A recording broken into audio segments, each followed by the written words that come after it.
Chapter 1. Arrival in the Ninja World. In the heart of Konoha, at the Hokage's office along the main street, two venerable elders were engaged in a fervent discussion regarding an infant seated behind a spacious desk was the third Hokage, Sarutobi Hiruzen, despite his advanced age. The aura of authority that he had wielded for years still lingered. His seemingly diminutive stature belied a presence as profound as the ocean, with his fingers interlaced and his chin resting upon a makeshift platform formed by his hands. He gazed calmly at the elder kneeling before him, exuding an immense pressure through his stillness. The elderly man who knelt before the desk had hair that was a stark white even while kneeling. The slight curvature of his back was evident, burdened as he was by a large pot, two ladles, and a long knife strapped to his back. It seemed that such encumbrances had already stooped, and beneath his simple attire of a thick vest and shorts lay a face that, though equally aged, appeared more benevolent compared to that of the third Hokage. In the face of Hiruzen's insistence, he was desperately attempting to refute the notion of adopting the child. Lord Third, you are well aware that as a solitary individual, I possess no experience in caring for an infant. Moreover, as an active ninja, I am obligated to fulfill my duties, leaving me utterly incapable of tending to a child, the elder, Marahoshi Kogai, lamented, striving to convey his refusal to adopt the child despite the formidable pressure exerted by the Hokage. Indeed, the third Hokage fixed his gaze upon Kogai. Realizing that such forceful coercion had failed to yield the desired outcome, he was compelled to shift his approach. The man kneeling before him had been a loyal subordinate since the era of the second Hokage, a steadfast presence in Konoha for decades. Even when Danzo had betrayed the village, this elder had remained diligently devoted to its service for others. A career spanning decades as a genin might have been a source of ridicule, but for the third Hokage's generation, it was well understood that Kogai embodied a remarkable spirit of dedication. Though he might not possess the illustrious achievements of heroes such as White Fang or Jiraiya, Kogai had quietly served the village for decades. He could hardly be labeled a weakling by any measure. Those familiar with him knew of his elite jounin capabilities, which, despite having waned with age, still remained formidable. The reason for his stagnant rank was rooted in his own desire. The sacrifices of his former comrades had haunted Kogai throughout his life, and he had been perpetually seeking atonement for his past recklessness. It was precisely because of this that the third Hokage felt it imperative for Kogai to accept the infant. Not only had the child been brought to him by Kogai, but there was a deeper connection between them. Moreover, Kogai, who had devoted his life to Konoha, harbored the greatest wish of passing away on the battlefield. Such a notion could not be allowed to come to fruition. A life dedicated to the village, yet yearning for death, such fervent will of fire could not simply be extinguished. He needed an heir, a successor. Perhaps the arrival of this infant could rekindle some bonds within this elder, instilling a newfound purpose and hope for life, thus providing him a semblance of a final resting place. Kogai, the third Hokage's voice softened, devoid of its earlier authority, now resembling that of a caring elder brother. I comprehend your sentiments, yet I cannot acquiesce. You are Marahoshi Kogai, a stalwart of Konoha, who has devoted your entire existence to the village since the era of the second Hokage. I cannot bear to witness you toil throughout your life only to perish on some nameless battlefield. You are a living testament to the village's legacy, an inheritor and promoter of the will of fire. You deserve a successor. A lifetime of service to the village without a family is a grave injustice. Now, heaven has presented you with this child, your family, your heir. Even fate agrees. How can you refuse? With heartfelt sincerity, the third Hokage implored Kogai, unable to utter any harsh words against him.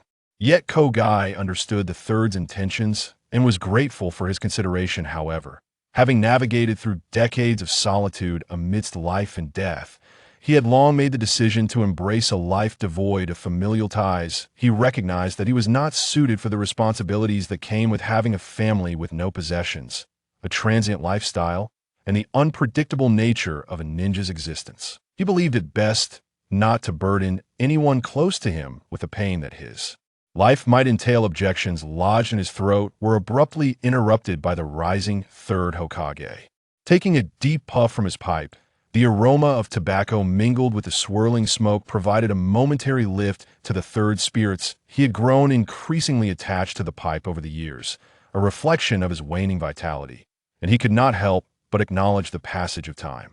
Kogai, we are both aging. I hope that when I retire, I can still find someone from my generation with whom I can converse. Please do not dismiss my good intentions. Countless excuses may be conjured, yet there is one you cannot refuse. This is a Lithia life that exists because of you. This is an opportunity bestowed upon you by fate. A recognition of your years of service to the village is an act of kindness. When kindness meets kindness, is the most beautiful of encounters. Conversely, when kindness encounters malice, it becomes the greatest mockery of goodwill. The third Hokage slowly ambled to the window, observing the bustling street below. The lively scene of villagers coming and going always uplifted his spirits. We oldtimers ought to leave something behind for the younger generation. Do you not agree? A structured legacy is the foundation for the enduring prosperity of Konoha. Do you understand? The Hokage began to impose a heavy burden upon Kogai, as if his refusal of the child would equate to severing the village's legacy. Kogai fell silent, aware of the third Hokage's good intentions. With the conversation having reached this point, he found himself devoid of further reasons to decline. To persist in his rejection would only strain their relationship. After all, it was for his own benefit, yet he had repeatedly turned down the offer. An act of ingratitude. On the desk, the infant had succumbed to a peaceful slumber, his cherubic face serene, occasionally smacking his tiny lips as if dreaming of delectable treats. Kogai's long-buried heart seemed to stir. Very well, I consent to adopt this child from this day forth. He shall be my grandson. Kogai was not one to dither. A hesitant ninja was not a competent one, and he demonstrated unwavering decisiveness. Ah, splendide. Indeed, when kindness is reciprocated with kindness, it results in the most beautiful of encounters. Here, this is your adoption certificate. Please fill it out and return it to me tomorrow. Oh, by the way, your grandson lacks a name. Would you like me to bestow one upon him? The third Hokage's mood brightened instantly upon receiving the desired response, eager to claim the right to name the infant. Haha, there's no need to trouble you, Lord Third. I shall carefully consider a fitting name for him, something melodious and meaningful, Kogai replied, cradling the infant and making a hasty exit. The Hokage's eagerness to claim naming rights for his grandson was something he could not abide. This was his grandson, and the name must be chosen by him alone. Kogai mused to himself, pondering what name would be most suitable. Chapter 2. The Arrival of Maruhoshi Kazakage. A grayish-white rabbit cautiously lifted its head, surveying its surroundings. Once assured of safety, it lowered its head to gnaw on a grass stem, chewing it like a noodle while maintaining a vigilant posture. With a sudden whoosh, the sound of an arrow slicing through the air caused the rabbit to instinctively bow its head. An arrow, whose origin remained unknown, pierced through its body, pinning it to the ground. After a few futile struggles, the rabbit succumbed to its fate. 10 meters away, enveloped by the lush canopy of a great tree, a young boy was concealed, with only his eyes visible. Upon witnessing the rabbit's demise, he gracefully leaped from the treetop to inspect the situation. Oh dear, I missed slightly. I was too hasty. I should have aimed more carefully before shooting such a fine rabbit pelt. And now it has 2 holes in it. I suppose I'll need to hunt another, the boy lamented, slapping his knee in frustration for having squandered an opportunity. He extracted the arrow and lifted the bloodied rabbit onto his shoulder. Displaying no aversion to the mess, he moved with the composure of an experienced hunter. As he strolled through the forest, which seemed to stretch endlessly, he noticed the vast timber resources that Konoha appeared to neglect, merely erecting barbed wire and training grounds between the village and the woods to ward off wild beasts. The youth wandered leisurely along the path, navigating the complex trails with ease, as if traversing his own backyard. Eventually, he arrived at the base of a colossal tree, a sight rarely seen in the modern world, towering over 10 stories high. Its trunk was so robust that it would take a dozen individuals to encircle it. The area surrounding this magnificent tree bore unmistakable signs of human activity. As the boy rounded the corner, a wooden ladder thick as an arm appeared, leading up to the treetop. With a lithe and agile body, He swiftly ascended. The youth pushed aside a door concealed by branches of a tree and stepped inside. This was not merely a large tree, it was a treehouse. The lush, verdant canopy of the immense treetop perfectly veiled the treehouse, making it unlikely for anyone to notice its existence unless the boy himself revealed it. Before long, the boy exchanged his hunting attire, bow, arrows, and knife, and placed his catch within the treehouse. He donned a set of casual clothing and, with a few agile movements against the trunk, gracefully descended to the ground. Following the flow of villagers, the boy entered the village, navigating through the bustling main street until he arrived at the ninja academy. "Kazama, hurry up, or we'll be late," puffed a boy who dashed past him, reminding him as he ran. "I know, I'm almost there. No need to rush," Kazama replied nonchalantly. Indeed, just as Kazama stepped into the classroom, the bell rang punctually, marking the commencement of a new day at the Ninja Academy.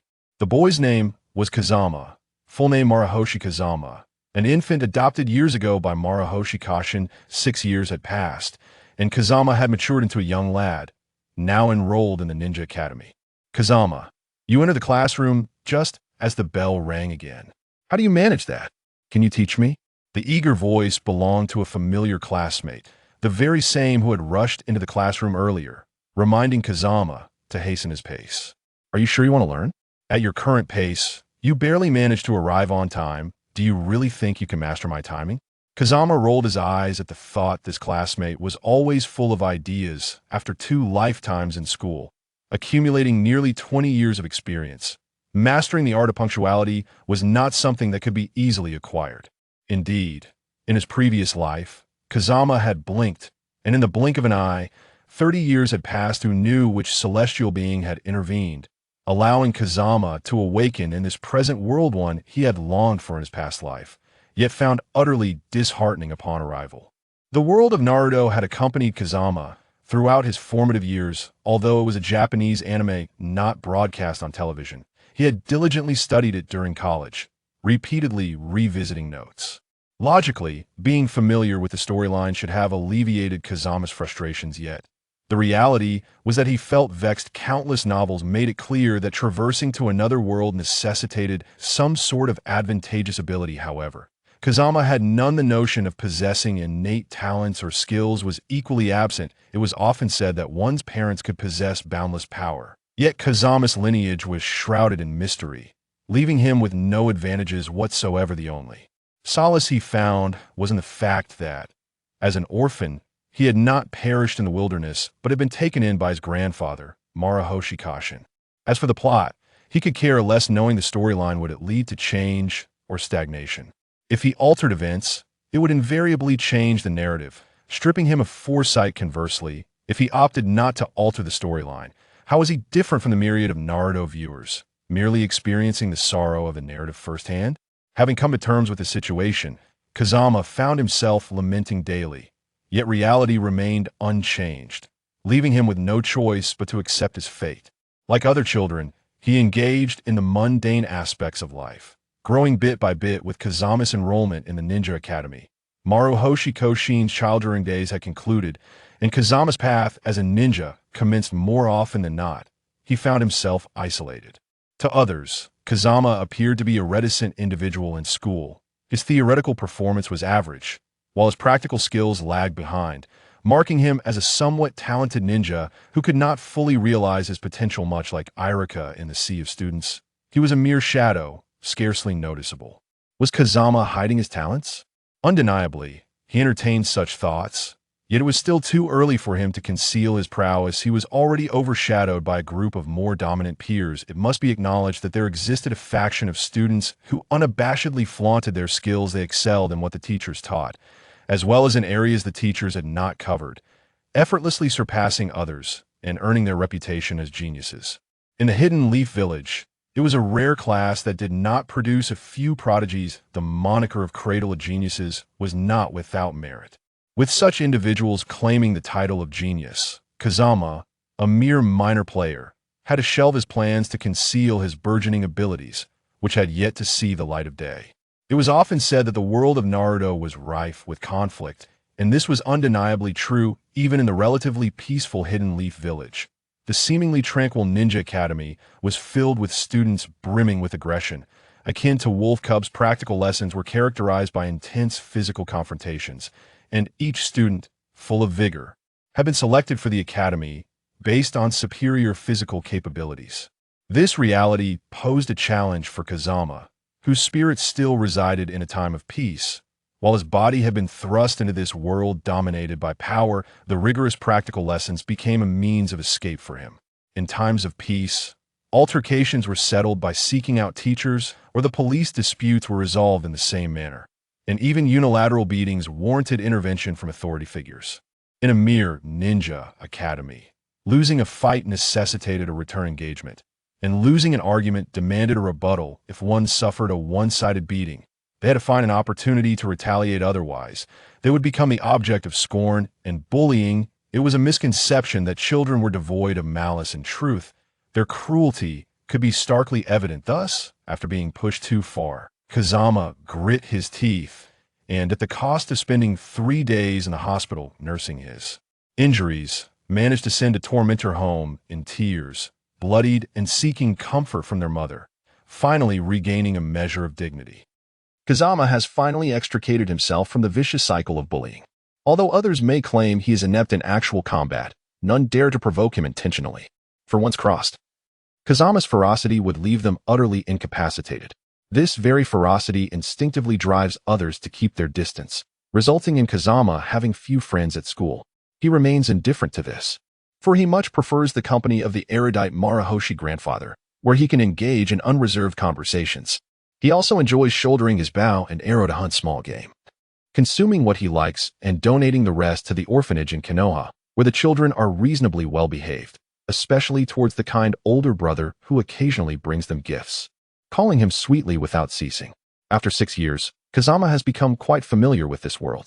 He has accepted the reality of his transmigration and his own ordinariness. If asked, he can now calmly declare, "I am Kazama F. Ka, a student of the Ninja Academy in the Hidden Leaf Village." Chapter 3. Yataro. Yesterday's hunt yielded but an imperfect rabbit pelt. The rabbit meat was consumed last night. Today, he intends to see if he can procure another one, this time aiming for a complete pelt. With autumn upon them and winter approaching swiftly, Kazama wishes to craft a rabbit fur hat for Marahoshi Koji, to demonstrate his newfound capabilities and thus request certain teachings from his grandfather, such as ninjutsu or swordsmanship. Regardless of Kazama's personal desires, the world of Hokage is fundamentally one where power reigns supreme. To survive, let alone thrive, the topic of strength is inescapable. This year marks Kazama's inaugural year at school, primarily focusing on the rudiments of ninja knowledge, with the fabled chakra refinement technique yet to be taught. Kazama harbors serious doubts about several of the more formidable classmates, suspecting that their families have already imparted chakra to them. It is the only explanation for their remarkable combat abilities at such a tender age of 6.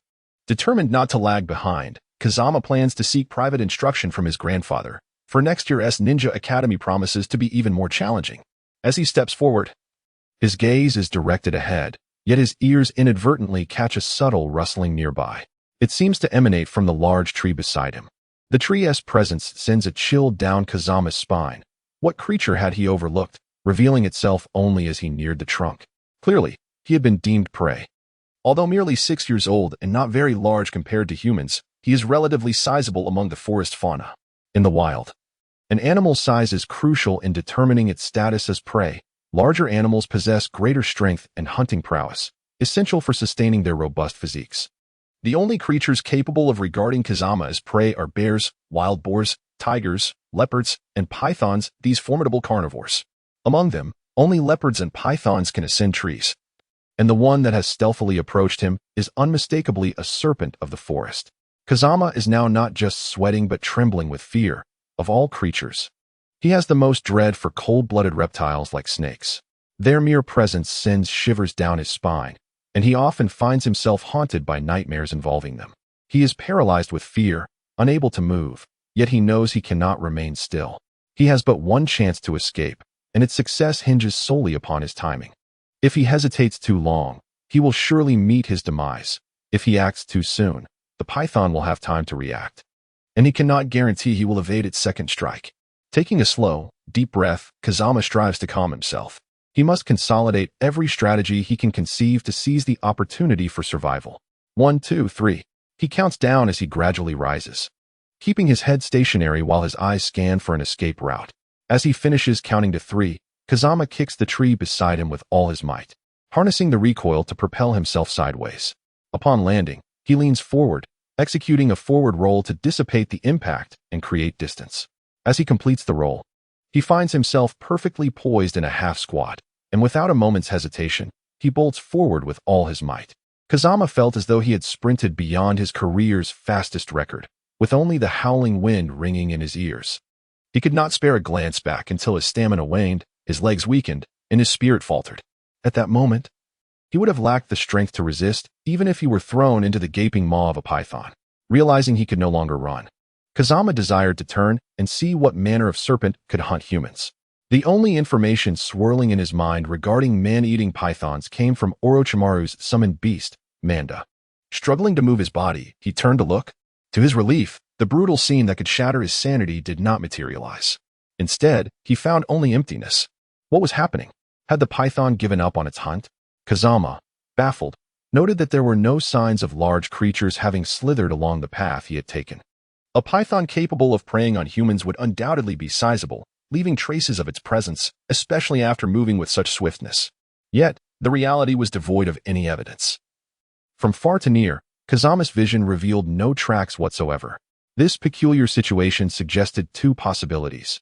Either the python had abandoned its pursuit while he was unaware, or this serpent had been summoned by someone and was now recalled. The latter thought led Kazama to ponder Orochimaru. Surviving this ordeal did not bring Kazama relief. Rather, it deepened his confusion. If it were the former scenario, he could accept it. However, if it were the latter, he felt that his time in the world of Naruto had come to an end, with Orochimaru's gaze upon him. Only Kabuto would survive to the conclusion. What are you doing here? A familiar, gentle voice broke through his thoughts. Overjoyed, Kazama turned around. Grandfather, you're back. His heart steadied at the sight of Maru Hoshi. With him present, no python could pose a threat. I've returned. What are you up to? Training, I presume? Maru Hoshi, with his vast experience, instantly recognized Kazama's exhaustion. No, I was being chased by a python.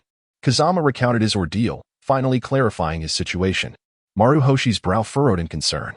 This forest bordered the village, and with relatively sparse trees, it was filled with small creatures, devoid of large carnivores. This was precisely why he had chosen to settle here. With Kazama around, safety was paramount. Could it have come from elsewhere? He did not doubt Kazama's honesty. The boy seemed to have a penchant for transparency, never concealing even the most embarrassing truths. Moreover, Kazama's current state indicated that he had indeed been pursued by something. The gravity of the situation began to settle in. If a large carnivorous creature truly roamed this forest, they could no longer safely reside here. Are you certain it was a python? What large animal could attack a person from the trees? Kazama retorted. Indeed, a python is the most likely culprit. Stay here. I will investigate. I want to go too. Can you still run? Grandfather, take me with you. Faced with Kazama's almost pleading request, Maru Hoshi smiled kindly, crouched down, and lifted the weary Kazama onto his back. Kazama directed him, this direction. Are you certain this is where the python attacked you? Maru Hoshi inquired once more. With his experience, he instinctively assessed the size of creatures based on their activity traces. His instincts told him there was no python here, nor even any large animals. Yet, he also did not believe Kazama would deceive him. This was perplexing. It's true. While I did not see the python itself, I heard the sounds emanating from this tree, along with the distinct, foul odor of a python. As he spoke, Kazama suddenly noticed a slender form hanging from the treetops, swaying in the wind. A snake. Kazama's throat transformed into a high-pitched trumpet. Maru Hoshi swiftly positioned himself in front of Kazama, shielding him, and then gazed up at the treetop. Where is it? In a flash, Maru Hoshi leapt to the branch, retrieving the slender form. Chapter 4. Yataro 2. Upon discerning the object, Kazama was instantly struck by an unsettling sensation. Goodness gracious, it was indeed a snake skin. And not just any snake skin, but that of a python. Who on earth would place a python skin here to frighten others? Come out. I shall not spare you. Is this what you refer to as a python? Huh. My grandson has turned into quite the coward, frightened by a mere snake skin. The laughter of Maruxing Gujia echoed. For as Kazama matured and gained wisdom, the joy of Maruxing Gujia diminished considerably. Now, it seems, Kazama has added another embarrassing tale to his repertoire. In utter despair, Kazama unleashed a flurry of punches and kicks at the great tree, feeling utterly humiliated for scaring himself and taking it so seriously. Feng Jian dared not admit his own blindness to the truth and could only succumb to impotent rage. He began to stomp on the snakeskin beneath him. And as he did, he felt it stir slightly beneath his feet. To his astonishment, the skin swelled up like a balloon, transforming into a snake. And he found himself standing atop a python. In that instant, the fraying threads of Feng Jian's composure unraveled once more.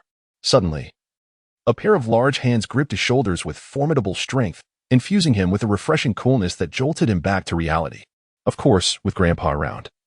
What was there to fear from a mere snake? His previously shattered courage returned as he looked down at the snake's skin. What had he been thinking? It was merely a python's skin, not an actual serpent. Grandpa, it was clearly a python's skin just now. I don't know how it turned into a snake, he exclaimed, eager to explain himself, insisting he had not intended to lie. I know, Maruxing Gujia replied, his expression darkening. Who played this cruel prank? While Feng Jian was stepping on the python's skin, I sensed the presence of an illusion nearby. This means that Feng Jian mistook the skin for a snake due to someone's illusion. What enmity could drive one to use such tricks on a child? Yet, the illusion seemed to harbor no malicious intent. It was clearly weak, merely designed to frighten. For a seasoned ninja, it was ineffective, being still a child. Feng Jian lacked sufficient chakra, making him susceptible.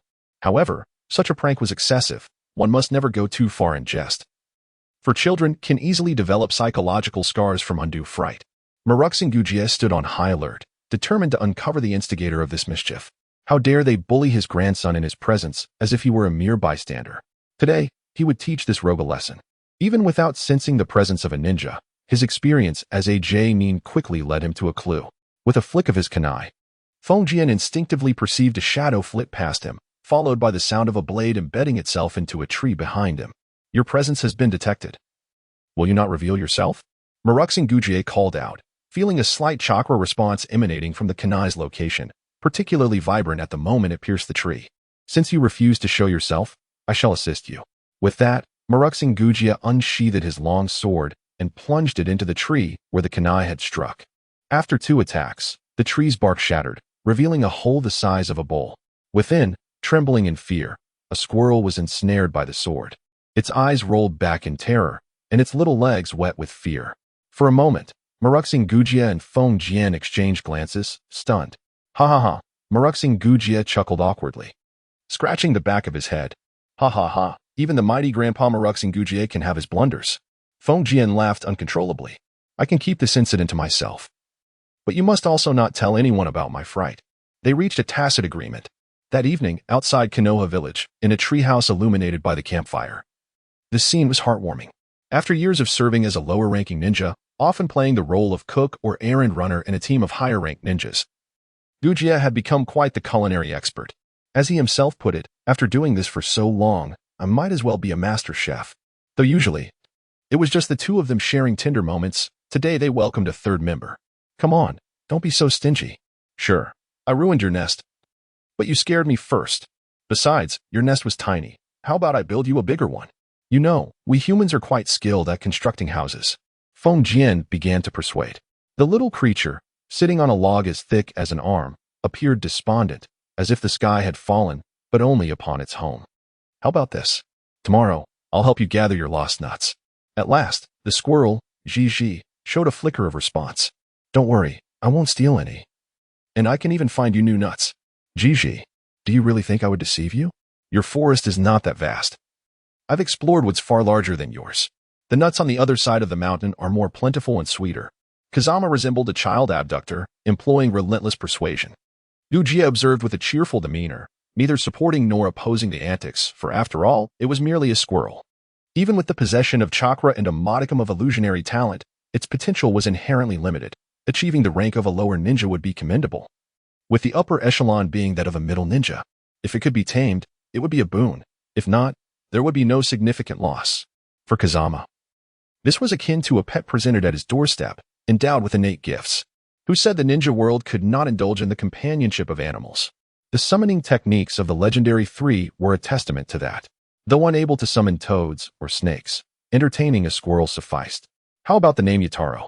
Your prominent teeth are impressive, capable of cracking the toughest of nuts. Squeak. Indeed, Yutaro, your teeth are unparalleled, far exceeding those of others. The persuasion continued, fervently.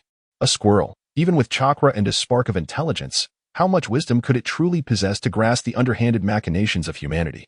How could it withstand the relentless persuasion of Kazama, a soul well into his 30s, now utterly bewildered? It believed Kazama to be the one who understood it best. Were it not for the fact that he was a squirrel and Kazama was human, they might have shared a hollow tree filled with nuts. The intentional approach of Kazama and the innocent naivety of the squirrel created a delightful pair. By the following day, the two had become as familiar as old friends. The squirrel perched on Kazama's shoulder, eagerly pointing towards the depths of the forest, ready to embark on their adventure. Kazama readily acquiesced. Promises made yesterday must be fulfilled today. Deceiving others is not the same as lying, and one must maintain a certain integrity, especially since Yutaro would become a lifelong companion, deserving of unwavering trust. It was merely a matter of gathering nuts. With a basket in hand, he was certain to return with a bountiful supply for Yutaro, who was already preparing to settle in the treehouse, a spacious abode capable of accommodating a greater store of nuts. Upon arrival, however, Kazama was filled with regret. He had only considered that the squirrel would hoard a substantial amount of nuts for winter. Yet no one had mentioned that a squirrel the size of a cat could conceal so much. Gazing at the towering heaps of nuts on the ground, which must weigh several hundred pounds, Kazama felt tears of despair welling up within him. Chapter 5. The wolf packed the mountainous piles of nuts would surely elate a group of starving refugees, who would leap for joy at the sight. Alas, Kazama was not a refugee, but a ninja. These nuts had been promised to Yutaro, and they must be transported home. A promise made cannot be broken. After pondering, he realized that completing the task alone in a single day was impossible. Thus, he resolved to seek assistance, volunteers who would not require payment. Having roamed the forest with Kyuki since childhood, treating it as his home, Kazama had acquired survival skills in the wilderness, but more importantly, he had forged several friendships. It had been said that Kazama had few friends at the Ninja Academy, as he preferred not to engage with the younger, brash children. However, this did not mean he was entirely without companions. On the contrary, the vast forest surrounding Konoha served as his greatest playground. Hunting, playing, and living, he was intimately familiar with all aspects of this land. Naturally, he had also rescued numerous wild animals. In modern society, there exists a spirit of compassion towards these creatures, and when possible, he willingly extended a helping hand. As the forest expanded and the population of wildlife grew, the opportunities to assist increased. For instance, this time, Kazama sought out a pack, a group of formidable beasts he had previously aided, scaling to the treetops with ease. He took a deep breath and howled, the deep and melancholic sound resonating from his lips and carried by the wind far and wide. This was the agreed-upon call to meet the wolf pack. This pack was small, consisting of a lone wolf Kazama had treated after it was ousted from its pack following a failed bid for leadership, along with a few abandoned wolf cubs he had nursed back to health before releasing them into the wild. The lone wolf could not reintegrate into the pack, and these forsaken cubs required a seasoned mentor to teach them the ways of survival. Under Kazama's diligent guidance, the lone wolf accepted several of the half-grown cubs, who now lived in the forest not far from the treehouse. Here, the absence of larger predators rendered the environment relatively safe for the young wolves. And with Kazama's occasional provisions, the pack was increasingly reluctant to leave. Kazama possesses a vision, or rather, he has harbored intentions from the very beginning. Arriving in the ninja world, a realm where strength is paramount, one must forge their own path to empowerment. Kazama is acutely aware of his ordinary talents. Without a modicum of strategy, the most likely outcome of his life would be to become a mere background character akin to the gatekeepers of Konoha. Of course, there is no shame in standing guard. It certainly saves one from taking unnecessary detours. If Shifeng were merely an ordinary traveler, unaware of the unfolding narrative, perhaps he would have contented himself to simply drift along. However, familiar with the plot, Kazama cannot idly observe as danger encroaches. Whether for self-preservation or to integrate into the protagonist's circle, he must possess strength. The greater his power, the broader his options. After healing the wolf cub, a thought emerged within Kazama. If his innate abilities are limited, then why not seek assistance? If humans are unreliable, he could enlist the aid of other species. The ninja world is a wondrous place. Summoning beasts and ninja animals are available to all, yet aside from the legendary three, few truly exploit these methods as formidable weapons. Kazama, however, believes this approach suits him perfectly. When one's own abilities are insufficient, it is wise to gather companions. The powerful summoning beasts that hail from the three great sage regions are not an immediate consideration. Instead, Kazama remains keenly interested in more practical options. This pack of wolves represents Shifeng's experiment. Currently, they are merely ordinary wild wolves, barely able to survive in the forest. Kazama awaits the birth of a chakra-awakened genius within his pack, as that would be the ideal candidate for his summoning beast. If awakening does not occur, it matters not. They are merely pawns placed at his convenience. Success would be splendid, yet failure would not deter him. The ninja world is vast, abundant with chakra-bearing creatures. There is no reason to fixate on a single option. Once Kazama amasses wealth, if he cannot acquire beasts from the three great sage regions, there will still be plenty of ordinary summoning creatures available. Suddenly, a wolf's howl echoed from the nearby forest, startling a flock of birds into flight. The fur on Yataro's shoulders bristled, and he swiftly climbed a tall tree, taking refuge behind the branches to observe the situation.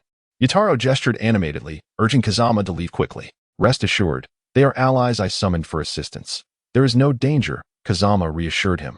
The wolf pack had grown accustomed to Kazama and would not harm him.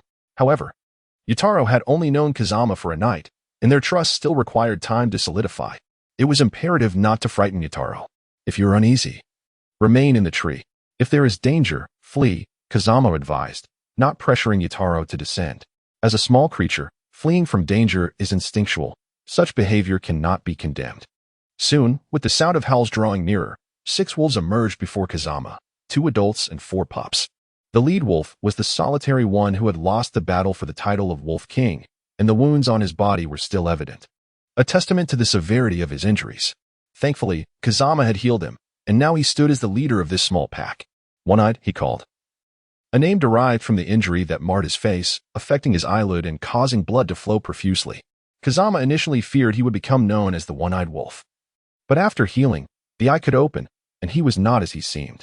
Nevertheless, the name One-Eyed remained. The wolf howled a low greeting toward Kazama, while the smaller wolves were far less reserved. Like exuberant puppies, they leaped toward Kazama. In a moment of surprise, he found himself toppled by the 4 young wolves. To them, Kazama was family, and their affection knew no bounds. Kazama engaged in conversation with One-Eyed. Despite being ousted from his pack and saved by Kazama, the wildness within him remained. Kazama could not demand assistance from One-Eyed. It required negotiation. Seated face to face, they began a dialogue incomprehensible to outsiders. Please help me transport these nuts back to the treehouse. Awoo, awoo. Oh, do not be so stingy. I shall treat you to meat. Ugh, awoo. Really? Roast chicken. Is it? No problem. Kazama offered 3 chickens and a heap of roasted meat as payment to persuade the wolf pack to assist. With the newfound strength, the task of transporting the nuts progressed significantly. That evening, the campfire lacked the presence of Grandpa Gujia, who had departed to fulfill a mission.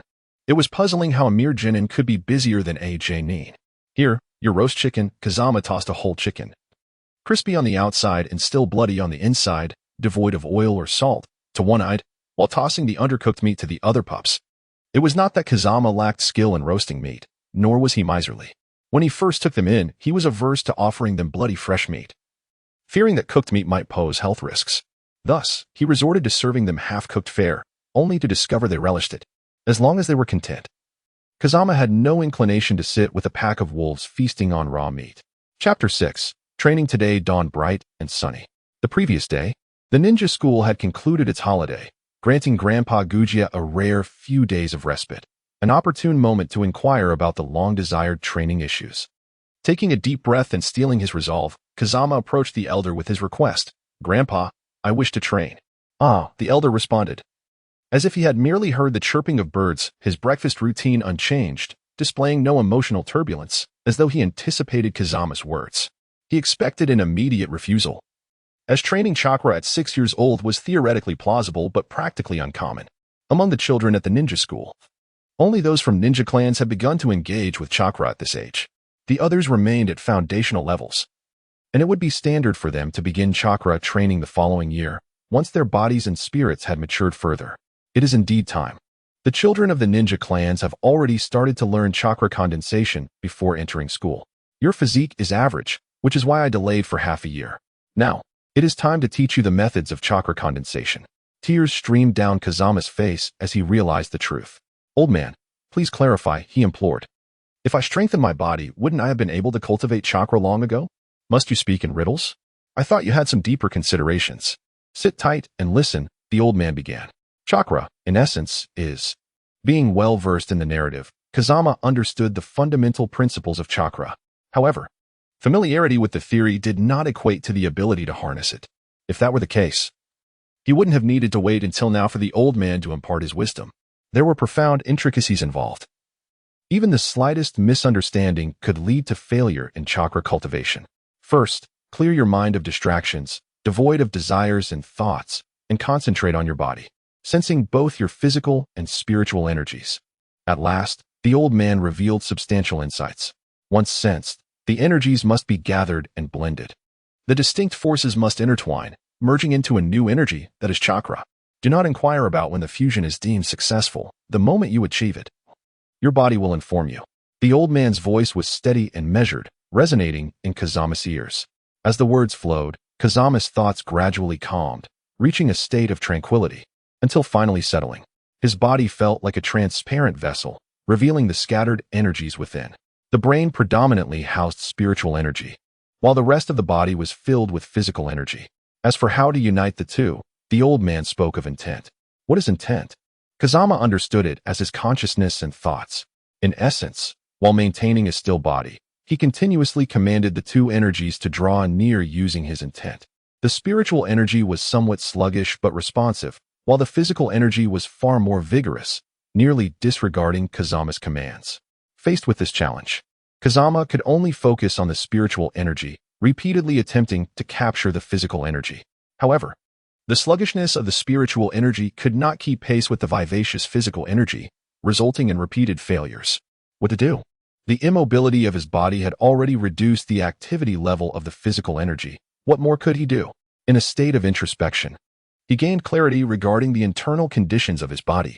Kazama was unsure why he had entered this introspective state, but now was not the time for such contemplation. Awakening chakra was the priority. Since capturing the energies was proving elusive, he decided to take a moment's respite. The earlier exertion had left him mentally fatigued, a weariness conveyed by his brain. The physical energy remained active, confined within the body and not venturing beyond it. The elusive nature of the energy was due to the sluggishness of the spiritual energy, making timing difficult to master. If he could discern the trajectory of the physical energy's movement and then command the spiritual energy to lie in wait, perhaps, Kazama felt a glimmer of hope. It was worth attempting. In this introspective state, his body resembled a transparent glass figure. The head was calm and steady with spiritual energy, while the rest of the body brimmed with physical energy, strands intertwining, merging, separating, and fusing. Kazama observed and discovered that the body's energy, regardless of its origin, seemed to wander aimlessly, devoid of any purpose. In order to unravel this mystery, Kazama focused intently on a single strand of this bodily energy, forsaking the observation of others.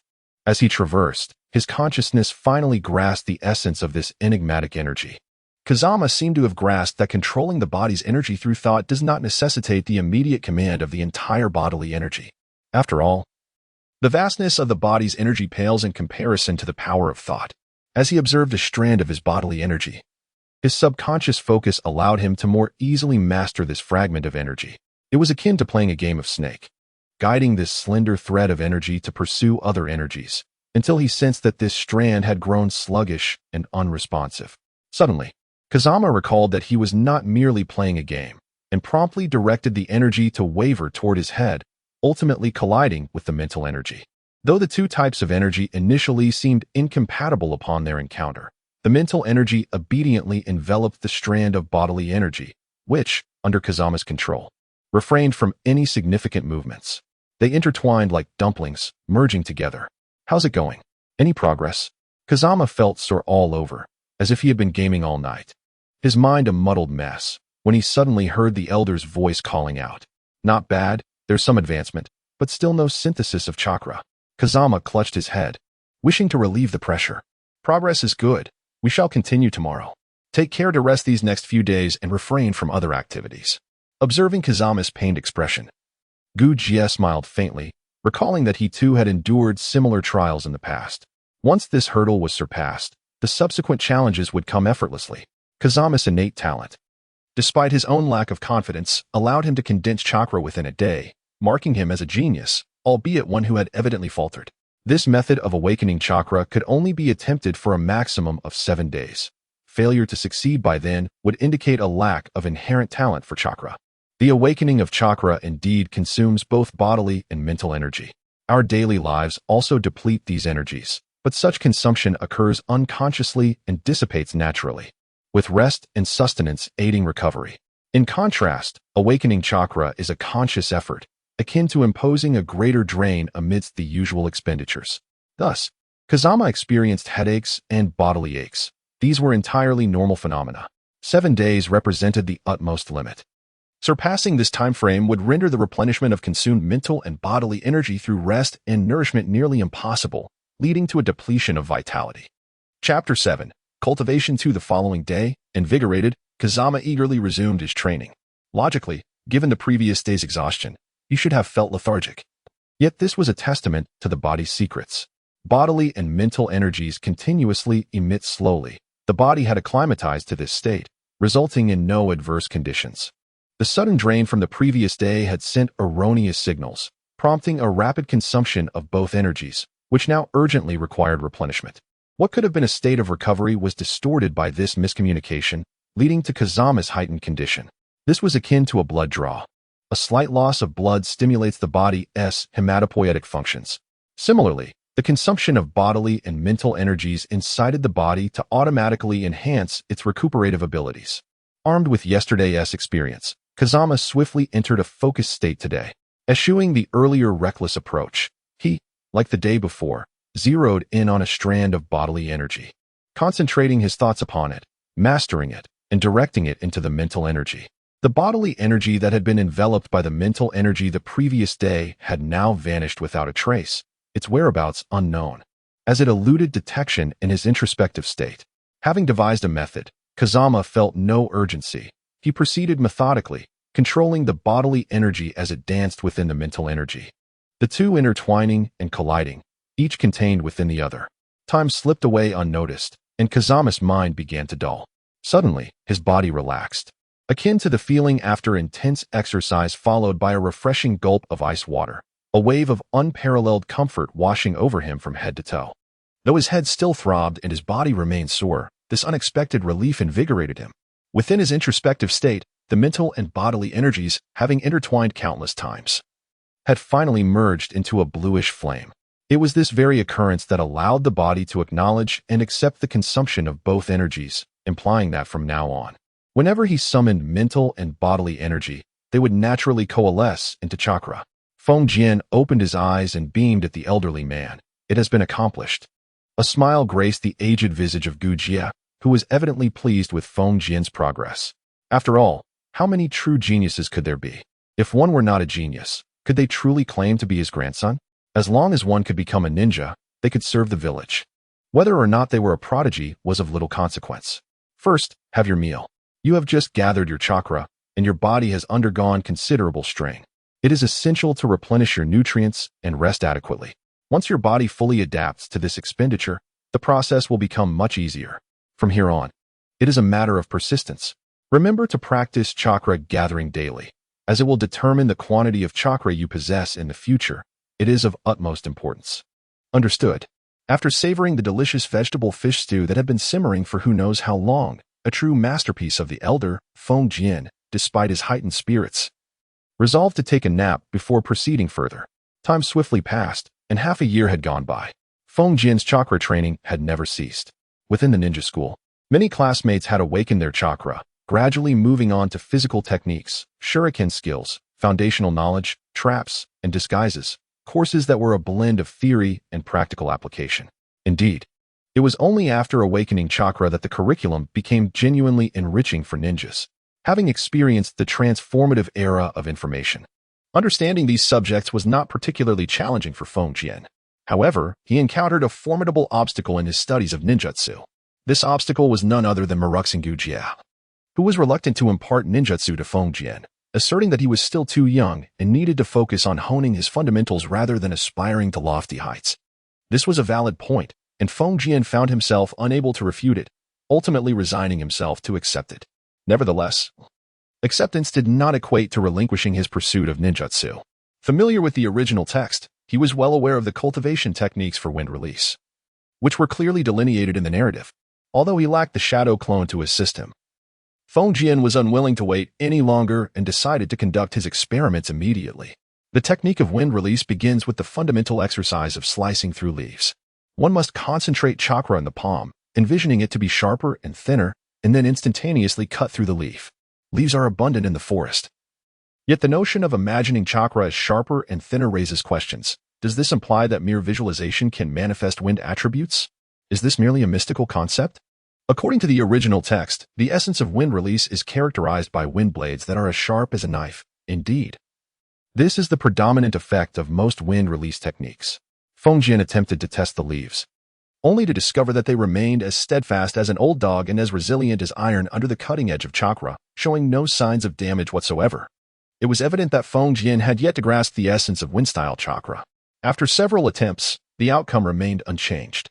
Moreover, Feng Jian encountered another issue. Although cutting leaves seemed effortless, chakra consumption was inevitable.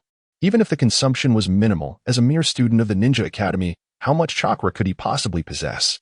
This implied that Feng Jian's chakra reserves were insufficient to support the extensive experiments he was conducting. Indeed, reckless endeavors proved to be of little utility. A realization that stemmed from his influence by Naruto's impulsive actions in the original narrative. He needed to comprehend the key principle involved. The training steps for altering the nature of wind chakra were undoubtedly correct, thus the fault lay with Feng Jian, the individual executing them. The crucial point was paramount. This echoed the age-old adage, to truly understand is to master. Concentrating chakra in the palm was not particularly challenging if one did not pursue speed. It could be achieved with relative ease. The second step involved imagining it to be sharper and thinner. Feng Jian gazed at the chakra visibly present in his palm, perplexed by the meaning of this step. Imagining it to be sharper and thinner, how did that resemble a recitation? Typically, when reciting, one prays, just as a monk chants prayers. Bestowing a spiritual essence upon an object, could chakra require a similar approach? Suddenly, an epiphany struck Feng Jian. It was indeed possible. The chakra we initially coalesce is devoid of attributes. The attributes are ascribed by the ninja's comprehension. In essence, a ninja must first recognize what wind-style chakra embodies, then, through means akin to prayer or willpower, repeatedly inscribe this understanding into the chakra. It is vital not to forget that chakra was initially conceived for communication between individuals. This implies that chakra can embody human will. The so-called attributes are merely the manifestations of a ninja's will, replicated through repeated use, ultimately leading to a transformation that expresses the inherent qualities of chakra. One might question why, if this replication is human-made, there are only 7 attributes, rather than an infinite array. This is a consequence of the human body's inherent limitations. Chakra comprises both physical and spiritual attributes. While we imprint our will onto spiritual energy, we cannot do the same with physical energy. Since physical energy is derived from the body, influenced by its characteristics, and there are only 7 types of physical attributes, it follows that chakra cannot spontaneously generate other attributes. In other words, within these bodily attributes, any differing interpretations of the 7 attributes can potentially be developed, though the difficulty may vary. For instance, fire encompasses combustion, explosion, light, and heat, all integral aspects of its nature, yet many only explore a fraction of these characteristics. Similarly, when considering wind, is it truly limited to mere sharpness? Not necessarily, but the association of wind with sharpness has become deeply ingrained, rendering it more readily accepted and understood. Chapter 8. Training 3. Having grasped the principles of nature transformation, Feng Jian realized that cutting leaves was not his only option. He chose to practice with a blade. Both serve to hone cutting abilities, so why resort to cutting leaves, which bear minimal utility? Leaves are soft, easily allowing one to find the cutting sensation, and are quite common, incurring little cost. From these two perspectives, choosing leaves seemed reasonable. However, Feng Jian was not a mere soul of the ninja world. He sought to achieve multiple objectives with a single endeavor, an approach that resonated with his aspirations. After much contemplation, he settled on practicing with a sword. In the ninja realm, the distinction between blades and swords is negligible, and the art of swordsmanship is deeply rooted, often inaccessible to ordinary individuals. Feng Jian, however, had the privilege of learning from the venerable Gujia, a master swordsman capable of battling even elite ninjas, thus eliminating concerns regarding the transmission of knowledge. Furthermore, despite the flashy nature of various ninjutsu depicted in the narrative, when it comes to actual combat, physical techniques still constitute a significant portion of a ninja's arsenal. Even the formidable third Hokage and Orochimaru must rely on their prowess with weapons and martial arts. Therefore, honing swordsmanship is undeniably essential. Otherwise, in close combat, one would be left wielding only kunai, making mastery of a weapon pivotal in battle. Lastly, given that wind-style ninjutsu necessitates sharpness, unless one achieves a level of control akin to an extension of their own body, it is prudent to pair it with a weapon to avoid self-inflicted injuries. Techniques like chidori, which concentrate chakra in the hand, are rarely seen in conjunction with wind style. Thus, with the decision to pursue wind style, it became imperative to practice with a weapon beforehand. Fonjian's method of selection resembles that of cutting leaves, with Yutaro assisting by dropping pre-prepared leaves from the tree. The leaves are light and delicate, their descent unpredictable, altered by the gentle breeze, making their trajectory increasingly difficult to forecast.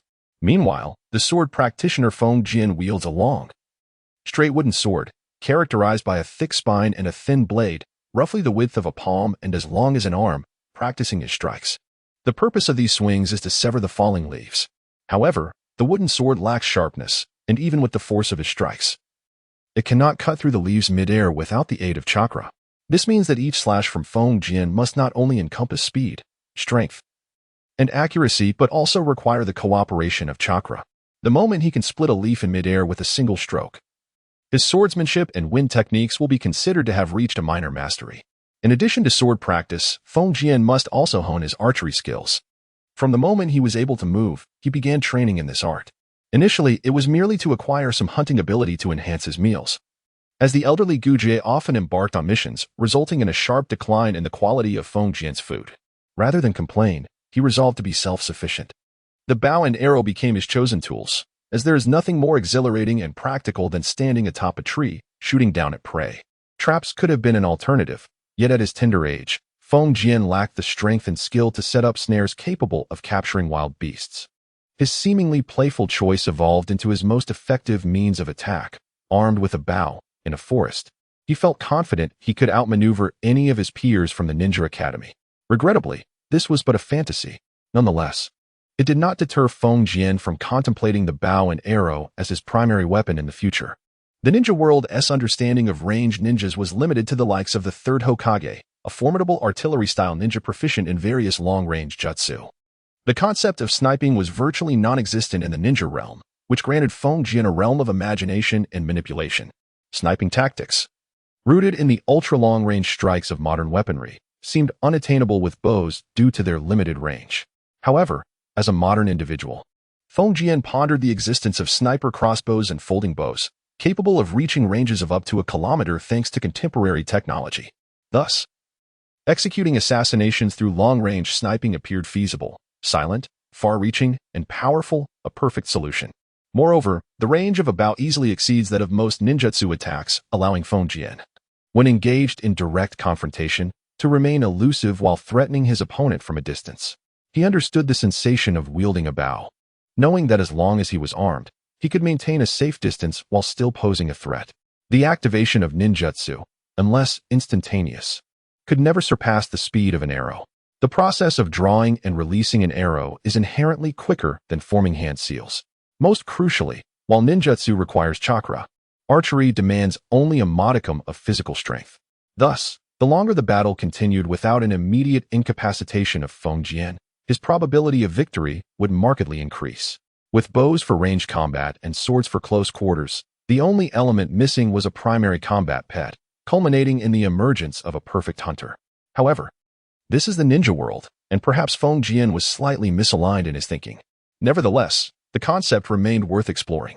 Yutaro could serve as a companion, but not as a main combat pet. This consideration lingered in Fonjian's mind. The wild wolves were among his aspirations, however, to date. There had been no signs of chakra awakening. If all else failed, he might have to borrow some money from Elder Guje before graduating from the Ninja Academy to acquire one. He envisioned a future where a group of ninjas struggled through various jutsu and close-quarters combat, while Fonjian stood at a distance, taking them down one by one. Such a scene was captivating. Feng Jin, wake up. The teacher is here, he heard as he dreamily constructed his combat system. Startled awake by the commotion, he squinted toward the source of the voice. Seeing his endearingly foolish deskmate gesturing and following his gaze, he spotted the imminent eruption of their ninja school instructor. Alas, sleep was now a lost cause. Before the teacher could act, Feng Jin voluntarily stepped outside the classroom to stand in punishment. The slanting sunlight was as blinding as ever, lulling him into drowsiness. However, Feng Jin felt alert. Often, we forget the experiences from our dreams quickly, yet this particular dream's ideas were vividly etched in his memory. It was evident that the combat model, distinct from conventional ninja attack patterns, suited Feng Jin perfectly, low in consumption, signifying strong endurance, with an extended range that ensured safety. As for power, he chuckled, understanding the potential of wind-based chakra. Once Feng Jin completed his mastery of wind nature transformation, each arrow he released would carry the essence of wind chakra. Who would dare to withstand such an assault head-on? With a strategy in place, it was time to train. Fortunately, Feng Jin had an abundance of materials for archery, gathered during his explorations of the forest. He discarded the inferior finds, preserving only the finest quality materials, which were now among the best available. Such was the bounty of the Land of Fire, with its vast forest providing limitless resources. As for the wooden sword, it still required carving. He would get to it. After all, cutting leaves was akin to cutting wood. Yet, the acquisition of a pet demanded urgency. Feng Jin was eager to seek Elder Gujia's assistance. Deep within the forest surely lay valuable creatures, but the inherent dangers deterred him from venturing alone. Elder Gujia was his only reliable ally. Chapter 9. Persuading the Elder's swordsmanship, in essence, comprises fundamental movements such as the Tangzhu, the Kesa slash, the reverse Kesa, left and right cuts, ascending left and right cuts, windward strikes, and thrusts. All other techniques are merely variations and extensions of these basics. Therefore, to master swordsmanship, one must achieve proficiency in these fundamental moves, so ingrained that they become instinctual, enabling instantaneous reactions during combat. The elderly Gujia, with his silver hair, stood with hands clasped behind his back, instructing Feng Jin, who was diligently practicing his sword strikes. He noticed, with some surprise, that Feng Jin had taken up sword training in the few days since they last met. While there was nothing inherently wrong with this endeavor, he could offer guidance. Gujia perceived that Feng Jin's technique was entirely misguided, lacking any semblance of proper swordsmanship. Thus, a scene unfolded where Elder Gujia began to correct Feng Jin's form. Kazama also felt a throbbing headache. His wielding of the blade was not without purpose. In his younger days, he had been a member of the University Martial Arts Society, where he had mastered the foundational 13 forms of swordplay. Although modern martial arts may have lost their practical applications, the fundamental techniques remained unchanged. There was no need for explanation, so he refrained from offering one. Old Master Gu, fearing Kazama might stray from the path, had refrained from assigning any tasks for several days, choosing instead to closely observe Kazama's practice. While he acknowledged the merit in Kazama's method of slicing through leaves, he deemed the execution to be utterly chaotic. Determined to rectify Kazama's erratic swordsmanship, the old man dedicated 3 hours each morning to training, 1 hour devoted to swordplay and 2 hours to hunting. The hunting, in truth, primarily served as archery practice. Hitting stationary targets posed little challenge for Kazama, but pursuing moving game was an excellent way to hone his skills. Grandfather, I wish to seek a summoning beast. Kazama finally mustered the courage to request Old Master Gu's assistance after much hesitation. After all, a summoning beast would eventually partake in battle, and it was essential to select wisely. Could one simply choose a creature without discernment? Would encountering a mere insect warrant such a choice? Why the sudden desire for a summoning beast? Do you not perceive the summoning beast as an excellent augmentation to our combat prowess? Possessing their own intellect and consciousness, they can communicate with humans. A few summoning beasts, even at the level of a lowly ninja, could form a formidable team. Moreover, under a ninja's command, their potential could be significantly amplified. Kazama found it curious that, despite the evident combat capabilities of summoning beasts, ninjas did not seem particularly eager to pursue them. Instead, they focused their efforts on refining their jutsu. Is that your perspective? Old Master Gu was somewhat taken aback. Ninjas often sought formidable strength, yet this strength was typically derived from within, rather than from external entities like summoning beasts. The ninjas' view on summoning beasts was ambivalent. They could be advantageous, yet their absence was not mourned. Of course, If a summoning beast were as powerful as those from the three great sage lands, many would covet such creatures. Is there anything amiss? Kazama continued to inquire. He relished engaging in discourse with the elder, whose wealth of experience often led to differing opinions. Their contrasting thoughts did not compel either to impose their views on the other. This mutual respect was the foundation of their harmonious relationship. The elder, with years of ninja experience, understood that one must not cling to any particular habit, including thoughts. He was pleased to witness Kazama's independent reasoning. As the embodiment of the modern spirit, Kazama's mode of thinking diverges significantly from that of the ninja world, which is entirely understandable. The clash of their distinctly different ideologies during their exchanges is nothing out of the ordinary. However, it is worth noting that the abilities of ordinary summoning beasts are rather limited, offering minimal assistance in combat. This is a lesson drawn from Kogai's extensive experience. Having encountered numerous summoning beasts, he found most to be rather unhelpful, reducing their utility to mere slashes of a blade. Kazama believes the effectiveness hinges on their application. After all, ninjas are exceptionally skilled in combat, and summoning beasts, being mere creatures, can only offer chakra as an auxiliary, ultimately constrained by their predatory instincts. Ninjas possess far greater flexibility, employing a myriad of offensive jutsu. In direct confrontations, it is entirely reasonable that summoning beasts fall short. Yet, one must question why a direct confrontation is necessary. When has a ninja's battle ever mandated a face-to-face engagement? The objective is simply to eliminate the enemy. Kazama finds himself at a loss for words, pondering over his reasoning. After a prolonged silence, he began to articulate his thoughts on the combat framework he has been constructing in his mind.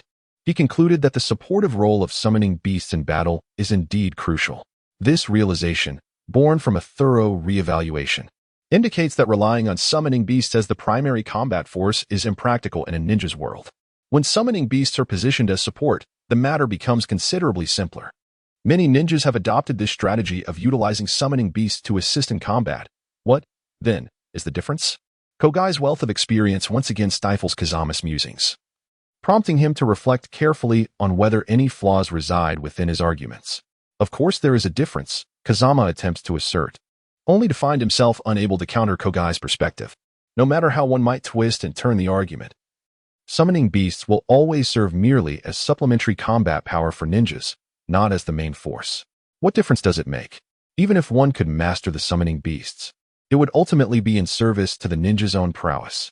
Now, I pose this question not to elicit a response from you, but rather to convey that overthinking is not always beneficial.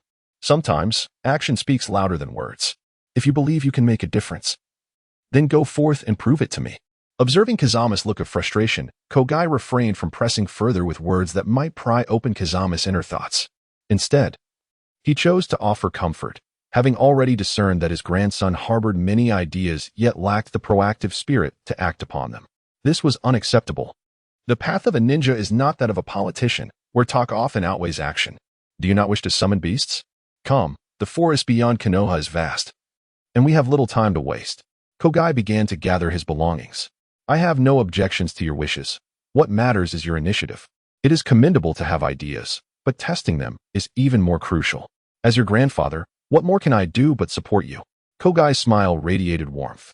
To be needed by the younger generation is indeed a privilege for elders.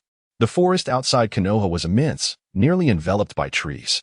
The elderly man and his grandson traversed through the thicket at a deliberate pace, ever mindful of their surroundings. Grandfather, I heard that these forests were created by the first Hokage's wood-release technique. Is that true? This question had lingered in Kazama's mind for quite some time. The ninjas, mere mortals, wielded powers that seemed exaggerated, capable of cataclysmic destruction. Perhaps, Kogai replied, a hint of uncertainty in his voice. The first Hokage's wood-release was indeed formidable, but I have never witnessed him create a forest firsthand. I have only heard tales from other elders. Some of the woods beyond Konoha were indeed formed by the first wood-release. Chapter 10. Taro the Claw. Upon entering the secluded forest, the towering trees cast an almost impenetrable darkness, rendering visibility quite low. The chorus of unknown insects and the growls of wild beasts instilled a sense of unease in Kazama, as if adversaries lurked in every direction. From this moment on, do not stray from my side, Kogai instructed, his demeanor shifting from calm to alert as he opened his narrowed eyes. It was evident that fierce predators resided nearby, a sentiment he shared. though his strength afforded him some measure of confidence. "Understood, grandfather," Kazama replied, drawing his bow and arrow, ready to enter a state of combat at a moment's notice. Every elite ninja is akin to a multifaceted warrior. While each may have their strengths, none possess glaring weaknesses. Those who do often meet their demise on the battlefield, leaving only the seasoned survivors. Among the various skills, perception is paramount. Nearly every elite ninja hones this ability, perhaps due to innate talent. They may not rival those specialized in perception, yet they certainly possess some means of sensory awareness. For a ninja, perception is of utmost importance, allowing them to detect enemy movements and evade fatal strikes. Given the unpredictable and lethal nature of ninja tactics, having the ability to sense an opponent in advance significantly enhances one's chances of survival. Hence, every elite ninja possesses at least some perceptual skills. Kogai is no exception. Having trained under the second and third Hokage, he may have average talent in perception, but he certainly is not devoid of it. Kogai knelt down, falling into a state of silence, his fingers grazing the earth as he activated a sensory technique developed by the second Hokage, suitable for all ninjas. Within mere moments, Kogai opened his eyes once more and swiftly moved in the direction indicated by his senses. "Grandfather, what was that earlier?" Kazama inquired, his eyes sparkling with eager anticipation, hoping to receive guidance. If he could learn this technique, it would be a significant boon. That was a sensory technique created by the second Hokage, allowing one to perceive enemy movements through vibrations in the ground. "Can I learn it?" "Yes." Sensory techniques are largely reliant on talent and have minimal chakra requirements. Teaching it to you should pose no issue. "Awesome." Kazama finally felt he had gained something valuable from his grandfather. "Shoo, quiet now. We are getting close," Kogai suddenly cautioned. Kazama nodded in acknowledgement, understanding that silence was paramount at this moment. The two slowed their pace, utilizing the towering trunks and treetops to find the optimal vantage point. Before them, a pair of wild beasts were engaged in a fierce struggle.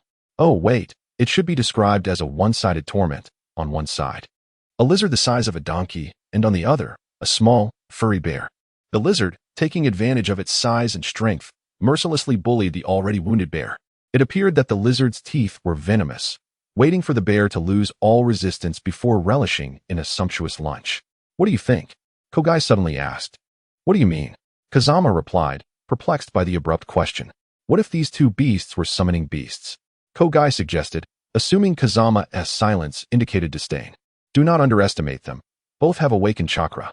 The reason the lizard has not devoured the bear immediately is likely due to concern over a fatal counterattack from the bear.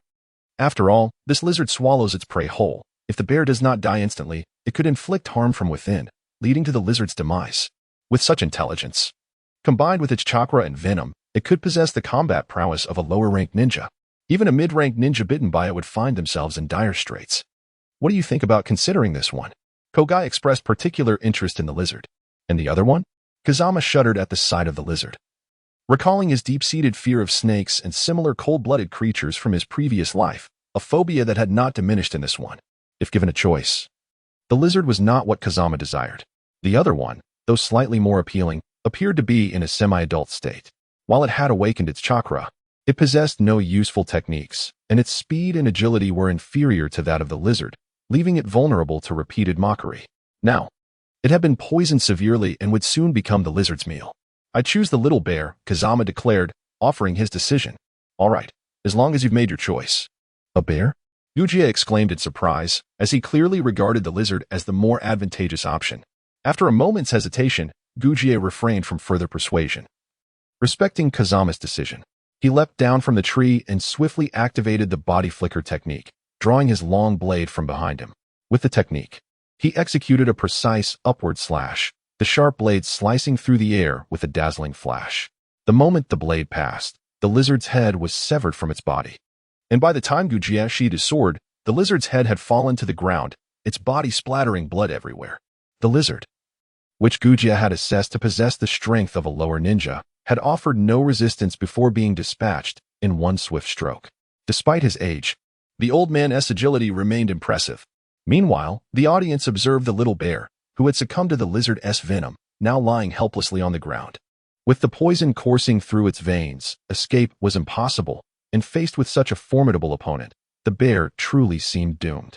Its tear-filled eyes looked up in fear at the unexpected intruders, pleading for mercy. Hey, you're not foolish. You know to beg for mercy, Kazama chuckled, as the bear's expression reminded him of a stray kid he had once taken in, filled with fear, hope, despair, and a plea for salvation. Do not be afraid. I will save you now, but you must not harm me. Kazama produced an antidote from his belongings, a common remedy among ninjas, effective against most poisons, even if it could not completely neutralize the lizard-S toxin. It should prolong the bear-S survival long enough for them to return to Konoha and seek treatment at the hospital. When the little bear sensed Kazama approaching, it instinctively attempted to evade him, but the injuries and the poison made movement exceedingly difficult. Kazama easily gathered the bear into his arms and administered the antidote. Whether it understood or lacked the strength to resist, the little bear quickly succumbed to sleep. As Kazama diligently bandaged the wounds of the little bear, he observed its entire being and realized that this creature was no ordinary bear. It should be referred to as a red panda. After all, its golden fur, bushy ringtail, and adorably innocent face were reminiscent of the little panda depicted on the snack packaging. He vividly recalled the debate with his classmates over whether it was a raccoon or a red panda, having consulted Baidu for images, which he still remembered. In comparison, the only difference lay in the slight variation in fur color. Everything else matched the red panda perfectly. As for why it was a raccoon, it was simply due to its long, fluffy ringtail, whereas raccoons possess short tails. It cannot endure this for long. Let us take it to the veterinarian, Gucci suggested. Isn't there a hospital? Does Konoha have veterinarians? Kazama asked, puzzled. Of course, the Inuzuka clan has one, though it is not as renowned as Konoha Hospital, Gucci replied. Then let us go, hurry, Kazama exclaimed, feeling anxious. The old man was right, with both poison and injuries. He hoped it wasn't too severe and wouldn't affect its growth. After all, this was his very first legitimate summoning beast. Chapter 11. Zhaodaro. The two hurried along, and the little bear, now aptly named Zhaodaro by Kazama, was already dubbed, so regardless of whether it had been tamed or not, this adorable creature perfectly aligned with Kazama's preferences. Its clumsy and endearing appearance, coupled with its intelligence, had thoroughly captivated him. Regardless of Zhaodaro's own opinions, Kazama was determined to claim it. In contrast to the bustling Konoha hospital, the veterinarian's clinic was rather quiet. It primarily catered to the Inuzuka clan's ninja dogs, and most of the staff belonged to the same clan, as they possessed the most expertise in canine care and could even communicate in animal language. Previously, the Uchiha clan's ninja cats had also sought treatment here, but that was no longer the case. The clinic had devolved into a family business for the Inuzuka clan, focusing mainly on treating village pets. Veterinarian, help! Kazama rushed into the clinic, calling out for assistance regarding his first summoning beast. Coming, a long-haired beauty appeared from around a corner, her small tiger-like teeth visible as she smiled at the impetuous Kazama. What seems to be the matter? How can I assist you? Although she noticed the elderly Gugia following behind, her question was directed at Kazama. As the receptionist, she instinctively grasped the situation. When a child is agitated, it is usually due to something important having gone awry, especially in a veterinary clinic. My summoning beast is poisoned and injured. I request your help in treating it, Kazama pleaded, pointing to Gujia's back where Zhaodaro had been carried, curled up and hidden from view. Gugia cooperatively handed the furry bundle to the young lady. As a professional, she immediately ordered an emergency cart to be brought in. How did it sustain such severe injuries? Being active after being poisoned will only exacerbate the toxicity. Prepare for surgery at once. Her demeanor shifted from gentle to serious, as she shouted for everyone present to cease their distractions and focus on the urgent rescue mission. Will Zhaodaro be all right? Kazama asked, his concern palpable. Do you like him? Gugia interjected, seemingly out of sync with the conversation.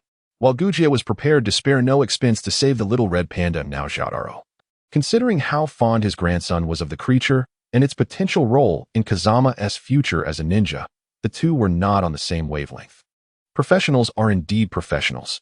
For Kazama and Gugia, the wait felt interminable, though the actual treatment lasted just over an hour. The toxins were eradicated, leaving only the wounds that needed to be redressed, as Kazama's initial bandaging was rather crude. Unable to bear the sight, the young veterinarian took matters into her own hands. 2 days later, in the treehouse, Zhaodaro and Kazama sat facing each other, both poised and serious, while Gugia knelt beside them, eagerly anticipating the unfolding drama. Zhaodaro, do you wish to become my summoning beast and enter into a contract with me? Kazama inquired, his heart racing. He was uncertain whether Jotaro would comprehend and accept his request, as it essentially meant binding its freedom and life to his own. Would this inherently free-spirited creature trust him? After awakening, Jotaro had instinctively known that Kazama was the one who had saved him, and he had maintained a friendly demeanor towards him. As his injuries healed over the past couple of days, he recognized that it was time to make a decision. Should he leave or stay? Faced with Kazama's request, he understood but found himself in a state of hesitation. Chirp, chirp. Jotaro, who had been listening quietly, boldly interjected into the conversation, speaking directly to Jotaro. Chirp, chirp, chirp. Kazama found himself sidelined as the two adorable creatures engaged in animated dialogue, speaking in their animal language, which he could not comprehend. He helplessly shrugged at the elderly Gudria, who merely chuckled silently, not wishing to disrupt the delightful scene. Finally, after the two had concluded their conversation, Jotaro extended 3 claws towards Kazama and declared, "He has 3 conditions for you." Jotaro assumed the role of translator and began articulating in human language. Having accompanied Kazama for quite some time, Jotaro's prowess lay not in combat but rather in his occasional, albeit intimidating, illusions. His intellect, however, had notably increased, allowing him to understand various commands and tactical arrangements, even keeping pace with Kazama's thought processes to a certain extent. Furthermore, he had acquired the ability to comprehend animal language and articulate human sounds, proving to be quite the adept translator. Thus, even if Jotaro might not fit into a combat scenario, serving as a supportive ninja beast akin to Pakken would still be an invaluable asset. 3 conditions? What are they? With awakened chakra and newfound wisdom, you are now capable of setting conditions? Kazama inquired, intrigued. First, while accompanying you, he expects to be well fed and cared for. He cannot endure hunger. Jotaro stated as he recalled his deep-seated memories of foraging alone in the forest, often worrying about his next meal. Being but a young bear cub, his capabilities were limited, and he often went hungry. Thankfully, as an omnivorous creature, he could survive on insects and seeds without meat, or he might not have lived to see Kazama's rescue. Absolutely. There will be plenty of food. Whether meat or vegetables is entirely up to you, Kazama assured him. What kind of condition is that? As my summoning beast, I would never allow you to go hungry. It seemed that despite his newfound wisdom, Jotaro retained a certain innocence. Secondly, you must aid him in becoming stronger. He seeks revenge against the lizard clan, whose attack claimed the lives of his parents. Jotaro remained silent, raising a paw and retracting one of his 3 claws. His expression serious. So that is the situation? Very well, I agree. However, understand that becoming stronger requires hard work and perseverance on your part, Kazama conceded. He knew that enhancing Jotaro's strength was crucial, and he would ensure proper training regardless of whether Jotaro mentioned it. Chirp, chirp. Jotaro nodded in agreement, indicating he would strive to improve. The 3rd condition, any food or items we bring back must be taken care of by you, such as storing honey or drying nuts. Upon hearing this, Jotaro's eyes widened in surprise. All right, that is simple enough. Drying nuts? Jotaro, are you sure there is nothing else behind that request? Kazama responded, amused. Kazama's expression darkened as he cast a sidelong glance at Jotaro. Alas, there was little to be done. The abundance of nuts and the dampness of the treehouse had caused many of them to risk spoilage. If they were not dried soon, they would be inedible within a few days. Upon being discovered, Jotaro showed no sign of embarrassment. Instead, he began to present facts and reason. However, my mention of honey was not erroneous. It was a request from Jotaro, who has a penchant for sweetness. Very well, I shall assist you. With Jotaro as the translator, the 2 parties swiftly reached an agreement. The 3 conditions posed by Jotaro were not particularly burdensome for Kazama, who readily acquiesced. Chapter 12. The Art of Spirit Communication for Jotaro. The issue of sustenance was resolved, and the matters of gaining strength and seeking vengeance were also addressed. Life as a bear had become tranquil. As for the 3rd condition, that was an addition made by Jotaro, bearing no relation to Jotaro. I must now pierce your claw to formalize our spirit contract. It will be slightly painful, but do not be afraid. Kazama brandished a kunai, prepared to draw blood. Jotaro thumped his chest, indicating his readiness, and willingly extended his claw. Despite Yotaro's modest size, his claws were remarkably robust, resembling those of a bear, albeit smaller. With utmost caution, Kazama pierced the skin, eliciting a few drops of blood. The ever-prepared old Gujia produced a blank spirit scroll and, after swiftly forming several hand seals, pressed the bear's claw onto the scroll. Chakra activated, and runes, akin to ants, swiftly enveloped the claw, gradually forming a circle around it, with various sealing techniques adorning the periphery. "It is complete," old Gujie declared as he retracted his chakra, inspecting the technique for any faults. He then prompted Kazama to proceed with the contract. With the kunai gliding across his fingertips, he rubbed them together before pressing them onto the scroll. "Is that all it takes? Has it truly succeeded?" Kazama inquired, intrigued.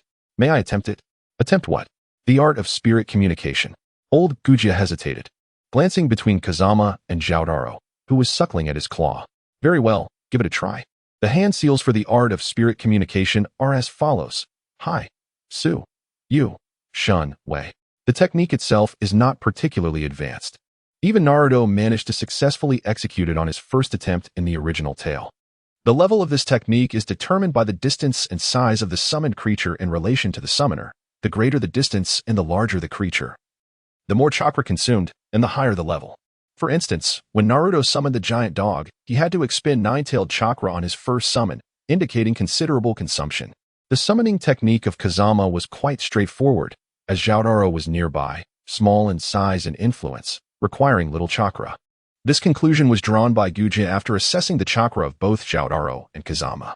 The sequence of the summoning technique began to manifest as he formed the necessary hand seals, instinctively mobilizing chakra. With a firm slap of his left hand against the ground, chakra surged forth, and he sensed an inexplicable energy radiating from within him. In the next instant, Zhaodaro, who stood 3 or 4 steps away from Kazama, abruptly straightened up, vanishing with a thud, only to reappear before Kazama with another thud, transforming Kazama's hand on the ground into a hand resting upon Zayataro's head. Had the summoning technique succeeded? "Wow, I have finally mastered my first combat ninjutsu."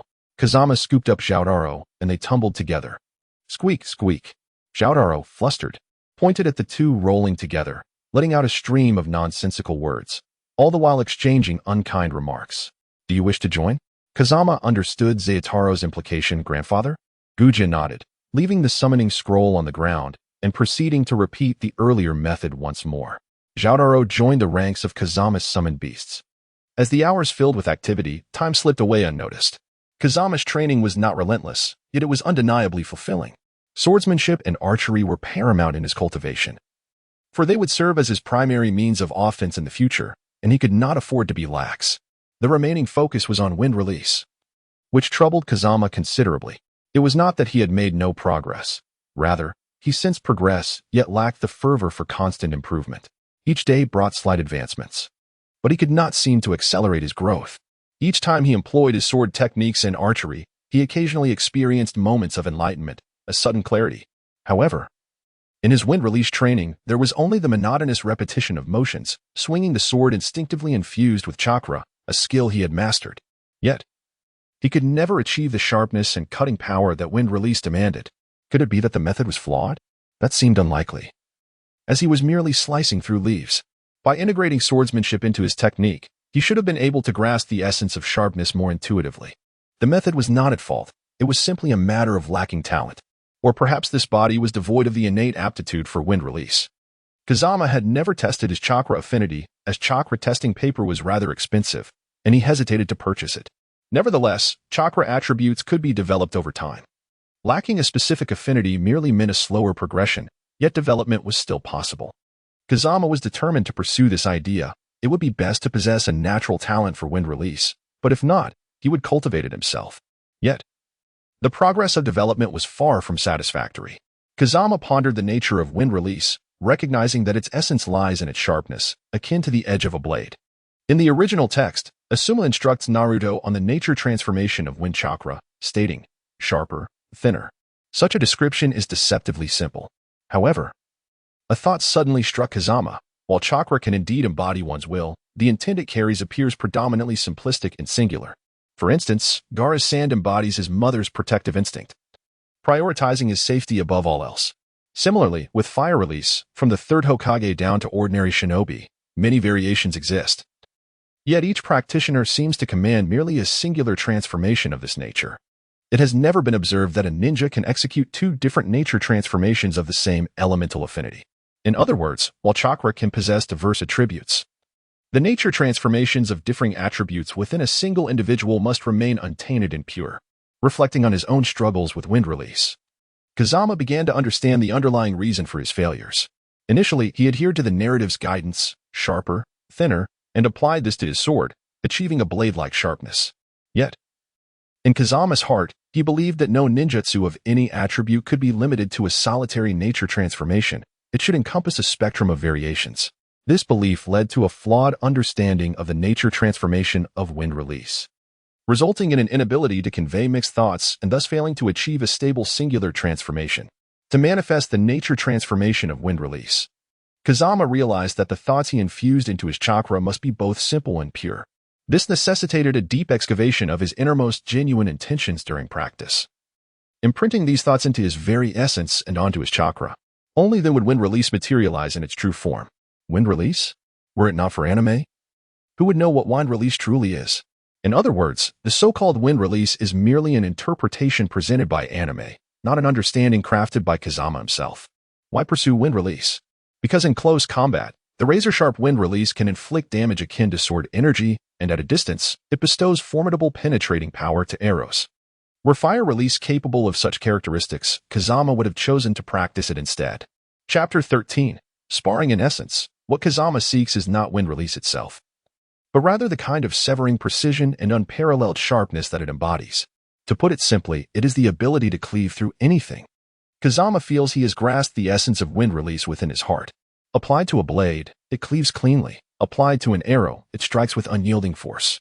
This is the wind release that resides in Kazama's mind.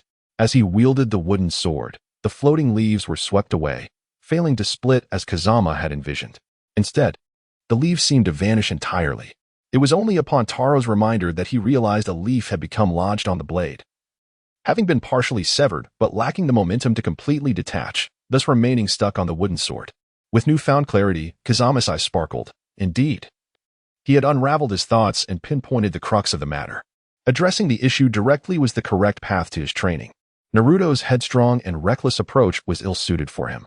His own mind was cluttered with distractions, making it all too easy to stray off course. Naruto's method was only suitable for those of a single-minded disposition, like Naruto himself or Lee with his resolute character.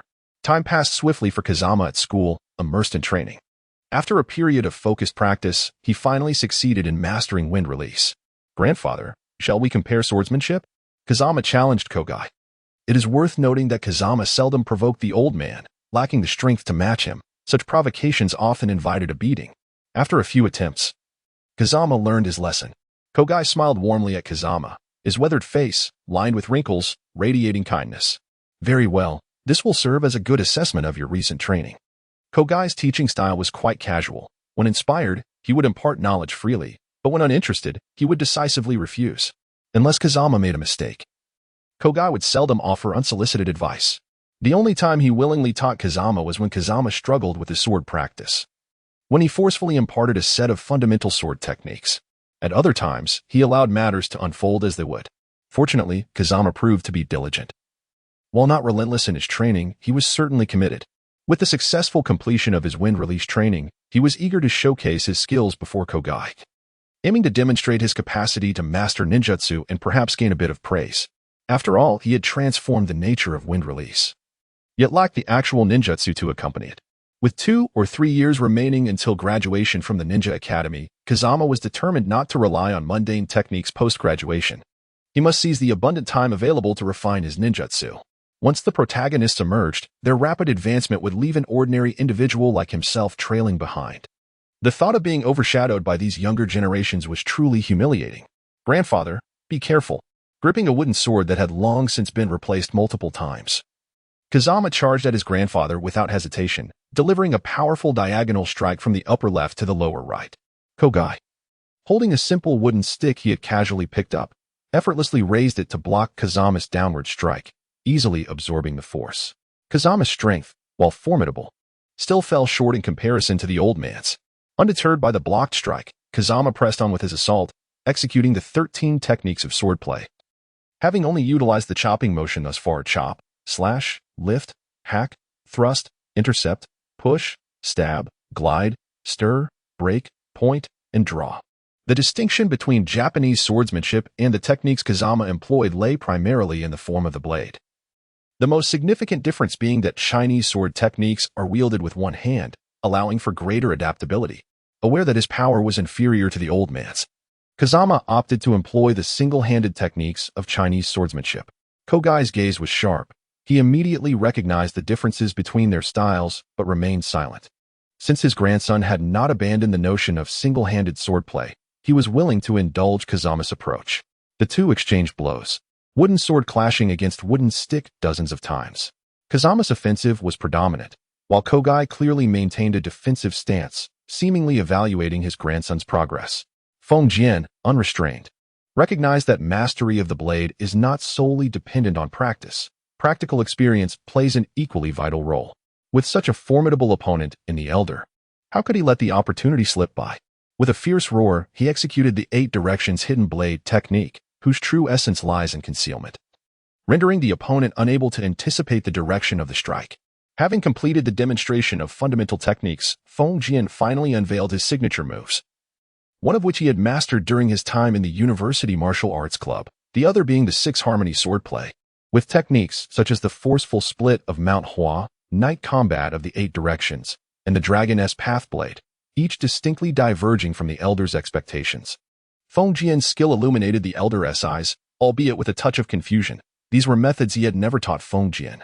Despite Feng Jian's bravado, under the Elder's defense, he had achieved little.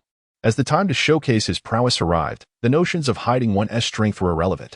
Having concluded the display of Chinese sword techniques, it was now time for the Japanese swordsmanship. The fundamental techniques imparted by the Elder were rigorously practiced by Feng Jian, who even expanded upon several forms. Thanks to the assistance of cinematic representations, emulating these techniques became significantly easier. Kaze sheathed his blade, one hand gripping the sword at his waist, while he crouched in a bow stance, raising the other hand to his chest, embodying the posture of the sword-drawing technique. He chuckled, for how could he be unaware of such a renowned film adaptation? During his initial training in fundamental swordsmanship, he had often pondered why the basic moves felt so familiar. It turned out he had witnessed them in his previous life. The sword-drawing technique. The Elder, filled with curiosity, observed as Kaze assumed a new stance, piquing his interest. Calmly regulating his breath, chakra gathered beneath his feet. The sword-drawing technique of the flying sword art demanded extraordinary swiftness, which Kaze lacked. However, he possessed a rudimentary version of the body flicker technique, which was better than nothing. Kaze had long coveted the Elder's body flicker technique, yet had never received instruction. The Elder maintained a benevolent expression, his stance steady, though his squinting eyes made it difficult for Kaze to discern his movements. There was no turning back. The arrow was on the string, and it had to be released. With a slight exertion, the ground shattered under the enhancement of chakra and propelled by the recoil. Kaze surged forward, drawing his sword to slice through the Elder's descending wooden staff, then swiftly following up with an even faster downward strike. The contest of sword drawing concluded with Kaze severing the Elder's staff. Impressive, yet insufficient. The Elder retrieved another staff, adopting an offensive stance this time. An aura of resolute intensity radiated from him, resembling a keen blade poised at Kaze's throat, rendering him motionless. Was he already faltering? The Elder exhaled, and Kaze was momentarily taken aback, quickly realizing he had succumbed to the Elder's imposing presence. Regaining his composure, he again assumed the stance of the sword-drawing technique. What a jest! The Elder was on the offensive, while Kaze could only hope to defend. This man was a master of the battlefield, easily dispatching foes with a single stroke. For a novice like Kaze, the thought of defense was laughable. Since defense was not an option, he resolved to abandon it. The essence of the flying sword art was to forego defense, favoring offense over protection. A counteroffensive? The Elder, with his narrowed eyes, seemed to analyze Kaze's every move, attempting to decipher the angle of his strike. Yet Kaze remained still, merely gathering his energy. No intention to attack. This was a perilous situation. If he continued to amass power, he might unleash a devastating blow. The Elder, with his wealth of experience, quickly assessed the situation. Chapter 14. Proving oneself as the Elder anticipated, indecision was not an option.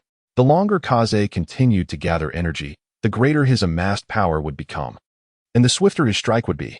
The Elder could not afford to wait for Kaze to complete his build-up. He must act immediately to disrupt Kaze's concentration. The basic horizontal cut, wielded by the Elder, was executed with remarkable finesse. Though the technique was simple, every aspect, angle, speed, and power was impeccable. With the combination of body flicker technique and swordsmanship, the elder truly embodied a master of ancestral caliber.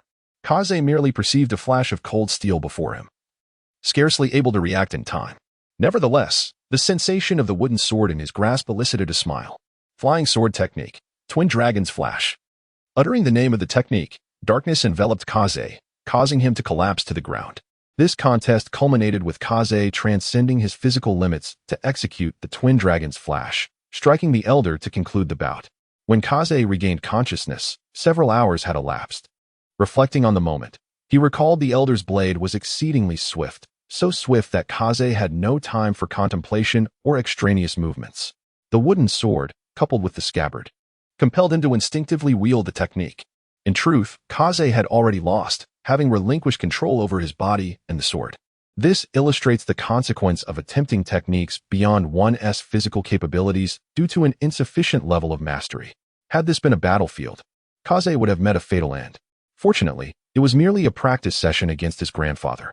Suddenly, Kaze sat up with a start and hurried out of the treehouse, only to find his grandfather preparing tea below. Yutaro and Zutaru were leisurely munching on roasted nuts. Yutaro, ever the kind-hearted one, cracked 2 nuts, one for himself and one for Zutaru, enjoying the treats thoroughly. Between bites, they sipped the tea poured by the elder, leaving Kaze puzzled as to why these spirit beasts had such a penchant for tea. Even for humans, Japanese tea tends to be somewhat bitter, a taste typically acquired with age. Grandfather Kaze approached and settled beside the campfire. Awake? He inquired. Yes, Kaze replied. The 2 little ones raised their paws to signal their presence, and Kaze waved his hand, indicating he had noticed them. Grandfather, I wish to learn ninjutsu. After several days of restraint, Kaze finally voiced his request to the elder. You are still too young. Your chakra is insufficient, came the anticipated excuse. Feng Jian remained silent, quietly resisting the stubbornness of the elder. Ah, you are always so impatient. To my mind, ninjutsu is merely a trivial matter. As long as your chakra is sufficient and well-controlled, ninjutsu is simply an application of these fundamental abilities, easily mastered in a few days. Once one becomes somewhat proficient, it can be applied in combat. Thus, it is the quantity of chakra, the mastery of its control, the transformation of its nature, and the honing of physical techniques that warrant one's time and effort. After speaking, he noticed Feng Jian remained unmoved. Ah, the youth, always captivated by the dazzling allure of ninjutsu. After this lamentation, both fell into silence. The words just spoken were the culmination of a lifetime of experience for the elder. Yet alas, teaching is often a fruitless endeavor. Even Feng Jian, who could be considered a seasoned individual, could not suppress his curiosity towards ninjutsu, especially knowing he was merely 2 years older than the protagonist. In other words, if he wished to avoid being overshadowed by the protagonist's group in the future, these 2 years would be a period for him to accumulate and unleash his potential. Just as the saying goes, speak of the devil, and he shall appear. The grandfather and grandson were enveloped in silence when an audacious presence intruded upon their shared space. If Kazama were to notice, the sensitive reactions of the 2 little ones would undoubtedly indicate a problem. Silently observing his surroundings, a small figure emerging from behind a tree sent a jolt through Kazama's heart. How could it be him? Clad in a shirt and shorts that were neither distinctly yellow nor white, and wearing ninja shoes, with a shock of yellow hair and a beard adorning his face. All signs pointed to this unfamiliar guest being an acquaintance. Upon arriving in this world, nearly all travelers contemplate a singular question. Should they engage with the future protagonist? Once contact is made, the most favorable outcome would be to exist under the watchful eyes of the 3rd Hokage and Danzo, where every action would attract scrutiny, and one's identity would be perpetually at risk of exposure, particularly with Danzo, who disregards the necessity of evidence. Any behavior he finds perplexing could easily be twisted into proof of treachery. As a time traveler, exhibiting peculiar behavior is rather commonplace. How would one justify approaching Naruto, which in itself signifies exposure? Thus, Kazama's plan had always been to maintain a distance from Naruto. Aware that Naruto was merely 2 years his junior and universally vilified in the Hidden Leaf Village, he harbored sympathy for Naruto's plight, but never drew near. His own life was in disarray, leaving him with little capacity to care for others. Yet today, Naruto had intruded upon his space. What should he do? Drive him away? Gazing into Naruto's curious eyes, Kazama found himself incapable of such cruelty. Acceptance? He cast a glance at the elder, Hoping that the old man held some weight in the minds of the third Hokage and Danzo, he beckoned the figure from behind the tree to approach. The shadow in the dark hesitated, then stepped out, pointing to himself for confirmation. Upon realizing it was indeed him, an expression of foolish delight blossomed on his face as he rushed to the campfire, eagerly surveying his surroundings. Kazama served a portion of the food that the elder had prepared over the campfire to Naruto, who accepted it with a mixture of anxiety and anticipation. He devoured the contents of the bowl with ravenous enthusiasm, unwilling to spit it out even when the heat made him gasp. Struggling to keep his gaze from lingering on Naruto, Kazama feared he might inadvertently utter words better left unspoken. Like a puppy, Naruto finished his meal and politely set down his bowl and chopsticks, placing his hands together in gratitude towards Kazama. Hello, big brother. My name is Uzumaki Naruto. Thank you for treating me to such delicious food. When I'm hungry, I can come here often. It's just me and my grandfather, with no outsiders around. Once you're here, there's plenty of food. Kazama feigned indifference. At that moment, he was reluctant to forge a deeper connection with Naruto. Providing him with a place to fill his belly was the greatest assistance Kazama could offer. Quietly, he whispered an apology to Naruto in his heart. Kazama, still possessing the spirit of a modern individual, was acutely aware of Naruto's hardships yet remained a passive observer, plagued by an indescribable sense of guilt. Really? Thank you. Big brother, thank you, Grandpa. Naruto exclaimed joyfully, bouncing with excitement. Do you like it? If you do, you can have another bowl. The elder served another helping to Naruto, who gratefully accepted it and returned to his ravenous eating, clearly famished. At this time, Kazama was 10 years old, and Naruto was 8. In the Hokage's office, Danzo burst in with fervor, confronting the third Hokage. Do you not comprehend the significance of the Nine Tails? How could you allow an outsider to approach him? What if that person is a spy from another ninja village? The outsider you speak of is Marahoshi Kagane. Despite Danzo's dark demeanor, he could not bring himself to accuse Kagane of being a spy, as it was the elder's lifetime reputation at stake. In any case, the protection of the Nine Tails must not be taken lightly. If you cannot handle it properly, leave it to Root. Danzo, stubbornly resistant, understood that his attempt to stir trouble would yield no results, yet he persisted in his defiance against the third Hokage. You need not concern yourself. I have stated that Root is not permitted to interfere with matters regarding the Nine Tails. Do not forget, I am the Hokage, as expected of an old comrade. The third Hokage knew just how to provoke Danzo. You will regret this, Hiruzen, Danzo huffed as he departed the Hokage's office. Chapter 15. A ray of hope. The third Hokage, deep in thought, rose from his expansive desk and walked towards the village's outskirts. It seems I have arrived just in time. His gentle voice resonated behind Kazama and the others. They turned to see the third Hokage stepping out from the shadows, the firelight casting an aged yet benevolent glow upon his face, reminiscent of an elder witnessing the growth of his juniors. Third Hokage, old man Hokage. The three stood to greet him, and the third Hokage smiled warmly, settling down by the campfire. Kagane, want you treat this old man to a meal? Kagane responded with a beaming smile. It would be my honor if you enjoy it, Lord Third. He promptly served a bowl to the third Hokage. I must say, Kagane, your culinary skills remain exceptional, making it impossible to resist, he stated, as he lifted a piece of food to his mouth. Indeed. Grandpa Kagane's cooking is absolutely delectable. Naruto chimed in enthusiastically. Do you enjoy it, Naruto? I love it. Haha. As long as you enjoy it, that is the highest praise one can offer to a cook. Nodding vigorously, Naruto, having filled his belly, felt he could manage just a bit more. One more bowl, he shouted, raising his bowl high. You've already had 2 bowls. Be mindful of your digestion, Kazama cautioned, observing Naruto's reckless enthusiasm. Even the most delicious food should not be consumed to excess. I don't care. I want to eat more. All right, here you go. The joyous moments spent over a meal always seemed to pass swiftly. After devouring his food, an energized Naruto began to feel drowsy, yet the other 3 remained unperturbed. The third Hokage spoke up. Thank you for your hospitality.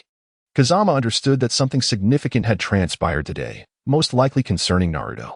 It is good to know that the third Hokage enjoys it. To express my gratitude for this delightful meal, I shall teach you a ninjutsu, Kazama. Really? Thank you, Lord Third.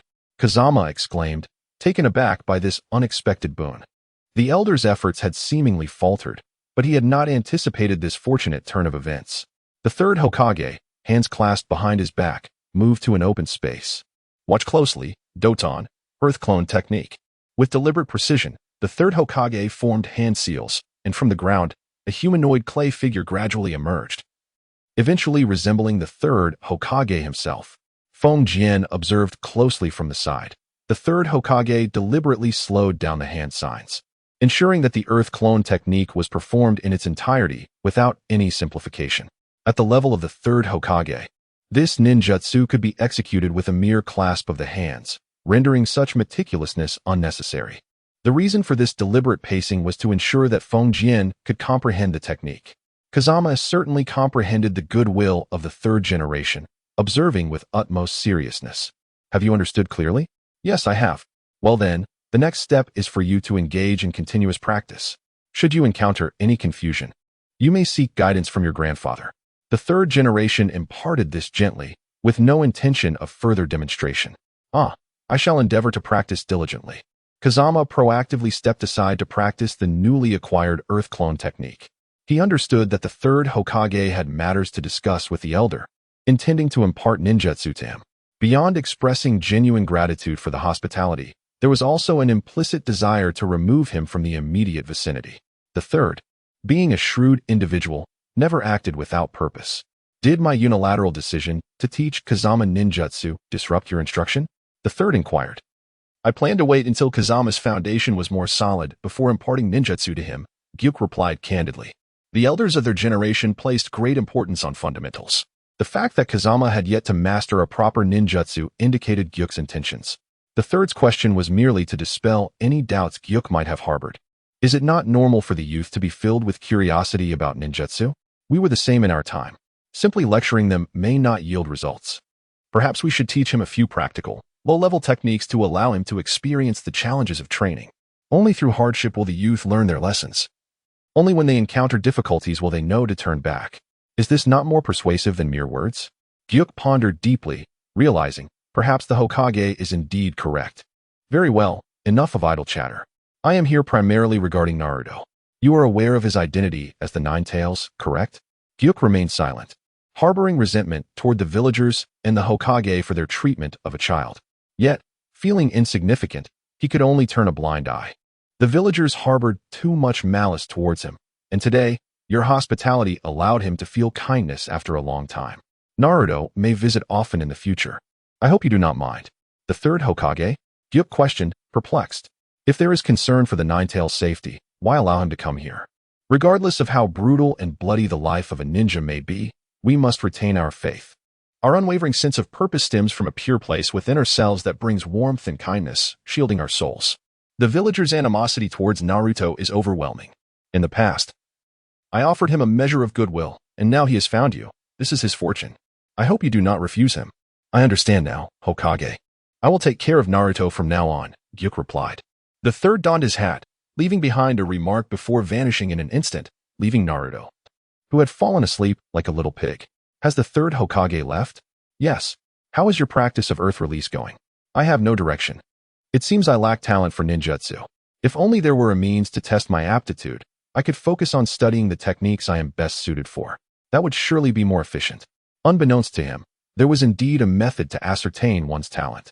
Chakra paper can accurately determine an individual's affinity for ninjutsu. This should have been arranged for Kazama long ago, but Gyuk had deliberately held back, thus delaying the process. Now, it seemed necessary to utilize it. Let us give it a try, the elders said, producing 2 pieces of note paper. This is what you need to test your ninjutsu aptitude. Chakra testing paper. Simply channel your chakra into it, and based on the paper's reaction, you will discover which chakra attributes you excel in, Gyuk explained, assuming Kazama was unaware of its function. Kazama was certainly aware of the chakra test paper, yet upon encountering the physical object for the first time, he failed to recognize it. Is this the chakra test paper? Kazama took it, infused a trace of chakra, and indeed, the paper reacted instantaneously, splitting into 2, one side soaked, while the other crumbled. What is this? Kazama's eyes sparkled. It appeared he possessed some innate talent, revealing 3 attributes. Wind, water, and earth attributes, perhaps? Gujia observed with clarity. He was indifferent to his grandson's chakra attributes, as a ninja's strength had never been solely dependent on such traits. Chapter 16. Custom ninja tools. Given that I possess wind attributes, why is the transformation of wind chakra so challenging? Kazama speculated that his wind attribute might have been developed rather than naturally bestowed, which seemed the only plausible explanation. After all, possessing 3 attributes could be deemed a mark of genius. There was no justification for Kazama's current level. Do you have any questions? Sharing his musings with the elder, Kazama was met with surprise. When did you begin cultivating wind chakra? During sword practice. From the very beginning? This time, it was the elder's turn to fall silent. Since enrolling in the ninja academy, Kazama had diligently practiced swordsmanship daily. Given that he had only recently succeeded, it was indeed possible. After all, spending 3 to 4 years developing a chakra transformation suggested a talent that was hardly impressive. Grandfather, can you teach me water release? My talent is suited for it. Seizing the moment is essential. One must act while the opportunity exists. Aren't you just beginning to learn earth release? Once you master it, I will teach you water release. The elder firmly refused his greedy grandson. All right, it's a deal. Wasn't that a definitive agreement? Master earth release, right? With earth release talents, there is no reason you shouldn't excel at it. The earth clone technique is merely of C-rank difficulty. Let us get started. Earth release. Earth clone technique. Kazama completed the hand signs in under 2 seconds, and a clay clone appeared beside him, taking on a brown humanoid form. As it took shape, it gradually mirrored Kazama precisely. With the simultaneous movements of Kazama and his clone, they executed a double shot with bows drawn, releasing 4 arrows in a square formation toward a wild boar in the distance. The wild boar, oblivious while foraging, had no idea that a sniper lurked in the trees nearby. The sound of arrows slicing through the air reached it too late, before it could react. The arrows struck its eyes, neck, and legs, embedding themselves deeply. Despite its strength, the sudden onslaught left the boar dazed. Attempting to flee, it stumbled and collapsed, incapacitated by the arrows lodged in its legs, with fatal wounds to its neck and eyes. In mere moments, the wild boar was reduced to gasping for breath. On the brink of death, Naruto, come forth, it's your turn to clean up. Kazama called to Naruto, who had been following at a distance. All right, watch me. Naruto rolled up his sleeves, wielding a kunai over a foot long, charging forward to deliver a decisive thrust, embedding the weapon deep within the boar. With a spray of blood upon him, Naruto, donned in his signature orange outfit, now resembled a figure drenched in crimson. Hey, keep your distance. You're making a mess while slaughtering a pig. Kazama expressed his distaste. Although Naruto's talent was not lacking, his clumsy habits were deeply ingrained. As they hunted, Kazama served as the primary attacker, while Naruto provided support, occasionally acting as bait, butcher, and porter to hone his skills. Evaluating Naruto's strength proved difficult, but his stamina had undeniably improved. Despite being 2 years younger than Kazama, he remained lively after a full day of running. The pigskin was deemed unworthy. It was too unsightly and cumbersome to process. They decided to forego it entirely, opting instead to gut the pig, dismantling it for meat. Having collaborated on this numerous times, Kazama mainly directed while Naruto executed the tasks. In just 15 minutes, the plump wild boar was reduced to chunks of meat, which Naruto packed into 2 large backpacks. Excellent. This package of fine meat will be delivered to the meat vendor, who placed an order. This load of bones, head, and hooves will suffice for a meal at the orphanage. What do you think? Sounds good. Let us proceed. Since promising Naruto daily meals, their treehouse became a regular hangout for him, with occasional visits to the vendor for variety. To help Naruto improve, Kazama encouraged him to take on food orders, including various meat-producing beasts, fish, and even mushrooms and vegetables, primarily for the meat vendor's ramen shop. In truth, the two spent their days together, often without pause. They couldn't consume all the ingredients, so everything was delivered to the vendor, who would use or sell what he couldn't utilize. Remarkably, the earnings provided sufficient pocket money for both boys. Naruto's kunai was purchased with his savings. As for Kazama, he had accumulated a fair amount of money. Yet he hesitated to spend it, still lacking conviction. He decided to donate the excess meat to the orphanage, not for any grand reason, but simply because he had noticed it while passing by. It felt right to lend a hand when he could. Weapons differ from meals. One can make do with today's meal and not worry about tomorrow's preferences. They are the most relied upon companions in battle, once chosen. They accompany a ninja throughout their career. The bow and arrow were non-negotiable choices, or rather, there were myriad options. Since deciding to wield a bow and arrow, he had crafted at least a dozen bows and crossbows over the years, sufficient for his needs unless his archery skills demanded something more advanced in the future. It was the close combat weapon that caused Kazama to hesitate. Had he been a native, he might have chosen a kunai or a katana, yet he was not. The fusion of experiences from two worlds offered him an abundance of choices. With a mastery of various weapons, Kazama's swordsmanship necessitated a selection of blades. However, with an array of options, including tang swords, Mongolian sabers, dogleg knives, and spring embroidery knives, each represented the rise and fall of different dynasties. While they were all functional, the weapon must be the one that resonates with his heart. Otherwise, it would feel akin to marrying someone he did not love. Once more, he grasped the wooden sword he had been using for over a year. Ever since he began to delve into wind chakra, Kazama's sword practice shifted focus, emphasizing transformation and timing. This deepened understanding of technique resulted in minimal damage to the wooden sword, allowing it to remain in excellent condition.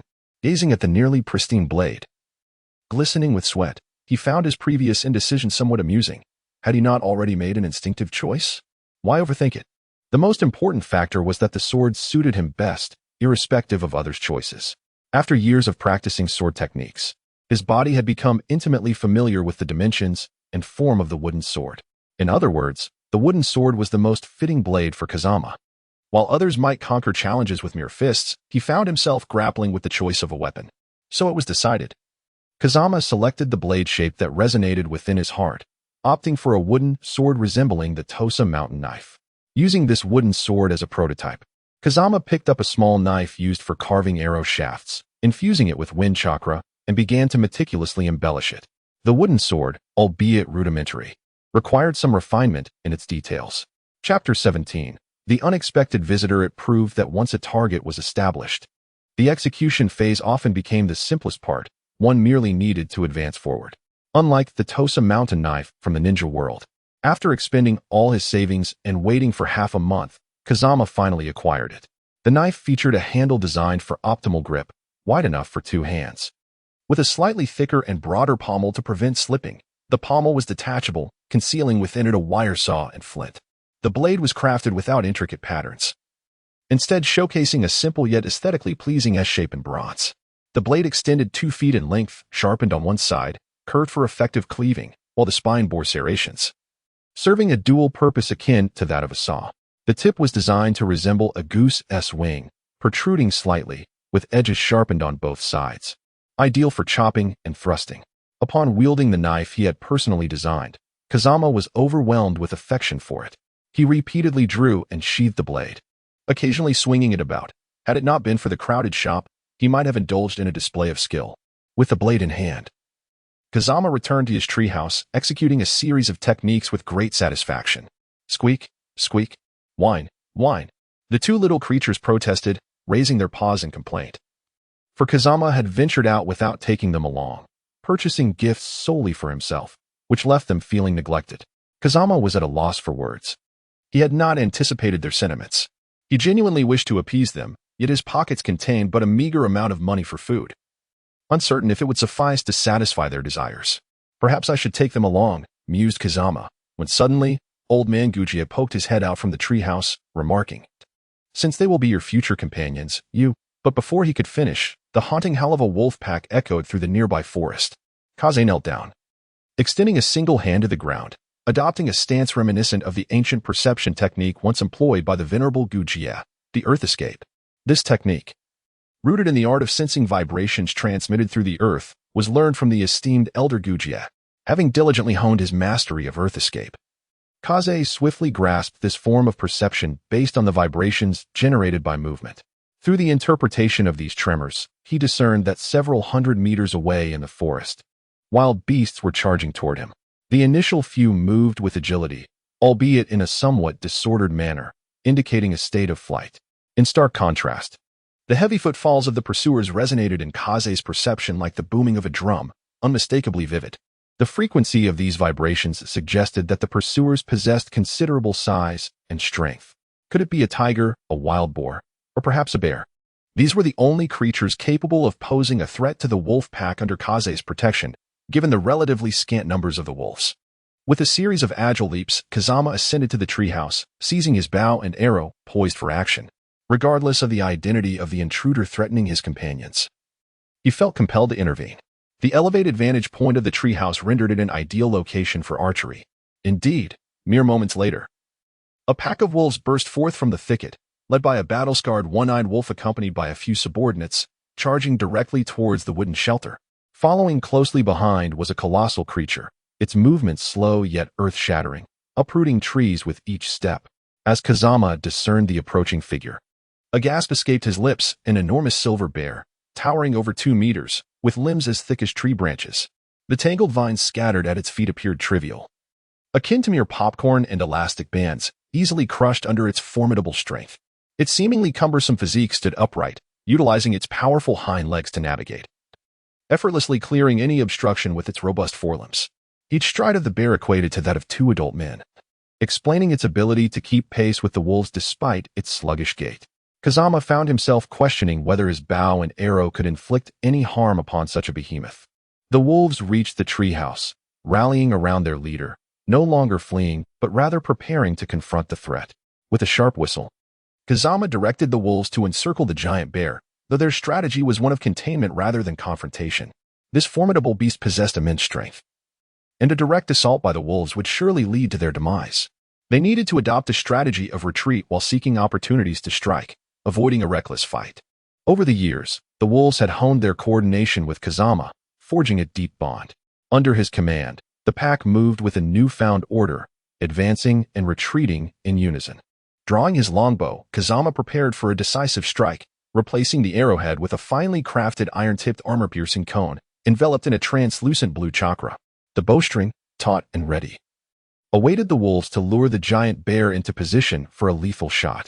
The wolves engaged in a relentless dance, darting from side to side, launching feints from the flanks and rear, biting only briefly before retreating, not seeking glory, but rather aiming to exhaust the bear's stamina.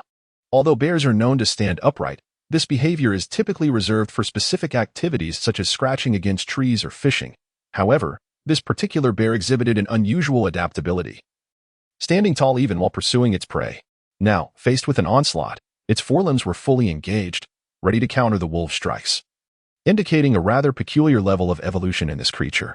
The wolves incessantly harassed the bear, which grew increasingly agitated. Their tactics, elusive and cunning, avoided direct confrontation, opting instead for sudden ambushes. The bear, despite sustaining numerous bites, found itself unable to retaliate effectively. After swatting away one such flank attack, the bear turned its focus on the lead wolf, the one-eyed creature. Even among beasts, there exists a semblance of intelligence. The bear recognized the one-eyed wolf as the pack leader and grew impatient with the back-and-forth game. It intended to focus its assault on the one-eyed wolf, believing that eliminating it would render the remaining wolves insignificant. Kazama seized the moment. At the instant the bear pivoted, he released the arrow he had been charging. The projectile, infused with wind chakra, surged forth like a glimmering bolt of lightning, barely perceptible to the eye as it raced toward the bear's head. Kazama recalled a passage from a book he once read about primitive bear hunting, which emphasized the use of a swift individual as bait to provoke the bear into chasing them, leading the pursuer to ascend a tree. Bears, known for their grudges, would then attempt to climb after the provocateur, becoming clumsy in their ascent.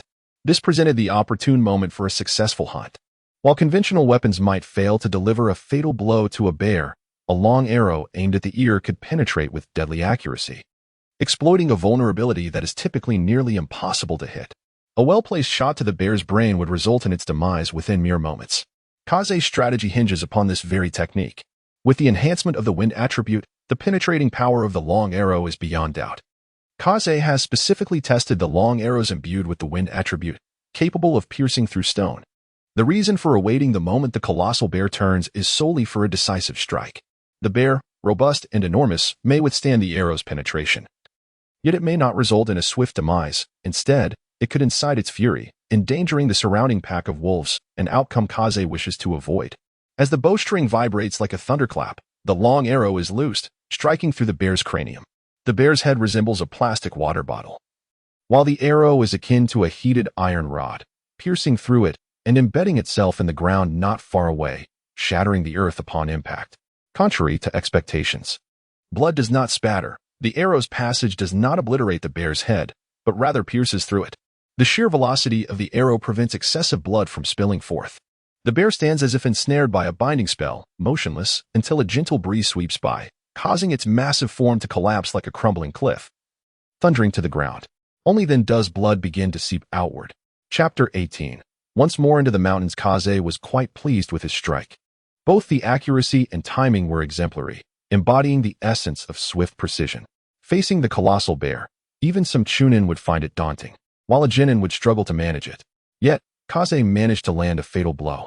It seemed he had made the right choice in selecting the bow as his primary weapon. Indeed, the bow and arrow, an elegant yet lethal weapon, proved its worth. Gujie observed silently from beginning to end, intending to gauge Kaze's training. He was taken aback by the simplicity and unadorned nature of Kaze's attack. As a single arrow dispatched the giant bear. Initially, Gujie had planned to intervene if Kaze faltered, ready to mock him, leaving him with a sense of unfulfilled expectation. The combination of wind attribute chakra with the bow resulted in an unexpectedly formidable power. Judging solely by the arrow's lethality against the bear, it exhibited at least the destructive capability of a C-rank ninjutsu, considering the attack's range and the element of surprise in certain scenarios. It could even surpass B-rank ninjutsu in effectiveness. What a remarkable strike it was. Having spent considerable time together, Gujie had discerned that Kaze's ninja talent was rather ordinary. Even with the innate advantage of possessing two chakra types and successfully developing wind attribute chakra, Kaze's aptitude paled in comparison to the numerous prodigies of Konoha he had witnessed over the decades. Some had risen to greatness, while others had met their demise or faded into obscurity. Kaze's talent, when compared to theirs, was unremarkable. His ability to contend with Chunin-level beasts stemmed entirely from his intellect. Gujie noted that many of Kaze's ideas diverged significantly from those of typical ninjas. It was precisely these unconventional thoughts that shaped the current version of Kaze. While the bow and chakra were not uncommon in the ninja world, Gujie had only encountered Kaze employing their combination thus far. If all went as expected, bow-based ninjutsu would likely become Kaze's main focus, essentially forging a new and powerful path of ninjutsu. Gujie suddenly felt a sense of realization. Kaze had unknowingly reached a level of growth that demanded his respect. Time had passed since the bear's demise, and aside from Naruto occasionally lamenting Kaze's refusal to seek his assistance upon spotting the massive bear skin in the treehouse, little attention had been drawn to the event. After all, the vast forests surrounding Konoha were rife with countless skirmishes among beasts daily. If all were to be monitored, there would be no time for anything else. As long as the bear did not intrude upon the village or harm its inhabitants, it was deemed unworthy of attention. Kaze felt a twinge of regret. Had he been able to raise such a formidable creature as a pet, it would have been ideal. He wished to find a main combat companion, and the bear, with its tough hide and substantial meat, would have been perfect. Previously, he had sought his grandfather's help, but only managed to acquire Wataru hastily. While he held no disdain for Wataru, the creature was more suited for support roles than as a primary combat companion. Kaze glanced at the two small creatures lazily napping beneath the tree's shade. Alas, relying on others is often a precarious affair. His grandfather had declared that since Kaze could handle a Chunin-level bear, he no longer required assistance, permitting him to explore the forest at will. He advised Kaze not to disturb him, as he was an old man needing rest. Watching his grandfather savoring tea and delicacies made from Kaze's own creation, he decided against interrupting his enjoyment of life. After a lifetime of toil, such tranquil days deserve support. Grandpa, I plan to venture into the mountains in search of a summoning beast. Please take care of yourself, Kaze said as he gathered his belongings. Going again? His grandfather pondered for a moment before deciding not to assist further. The boy had grown and needed to fend for himself. Avoid unfamiliar foods, refrain from drinking untreated water, and carry double doses of medicine. As this is your first solo journey into the mountains, seek not glory, but simply avoid mistakes. I have taught you all you need to know about the forest. Just exercise caution, he admonished, reminiscent of a mother hen, before watching Kaze depart. Once again summoning his one-eyed companion, Kaze resolved to seek out the bear's den, hopeful for a fruitful discovery. Though bears are solitary creatures, locating their habitat would indicate a suitable environment for their survival. Would there be other bears in the vicinity? It was highly probable. And given that the giant bear had been deceased for some time, its territory would likely have a new ruler. Any creature bold enough to claim such ground would possess considerable strength, potentially a fitting candidate for summoning. Kaze found himself increasingly regretful, pondering why he hadn't held back during that fateful strike. Such a worthy combat companion had been dispatched in an instant, leaving him with nothing but the bear's hide and meat. Had he allowed it to live, with some training, he believed he could have rivaled a chunin. The forest air was perpetually damp, tinged with a scent of decay that was far from pleasant, and potentially toxic. Kaze had long since acclimated to these conditions. With the aid of his one-eyed companion, he located the bear's dwelling within 2 days. A bear's territory is extensive, encompassing several nearby mountains as its hunting grounds. However, upon arrival, Kaze found no sign of neighboring bears or successors. He did, however, discover the bear's lair, an enormous, partially buried pit beneath a tree that must have stood for countless years. The thick roots and developed root system shielded the hollow from collapse. Inside, aside from the lingering scent of wild beasts, there was nothing of value. He encountered numerous creatures along the way, and it must be said that the ninja world differed somewhat from Earth. Some creatures were distinctly unlike typical fauna. For instance, a bison, typically a grassland dweller, was found in the forest. Had he ever seen a pangolin the size of a sheep? The color variations in their fur were merely minor differences, yet astonishing. After narrowly escaping a group of monkeys, Kaze sat down to catch his breath. He had tried to gather some fruits, but stumbled into the monkeys' territory, leading to their relentless pursuit. Though he considered taking a few down, he decided against it. It seemed petty to squabble with monkeys. Moreover, the animals here exhibited a palpable aggression. Even the seemingly adorable monkeys could be vicious in a scuffle. Their fists, when thrown, whistled through the air, matching the speed of Kaze's own shurikens. The deeper he ventured into the forest, the more numerous the animals became, and their territorial instincts intensified. The overlapping of territories among creatures posed no issue for them, but as an outsider, Kaze would face their collective wrath. Aside from the 2 days of travel, he had spent only 3 days in the forest, yet felt utterly exhausted. The constant disturbances from snakes, insects, and rodents, coupled with the ever-present threat of wild beasts, made even eating a cautious endeavor, as he had to ascertain whether his food was poisonous. Lacking knowledge of sealing techniques, he brought some provisions from home while foraging for more in the wild. The food he carried would spoil, while the wild forage might be toxic. Strangely, among the same species, some were poisonous while others were not. Could one believe that? Kaze had already suffered from a day of diarrhea, which had slightly affected his stamina but not his combat effectiveness. He was uncertain if it was a result of something he ate or merely an allergic reaction to insect bites. In any case, he needed to return. At this rate, he would either be devoured by beasts or succumb to illness. Chapter 19. Sealing techniques. This solitary journey into the forest, as his grandfather had foretold, yielded no results beyond familiarizing himself with the terrain. Surviving in the wilderness was a vastly different endeavor compared to leisurely strolling through the well-known woods. The jungle, with its limited visibility, is generally more troublesome than the wilderness. The humid environment and intricate ecosystem lead to a proliferation of bacteria and a complex food chain, allowing a myriad of known and unknown creatures to thrive, making human survival particularly arduous, even for ninjas. This expedition made Kazama realize what he lacked. It wasn't his strength or reconnaissance methods. Rather, it was the ability to preserve food and resources, as well as his adaptability and discernment in the environment. Despite considering himself well-educated under the old man's tutelage, he recognized that his knowledge paled in comparison to the lifetime of experience the old man possessed. The saying knowledge is regrettably scant when needed rings most true. The study of sealing techniques must ascend the agenda, whether for securing resources, aiding combat, or preparing for the grand battles that lie ahead in the unfolding narrative. Kazama resolved to pursue a ranged archery path. The disadvantage of creating his own style was the absence of established experience for reference. His progress depended solely on himself, and he wished to avoid the predicament of addressing problems only when they arose. The approach of treating symptoms rather than root causes would merely lead to the adage of mending the fold after the sheep had been lost. Furthermore, the last-minute effort may not yield satisfactory results. In the original narrative, the character Tion, armed with a dazzling array of weapons, stands among the 12 elite.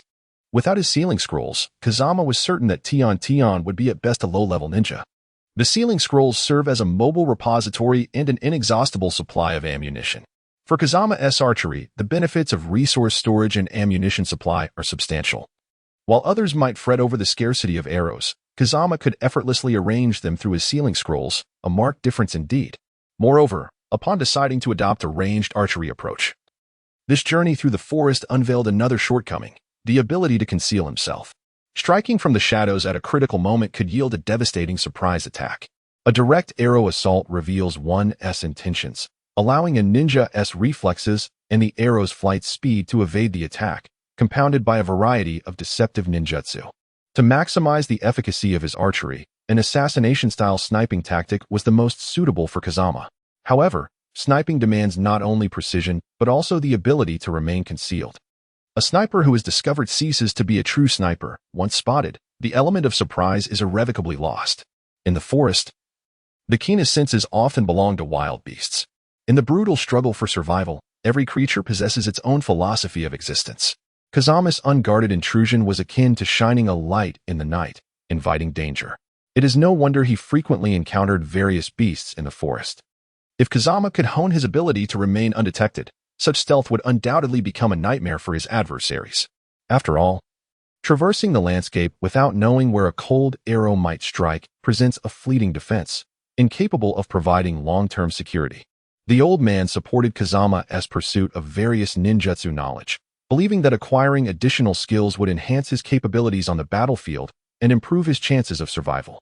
The following day, after a half-day outing, Kazama returned with a hefty tome exceeding a meter in height.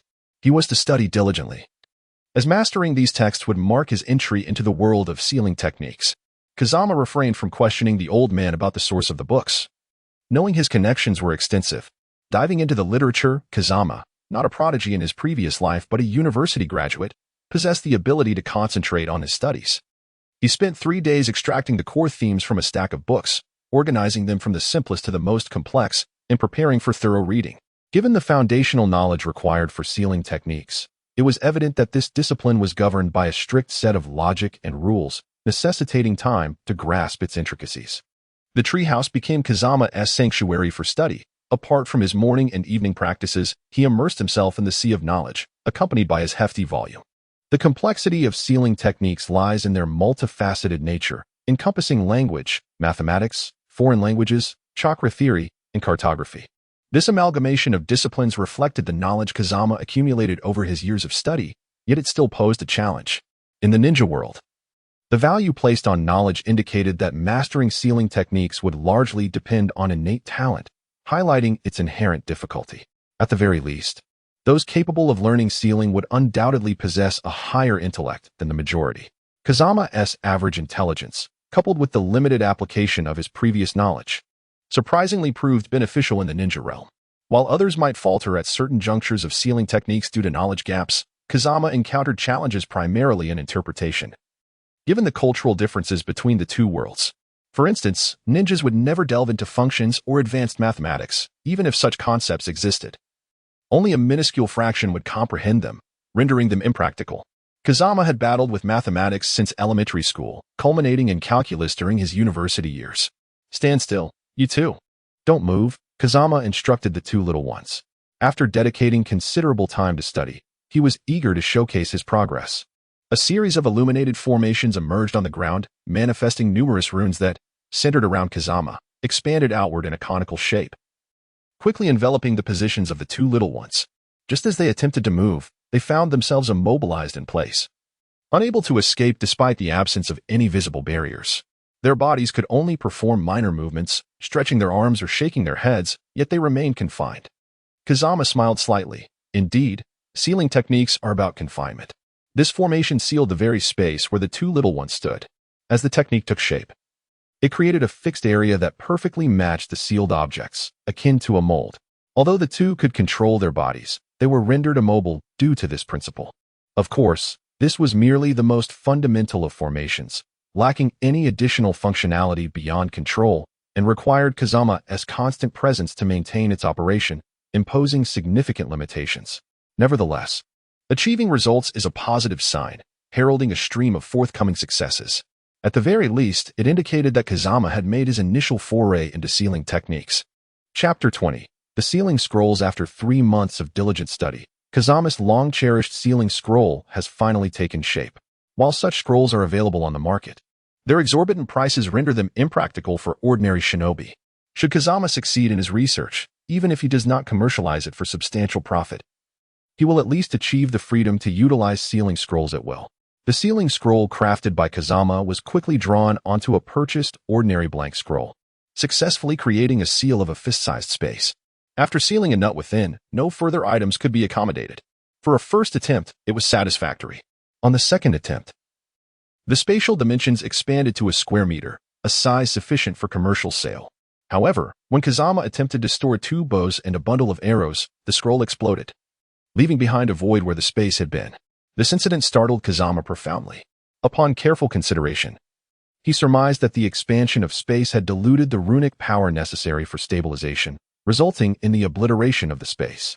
The notion of spatial annihilation, typically associated with the 4-symbol seal of Danzo, made Kazama realize he had inadvertently stumbled upon a perilous discovery.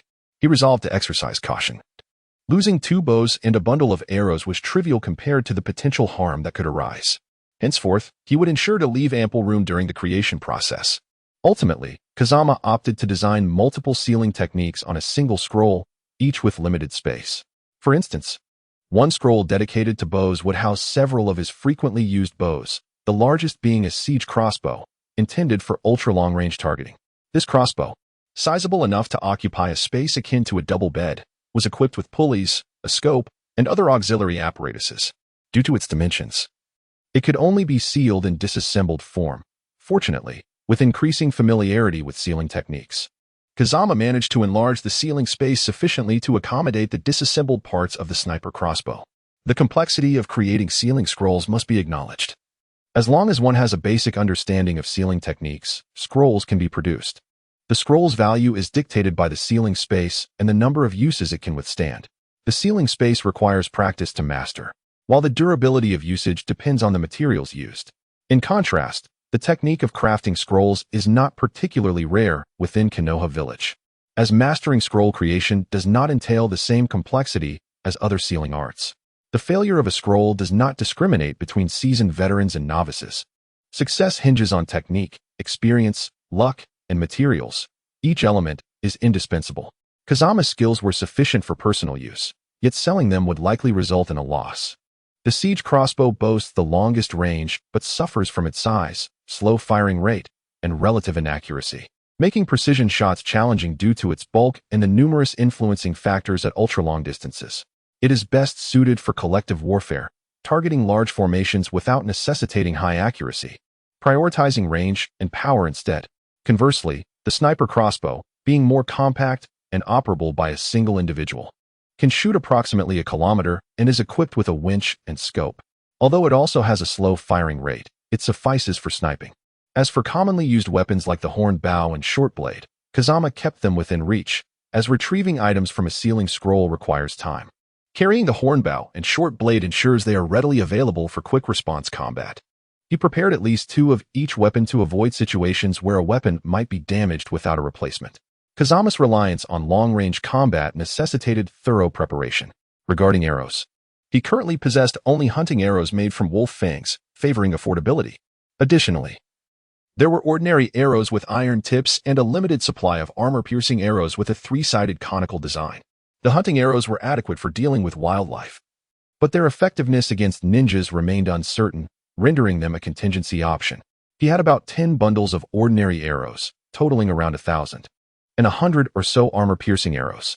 Kazama harbored innovative ideas regarding arrows. The aforementioned types were suited for combat, yet ninja battles need not solely revolve around killing. He valued sealing techniques that incapacitate opponents, recognizing that capturing a living target can often prove more beneficial than outright killing. He envisioned an arrow that, upon striking an enemy, would activate a sealing technique, effectively immobilizing them, a brilliant concept he named the binding arrow.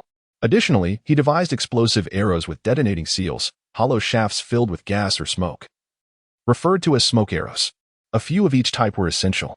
After all preparations, Kazama found his finances significantly diminished. To his dismay, 2 of his companions, Yutaro and Zataro, protested, having not received gifts last time and adamantly refusing to let him evade this obligation. They nearly summoned the elder for arbitration. However, with an empty wallet, Kazama found himself at a loss. After much contemplation, he decided to create something for them, pondering whether human-made items would suit their distinct species. Customization would be costly, prompting Kazama, the frugal, to abandon the idea and instead craft the gifts himself. The results materialized swiftly for Yutaro. He crafted a small crossbow measuring a foot in length. Considering Yutaro's petite stature and limited strength, He incorporated a winch to compensate for his combat deficiencies. Zataro was thrilled. Having witnessed Kazama shoot arrows capable of piercing a giant bear, he was enamored by the prospect of wielding a crossbow that could enhance his combat prowess. When Kazama presented it, Zataro's eyes sparkled with excitement, immediately experimenting with it. He drew back the string and fired, the bolt striking a tree with a quivering thud, prompting Yutaro to leap for joy. As for Zataro, true to his name, he could not be less than impressive. Kazama transformed an old showakin into claw-like blades, heating and bending them into a claw shape. He then welded iron rings onto them, ensuring they could fit over Zataro's claws. To add flair, he crafted 5 interconnected claws, forming a set reminiscent of Wolverine's iconic metal claws. Now, Zataro truly embodied his namesake. The claw blades compensated for the shortcomings of Zataro's short and fragile claws. Kazama even innovatively added a several-meter-long iron chain, enabling Zataro to throw the iron claws like flying weapons when necessary. Just as the two young creatures reveled in their new toys, Kazama received promising news regarding the wolf pack. New members had joined. He hurried to assist, knowing that giving birth in the wild could be perilous for the mother wolf.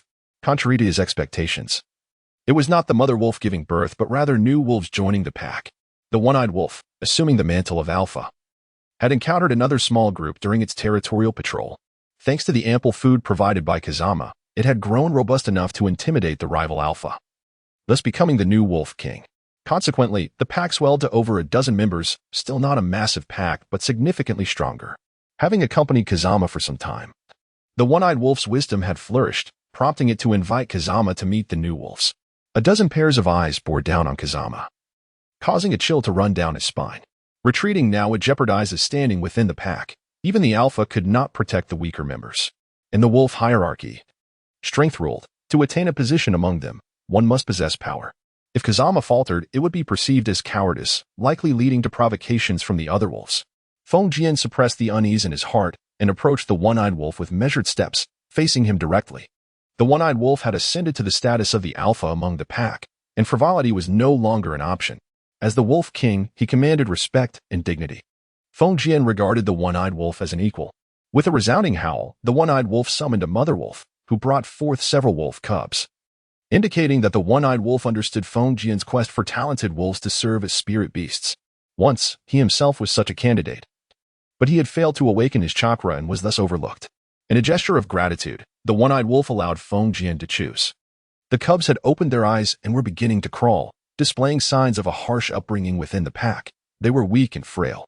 Originally, the one-eyed wolf was Feng Jian's target, envisioned to evolve into a ninja beast akin to the Inuzuka clan's Nin dogs. Unfortunately, the one-eyed wolf had not awakened his chakra, and his inherently proud nature made him reluctant to remain alongside Feng Jian for long. While they could be friends, they could not be partners. Any wild beast that spent too much time with humans found it challenging to adapt back to the wilderness. Understanding Feng Jian's intentions, the one-eyed wolf immediately called for him as soon as new companions arrived. Fortune smiled upon them, as 3 of the wolf cubs had a genuine chance of awakening their chakra, far exceeding the one-eyed wolf's own potential. May I take them all? Feng Jian inquired. Awu. Awu. Are you truly willing to part with them? Awu. Ah, you are indeed stingy. They are not your offspring, are they? Perfect. This way, you won't have to worry about them being a nuisance. It turned out that the cubs were not the progeny of the one-eyed wolf, but rather the offspring of the previous wolf king. Having been defeated, these cubs faced the grim fate of either being killed or expelled from the pack, which conveniently resolved both the one-eyed wolf's dilemma and Feng Jian's need for a ninja beast. After bidding farewell to the contented one-eyed wolf, Feng Jian returned to his treehouse, observing the ravenous cubs. Now, the pressing issue was how to facilitate their chakra awakening. After much contemplation, he realized that the methods for awakening chakra in humans might not be suitable for the cubs, whose understanding of human constructs was limited. Communication posed another hurdle. Ultimately, Feng Jian decided against trying to reinvent the wheel and sought counsel from the venerable old Gujie. As Feng Jian matured, he no longer required constant supervision. Old Gujie had transitioned from a caretaker to an encyclopedia of ninja knowledge. What must I do to cultivate the wolf cubs into ninja beasts? He asked directly, without preamble. Were Yutaro and Zutaro insufficient? The more assistance, the better, of course. Old Gujie fell silent, contemplating the growing number of animals in the treehouse. Would it eventually resemble a zoo? He sighed, suppressing his complaints, and offered a suggestion. In Konoha village, only the Inuzuka clan employs ninja beasts. You should inquire with them. This time, I shan't assist you. You must undertake this journey alone. Is grandfather truly relinquishing responsibility? No, grandfather, I am unfamiliar with the Inuzuka clan. I fear I might be turned away before I even meet the leader. I beg you to accompany me. Feng Jian's face contorted into a pleading expression as he implored old Gujia for help. What a ridiculous notion. A mere student who hasn't even graduated from the ninja academy seeking the clan's secret techniques. This was a matter of utmost significance. And Feng Jian dared to bring it up. The Inuzuka clan would not hesitate to eliminate him. Despite old Gujia's stubbornness, he could not withstand Feng Jian's persistent pleas and theatrics, ultimately conceding. As they entered the Inuzuka clan's domain, they were met with a series of imposing dogs blocking their path, with others lurking nearby, ready to spring into action. Please convey our presence. I, Maristar Gujia. Request an audience with the clan leader. Old Gujia addressed the obstructing dogs with courtesy. The leader of the pack barked once and then turned away, while the other dogs surrounded the grandfather and grandson, preventing their movement. These were the Inuzuka clan's ninja beasts, some descendants of active ninja beasts, others retired. Do not underestimate them, old Gujia informed Feng Jian. Oh, how fascinating. Feng Jian's eyes sparkled with excitement. He had always adored pets and had been surrounded by cats and dogs in his previous life, often finding solace in their company during the dull moments spent in rented accommodations. May I pet you? Feng Jian cheerfully offered a piece of roasted meat to one of the larger dogs, a golden retriever, whose robust frame towered over him, even when seated. The retriever cast a disdainful glance at Feng Jian and ignored him. Do not be so stingy. Feng Jian persisted, producing a larger piece of meat with bones, hoping to glean some desired information from the dog's reaction. Indeed, no dog could resist a meaty bone. If one did, he would simply procure a larger one. If you let me pet you, this is yours, he teased, waving the meaty bone tantalizingly in front of the golden retriever's nose. The dog's nostrils flared as it inhaled deeply. The allure of the meaty bone was evidently powerful, and Feng Jian sensed an opportunity. Woof, woof, woof. The golden retriever, however, was quite proud, determined only to accept food from its master. It seemed he would need to employ a more daring strategy. Feng Jian retrieved the 3 wolf cubs he had been cradling, tearing off small strips of meat from the bone to feed them. The cubs were still a bit young for larger portions, so this would suffice as supplementary nourishment. The key was to entice the golden retriever, which had dared to reject his advances. As soon as Feng Jian revealed the wolf cubs, the attention of nearly every dog in the vicinity was drawn to him. Their keen noses detected the presence of wild kin, and in the canine realm, loyalty was paramount. Any intruder, even of their own kind, was to be driven away. Ironically, the 3 wolf cubs fell into the same category. Although wolves and dogs were of the same species, years of evolution had rendered them distinct. In the eyes of the dogs, the cubs were merely wild dogs without a master, and thus they must be either killed or expelled. Ah, it is old Gujia. Please come in. You all can attend to your business. No need to crowd around the guests. I've never seen you all so eager. Did you take some wrong medicine today? A girl, around 11 or 12 years old, with a resonant voice and a robust demeanor, approached. Oh, it is you, Shawa. Are you not on a mission today? Old Gujia greeted her with a smile. I just returned yesterday. Today is a day of rest. And this young gentleman is. This is my grandson, Maristar Feng Jian, old Gujia introduced. Hello, Sister Hua. I am Maristar Feng Jian. It was imperative to be charming at this moment. Shawa. The Shawa from the Inuzuka clan? Is she perhaps the sister of Inuzukiya? What a cute little brother! Shawa exclaimed. Feng Jian felt a strong urge to retort. Little brother was not exactly a flattering term. Mother is waiting in the reception room. Please follow me. Xiaohua led the duo to the meeting area without hesitation. It has been a while, Zhua. It has indeed, old Gujia. What brings you here so formally today? Is there something of importance? Previously, old Gujia had sought an audience with the clan leader, indicating a formal intention. At this moment, Zhua represented the Inuzuka clan, not merely an acquaintance of old Gujia. You may speak. Old Gujia has passed the buck. In a moment of impulse, Kazama felt an urge to confront the elder with a punch. At such a critical juncture, how could the elder retreat? As the gazes of the crowd converged upon him, Kazama realized there was no turning back. Steeling himself, he stepped forward, gathering his thoughts to embark on his journey of persuasion. It is thus that I intend to tame a few ninja beasts, yet they have not awakened their chakra. Therefore, I seek the wisdom of the Inuzuka clan leader regarding the awakening of chakra in ninja beasts. Once the issue was articulated, the attention of the assembly shifted from Kazama back to the elder, who, upon nodding in acknowledgement, cast a weighty atmosphere over the room. After a prolonged silence, Inazuka's finally spoke. Indeed, the Inazuka clan possesses methods to aid ninja beasts in awakening chakra, but what do you offer in exchange? Chapter 22. Exchange with the elder granting the floor to the young lad before him. Inazuka's found amusement in the prospect of teasing this audacious child. Given her close ties with the elder, training a few dogs was nearly effortless. However, the elder had always been one to avoid asking for favors, which they would have to bear in mind. It was evident that the elder had come seeking a personal favor, yet she still held the reins of authority. Few in this generation had not executed tasks alongside the venerable old man and received his guidance. She wished to test this young boy's worthiness to warrant such a favor from the elder. I propose an idea in exchange. A concept suited to the Inazuka clan. Would that be agreeable? Kazama gritted his teeth, realizing he must present something of substance. Thanks to his previous life spent in idle contemplation, envisioning various aspects of the Naruto universe and merging ideas from numerous fanfictions, he indeed had a few notions. What kind of idea could possibly hold such value that it could exchange for the Inazuka clan's method of awakening chakra? Inazuka's regarded him with disdain, perceiving the boldness of this child as somewhat audacious. The Inazuka clan, renowned for their proficiency in nurturing ninja dogs, had established their legacy through a secret technique devised by their ancestors. Yet, to her mind, the younger generation seemed somewhat complacent and lacking ambition. Kazama, keenly aware of Inazuka's derision, found himself intolerant of such unfounded mockery.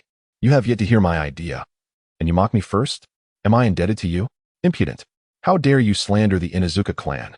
Inazuka's was taken aback, astonished by the boy's audacity to launch a verbal assault on the clan.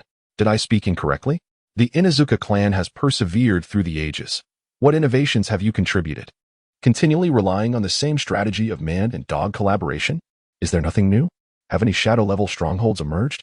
Silence, boy. You provoke my ire. Present your idea. If it satisfies me, I shall teach you the method for awakening chakra in ninja beasts and forgive your indiscretion. Otherwise, you shall find today quite arduous.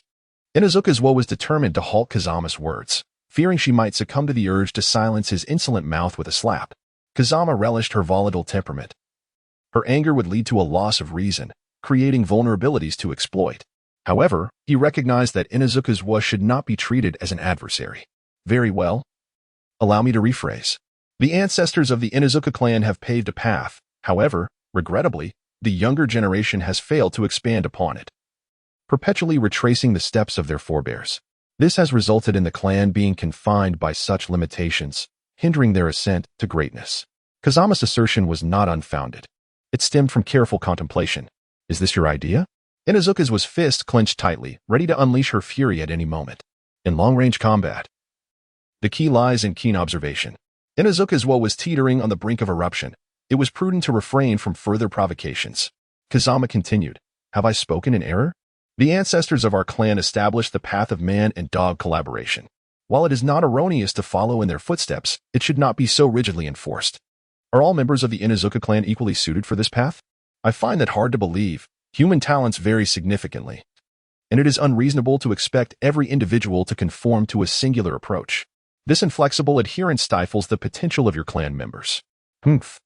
I expected you to utter something remarkable, yet this is all. Do you assume we are unaware that a significant portion of our clan members may not be suited for the man-dog collaboration? However, we are the Inazuka clan. This is our heritage. Are we to abandon such a legacy for an uncharted path devoid of ninjas? That is rather myopic, is it not? No one forbids your clan from pursuing the path of ninja beasts. But why must it solely be ninja dogs? Why not ninja hawks, ninja tigers, or even ninja snakes? Does this not align with the very philosophy established by your ancestors?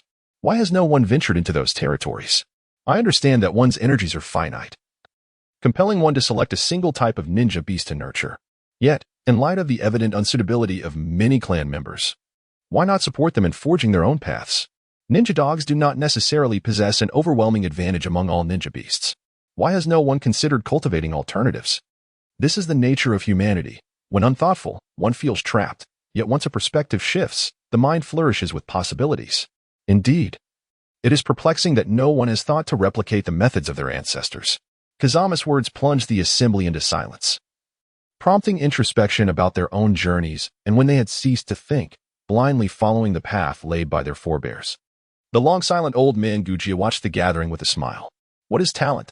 This is it, his grandson's unique gift, not merely the conventional ninja talent, but a distinctly unconventional mindset. Such individuals are ideally suited for theoretical exploration. Bringing Kazama here was undoubtedly a wise choice. Although he could leverage his reputation to procure the method for activating chakra in ninja beasts, it would never compare to what Kazama had secured on his own. Most importantly, Kazama would leave a profound impression on the head of the Inuzuka clan, which held significant value. In the past, alone on the battlefield, he had been oblivious to the probability of his demise, free from concern. Now, with a grandson, he felt the weight of many responsibilities. He relished this sense of fulfillment and being needed. Young man, I can see that you speak with great insight. We have indeed grown somewhat complacent. Your idea is sufficient to earn the Inuzuka clan's method for awakening chakra in ninja beasts. However, I find your manner of speech quite distasteful. Now, disappear. I do not wish to see your face any longer. Inuzuka's bared her teeth. The sensation of being scorned while having to acquiesce left her feeling vexed, and she found Kazama increasingly irksome, prompting her to issue an eviction order. I shall take my leave at once. Kazama complied readily. Being a student who despised being struck at any time, he abhorred it. His preference for long-range weaponry stemmed from this very fear of pain. Old man Guja, I look forward to the Inuzuka clan's guidance in the future. As Kazama and his grandfather exited the room, Inuzuka's abruptly stood and bowed deeply. Clearly, she perceived Kazama's proposal as an inadvertent suggestion from the elder, with Kazama merely serving as the mouthpiece. The credit for this achievement largely belonged to the elder, while Kazama, that little rascal, could roll far away. Chapter 23, Grey Wolf. Kazama, having been expelled, initially believed that this transaction would come to naught. The following day, a lively and boisterous Inuzuka Kiba arrived at the treehouse alongside Naruto, his face adorned with dog-themed face paint. Brother Kazama, I often come here, Kiba insisted. Though Naruto scoffed at the notion, claiming he was merely boasting. Irked by this dismissal, Naruto sought to report Kiba's antics to Kazama. You do indeed know each other, huh? Humph. Perhaps your frequent exaggerations and pranks are why others find it hard to believe you, Kazama remarked, surprised that he was meeting Kiba for the first time. Enough with the quarrels, my young friends. Rather than squabble, why not channel that energy into training? He suggested, finding their childish bickering tiresome. So, Brother Kazama, what shall we feast upon today? Naruto inquired, for he often found himself here when his stomach was empty or his pocket money exhausted, seeking to mooch off the bounty of the day. The secluded location, lacking in lively company, was not to Naruto's taste, as he thrived in bustling environments. However, with his recent enrollment in the Ninja Academy, the various clans of Konoha seemed to be less hostile towards him, fostering a budding friendship that excited the exuberant Naruto. Go search the woods, find what you can to eat. And as for ordering from a menu, you wish for too much. Wild game cannot be chosen at will, Kazama advised. Who are you? He asked, feigning ignorance. Greetings. I am Inuzuka Kiba, a member of the Inuzuka clan. My mother sent me to instruct Brother Kazama on training ninja beasts. Kiba declared. Ah, your purpose is quite clear. It seems our transaction from yesterday has borne fruit, Kazama acknowledged, noting Kiba's role as a guide. Training ninja beasts? Naruto inquired. Puzzled. Indeed, we shall train those 3 wolf cubs, Kazama indicated, pointing to the trio basking in the sun, firmly observed by the 2 youngsters. Oh, I can manage that, Naruto boasted, confidently striding forward. Follow my lead. Woof woof. Oh, don't sleep. Wake up and learn. Feng Jian and Yi both sighed simultaneously, pondering over Naruto's peculiar mindset, wishing they could delve into his thoughts to understand the essence of his naivety. Naruto, let's go hunting, Yi exclaimed upon arrival.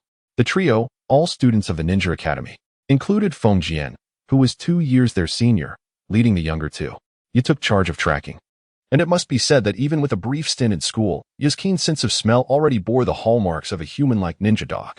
As for Naruto, aside from his bluster, he was better suited for menial tasks. Soon, with Yi's tracking skills, Feng Jian effortlessly took down 2 wild chickens with a couple of arrows, along with a few eggs and a rabbit, enough to satisfy the 3 of them. Naruto, feeling unproductive, was mocked by Yi, who boisterously declared his intention to go fishing. Feng Jian supported him, reasoning that a bit of fish soup wouldn't be a bad idea. After their meal, satisfied but without any alcoholic beverages, Feng Jian commenced his formal study of the methods for awakening the chakra of ninja beasts. Through Yi's descriptions, he felt somewhat deceived. The so-called awakening of ninja beast chakra was merely a guiding technique, leading the beasts to awaken their chakra through targeted training, the use of specific herbs, and effective communication. Chakra, in essence, is the amalgamation of mental and physical energy, and the chakra of ninja beasts is no exception. Moreover, the physical constitution of these beasts is significantly stronger than that of humans, allowing them to accumulate abundant physical energy with minimal training. The low rate of chakra awakening in wild animals is primarily due to insufficient mental energy. One cannot expect them to possess high intelligence, thus. The wild beasts capable of awakening chakra often exhibit intelligence comparable to that of humans, as only then can they harness enough mental energy. Mental energy is an offshoot of intelligence. It does not equate to intelligence, but sentient beings with intelligence invariably possess considerable mental energy. The secret elixirs of the Inuzuka clan are designed to stimulate mental faculties, enhancing the beast's intelligence through controlled dosages that incrementally invigorate their spirits, combined with human guidance and training, resulting in a significant enhancement of the ninja beast's wisdom and mental energy. The 3 young wolf cubs, still in their infancy, spent most of their day eating and sleeping, while the remaining time was occupied with playful antics under the leadership of Yataro and Joataro. Completely oblivious to the fact that they had been enlisted in Feng Jian's training regimen, his Akamaru had recently awakened his chakra, making this an opportune time for training the bond between human and dog. A bustling environment was less conducive to their training, so they settled in a treehouse. No visitors ever came to the Inuzuka household, a testament to their carefree nature. Akamaru, now a small furball, found himself outmatched by his 3 smaller companions. With Yutaro's translations, they managed to communicate, albeit clumsily. Their days revolved around eating, sleeping, training, and playful mischief.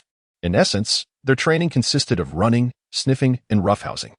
However, as Feng Jian observed limited progress, he incorporated elements from police dog training into their regimen. After several days, both humans and wolves were utterly exhausted. As the humans had to keep pace with the lively cubs, who were too young and adorable to be reprimanded, they were encouraged to eat more rather than restrict their intake.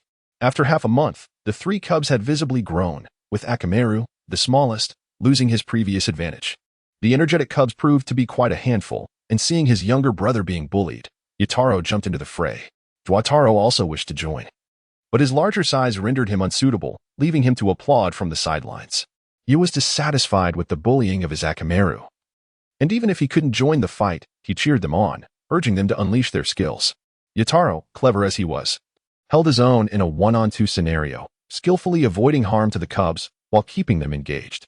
The resilient cubs, undeterred by initial setbacks, would rise and rejoin the fray. Over time, the atmosphere grew tense, and the 3 cubs became increasingly agitated, their bloodlines awakening, leading to fiercer attacks, biting, charging, and clawing, transforming their training experiences into a display of primal instincts. The only downside was that the cubs seemed to be genuinely riled up, their eyes glowing red as they relentlessly pursued Yutaro, who had been playfully taunting them. Suddenly, one of the cubs surged ahead, swiftly breaking away from the pack, and clamped its jaws around Yutaro's tail, a target that had been teasing them relentlessly. In a moment of panic, Yutaro, despite being the most intelligent and skilled in illusions among the ninja beasts, activated his genjutsu in desperation. 2 of the cubs became entranced, standing still in a daze, while the one that had seized Yutaro's tail shook its head, effortlessly breaking free from the illusion, remaining largely unaffected. Under normal circumstances, being bitten would have incited a fierce response from Yutaro, but now, faced with a mere cub, he retaliated without hesitation, delivering 2 swift slaps with his shadowy punches. The cub, caught off guard, instinctively shut its eyes and recoiled, loosening its grip. In an instant, Yutaro escaped, darting up a tree to evade further pursuit. Feng Jian promptly approached to assess the condition of the wolf cubs and discovered that Yutaro had exercised great restraint, causing no harm to the cubs. The crucial point was that this particular wolf cub remained unaffected by Yutaro's illusions, indicating a successful awakening of its chakra. The other 2 appeared to lag behind, although one had successfully awakened. Feng Jian, however, felt no urgency. He preferred a methodical approach to training. If they awakened, that would be splendid. If not, he could nurture them as guardian wolves. What name should he bestow upon this wolf cub? How about Gray Wolf, as it aptly reflected its appearance? Chapter 24. The pig deer butterfly offspring wolves are inherently social creatures. When one member of the pack learns something new, the others swiftly follow suit. Gray Wolf, having learned to harness chakra, became immune to Yutaro's illusions. Additionally, thanks to chakra, over the following days, Grey Wolf's training improved significantly. After all, when chakra is not employed for ninjutsu, its enhancement of physical capabilities is quite evident. Observing ninjas soaring through the air, while ordinary people merely run and risk stumbling, underscores the potency of chakra. The other two wolves, inspired by Grey Wolf, made notable progress as well, gradually awakening their chakra over the course of a week. This unexpected delight transformed what was initially thought to be a singular success into a trio of achievements. The only downside was Fengjian's struggle to find suitable names. The name Grey Wolf had long been decided, while for the female wolf, Red Wolf seemed fitting. But what of the last wolf? After much contemplation, he settled on Black Wolf, as their origins as wild wolves rendered their eventual coloration somewhat ambiguous. Grey Wolf and Black Wolf seemed to harmonize well. Thus, the three wolf cubs smoothly entered into a pact, becoming part of Fengjian's growing army of summoned beasts. Naruto and Yutaro could only watch enviously. Yutaro was somewhat consoled by his companion Akamaru, while Naruto lamented his own predicament, reliant on charity and unable to sustain them. With the successful awakening of the three wolf cubs, the focus shifted to their training, how to cooperate, execute ambushes, and heed commands. All of these aspects required diligent training, akin to a hunter's craft, hinting at a transition towards a beast tamer role. However, this was not a game, unlike in games where capturing beasts suffices. These summoned creatures were living beings, endowed with their own intelligence. They could not be treated as expendables, for death was permanent. Hence, rigorous training was imperative. Yet, challenges emerged continuously, revealing issues that Fengjian found difficult to resolve in a short span, chief among them, communication. The complexity of the environment, coupled with human deceitfulness, rendered the coordination of his summoned beasts in combat crucial. In the training ground, he could rely on his voice to command, but in actual scenarios, shouting would only serve to expose his strategies. Without vocal commands, simple cooperation might be comprehensible to the beasts, but what of more complex maneuvers? No matter how intelligent they might be, they were not human and could not fully grasp human behaviors, despite possessing an intelligence akin to that of humans. Even among a few individuals, coordination errors could arise, how much more so with summoned beasts. Fengjian now gazes enviously at the long-distance communication techniques of the Yamanaka clan, a skill that would allow him to converse boundlessly with the shinobi beast without the peril of exposure. Successfully negotiating with the Inuzuka clan was facilitated by the elder's influence in the seemingly plausible yet vague ideologies he proposed. Yet now, he finds himself yearning for the Yamanaka clan's secret arts. What should he do? According to the analysis of the original narrative, Yamanaka Ino only mastered this communication ability later in the story. Whether developed independently or derived from the Yamanaka clan's techniques, it is undeniably a crucial aspect. Replicating a transaction akin to that with the Inuzuka clan may prove to be quite a challenge. Abandonment is not in Fengjian's nature. Since he has set his sights on this goal, he refuses to give up without encountering some obstacles. He decides to seek counsel from the elder first. You desire the Yamanaka clan's long-distance communication ninjutsu? The elder furrows his brow, seemingly deep in contemplation. As far as I know, while the Yamanaka clan excels in perception, the type of long-distance communication ninjutsu you speak of does not appear to exist. How do you know that the Yamanaka clan possesses such a secret technique? The elder queries. Perplexed. The ninjutsu of the Yamanaka clan is distinct. He has collaborated with many of its members on missions and has never heard of such a technique. It is difficult to respond to this, so he resorts to fabricating a plausible excuse to deflect the inquiry. Naruto, that carefree fellow, seems to be thriving increasingly. Last time he brought Inuzuka Kiba along, and this time he has arrived with 3 additional companions, treating the treehouse as if it were an all-you-can-eat buffet without the need to pay, were it not for the fact that they are all children. Fengjian would have been reluctant to serve them. However, after introductions, Fengjian's demeanor shifts dramatically. Hello, I am Yamanaka Ino. Pardon my intrusion. Hello, I am Nara Shikamaru. Hello, I am Akimichi Choji. The new generation of the Inuzuka, Yamanaka, and Akimichi trio has gathered. Naruto truly has an extensive network of friends, indeed. Extroverted individuals tend to forge friendships more easily. Moreover, Naruto's boundless spirit makes it difficult to dislike him, unless one were to view him through a biased lens. Kazama showcased his culinary prowess, indulging in barbecue, complemented by hot pot and freshly squeezed juice, ensuring that the trio of pig, deer, and butterfly were thoroughly satiated. Naruto served as a delightful dining companion. Ino, I pose a question to you. Does your family possess any form of long-distance communication ninjutsu, akin to radio, yet capable of reaching even greater distances? Kazama, with intent, began to inquire indirectly. At this moment, the youthful individual, still in the bloom of youth, exhibited little awareness of confidentiality. When questioned, she would respond, provided the inquiry did not pertain to the core of secret techniques. Why do you wish to know about this? Shikamaru, with a mind teeming with complexity, retorted. Kazama harbored no intentions of concealment. These individuals were the pillars of the future, and cultivating sincere relationships was paramount. With a clap of his hands, the 5 small beings scattered around him were instantaneously summoned through his summoning technique. For their sake, I may not excel in ninjutsu. Yet future battles will increasingly rely on these summoned beasts. As you are aware, whether human or animal, the greatest challenge lies in the coordination when numbers rise. If I could master or perhaps innovate the long-distance communication ninjutsu I just mentioned, then there would be no gaps in our communication. In confrontations, there would be no risk of leaks, and our collaboration would yield remarkable results. Oh, what adorable puppies. Such charming little bears. How delightful the little squirrels are. Ino's eyes sparkled, utterly entranced by the enchanting aura radiating from the furry creatures. That's a wolf pup, Naruto remarked enviously. Lamenting his inability to afford one, resorting instead to subtly undermining Ino's enthusiasm, only to be met with indifference. Ah, I see, Shikamaru concluded, no longer probing further. Delicious. Absolutely delicious. Choji exclaimed, his chopsticks dancing as he devoured the rich hot pot, consuming it in such quantities that it was on the verge of becoming a mere broth.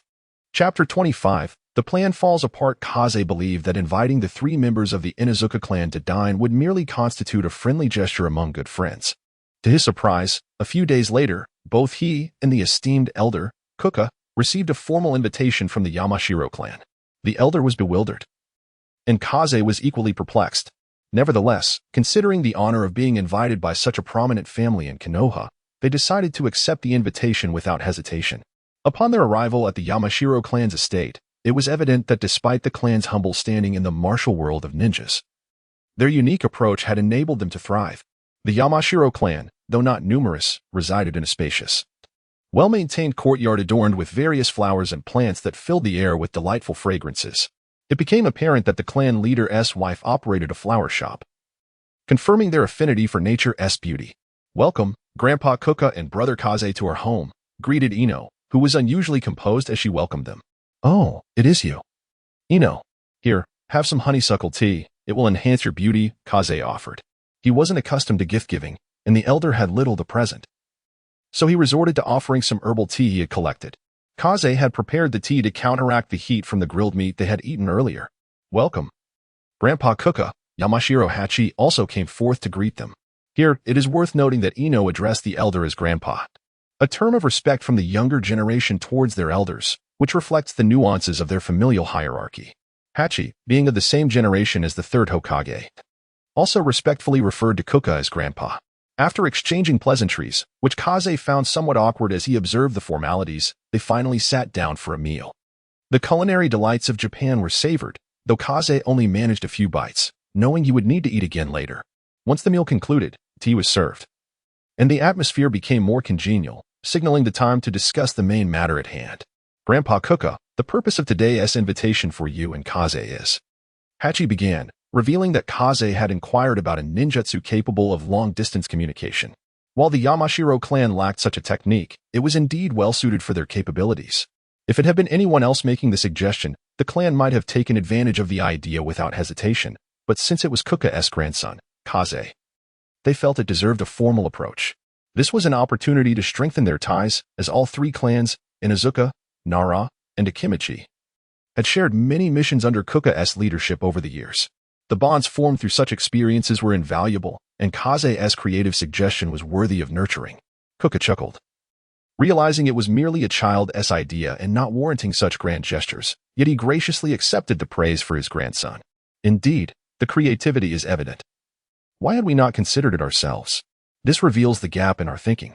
Turning his gaze to Kaze, he continued, your idea is commendable.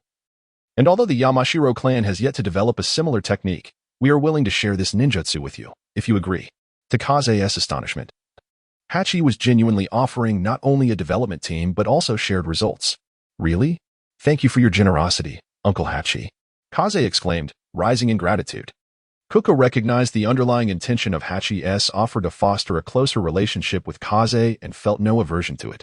The Yamashiro clan had a good reputation, and in the world of ninjas, having an additional ally, even if only through words of support, could be crucial in saving a life.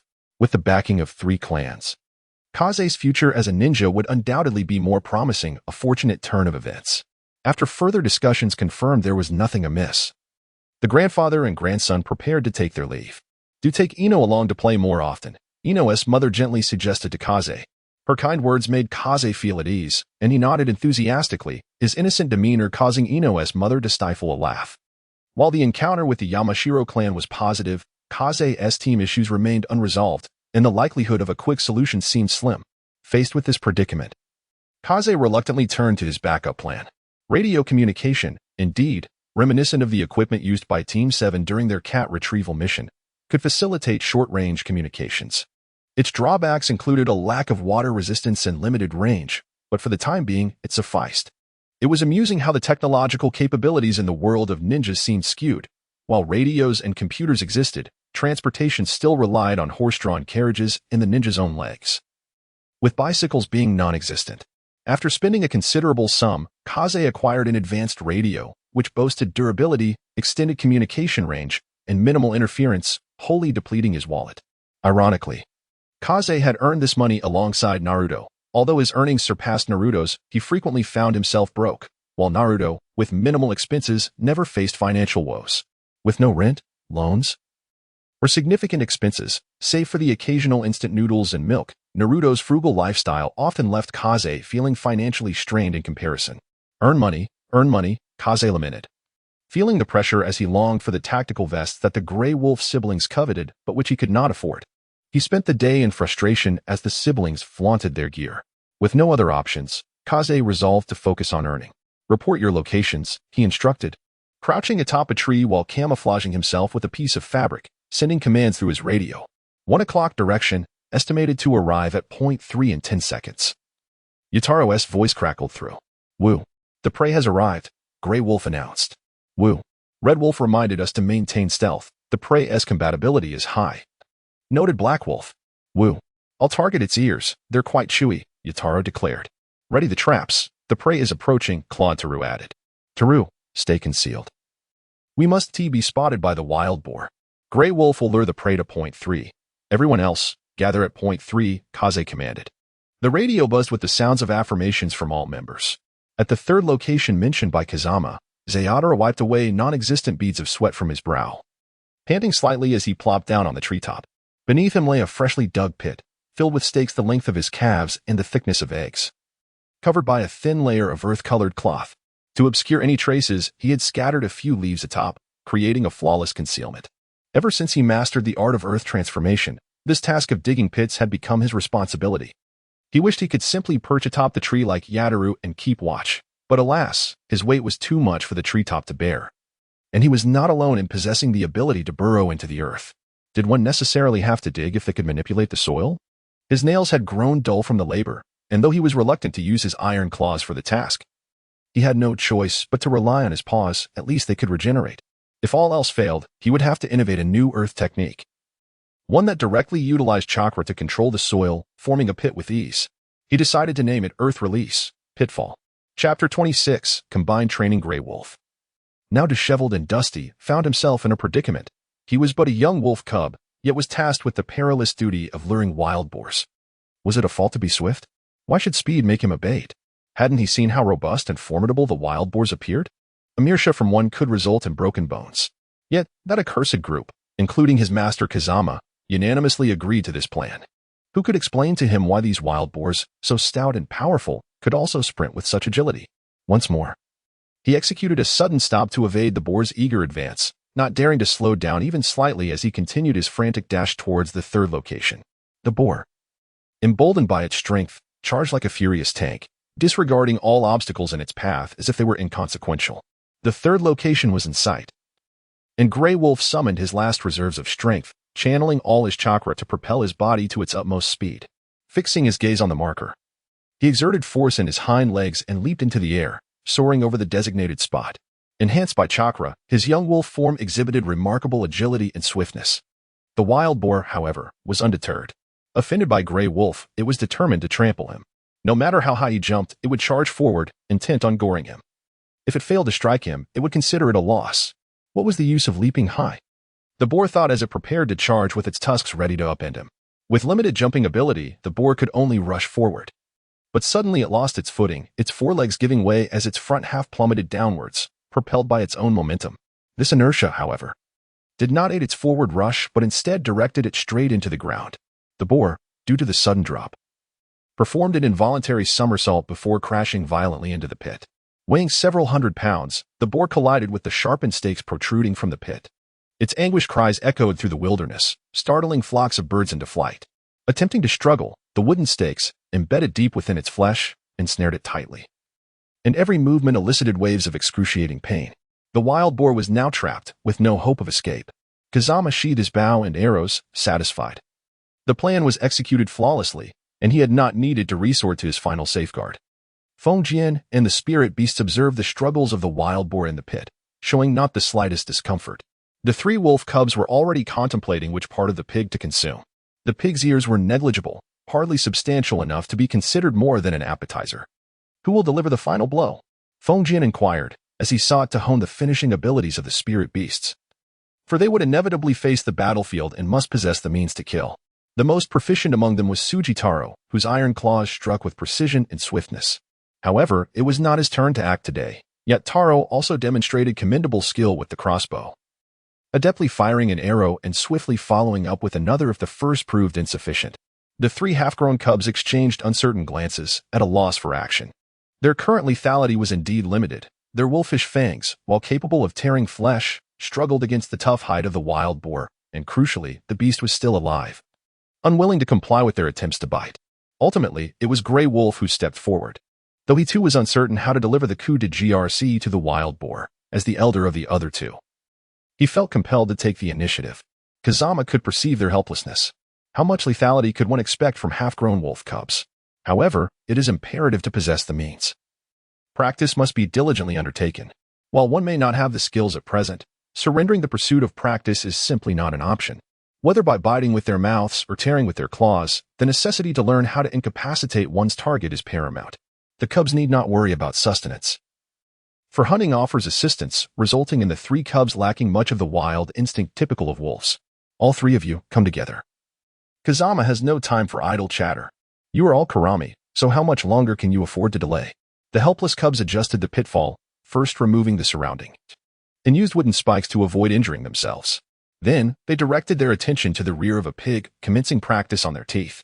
The plump and robust posterior of the pig became the target for the 3 cubs, eliciting only pitiful grunts from the wild boar. The scene was quite heartwarming, devoid of any gruesome slaughter. Feng Jian settled down, directing the 3 wolf cubs, concentrate your chakra in your teeth and forepaws to enhance your power. You have all practiced this. You have awakened your chakra for quite some time now, and I cannot afford to neglect the fundamental control of chakra. In his previous life, while reading the original work, he had engaged in discussions regarding the nuances of chakra control. Feng Jian believed that controlling chakra, akin to physical techniques, could yield progress through diligence and perseverance. Perhaps everyone starts from different points, but effort invariably leads to some form of reward.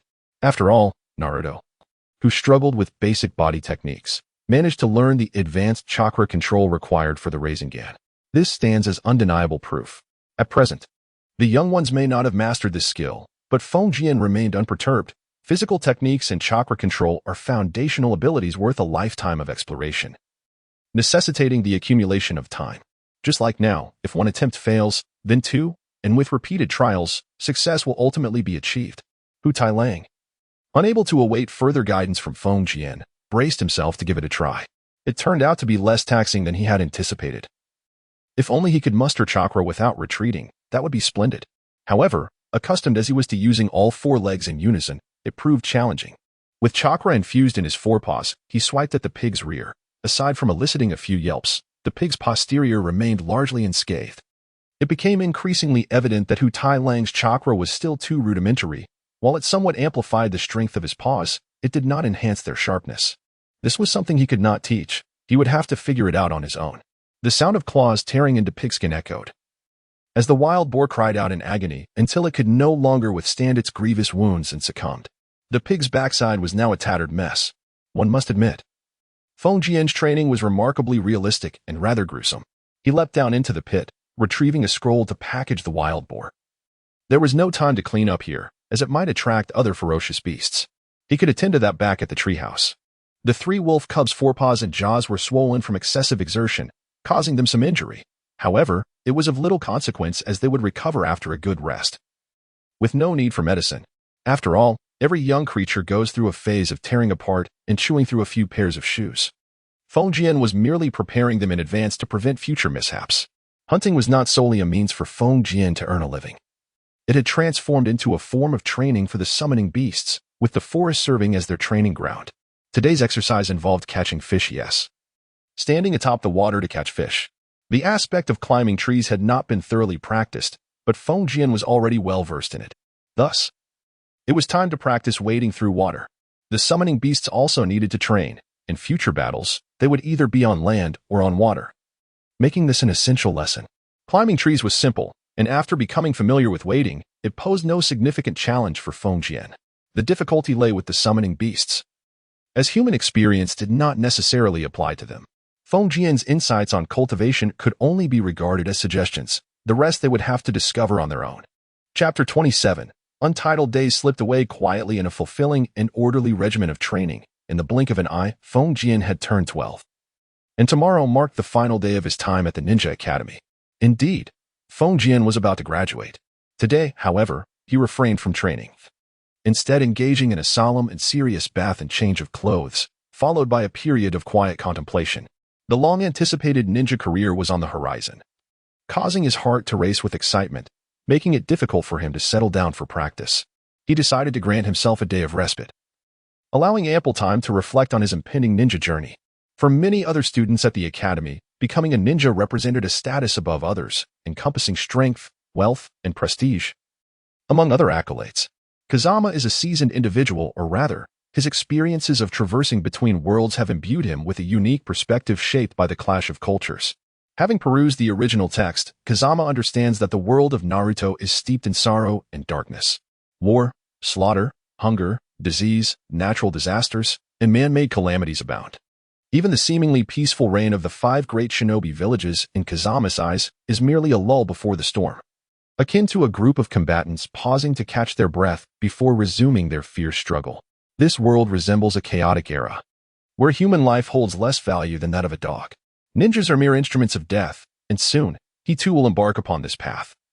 Uncertain of whether he will regret this choice in the future, Kazama has always regarded himself as an ordinary individual. Even after mastering the mainstream powers of this world, ninjutsu, he has become synonymous with strength in the realm of ninjas.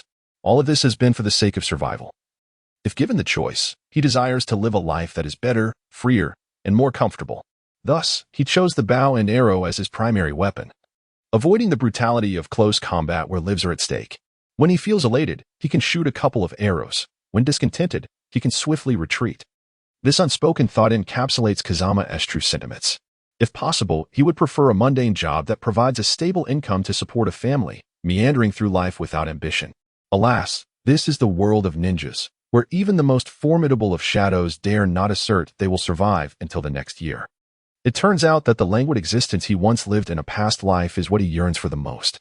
Now that he has also mastered various ninjutsu techniques, earth clone, water clone, body flicker technique, Kazama can perform seals with a proficiency comparable to seasoned elite ninjas. Mastery of survival ninjutsu is non-negotiable. Why refrain from learning more offensive techniques? Primarily due to limited energy, ninjutsu is not merely about knowing it, but about being able to wield it effectively in battle to secure victory. In combat, high-ranking ninjas often rely on a select few familiar techniques.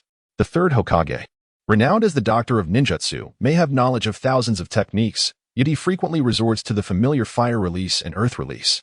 The same can be said for Kakashi, who predominantly employs lightning release and earth release. Ultimately, mastering one technique with precision outweighs the superficial knowledge of 1,000. Ninjas are professionals of assassination. The swiftest method to eliminate an opponent is the optimal solution. There is no need for flamboyant displays. To refine a technique to perfection requires time. And Kazama has limited time at his disposal. Thus he chooses what suits him best. While deadly ninjutsu is not without merit, it does not align with Kazama's combat style. His ranged attacks with the bow and arrow possess a greater reach than the majority of ninjutsu. Would it be prudent to forsake archery in favor of casting ninjutsu? This would contradict Kazama's intent to engage from a distance. In ranged combat, the essence lies in manipulation, the ultimate control of distance. To halt and confront one another directly with ninjutsu is to exploit one's weaknesses while exposing oneself to the strengths of the enemy. Such folly is the domain of the unwise. Wind Release has not mastered any legitimate ninjutsu. It primarily manifests through attachment to arrows and blades, exhibiting considerable power. Future developments will focus on creating wind ninjutsu tailored for archery. However, traditional wind release techniques fall short of expectations, leading to abandonment. Furthermore, Kazama's innate talent does not lie in wind release. Rigorous practice yields diminishing returns, and time is of the essence. There is no room for delay. Concerning sensory ninjutsu, aside from the singular technique passed down by the elder, which detects adversaries through ground vibrations, Kazama has practiced it but found it unsatisfactory. The ability to sense enemy direction through seismic activity is too vague. Even a modicum of practice led to relinquishment. Yet, this sparked another inspiration. If one can perceive vibrations, could one not also sense water? Indeed, water perception, aptly named technique of rain observation by the seemingly inept Kazama, allows for the detection of water rather than individuals. Wherever life exists, water is present. And since the human body comprises 70 water, a rather profound proportion, detecting water that closely aligns with this ratio increases the likelihood of identifying an enemy. The development of this sensory technique has consumed a significant amount of Kazama's energy and time, but it is imperative. He has discerned flaws within the ground sensing technique. If an enemy remains motionless, producing no vibrations, how can one detect them? Kazama encountered the stealthy lizard clan in the forest. Initially intending to aid Wataru in investigating their depths, but nearly fell victim to their swift strike. Had it not been for the keen senses of Sanlang, he would have been doomed. Enemies that lie in wait, silently approaching before launching a sudden attack, are the very antithesis of the ground sensing technique. One must not underestimate the existence of such strategies within the ninja world, since Kazama prefers to avoid close combat. Mastery of long-range perception becomes essential for tracking and evading foes. With the flaws present in the ground sensing technique, Kazama cannot afford to be complacent. Even a single error in battle, regardless of how many times he has succeeded, could spell disaster. The water sensing technique is designed to compensate for these shortcomings, with both sensory techniques complementing each other. This comprehensive and multidimensional awareness ensures that enemies cannot escape detection, granting Kazama the peace of mind he seeks. It is indeed exhausting. If only he possessed the divine Kagaya's hard eyes, such complexity would be unnecessary. Lacking quality, he must make do with quantity. The knee beasts stand ready, perpetually summonable for collective confrontation. Daily practice of swordsmanship and archery is non-negotiable. With such prowess, one should be able to navigate the lower ranks of ninja effectively. Or so one hopes. Kazama stumbled upon a rather alarming statistic. Even in the formidable Hidden Leaf Village, the mortality rate for graduating genin hovers around 30% annually. This implies that nearly one-third of the young ninjas, or those freshly emerged from the Ninja Academy, perish during missions each year. Goodness. This revelation nearly compelled Kazama to abandon his aspirations of becoming a ninja altogether. He surmised that the primary reason the old man lived in solitude was the toll exacted by his 50-year career as a ninja, which had surely exhausted all his luck. Even someone as illustrious as the son of the third Hokage met his demise during missions, leaving no survivors. Remarkably, the old man had navigated 50 years in the ninja world and remained vibrantly alive, his fortune seemingly concentrated solely on survival. Kazama resolved to learn from the elder, dedicating himself to a life of a lower ninja. The elder inadvertently grasped the true essence of survival. Chapter 28. Graduation after a day spent in unrestrained contemplation. With thoughts both profound and trivial swirling in his mind, Kazama stepped out of the treehouse today, determined to shed any lingering confusion. In the Hidden Leaf Village. At the Ninja Academy, the graduation class was assembled. The classroom was sparsely populated with 30 to 40 students. Do not be deceived by the seeming scarcity. A class typically comprises 50 to 60 individuals. However, as the rigors of the ninja curriculum progressed, some fell behind and were subsequently expelled. The remaining students had persevered through 6 years of training at the academy and were on the cusp of graduation, soon to don the headbands of lower ninjas. Enough. The teacher at the podium declared, clearly lacking patience. He struck the wooden lectern with a resounding thud, silencing the murmurs below. Next, I will call out names. Those named. Form groups of 3 and proceed to the adjacent class to await your instructor. Citizen A, Citizen B, Citizen C, Inoue Sawano, Watanabe Kumeo, Yamaguchi Yoshihiro. As the teacher continued to read names, the number of students dwindled to just over 30, representing a mere fraction of the original classes. Kazama's anticipation grew stronger. Who would his teammates be? He hoped for familiar faces, but even unfamiliar ones would suffice. Provided their dispositions were amiable, he dreaded the thought of having to endure the trials of re-education with a difficult personality. That concludes the group assignments. As for Marihoshi Kazama, you have not been assigned to a group at this moment. Someone will escort you to meet your teammates shortly. Please wait in the adjacent room. The teacher finished his announcements and departed without a backward glance. Feng Jian was utterly bewildered, questioning the circumstances surrounding his treatment. Was he being singled out? Had he unintentionally offended someone? It seemed unfathomable, as he always maintained a low profile within his class. Apart from occasionally using his iron fist to discipline those who spoke out of turn or acted recklessly, he hadn't incurred the wrath of any influential figures.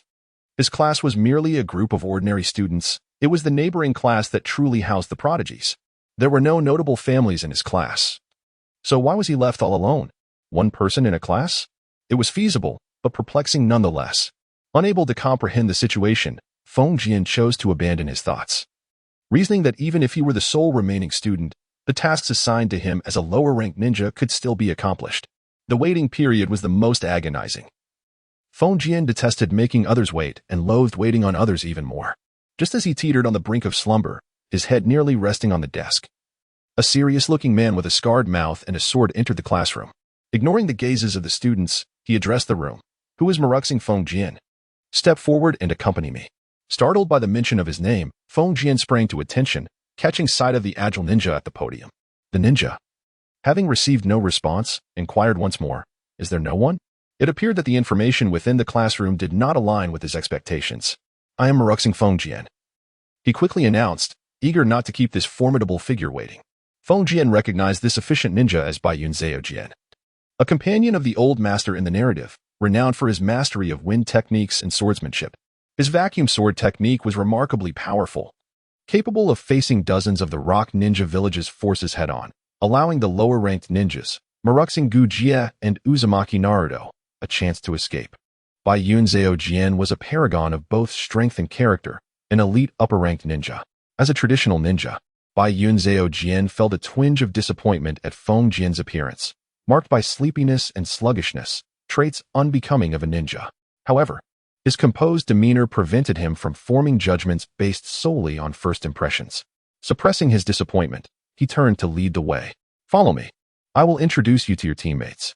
The atmosphere between the two taciturn individuals became awkwardly palpable. Fortunately, it wasn't long before they arrived at their destination. Situated at the juncture of the village and the forest, Konoha had erected barbed wire to protect its citizens from wild animal attacks, dividing the area into numbered training grounds. Feng Jian had only glimpsed this place from the outside, as it was solely designated for registered ninjas, equipped with perilous training tools and traps unsuitable for ordinary individuals. Under Baiyun Zhao Jian's guidance, Feng Jian entered the training ground, noticing the number 6 inscribed at the entrance, indicating it was the 6th training ground. It seemed Baiyun Zhao Jian's efficiency extended beyond mere attire. His nature was equally direct, suggesting an immediate assessment was in order. The 6th training ground appeared to be somewhat unpopular, as it was devoid of any man-made structures aside from a vast expanse of grass bordering the forest. Upon entering, they spotted 2 figures already waiting. The waiting duo immediately noticed the arrival of the 2 newcomers. The girl on the left spoke first. "Teacher Zhao Jian, you're so slow." The other tall young man merely offered a slight smile as his greeting. "Well, everyone is here now. Let us introduce ourselves. I am Baiyun Zhao Jian, an elite upper-ranked ninja of Konoha, skilled in wind techniques and swordsmanship. I value diligence and despise laziness. Now, please introduce yourselves." As he spoke, he cast a glance at Feng Jian, whose first impression left much to be desired in Baiyun's eyes. "I'll go first. My name is Mizutani Shinako. I admire powerful ninjutsu, detest mockery, and aspire to become a formidable ninja capable of standing on my own." The girl spoke confidently, her slight blush a testament to her sincerity. She seemed like a pleasant companion. "I am Rizawa Ichiro, adept in physical techniques. I value strong teammates and despise the loss of comrades. If possible, I wish to be an indispensable member of our team. His somewhat foolish tone and lack of confidence made this tall boy appear a bit silly. Yet, Feng Jian held no disdain. Becoming a ninja was no small feat. And he was perhaps simply a bit simple-minded, much like Naruto. I am Maruxing Feng Jian, proficient in swordsmanship. I enjoy hunting and sharing my bounty with companions. As for dislikes, I have none, though I do find ill-tempered and arrogant individuals quite bothersome. Feng Jian's introduction was standard. But he noticed Bai Yun Zhao Jian's eyes flicker with interest when he mentioned his swordsmanship. That will be all for today. Since this is your first meeting, take some time to familiarize yourselves. Tomorrow, we will conduct a survival assessment in the wild. Only those who pass my evaluation will become members of my 6th team. Failure will result in a return to the academy for remedial training. Understood? Understood, came the chorus of responses. As soon as the words were spoken, a cloud of mist enveloped the area, and Bai Yun Zhao Jian had vanished using the body flicker technique, leaving the 3 students staring at one another in silence. Mizutani Shinako began, hesitating as she glanced at Ryuzawa Ichiro, who remained oblivious to the unspoken communication. Frustrated, she stamped her foot and finally looked seriously at Feng Jian. You must have heard of us, right? Kazama was bewildered, pondering whether he was simply uninformed, as he learned that these 2 individuals were renowned figures. Outside of class, Kazama spent most of his time in the forest and the treehouse, rarely engaging with his classmates and thus remaining indifferent to their gossip. Unbeknownst to him, he was unaware of the true stature of these 2 esteemed individuals. Should I know you? Kazama's voice was somewhat subdued, reflecting his ignorance and lack of confidence. Mizutani Nobuko and Ryuzawa Ichiro exchanged glances, and after a moment of silence, they decided it was best not to conceal the truth from him, especially since they might become teammates in the future. Chapter 29. The unfortunate duo. Their expressions were somber, as Kazama's complete lack of awareness made their situation even more challenging. They had initially thought that since Kazama had accompanied the Jonin to this location, he would be somewhat prepared, making their persuasive efforts a bit easier. However, encountering someone as unpredictable as Kazama was entirely unexpected. There is nothing that cannot be shared among comrades. If you have a clear conscience, why not express your thoughts? Today marks the first time I have met you, and we are likely to be teammates for a considerable duration in the future. Engaging in open dialogue would be beneficial, he stated, settling down and even producing tea and snacks for an extended discussion. After a prolonged silence, Mizutani Nobuko seemed to gather her thoughts and began recounting the events of the past year, during which they were labeled the unfortunate duo. In truth, we graduated a year ago. After our graduation, Ichiro, another teammate, and I were assigned to the same squad under an elite Chunin instructor. Thus began our journey as ninjas. However, during our first mission, we encountered rogue ninjas. Our instructor, Yamaguchi, held them off to allow us to escape. To avoid being pursued, we split up, and ultimately, we were the only ones to return. Yamaguchi and Shinichi went missing, and when they were found, Yamaguchi and Shinichi had. Nobuko's voice faltered as tears welled up in her eyes, and Ichiro wore a sorrowful expression, unsure of how to console his teammate. After weeping for a while, her sorrow subsided slightly, and she continued, due to the loss of our instructor and Shinichi, our team had to disband, and the village did not assign a new instructor. Ichiro and I found ourselves unable to take on missions until just a few days ago when we received news of new teammates and an instructor being assigned. We were filled with hope, yet anxious that you and the teacher might look down upon us. Throughout this past year, our rookie missions have been overshadowed by the loss of our teammates and instructor, and many have mocked us as the unfortunate duo, claiming that teaming up with us leads to failure and the loss of comrades. The 2 lowered their heads, their voices growing increasingly somber. Is this the origin of the title Unfortunate Duo? Kazama inquired calmly, his demeanor unperturbed. The tale did not evoke pity from him. In the world of Hokage, such tragedies were commonplace, differing only in whether the protagonist was oneself. The 2 were at a loss for words, unable to comprehend Kazama's tranquil tone and inquiries. If that is the case, there is no need for concern. Once you become a ninja, you must be prepared for sacrifice. I believe your instructor and teammates held no blame against you. As for my perspective, the label Unfortunate Duo is one imposed upon you by others. Encounters with rogue ninjas are unpredictable and beyond your control. Do not dwell on this matter. I harbor no prejudice against you. Sipping his tea leisurely, he continued. What concerns me more is whether you have slackened your training during this year of inactivity. His tone grew slightly stern, as Kazama sought to gauge his teammates' abilities while they were still in a state of confusion. We have indeed been training, albeit without an instructor's guidance. The content of our training has been limited to what we learned in school, they admitted, their voices faltering once more. "Then allow me to witness your training. You graduated from the Ninja Academy, just as I did. I am certain I can discern the differences in our skills." Kazama adopted an evaluative demeanor, taking on the role of an interviewer. "Very well," Nobuko replied, often speaking on Ichiro's behalf, while Ichiro merely nodded in agreement.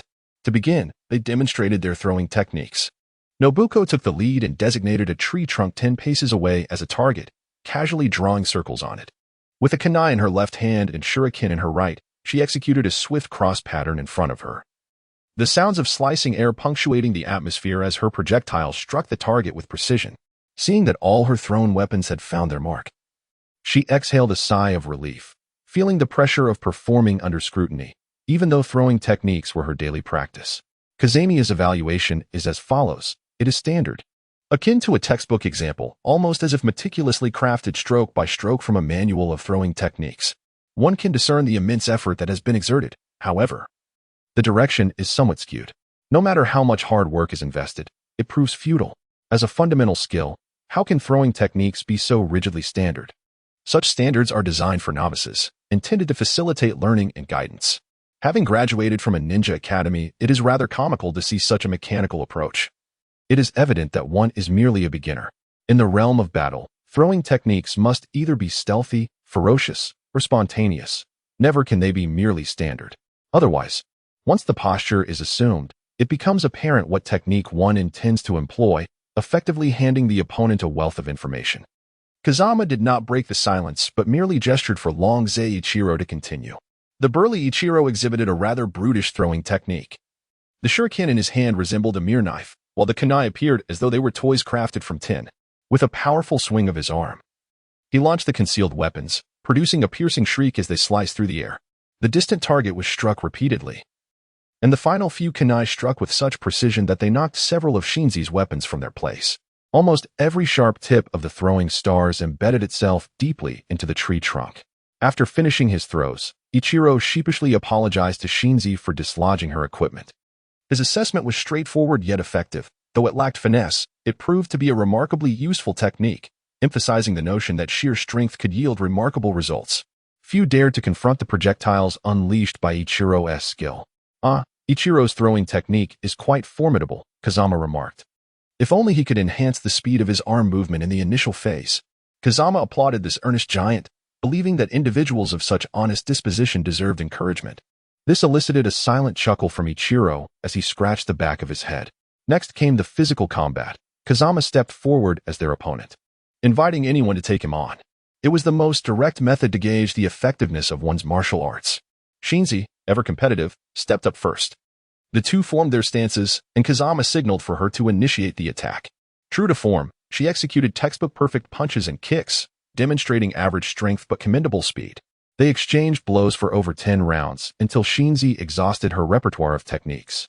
It is worth noting that in the world of ninjas, aside from the exaggerated moves of the likes of Guy, there seemed to be no authentic martial arts resembling ancient forms.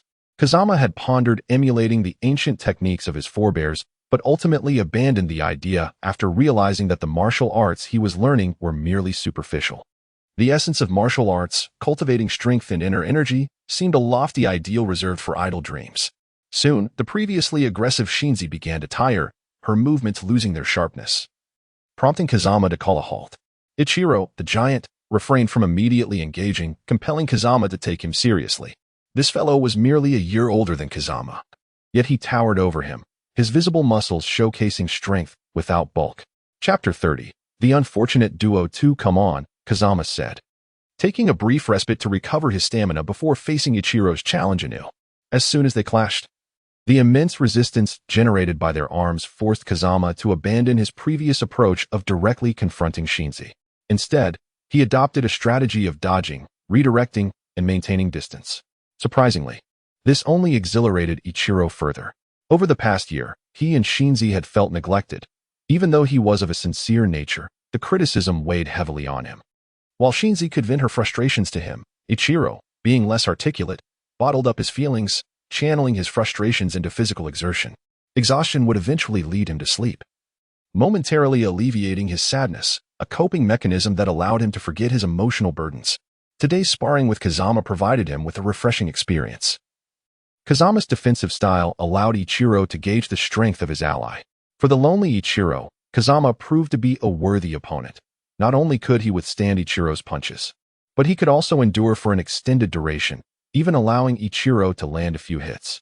This was a balanced contest, and the thought filled Ichiro with excitement. His fist flew with fervor, akin to a child who had long been isolated suddenly discovering a playmate. As for Kazama, he had certainly endured his share of blows. Throughout his school years, he had engaged in numerous fights.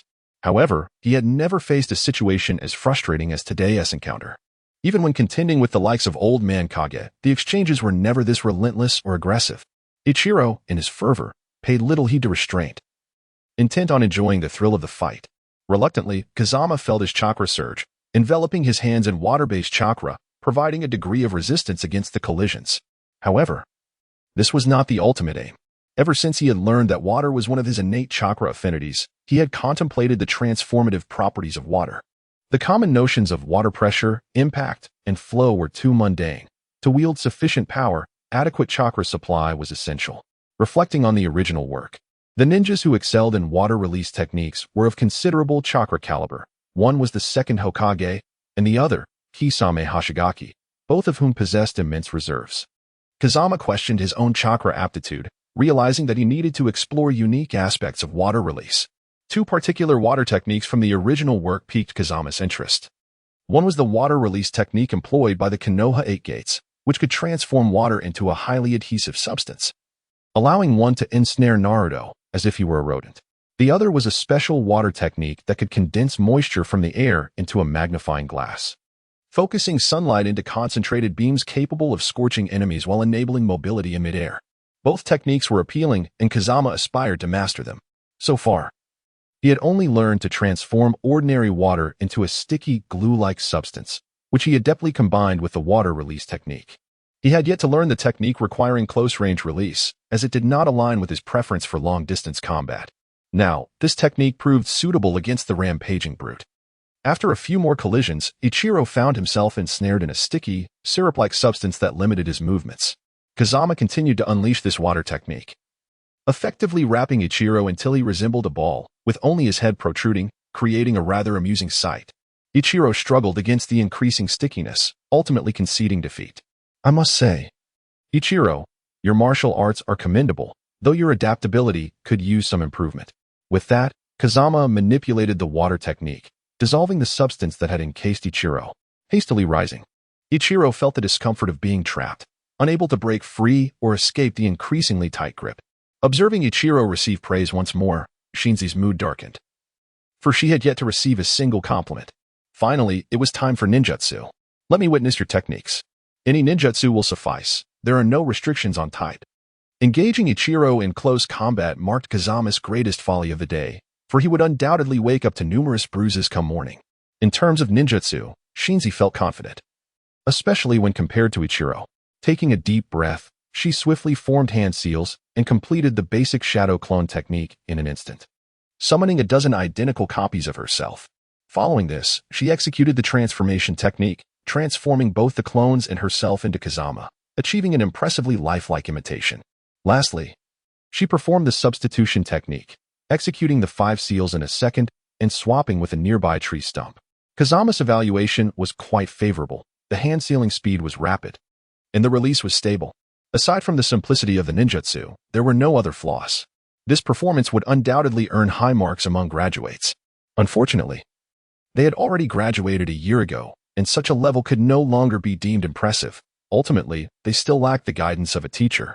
Kazama's commendation brought a sense of relief to Shinko, yet she felt a twinge of worry as Ichiro approached. Ichiro's ninjutsu was the weakest among them, nearly at the bottom of the class, barely scraping by to graduate.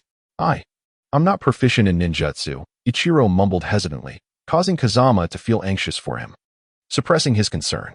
In front of a straightforward person, one must remain calm. If one becomes anxious, it will only exacerbate their anxiety, resulting in diminished efforts. Don't worry. Just use everything you know and can manage. There are only the 3 of us here. No one will laugh at you. Kazama continued to offer encouragement. The fact that Ichiro had graduated indicated that he had at least passed the basic transformation technique. Indeed, he managed to produce 4 shadow clones, executed the transformation technique with moderate success, and utilized a scarecrow for the substitution technique, the most rudimentary form of it. Fortunately, he was able to perform them, which justified his graduation. It is worth noting why using a scarecrow for the substitution technique is considered the lowest tier. This technique requires prior preparation of a substitute object. The closer the object is to the user in shape and proximity, the easier it is to execute. For example, a scarecrow, being humanoid and similar in form to the user, presents minimal difficulty, making it suitable for beginners. Slightly more advanced substitutes might involve wooden stakes, branches, or even small animals. At a higher level, one might use leaves or shurikens. For instance, today Kazama witnessed the elite Jonin Bayun's remarkable mastery of the leaf substitution technique, a hallmark of advanced skill. After Shinko and Ichiro concluded their demonstration, they awaited Kazama's verdict in silence. Unbeknownst to Kazama, Shinko had anticipated this moment for an entire year. With teammates and a teacher, they could take on missions, strengthen their abilities, and continue their journey as ninjas. If Kazama were to decline forming a team with them, they would either abandon the ninja path to lead ordinary lives or, like the old man Gujiya, continue to toil as low-ranking ninjas. Whichever path they chose would almost certainly lead to their metaphorical execution, which explained why they, despite being older than Kazama, displayed even greater anxiety than he did. Chapter 31. The unfortunate duo. How should I put this? I can see your efforts, but your direction is misguided, rendering most of your labor a fruitless endeavor. Kazama's words struck the two like a thunderclap, leaving them utterly disheartened. Their current disappointment felt akin to having a long-awaited stroke of good luck abruptly rescinded. Kazama's assessment was akin to a bolt from the blue. Shinko fought back tears, determined not to cry, while Ichiro forced a bitter smile, his large hand resting on Shinko's petite shoulder in a gesture of comfort. However, I appreciate diligent teammates. A misguided direction is no matter. It merely places us on the same starting line. I have only just graduated myself. To be honest, when I heard you had graduated a year ago, I was genuinely worried you would outshine me, and I would end up holding you back. As Kazama spoke, breathing heavily, the atmosphere shifted from stormy to sunny. Are you saying you will accept us as your teammates? Shinko asked incredulously, her heart racing with anticipation. Ichiro, taken aback by this sudden good news, needed time to process it. Why not? Kazama mused, realizing that these two had been marginalized for far too long. Wasn't he initially meant to team up with them? It seemed as though the tables had turned, and he was now in the position of selecting teammates. He was neither the leading instructor nor did he possess the authority to decline. The two felt inferior, influenced by rumors, while Kazama's displays of strength created a psychological imbalance. A wave of relief washed over Shinko, causing her to leap with uncontained joy. Great, let's celebrate with barbecue today, she proposed. However, Ichiro's expression darkened at the suggestion. As they were both short on funds, how about we go to my place? I have plenty of ingredients, and we can cook something ourselves, Kazama offered, sensing Ichiro's distress. It was a typical scenario. Graduating from the ninja academy signified becoming a ninja, yet these two, despite their status, had lost their teammates and instructor, unable to take on missions and earn money. Without funds, the prospect of enjoying a good meal seemed like a distant dream. Merely surviving was a testament to their frugality. In the treehouse, as Kazama prepared a delicious mushroom stew with an array of ingredients he had brought, Shinko and Ichiro lost interest in conversation. When Kazama summoned his summoned beasts to retrieve a wild deer from the forest, the two were rendered numb. How could their teammate be so adept at living? In the end, Shinko managed to save the deer, and the three of them feasted on the exquisite meat, a lavish indulgence indeed. Kazama acquiesced, albeit with a hint of perplexity. The vast expanse of the Konoha forest was not unfamiliar to him. Spotting a deer was not an unusual occurrence. He had seen one from a distance before, yet had never managed to catch one. These elusive creatures were remarkably astute and difficult to approach. How had this group of summoning beasts managed to capture one? Observing the deer, which displayed no fear of humans and appeared pristine, he suddenly entertained a notion. Could the 5 little ones have ventured to the Nara family's pasture for hunting? Had they gotten into trouble after a morning of absence? Or had the deer wandered out on its own? Such uncertainties were hard to clarify. He sighed and decided to let it be for now. A pot of mushroom soup, grilled fish, and a large pot of rice would suffice. Though not gourmet, it was ample enough to satiate their hunger.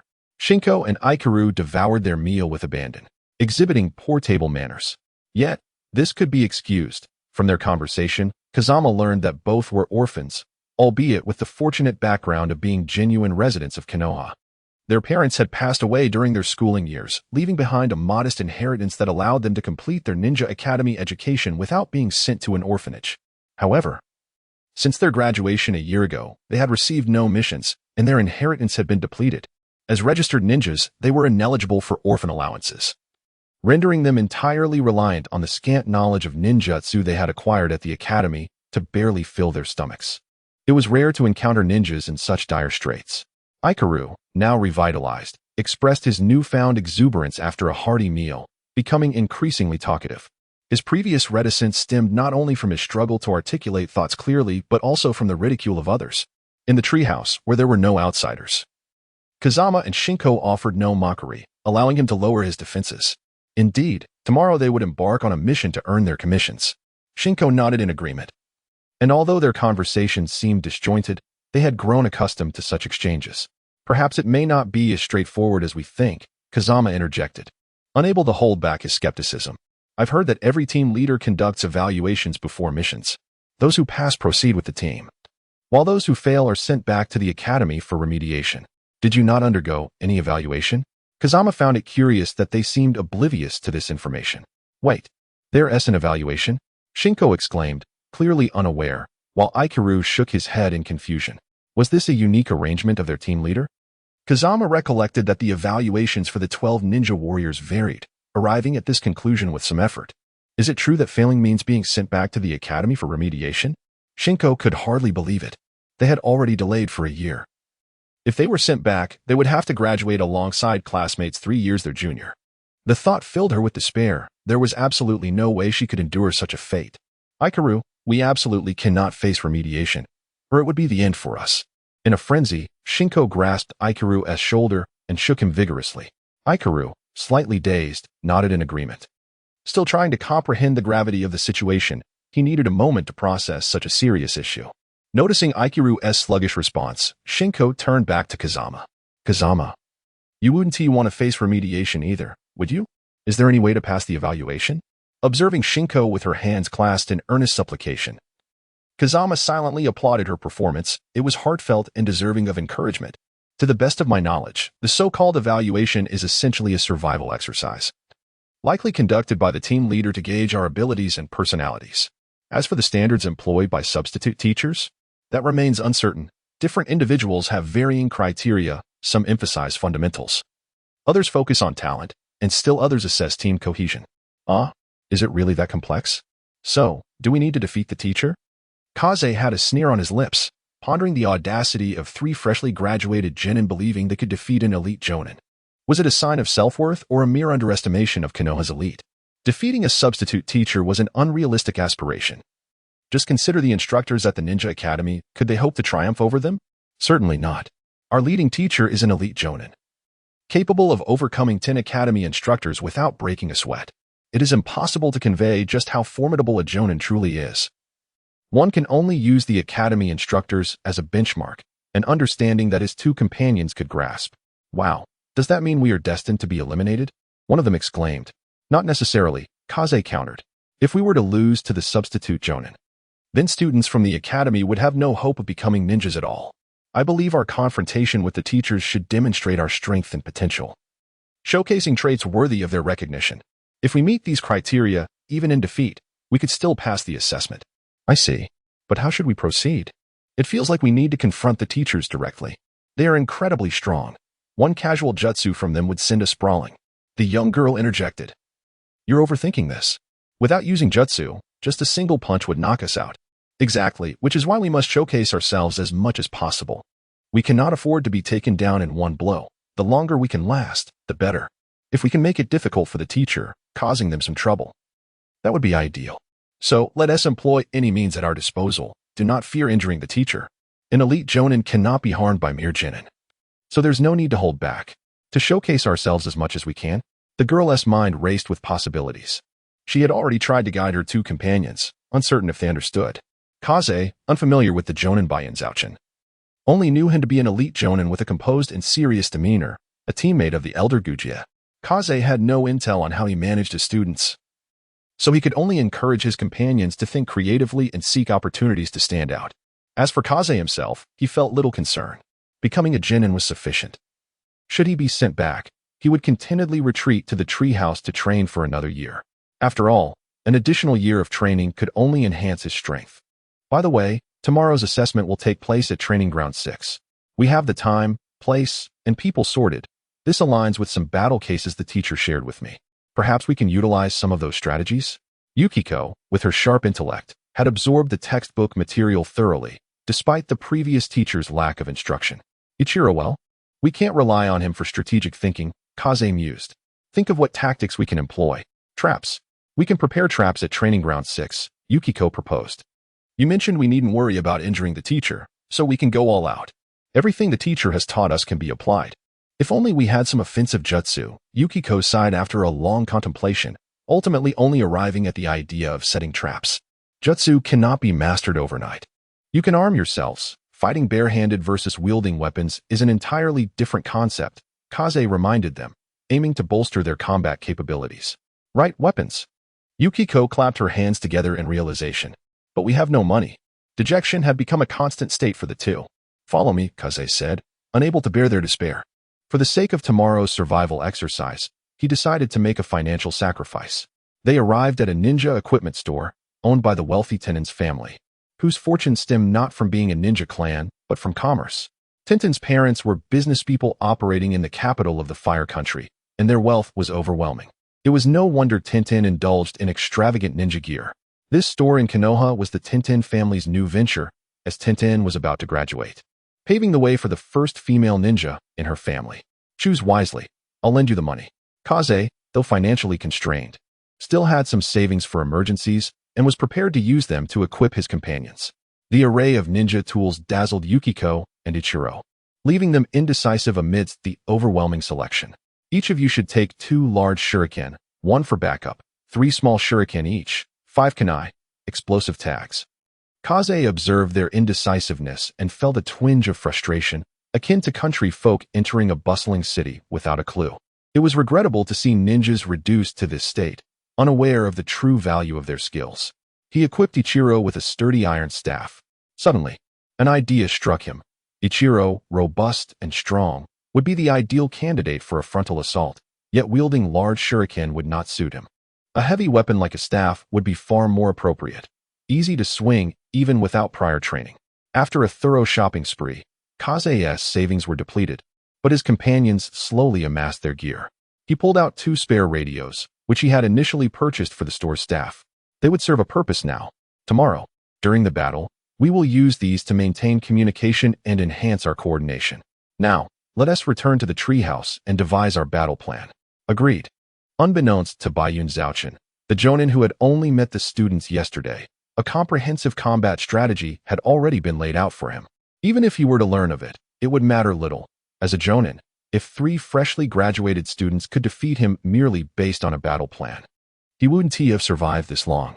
Today, he would witness whether the grandchild of an old friend truly lived up to the praise.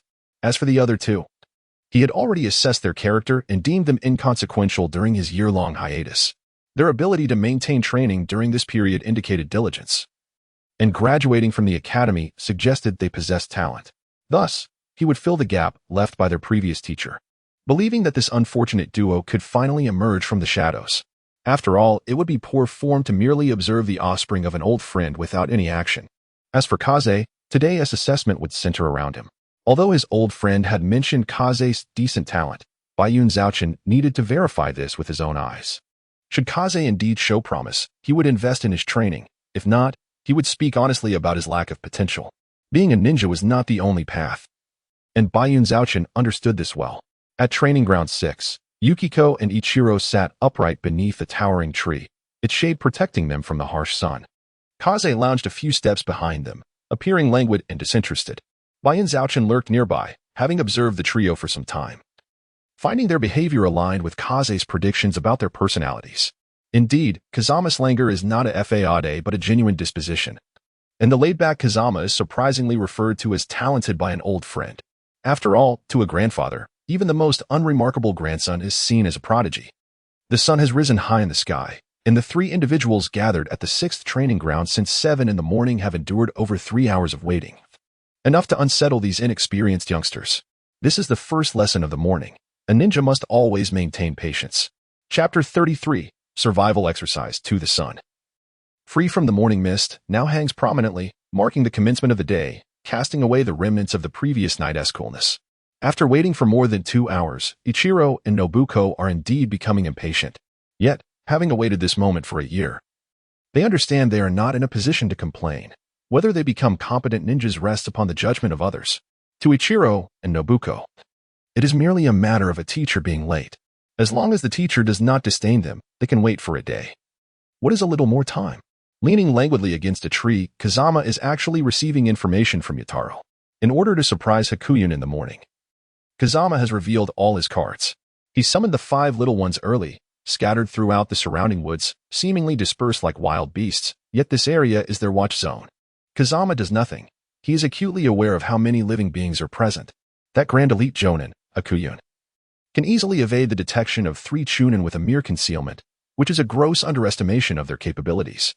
Even if Hakuyun could evade the 3 chunin, his presence would be far too evident to the 5 little ones. If they know, it is as if Kazama knows.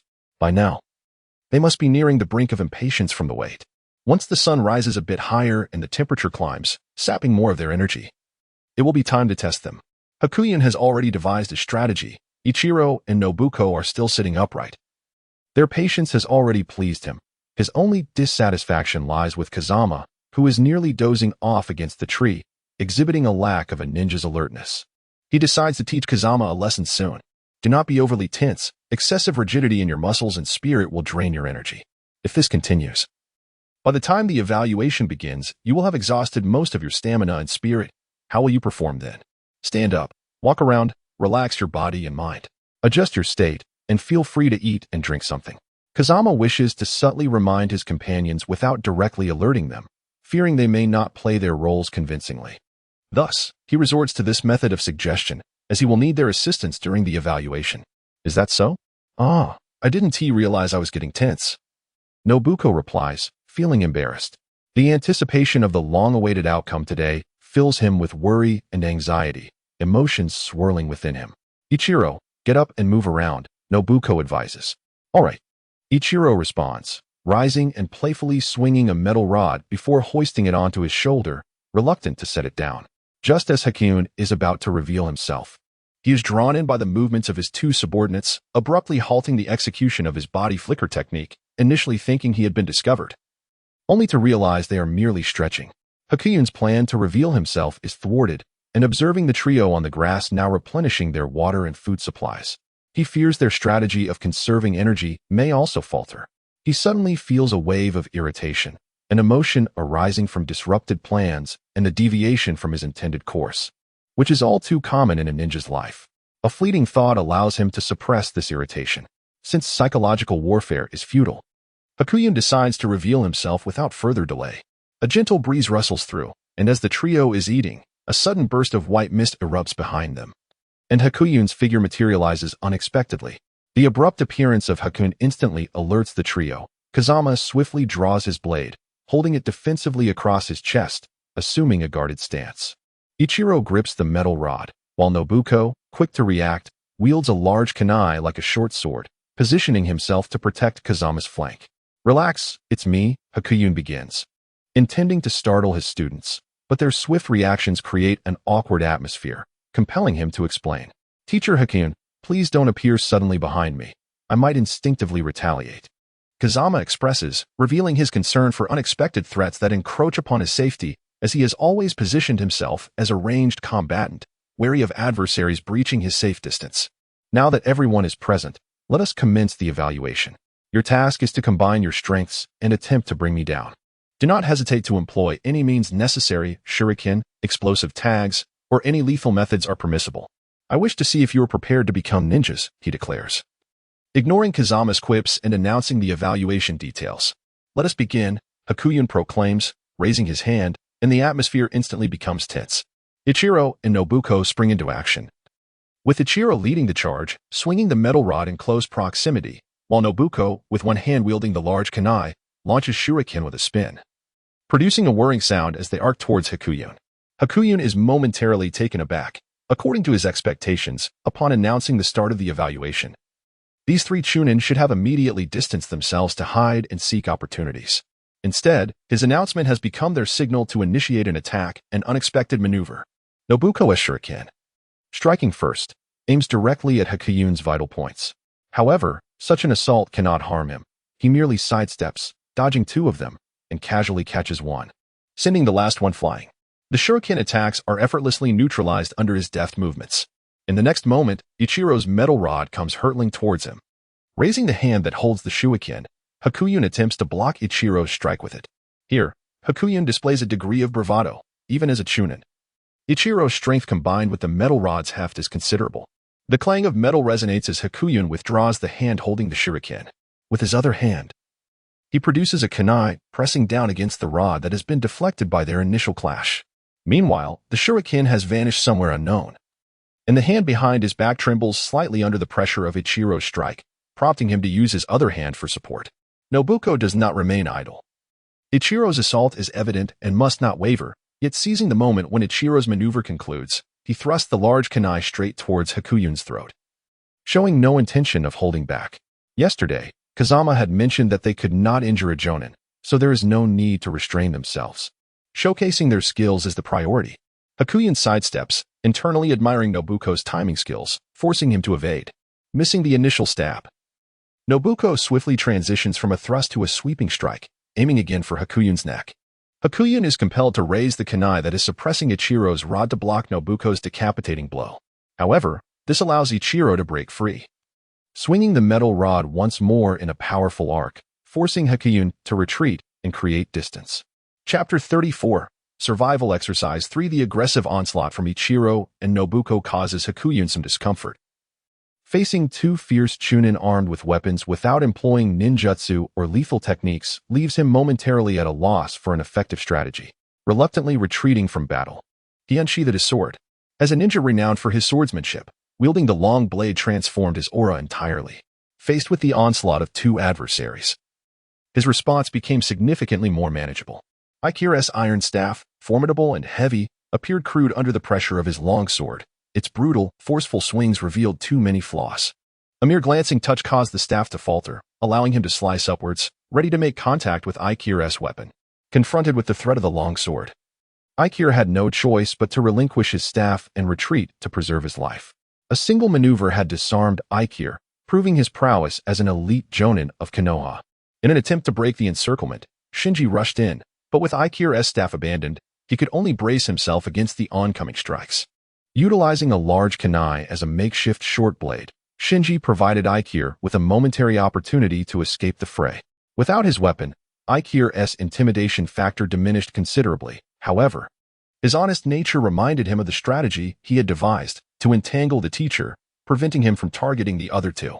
As for himself, he had already resigned to his fate. Without the iron staff, he resorted to his fists, where his proficiency in hand-to-hand combat far surpassed his skill with the staff. Witnessing his student's audacity and closing the distance once more, the teacher admired his bravery but also sheathed his long sword. Battling his pupil with a drawn blade would be an act of intimidation. Now that his student was unarmed, would he still thrust his sword forward?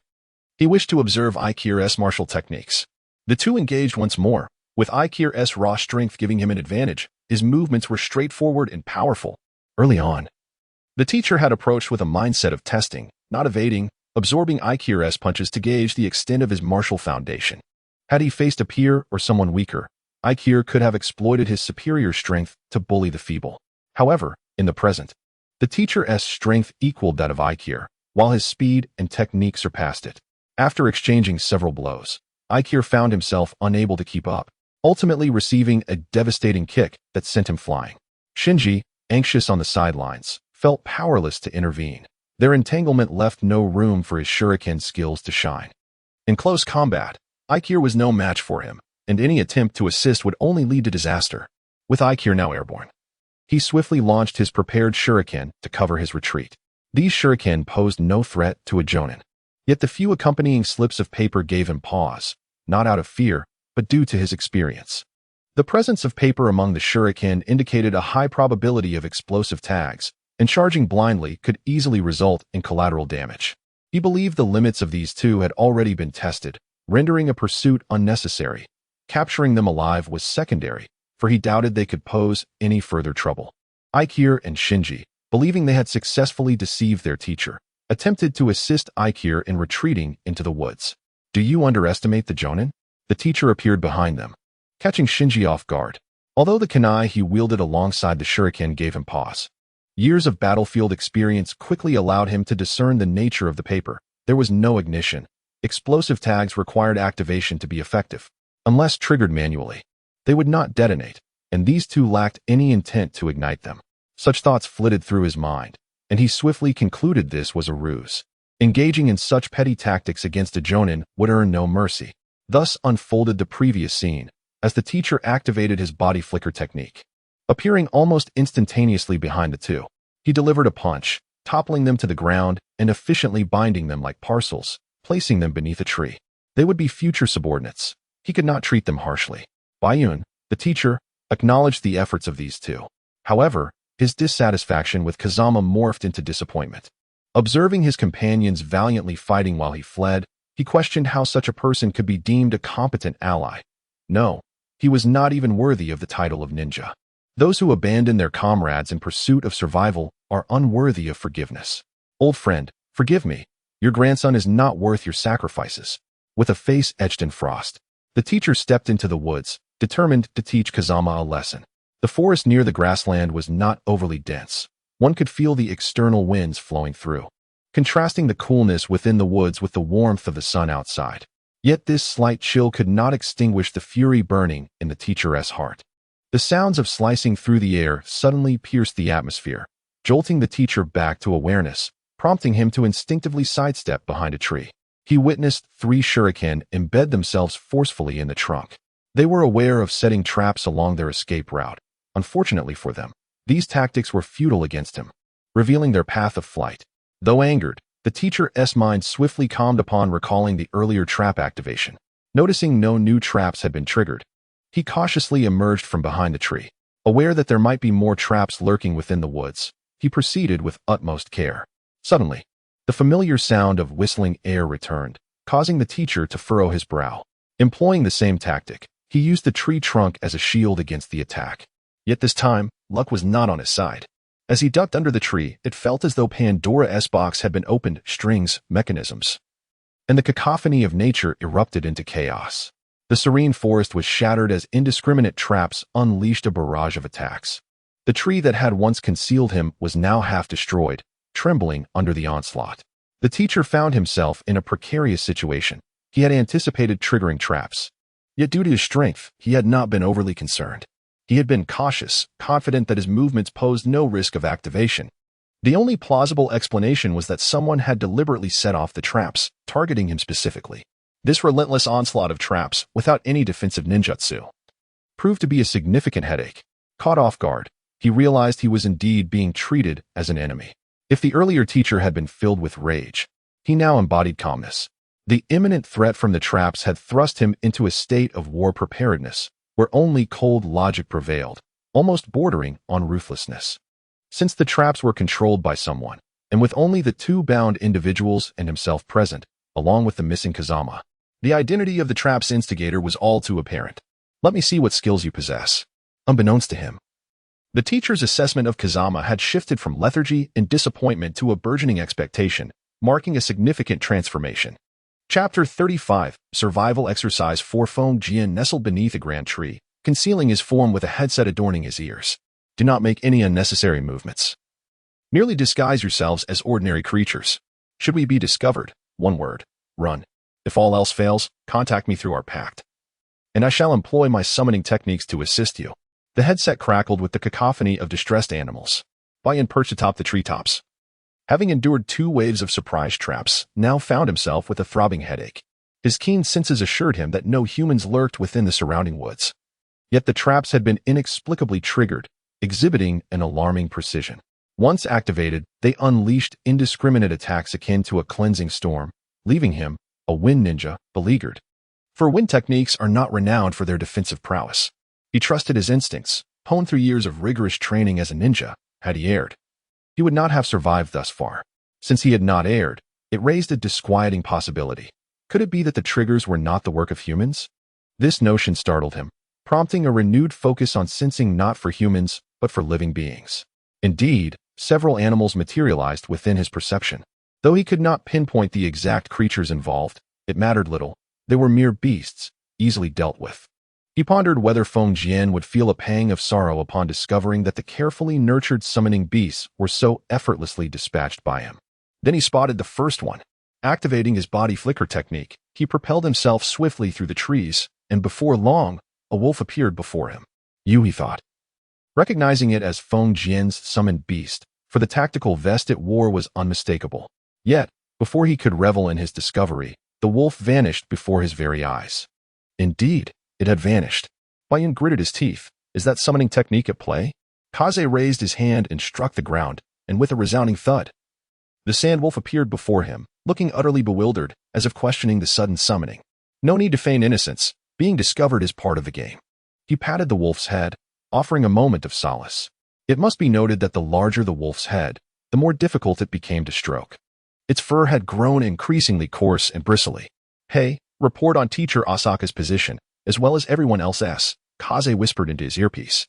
The cacophony of sounds filled the air, squeaks, howls, and chants, before silence returned to the channel.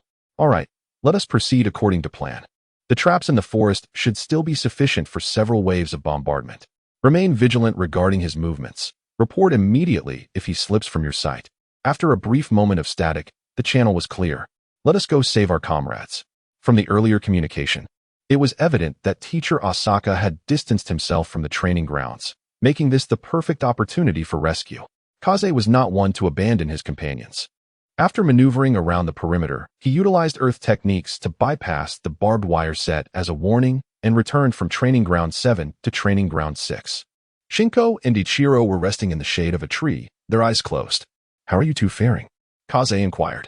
Ah, Kaze, you finally arrived. I was about to doze off, Shinko exclaimed, her joy palpable. Although she knew Kaze would return, her hopes had been tempered by teacher Asaka's presence. So she was pleasantly surprised that Asaka had ventured into the forest to find Kaze. Enough chit-chat.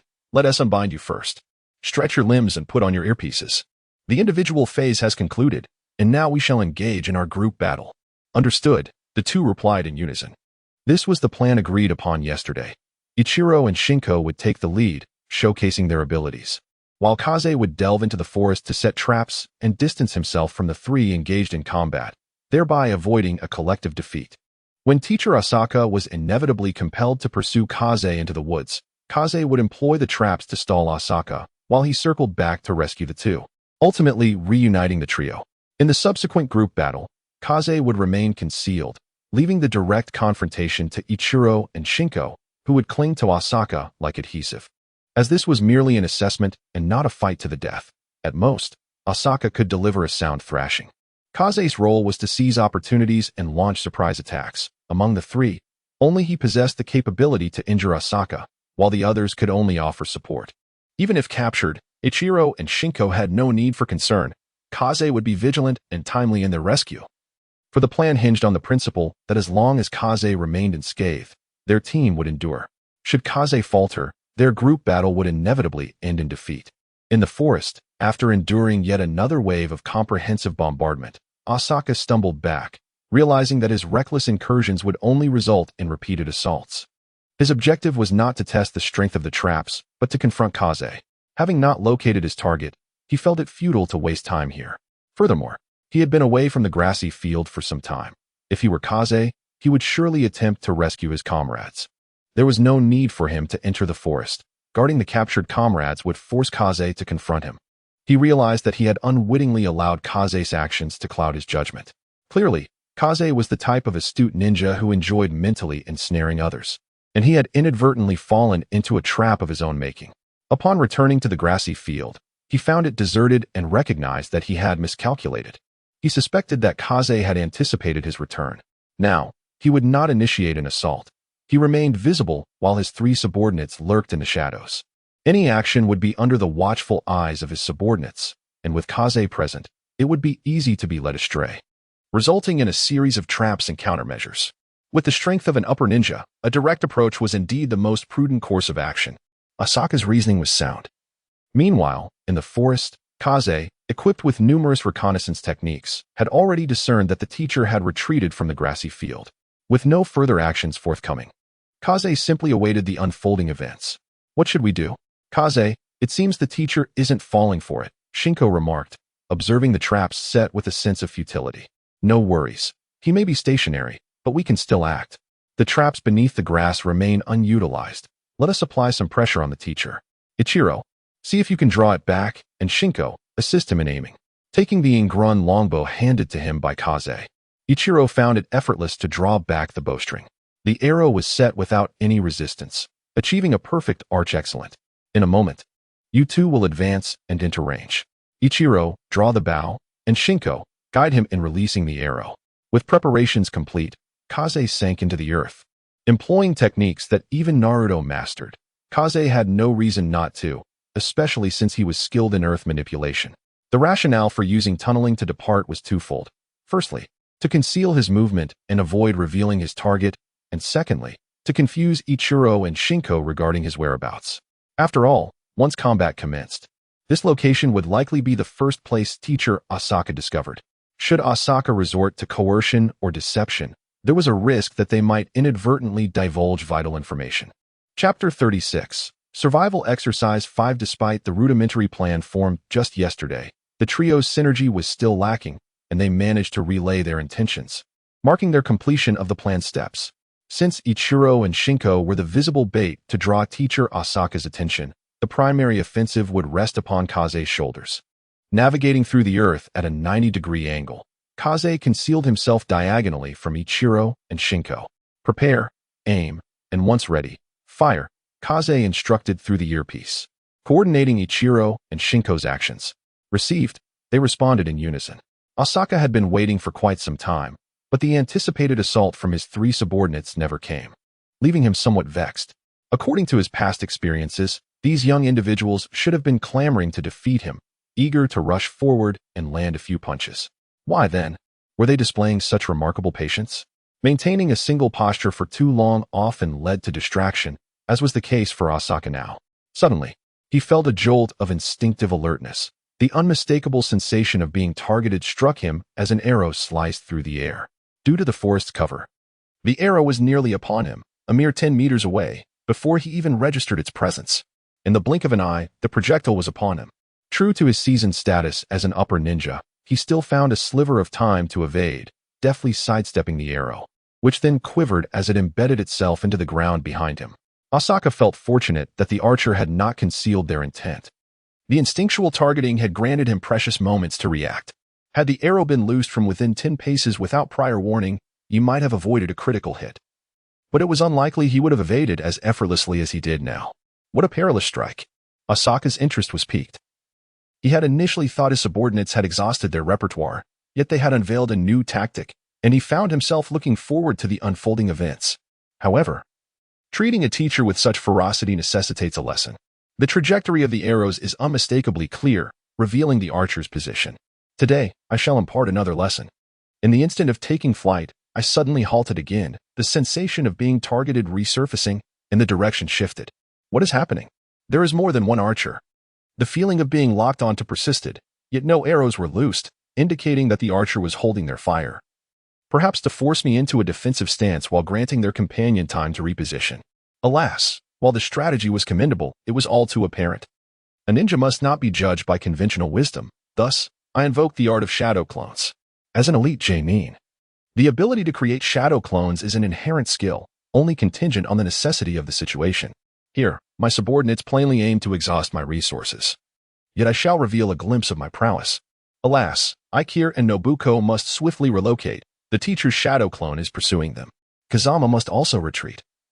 The sensitivity of a J-nin's perception is acute, and my position was nearly compromised. With arrows poised yet unloosed, I executed the technique. Double shot. 2 arrows flew forth, irrespective of their accuracy, and I burrowed underground. The benefit of this maneuver lies in the fact that, even if the entrance is exposed, unless pursued by a ninja hound, insects, or a sensory ninja, tracking me would prove nearly impossible. Ah, Kazama, your companions are in my grasp. Are you still planning to flee? The brash voice of Asama echoed through my earpiece. Kazama, run. Nobuko's urgent shout followed. Such anticipated events do not sway my composure. The forest, dense with towering trees that require several individuals to encircle, provided ample cover. I cleverly emerged from a hollow at the base of a massive tree. Though the hollow was shallow, my upper body was concealed by the earth, ensuring my safety. The pursuer, Asama, had seemingly lost my trail. Hey, respond if you're online.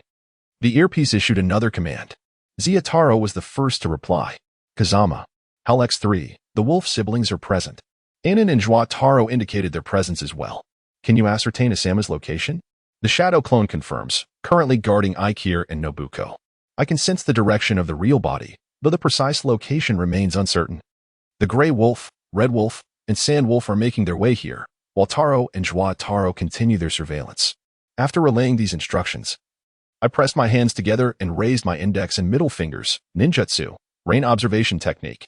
Utilizing a combination of sensory techniques, I discerned that Asama was indeed approaching, albeit at a leisurely pace, and his direction was accurate. Thus, I decided to offer him a warning. With a seal release, I readied my crossbow.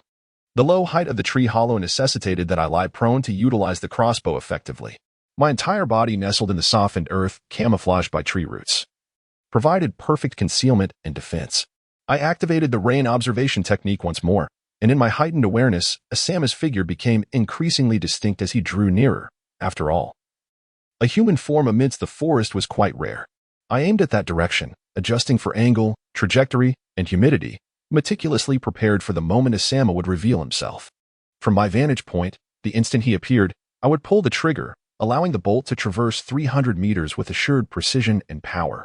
My sole concern lingered. Was it excessive to ambush my own teacher? After a moment of contemplation, I removed the arrowhead. If my teacher were to be harmed by a wooden projectile, I could not be held accountable.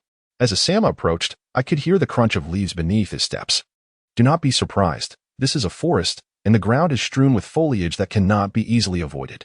This also explained Asama's cautious pace.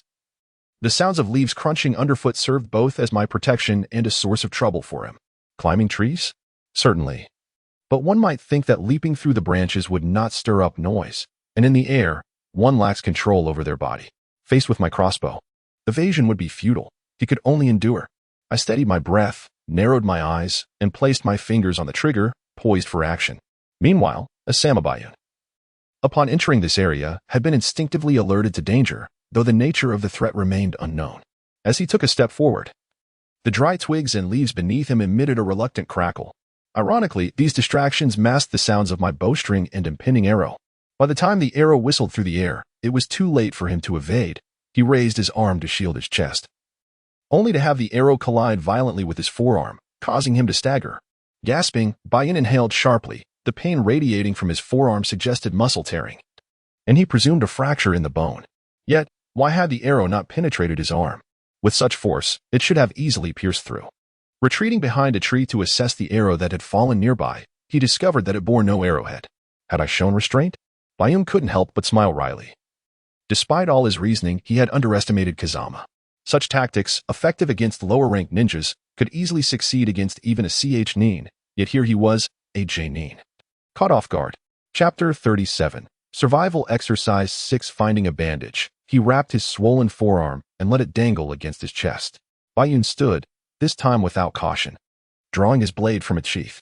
Kazama, I know you are near. You can hear my voice. As a teacher, I acknowledge your prowess. The three of you have passed my assessment. However, as adversaries, your abilities intrigue me. Unleash your full potential and demonstrate to me the extent of your capabilities. From here on, I shall show no mercy. Be wary. Kaze can undoubtedly hear, for his reconnaissance skills extend beyond mere sensory perception.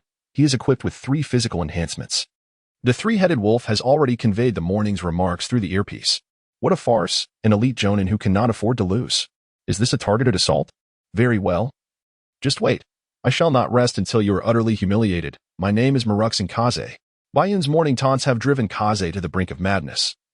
Declaring the assessment concluded and dismissing his teammates, leaving himself to face this onslaught alone. He genuinely questions whether he has offended anyone.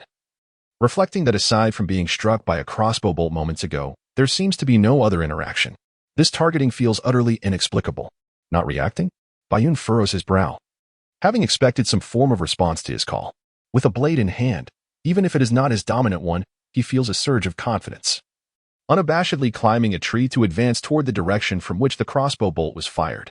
However, he finds no reward for his efforts. The concealed pit beneath the tree offers no trace of Kaze, who has already fled. Such a cowardly mode of combat incites Bayun's frustration. He has been calculated against multiple times without even having glimpsed his opponent.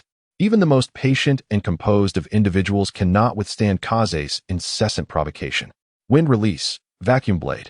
Bayun, eager to unleash his pent-up energy, channels all his strength into a devastating vacuum blade, unleashing a terrifying gust that cleaves a section of the 6th Training Grounds forest into a vacuum.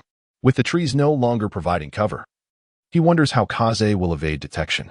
This is precisely his intention. He has discerned that Kaze is playing a cat-and-mouse game. He is in plain sight, while Kaze lurks in the shadows. For reasons unknown, Bayun feels perpetually under Kaze's watch, with Kaze poised to ambush him at any moment with arrows, leaving Bayun, even as a jonin, in a position of passive defense, unable to retaliate. This predicament is unbearably stifling. Prolonged defense inevitably leads to failure. The injury to his hand is the price he pays. Fortunately, it is not too late. If Kaze refuses to reveal himself, Bayun will force him out. Beneath the vacuum blade, no tree can withstand the onslaught. Clearing a substantial area creates an unobstructed field of vision, leaving Kaze with no avenue for a surprise attack. For an ordinary individual, it would indeed be impossible to continue ambushing. The vacuum blade's range is formidable, and this strike, executed with all his might, nearly encompasses the maximum distance attainable by most jutsu. Should Kaze wish to counter, he must expose himself to Bayun. However, Bayun has overlooked one crucial detail. Kaze's crossbow is not limited to mere sniping. Its effective range exceeds 400 meters, with a maximum range surpassing 1,000 meters. At such distances, accuracy is not paramount, and exposure is minimal. Now thoroughly incensed, Kaze casts aside any remaining reservations. If you intend to assault me so brazenly, why should I hold back? He calls forth the powerful bed crossbow to teach Bayun a lesson. With the sealing technique, the bed crossbow is unleashed. This massive crossbow, the size of a double bed, boasts bolts as thick as a thumb, 5 of which are lined up. Given its long range and the substantial size of the bolts, external factors significantly impede precise shooting. Nevertheless, it matters not. The combined barrage of 5 bolts can still deliver overwhelming firepower. As he cranks the winch, the bed crossbow emits a creaking sound, and the immense force demands Kaze's utmost caution. This is the crossbow's first real combat test, and he cannot afford to mishandle it. Through the crossbow's scope, Bayun stands with a facade of confidence in the cleared space he has created, even choosing a central position for enhanced visibility. Should he launch an immediate attack, the agility of a ninja could render it ineffective. Should he? No, he decides to proceed with the assault. Can he truly eliminate Bayun? With a decisive pull of the trigger, the drawn bowstring is unleashed, propelling the prepared bolts forward. With a whoosh, Bayun anticipates the incoming assault. However, upon discerning its source, his heart races, for it remains concealed behind the dense foliage. This means his calculations have entirely failed. He has neither compelled Kaze to reveal himself nor exposed his own position, inadvertently drawing Kaze's attack upon himself. The thumb-thick bolts, even of wooden composition, appear indomitable, empowered by the formidable bed crossbow. As the distance of wind release, vacuum blade increases, the time taken for the bolts to reach their target lengthens. Though the delay seems minimal, it is ample for an experienced opponent to react. With the blade gripped behind him, Bayun swiftly arcs it in a semicircle, channeling chakra through the blade to manifest a wind blade that radiates outward from the center, forming a colossal semicircular gust that obliterates all obstacles in its path. The 5 bolts are no exception. The iron tips endure for a moment longer, but without the support of their shafts and fletchings, they swiftly vanish. Realizing that his vacuum blade has been countered, Kaze understands that this attack will yield no success. Hastily, he prepares for the next shot, aware that this bed crossbow may only be utilized once more. He positions 5 bolts anew and readies the winch. Meanwhile, Bayun activates the body flicker technique, darting toward Kaze with blinding speed, confident that should Kaze reveal himself, he will seize the opportunity. His greatest fear is that Kaze will remain hidden, employing this insidious combat style without any direct confrontation. As the sound of the bolts pierces the air, Bayun feels a chill run down his spine. The clarity of the noise indicates proximity, yet he hesitates to advance recklessly. He has experienced the destructive power of the crossbow. Having just neutralized it with an A-rank wind release vacuum blade, he knows that at such close range, the threat is even more pronounced. Must he resort to the vacuum blade once more? A fleeting thought crosses his mind as the bolts emerge, glinting ominously, closing in on him. With no time to evade, he barely manages to deflect one with his blade. The tremendous force leaves him unable to withstand the onslaught. Of the 5 bolts, 3 sail past him, narrowly missing his body and embedding themselves deep into the ground. The one he deflected, however, pierces him, propelling his body backward before pinning him to the earth. As he is pinned down, Bayun can only cough up a mouthful of blood before his neck tilts, rendering him motionless. What the hell? Kaze stares in stunned disbelief at the scene before him, grappling with the realization that he has inadvertently taken a life, his mind momentarily paralyzed. Thud. Bayun. Now a mere wooden stake elicits a sense of horror within Kaze, which dissipates as if a remedy has been found. What the hell? Drawing his blade from its sheath, Kaze swiftly sweeps it backward in a horizontal arc clang. The clash of steel confirms that indeed, one cannot judge a ninja by conventional standards. Upon witnessing the body substitute technique, Kaze realizes he has been exposed, prompting the swift action of drawing his weapon. After all, a ninja thrives on such sudden appearances from behind. Chapter 38. Survival Exercise 7. You truly do not resemble a ninja. Yet I cannot deny that your prowess has left me impressed. The two engage in a standoff, weapons locked, as Bayun offers his assessment. Thank you for the compliment. Kaze, disinterested in idle chatter, recognizes the danger of their proximity, especially against an opponent skilled in swordsmanship and wind release, effectively entering the adversary's absolute territory. Without hesitation, he advances with a diagonal slash, executing a rapid series of 9 strikes with the 9-headed dragon flash, overwhelming Bayun and breaking through his defenses, switching their positions and granting Kaze a moment of respite. Do you still intend to struggle? Observing Kaze's relentless determination, Bayun raises 2 fingers with his injured hand while gripping his long blade behind him, signaling the initiation of the body flicker technique combined with swordsmanship. Why should I concede? We have come this far, and a resolution must be reached. From your tone, it appears you believe yourself to be the victor? Victory or defeat, I cannot tell, yet. I am acutely aware that no one can seize me directly, as long as you grant me the opportunity. With that declaration, I revealed my left hand, which had long been prepared behind me. In an instant, my body executed the body flicker technique, and with remarkable swiftness, I drew my blade, placing it against Kazama's throat. Even if you possess an escape route, it would be too late. Before I could finish my words, Kazama transformed into a puddle of yellow mud. It was the earth clone technique, a ruse that I recognized immediately due to my extensive experience. So, he had released the earth clone to distract me while his true self burrowed underground for escape? As I approached the location of the yellow mud, I indeed discovered a hole leading underground. This indicated that Kazama had employed the earth clone to divert my attention while he slipped away. Gazing at the densely packed forest surrounding me, a profound fatigue washed over me. The game of cat and mouse had returned to its starting point. Without the constraints of companions, Kazama had far greater options for evasion. However, I was not a perceptive ninja skilled in reconnaissance. Locating someone intent on hiding in this complex terrain would be no simple task. I sheathed my blade and strode towards the opposite side of the forest. Since the assessment of strength had concluded, why should I expend my breath in pursuit? If you enjoy the forest, if you relish hiding, I shall see how long you can evade me. Upon reaching the location where I had captured Ichiro and Shinako, I announced that the 3 of us had successfully passed the assessment and exited the forest, stepping onto the grassy field. I engaged in friendly conversation with Ichiro and Shinako. As A.J. Nin, my experiences as a ninja were vast, and any single tale I shared was enough to leave them in awe. Kazama, however, had not overlooked my actions. Gritting his teeth, he stowed away his bow and arrows and dismantled the traps within the forest, emerging with a sullen expression. Oh, you've finally come out. We've been waiting for you. Today marks the first group activity of our 6th squad. How about we treat you to dinner? Delighted.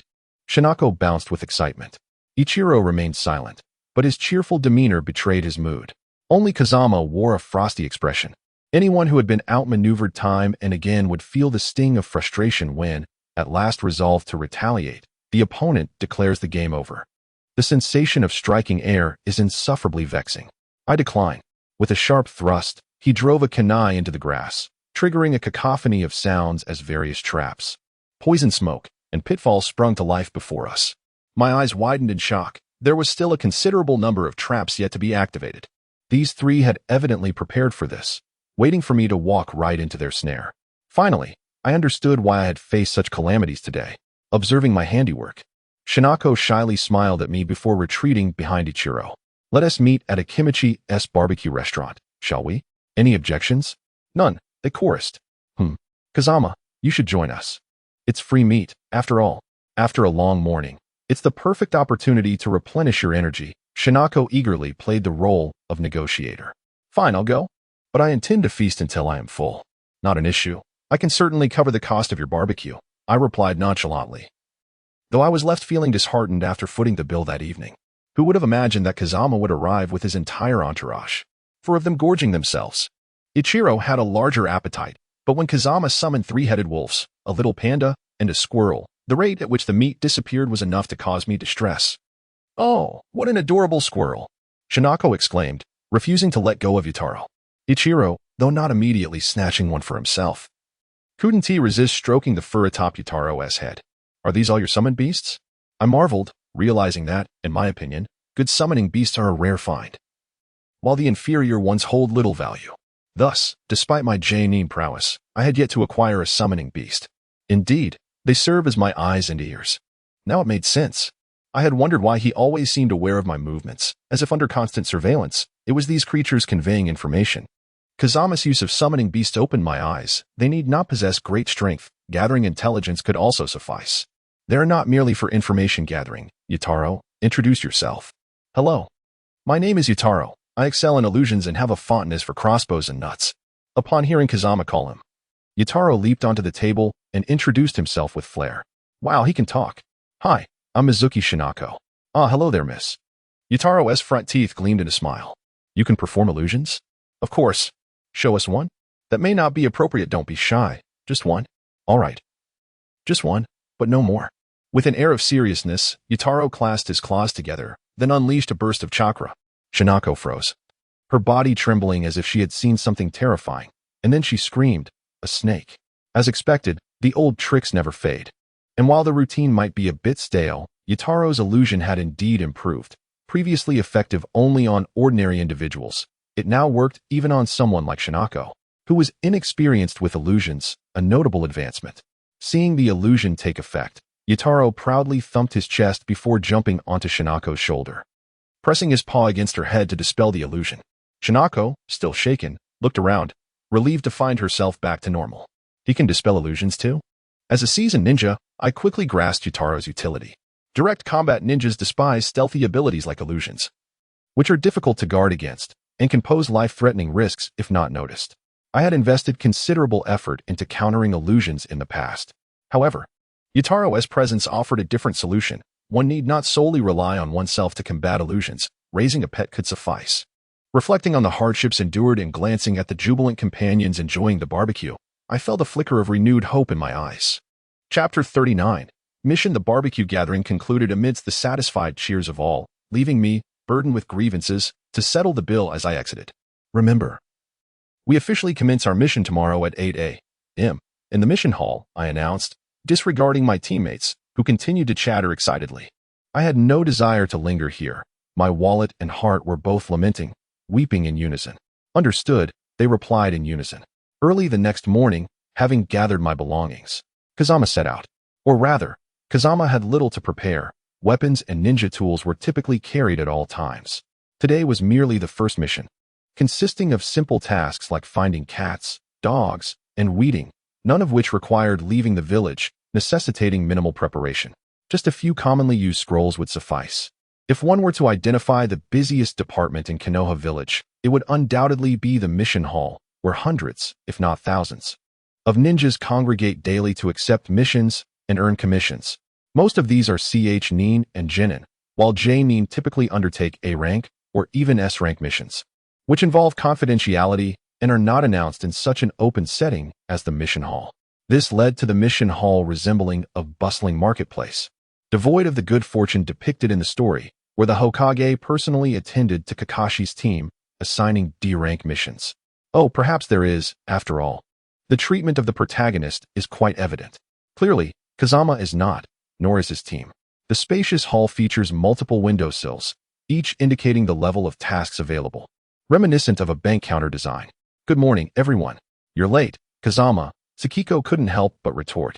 Having finally become a ninja, she had been brimming with excitement yesterday, arriving early at the meeting point today, only to find Kazama arriving precisely on time, much to her annoyance. "Relax, did I truly arrive late?" "No. But what is there to discuss then? If you wish to gather early, do let us know in advance."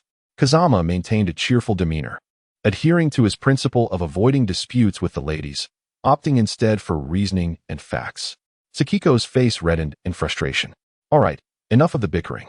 Let us peruse today's tasks and decide which ones to select." Akaniko had already blended into the crowd and was now at the front of the line. Cat search. Kazama glanced through the various tasks involving the search for cats, dogs, and a myriad of peculiar items, anticipating the outcome, and promptly turned the page. Farming, weeding, sowing, harvesting. These are tasks related to agriculture. Next, laundry, cooking, childcare. These belong to the domestic duties category. Taking a deep breath, he flipped the page, only to find no more entries, merely a handful of D-grade tasks. Despite the seemingly filled booklet, the categories could be condensed to just a few types. Nothing worth seeing. Kazama tossed the booklet to the other two, who frowned in response. "Akaniko-sensei, we choose farming, specifically weeding, tilling, and sowing." Tsukiko and Ichiro exchanged glances of discomfort, but Kazama decisively made the choice without consulting them. "Hey," they both exclaimed in surprise at Kazama's unilateral decision. Akaniko observed Kazama with a knowing look and inquired, "Are you certain?" "Absolutely," Kazama replied. The other two fell silent, or rather, were not afforded the opportunity to voice their opinions. They had not even contemplated a selection strategy, and with someone else making the decision, they found themselves unable to protest. Konoha Village is vast, far more than the fan-shaped map depicted in the story suggests. That merely represents the central area, primarily for offices and various facilities, while the residential areas are located elsewhere. Conversely, there are numerous villagers and clans, each having their own territories, akin to each clan having leased large swathes of land, which the vicinity around the Hokage building could scarcely accommodate. Today's task location is within Konoha's jurisdiction, not far from the village but quite distant from the central Hokage tower. Observing the overgrown land, one could barely discern that crops had once been cultivated here, as remnants of rows were still visible, yet the lack of care had allowed wild grasses to flourish unchecked. The employer who hired Akaniko's team was a jovial old man, hunched over and panting after every few steps. One might worry he could collapse at any moment. "Well, we've arrived at the site. Let's get to work," Akaniko instructed, activating the body flicker technique and vanishing, only to reappear moments later resting on a nearby tree branch with a long sword in hand. "Come on, get to it." Kazama tossed the farming tools to Ichiro and Tsukiko, keeping none for himself. "Why aren't you using a tool? Why should I employ these ordinary farming implements when I am a ninja?" Kazama replied matter-of-factly, leaving Tsukiko visibly incredulous, unable to fathom how Kazama could audaciously make such a statement. This task requires all three of us to complete it. How can you justify slacking off?" Tsukiko was at a loss. His blatant laziness was simply shameless. "Who said I was slacking? You aren't even using tools. Is that not slacking off?" Tsukiko retorted, exasperated. Kazama remained comfortably seated, engrossed in a scroll, which only fueled her irritation. "Ah, dear lady, how can I convey this to you?" Kazama sighed, shaking his head, his focus returning to the scroll in his hands.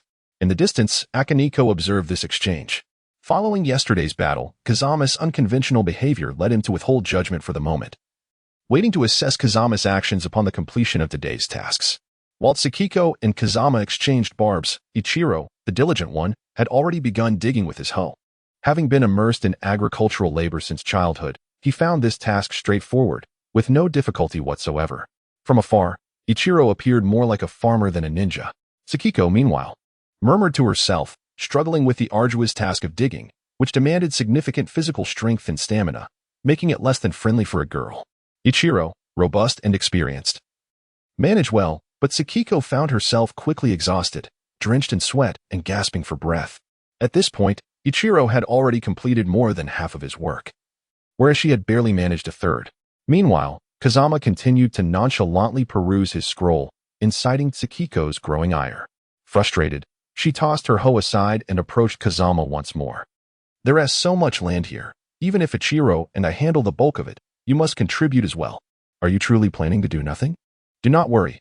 I shall take care of half this land. Is that acceptable? Kazama responded confidently. Anyone can boast. I fear you might falter and delay our task completion. Do not forget, there is a deadline. Why do you doubt me? Very well.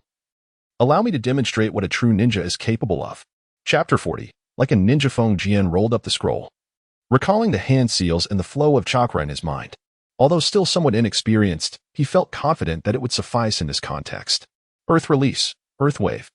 Having completed the hand seals, Feng Jian forcefully slammed his hands against the ground, unleashing his chakra, which surged into the earth. Before him, the soil undulated like waves, rolling onward into the distance. After several successive waves, the terrain ahead had been thoroughly disturbed, reduced to a fine crumble, more so than what could be achieved by mere digging. The 4 plots of land had been excavated by the earth release technique, leaving the soil finely pulverized and level, untouched even by the drainage ditches. The next step was merely to clear away the grass. All right, my part is done. The rest is up to you. So give it your all. Let's aim to finish by noon. The sun will be fierce this afternoon, and it could darken your skin. Feng Jian dusted off his hands, which had accumulated little dirt, and strode confidently toward the predetermined tree to rest, exuding the satisfaction of a task completed. Is this the reason you chose the farming task? Zhao Jian pondered, no longer doubting Feng Jian's decision. Partly, yes. I wanted to experiment with whether ninjutsu could be applied to agriculture. Even if I retire one day, farming could serve as a viable avenue. Zhao Jian found it amusing that Feng Jian, having just become a ninja, was already contemplating retirement. Partly? What is the other part? For them, Feng Jian answered, you should be able to see it. After a year of delay, they are not much different from fresh graduates of the Ninja Academy. Their progress is primarily a matter of time accumulation. Now, they require rigorous training to unlock their potential. Training them through farming? Zhao Jian queried. No. It is through tasks that they shall be trained. If they merely approach D and C rank missions like ordinary people, what meaning would that hold? After all, a ninja must possess strength. Today is their first lesson. In whatever endeavor, a ninja can approach it in a ninja's manner. Feng Jian stood firm, his tone imbued with unwavering conviction. It seems you have high expectations for them, Zhao Jian remarked, feeling a sense of pride as he observed Feng Jian's evolution from lethargy to combat and now to purposeful action. I believe that their becoming my teammates signifies their potential. They simply require a bit of skillful guidance and direction, which I hope you, as their leading instructor, can provide. Spare me, I am not adept at lecturing. My role is to teach through action. If they have questions, they can ask me, Zhao Jian replied, momentarily flustered, realizing that he had been compelled to engage in something he was not skilled at. Indeed, a teacher who can lead by example embodies the essence of a good instructor. Besides, you are an elite jonin. How many leading jonin can claim such a level? I once thought I was receiving special treatment. You indeed received special treatment. Zhao Jian thought to himself, recalling how when the Hokage assigned him this task, he had intended to decline, but an old friend had specifically requested it, leading to his guidance of Feng Jian's team. However, such thoughts were best kept unspoken, a mere token of special consideration for Team 6. Are you suggesting that your earlier actions were meant to inspire their thinking? Zhao Jian inquired. Precisely. D-rank missions can be accomplished by ordinary people. Why then employ ninjas? The fact that the Hokage allows such missions indicates that there is something beneficial for ninjas within them, though we have yet to uncover it. That makes sense. What comes next? Zhao Jian asked, intrigued by Feng Jian's perspective. Traditionally, D-rank missions were seen as merely a means for lower ninjas to build camaraderie and team awareness, seldom linked to their abilities. If they could indeed enhance the skills of lower ninjas, it would present an excellent opportunity. Next, I am waiting for their impatience. Sometimes, teaching through experience proves far more effective than mere instruction. I intend to demonstrate to them that even farming can be approached with a ninja's mindset. When they encounter similar situations in the future, they will think and act like ninjas. I look forward to your results, Zhao Jian replied noncommittally. The physically demanding labor of digging was beginning to take its toll on XINZ, even as a ninja, especially since Feng Jian had completed his task early using ninjutsu. Ilong, with his innate physique, had left her behind. Despite her efforts, she found herself lagging in the team, feeling a sense of injustice. She gritted her teeth and lifted her hoe once more. Alas, the soil would not yield to XINZ's determination. Her stamina was waning, and the expanse of land before her seemed to stretch infinitely. Shouldn't you go offer some guidance? Zhao Jian suggested. I still hope she can come to her own realizations. Not everyone excels at critical thinking, particularly in unfamiliar territories. At such moments, a spark of inspiration can open the door to new ideas. You're right. But why should it be me to impart wisdom? Isn't that your role? Feng Jian suddenly realized that he was still a student, yet here he was, expected to teach others, an ironic predicament. Less chatter. Did you create this mess for me to clean up? If Xinz starts to cry, you're responsible for comforting her. Now, go. She cried. Feng Jian remarked expressionlessly at Xinz, who sat on the ridge with her knees drawn up. I did not cry.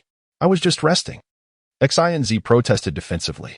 If you didn't cry, then why are your eyes red? Ah, that doesn't matter. I just want to remind you that you are a ninja. Ninjas are different from ordinary people. As a ninja, you cannot farm like an ordinary person. That simply shouldn't be the case. Isn't farming still farming for a ninja? Feng Jian's statement left Xinz bewildered. Not wishing to disturb Xinz, who was ensnared in her thoughts, Feng Jian approached Yilong. This fellow truly had remarkable physical prowess, seemingly sustained by nothing but his innate talent, without any heavy nourishment. However, his talents were all devoted to physicality, leaving his mind a bit sluggish. Now drenched in sweat, his breathing labored. He showed no signs of stopping. Yilong, take a break, Feng Jian offered, extending a water bottle. With a cheerful grin, Yilong accepted the bottle and drained it in one go, letting out a satisfied belch before returning to his digging. Not so fast. Let's chat for a moment. But the task, Xinz, I need to assist her. Understood, understood. You wish to finish your portion before helping Xinz, correct? Feng Jian received a series of nods in response. However, this is rather slow. You and Xinz are both exhausted. There is a faster way. Would you like to learn? Can I really learn it? Yilong hesitated, having always been slow to grasp new skills since childhood, often drawing scorn from others. You won't know until you try. If you don't learn, you'll never know. So give it a shot. Then I'll give it a try. Chapter 41. Like a Ninja, Part 2 earlier. I used earth release to turn the soil. Did you see? No. Never mind. Just do it with me. The hand seal for earth release, earth wave is. Focus on gathering your chakra, then slam your hands onto the ground to release it. Kazama meticulously guided Ikaru, fearing that any misunderstanding might dampen his enthusiasm. Ikaru listened attentively, albeit stumbling through the hand seals. Fortunately, he was obedient. He followed Kazama's instructions diligently. Ultimately, with a decisive clap of his hands against the ground, his chakra surged forth like a vast ocean, vanishing without a trace. Kazama and Ichiro exchanged glances, enveloped in an atmosphere of profound awkwardness. Kazama, I really wish I could master this, Ichiro lamented, his disappointment palpable, yet he managed to muster a bittersweet grin. Witnessing this, Kazama felt a mix of exasperation and sympathy. It was evident that this gentle giant had faced countless rejections, leaving him excessively sensitive to the judgments of others. Nonsense. You think you can grasp it in one go? Who do you think you are? I've spent 3 months studying this scroll, and only today did I succeed in its release. You expect to achieve it flawlessly on your first attempt? Dream on. Enough of this chatter. Let us try again, and I'll pinpoint where the issues lie. Feng Jian, with a commanding yet fierce demeanor, did not afford Ichiro, the sensitive and honest man, a chance to retort. Ichiro, tall in stature but still bearing the heart of a 13-year-old, cautiously resumed his efforts. The seemingly assertive tone of Feng Jian actually provided solace to Ichiro's inner turmoil. It became clear that this ninjutsu was not mastered in a single attempt. Repetition was essential. Feng Jian claimed to have pondered it for 3 months, an extensive period indeed. Surely, I should, perhaps, possibly be able to learn it as well. Indeed, as Feng Jian stated, one only realizes the feasibility of learning post-attempt. On the second attempt, Ichiro still stumbled, causing a mound to form on the ground. This scene reminded Feng Jian of Naruto's struggles while mastering the summoning technique. Encouragement was paramount.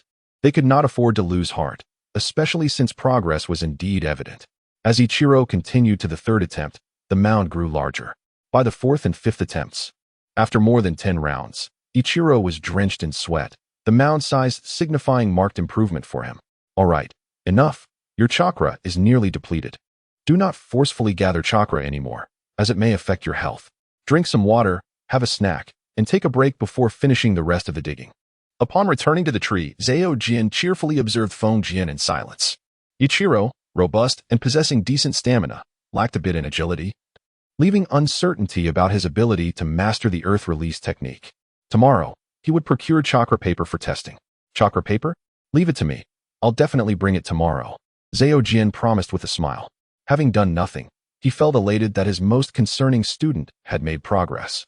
What could be more gratifying than that? Chakra paper was a rare item for a Jinin to obtain. As a Jonin, he could easily afford it. What about Xinz? Zhao Jian inquired, expressing his concern. Since Feng Jian had spoken to her, Xinz had remained stationary for quite some time, lost in thought. It's fine. Let her contemplate. Xinz is not like Ichiro. She can thoroughly digest textbooks and grasp the concepts within. She will certainly not be clueless. In other words, Xinz should possess strong analytical skills. Is that why you directly teach Ichiro the Earth release while allowing Xinz to think? Precisely. Ichiro is simple-minded. Such cerebral tasks do not suit him. He and Xinz are different. She is a cornerstone as well. Thus, her ability to think critically is of utmost importance. We cannot rely solely on my guidance. Sharing a single brain among 3 individuals is quite exhausting. Zhao Jian felt a strong urge to retort. Questioning Feng Jian's confidence in believing others would borrow his intellect. Finally, Xinz in the field began to move, but this time, she neither complained nor appeared confused. Although she did not comprehend Feng Jian's analogy of farming like a ninja, the primary distinction between ordinary individuals and ninjas lay in chakra, which ninjas could manipulate.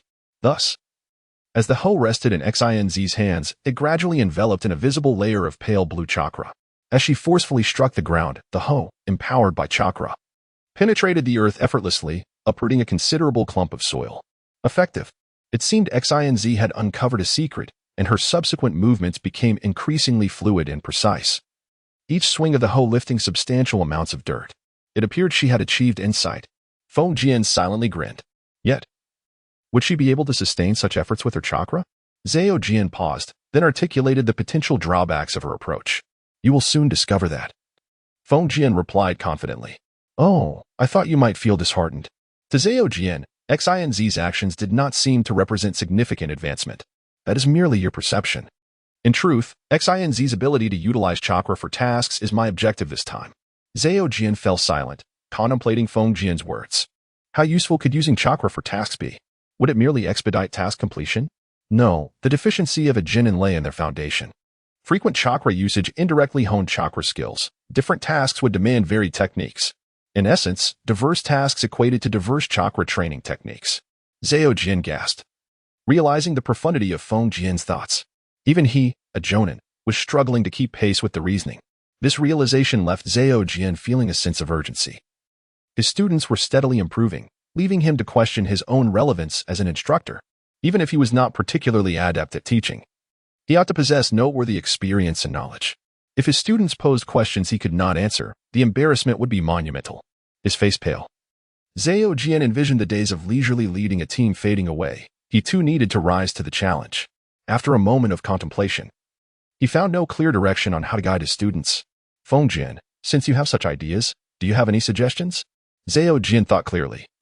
If he could not conceive a solution, he would seek collective wisdom from this intelligent individual before him. Feng Jian was momentarily taken aback by Zhao Jian's unexpected inquiry. Your companions, my students, what suggestions do you have for their development? Zhao Jian asked, his expression devoid of emotion, as if discussing someone else's affairs. It's merely a matter of tailored teaching. That's obvious. Everyone knows that. Be more specific. Understand them from all angles.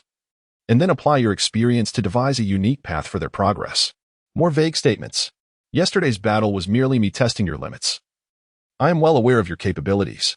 Zhao Jian grew impatient with Feng Jian's manner of speaking, akin to peeling an onion, requiring others to strip away layers to grasp the essence. No, you misunderstand.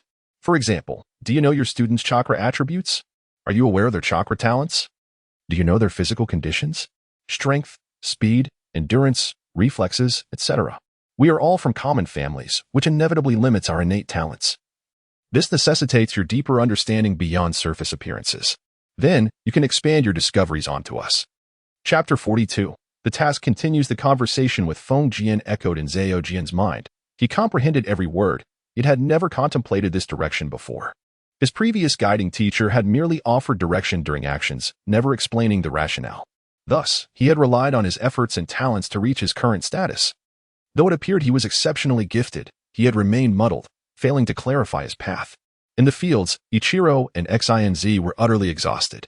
Ichiro, whenever his chakra replenished slightly, would attempt the earth release. When chakra was depleted, he resorted to the hoe for digging. Xinz had consistently employed chakra to enhance her hoe, and while she had moderated her usage subsequently, the total chakra pool would not change significantly in a short span. Consequently, both had expended their physical and mental energies, lying in the field, merely gasping for breath. "I'm sorry, I couldn't fulfill my part of the task." Ichiro honestly admitted his shortcoming. "Let me rest for a moment. Even if I don't sleep tonight, I will complete the task," Xinz declared, displaying her determination to engage in night operations. "No need. I will handle the remainder. You both should rest well." Fengjian exhibited no displeasure, on the contrary. He felt genuinely happy for his two companions, diligent, spirited, and though slightly lacking in talent, they were receptive to advice. Ichiro was strong, and Xinz possessed a sharp mind. Fengjian held great satisfaction with both teammates. "Don't you blame us?" Shinzi was uncertain whether Kazama was being sarcastic. After all, it was not easy to have a teammate like Kazama, and he genuinely cared about Kazama's feelings. "Why blame you all? Is it because you failed to complete the task? Is it due to your lack of effort? Let us not forget that I was the one who taught you how to use chakra. And you all trusted me without a hint of doubt. Why should I be angry? On the contrary, I am quite pleased, delighted by your determination to learn new things. Do not overthink it. As Genin, completing missions while honing our skills is our primary duty, at least in our 6th squad, so there is no need for embarrassment." Kazama reassured. "Indeed, although it was thanks to Kazama's reminders, I have witnessed your efforts, and they are commendable, truly befitting of my students." Asama remarked as he stepped forward with a long sword. "You all should rest well. I will go procure some game." After a rigorous training session, nothing brings greater joy than a hearty meal. Kazama stood up, preparing to gather sustenance for his companions, for ample nutrition greatly aids in recovery. "I shall proceed. Be swift." Asama volunteered, for even a mighty tiger would not withstand the prowess of an elite jonin in the hunt. Kazama chuckled at the thought of such leisure. The speed of a jonin in hunting is a lament for the beasts of the forest, and within mere moments, Asama returned, bearing a wild deer upon his shoulders. Within the scrolls carried by Kazama, one contained a seal for everyday necessities. He retrieved a large pot, filled it with water, and set it to simmer. Drawing his mountain blade from his back, he deftly gutted a wild deer and sectioned the meat. One portion was placed directly into the pot to blanch in the boiling water before adding spices for a hearty stew. The other portion was cut into strips, skewered, and set to roast by the fire. In a short while, they would enjoy a feast and to ensure a balanced diet. He gathered some wild vegetables to add just before serving, achieving a perfect harmony of flavors. In the land of sea, Kazama was capable of such intricate culinary arts. Unlike Shinji and Ichiro, both orphans who could only satisfy their hunger but lacked the finesse to create truly delectable dishes. Kazama's experience was enriched by a past life steeped in the culinary traditions of a flower-growing family and a present life spent in the company of the venerable old Jia, making the preparation of rustic yet wholesome meals seem effortless. Seeing Kazama rekindled memories of missions shared with old friends, whenever morning arrived, the captain of the team. One could always find old Jia's silhouette among them. The meat was now ready, and the roasted portions were cooked to perfection. "Let us begin," exclaimed Shinji, delighted after tasting a bite. Nodded Ichiro, already savoring a second piece, too engrossed to speak. "When is the most blissful moment to eat?" The answer lies in the pangs of hunger. When one enjoys something, it is only natural to indulge a bit more. While large pots of meals may not be gourmet, they were certainly satisfying, for when one is hungry, anything tastes delightful. In the afternoon, they began sowing seeds, with the morning strategy in mind. Ichiro and Shinji approached the task thoughtfully rather than recklessly. Ichiro, with his straightforward thinking, was adept at clearing the grass sprouting from the furrows, skillfully utilizing prior experiences.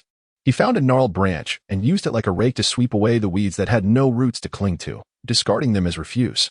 For creating a seedbed, Ichiro continued to practice his earth jutsu, which he had yet to master, while Kazama took the lead. He demonstrated a form of earth jutsu that required only minor chakra manipulation to alter the surface soil.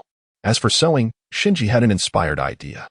He transformed the seeds into shurikens, channeling chakra into his fingertips to ensure that every time he picked a seed, it adhered perfectly without concern for quantity. With this technique, he eliminated any worry about misplacing the seeds. Ichiro continued to use the branch to cover the seeds with soil, completing the task. The planting was accomplished without any significant delays compared to traditional methods. They returned to report their success, ready to continue the next day. On the second day, they focused on fruit picking and practiced their shuriken techniques, with Ichiro responsible for knocking down the fruits while Shinji utilized body flicker technique to catch them. The third day involved delivering messages while honing their flicker skills. The fourth day was dedicated to gathering herbs and practicing stealth in the forest along with Earth Jutsu. By the fifth day, Team 6 had become a whirlwind of D-rank missions. While other teams completed tasks every few days, they managed at least one per day, often taking on multiple delivery missions. In just a few months, Team 6 amassed extensive experience with over 100 D-rank tasks, monopolizing the more laborious chores such as farming and waste collection. Other teams often grumbled about these tasks, finding them tedious and low-paying, but Team 6 approached them with joy, returning with smiles and an insatiable appetite for more, even developing a liking for farming.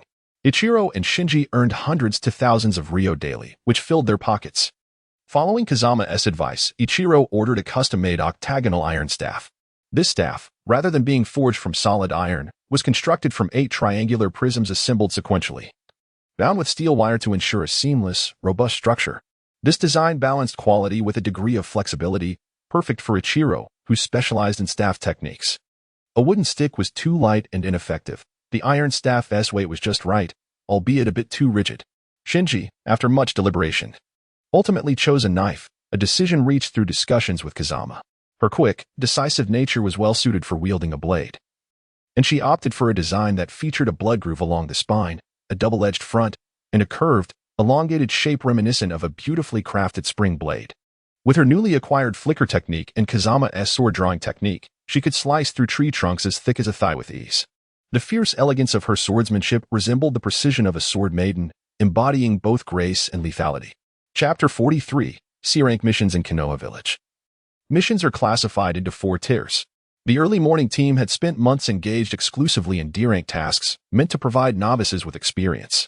Unexpectedly, the team displayed no urgency to elevate their mission rank, repeatedly completing D-rank tasks without any inclination to advance. Previously, they might have aimed to upgrade their tasks after a period of team cohesion, but under Kazama's guidance and with no significant missions on the horizon, they found no need to pursue higher ranks. Indeed, the early morning team was diligent. They would often take a few days off only to return to missions.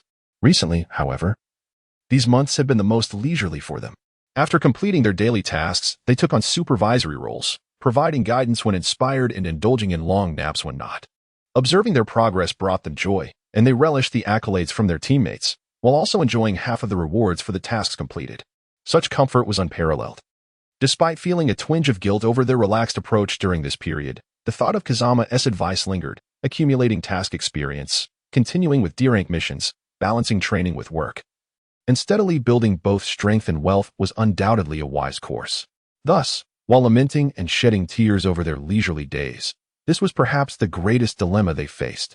Today, they were set to tackle more tasks when the Hokage summoned them privately. "How is your team's cohesion coming along?"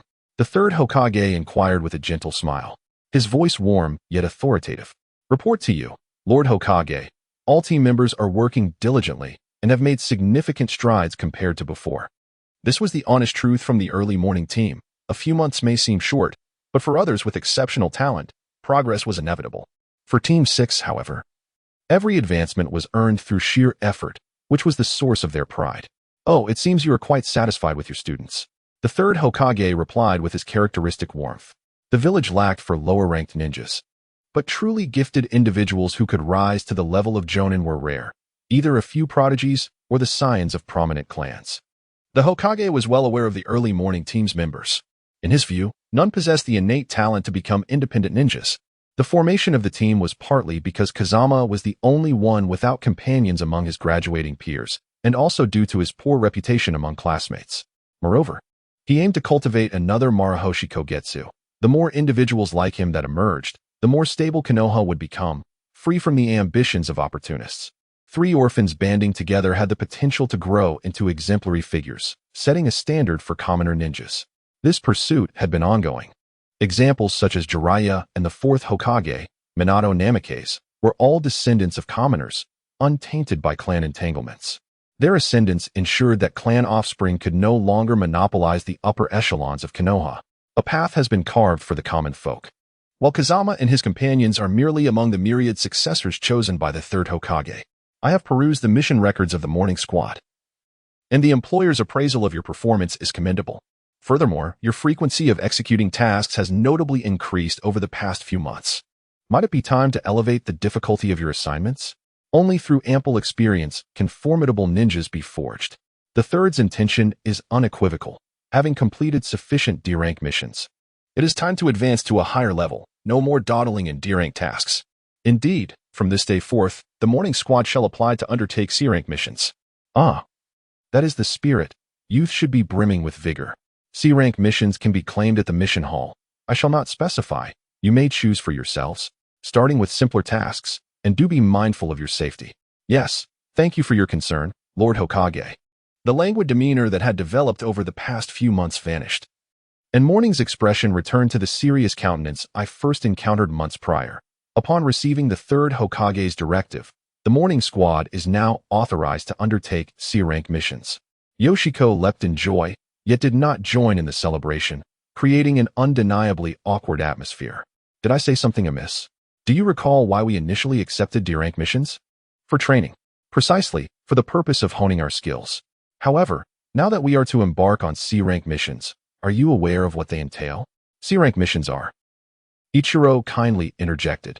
The tasks we undertook when we first ventured from the village were C-rank, and neither our teacher nor our teammates returned. It is often said that honest individuals should either remain silent or risk saying something mortifying. This remark effectively quelled Yoshiko's excitement, leaving her thoroughly disheartened. In our village, missions are categorized into 5 ranks, D rank being the lowest, which we have primarily engaged in, entailing minimal danger. C rank missions carry a certain degree of risk, such as eradicating bandits or hunting wild boars, often involving confrontations, albeit typically against ordinary individuals with few ninjas participating. B rank missions generally involve enemy ninja engaging in combat, such as gathering intelligence in hostile territories or carrying out assassinations. A-rank missions are predominantly group endeavors among ninjas, entangled with the political and economic intricacies among various nations, impacting significant matters. Lastly, S-rank represents the highest echelon of missions, classified as top secret. Only elite jonin may undertake such perilous assignments. Taking advantage of this moment, Morning imparted knowledge regarding ninja missions. C-rank missions signify that we are to confront danger and the potential for bloodshed. Are you prepared? Standing with arms crossed. His tone was as bland as plain water. Yet, those present were all intimately familiar with Kazama, acutely aware that he was at his most serious during such moments. Then why not simply abstain from C-rank missions? Yoshiko's voice dwindled, her tone feeble, as if she feared being bullied by the others. And what of the future? We must eventually accept them. We are ninjas, and oftentimes, choices and missions are not ours to make. Morning sought to dispel Yoshiko's hesitance, having heard of the misfortunes that befell her and Ichiro. Thus, he could forgive her weakness, but as a teacher, he could not allow his students to remain perpetually frail. Let us inspect the missions first. Noticing the silence that enveloped the group, Morning picked up the mission catalog. Which shall we select? Habitually seeking Kazama's opinion, he continued. Since we cannot evade this, let us adhere to our customary approach. A lesson must come first, perhaps one that involves bloodshed. You are resolute. Very well. This is an inevitable step, and it shall serve to test the fruits of your training thus far. Pointing at the mission catalog, he declared, we shall undertake this one. Eliminate the mountain bandits. Tomorrow morning at 8, gather at the entrance of Konoha village. Bring your complete set of ninja tools, as this mission requires us to leave the village and camp out. Prepare yourselves. With a wave of his hand, Morning disbanded the team. The remaining 3 exchanged glances. Realizing that completing a task today was unlikely, they would each go their separate ways. Kazama turned to leave, anticipating the day of reckoning ahead, feeling the need for mental fortitude. Though he had witnessed bloodshed before, having slaughtered countless livestock over the years, nearly 1,000, he could not help but feel the weight of his modern sensibilities surface at the thought of taking a life.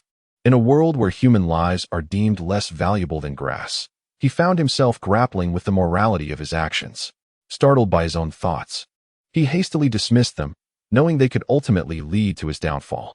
Repeatedly reminding himself that he was a ninja, one who kills without a second thought, he tossed and turned through the night until he finally drifted into a restless slumber. While he urged the others to prepare, it was he who needed to be most ready. Throughout the journey, Kazama's silence was palpable, while Yoshiko, buoyed by the novelty of venturing beyond the village, chatter incessantly about the impending challenge. As per tradition, I shall not intervene in this mission. You must resolve it on your own. However, I must caution you, the nature of this task is annihilation. Do not entertain any notions of mercy. Morning's serious demeanor commanded respect as he conveyed this message. Let us devise a plan. I will first assess the situation at the bandits' hideout. Then we will infiltrate separately, aiming to neutralize the enemies with minimal commotion. Should we inadvertently reveal ourselves, Ichiro will confront them head-on, Yoshiko will deliver the finishing blow, and I will provide long-range support. Understood? X3. Let us proceed. The trio, like shadows in the night, approached the flickering lights of the bandits' encampment with stealth. Kazama chose the frontal approach, for it provided a vantage point with a watchtower, allowing his arrows to strike enemies from afar. Climbing up and down would expose Ichiro or Nobuko, and throwing shurikens upwards lacked assured lethality. With the technique of summoning, 5 small figures materialized before Kazama. He affectionately patted each of their heads before assigning them tasks. Yutaro and Zutaru, accompany me inside. You need not rush to engage. Assist me only when necessary. Kazama opted for caution. This was a matter of life and death, and the potential for complex situations was ever present. Yutaro possessed illusion techniques, while Zutaru could burrow underground for surprise attacks. Were it not for the Grey Wolf trio's inability to conceal their presence, Kazama would have taken them all along. Yutaro nestled within the folds of Kazama's clothing, moving silently as they stealthily approached the bandit stronghold's entrance. With a swift motion, Kazama's mountain-cutting knife severed the guard's neck before he could react, hastily covering the man's mouth to stifle any sound. Just as another bandit turned to investigate, the gleaming knife flew through the air, embedding itself in his chest. Without waiting for the first bandit to collapse, Kazama darted forward, silencing the injured bandit by pulling the knife free and plunging it back into him. The bandit struggled a moment before slumping to the ground. The 2 bandits atop the watchtower remained oblivious, granting Kazama a brief respite. He endeavored to clear his mind, avoiding the sight of the fallen. Unlocking his sealing technique, he grasped his longbow, the familiar weight instilling a measure of calm. The shroud of darkness offered him excellent cover. In daylight, this corner would be glaringly obvious. Yet in the night, it was pitch black, rendering visibility non-existent. Drawing the bowstring and nocking an arrow, he aimed and released. The action felt instinctual. As the arrow vanished into the night, its shadow undetectable. As he relaxed his grip, one figure on the watchtower fell. The sound attracted the attention of another bandit, who merely glanced over, unwittingly granting Kazama a second opportunity. The arrow, cloaked in darkness, struck true once more, sending the bandit staggering back, yet he remained atop the watchtower. Minimizing exposure, Kazama continued his lethal work. The night concealed his actions, the air thick with the metallic scent of blood, yet he felt no discomfort. With each shot, he became more attuned to the advantages of the dark, drawing and loosing arrows with increasing ease. It was as though he were merely rehearsing a performance in the night rather than engaging in a massacre. Eventually, unrest stirred within the stronghold, likely due to Ichiro or Nobuko being discovered. Kazama steeled himself and moved toward the commotion, resolving to eliminate any encountered bandits. Indeed, it was Ichiro who had been compromised. Despite being a ninja, his stealth and infiltration skills were somewhat rudimentary, and his brash combat style ill-suited for covert assassination. Once exposed, Ichiro abandoned all pretense of stealth. Wielding an iron club as if a tiger among sheep, sweeping through the bandits with reckless abandon. The common brigands, armed with makeshift weapons, dared not approach, for none could withstand the force of Ichiro's blows. The heavy weapon in his hand showcased its devastating potential, inflicting injury or death with each strike. "Curse it, a ninja. Stand aside, let me deal with it," barked a samurai-clad leader, drawing his long blade and assuming a combat stance. The other bandits, already hesitant, parted to allow him space. "You have slain so many of my men. I demand your head as recompense." With that, he unleashed his strongest draw. The clash of steel rang out as the samurai's blade met Ichiro's club, yet Ichiro stood firm, leaning on his weapon for support, effortlessly absorbing the attack. The leader's expression shifted dramatically. His most potent strike had failed, and the force behind it caused his hand to tremble. Had it been anyone else, the strike might have succeeded, but Ichiro was no ordinary opponent. His combat style, honed through encounters with Kazama's long-range archery and Nobuko's swift-draw techniques, rendered him adept at defense. The samurai leader, though possessing the teachings of a swordsmanship legacy, lacked proficiency, proving ineffective against Ichiro. After his initial surprise attack was thwarted, he could not mount a subsequent offensive. Ichiro wielded the club as if it were weightless, delivering relentless strikes without finesse. The samurai leader, unable to withstand the assault, felt his grip falter, the blade warping under the pressure, forcing him to retreat in disarray. Having narrowly escaped Ichiro's range, the leader attempted to rally his remaining men, only to find them scattered and terrified, no longer willing to engage. "Wrap this up quickly. The rest is yours," came Kazama's familiar voice over the earpiece. Ichiro and Nobuko paused, a renewed bloodlust igniting in their eyes. For them, the remaining bandits were merely a matter of time.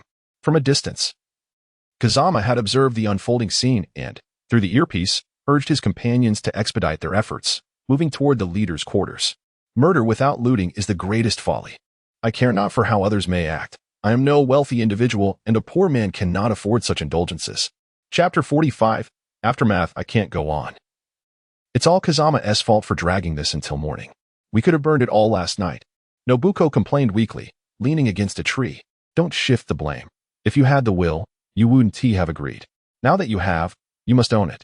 Ugh, stay away from me. Your presence makes my stomach turn." Kazama's face was pale, his words striking with the force of Ichiro's club, each hitting Nobuko's heart. "What do you mean my presence makes your stomach turn? You're the one who is nauseous. Stay away from me." Nobuko countered, but she too could not hold back, turning once more to bow her head against the tree trunk. The night's carnage had left the three of them utterly exhausted, and they intended to rest briefly before disposing of the bodies. However, once they succumbed to slumber, they slept soundly until dawn. With the light of day came the stark realization of their grim deeds. The blood-soaked scene, obscured by night, was now laid bare. The three could hardly contain themselves, unsure who first stretched, leading to a comical contest of vomiting.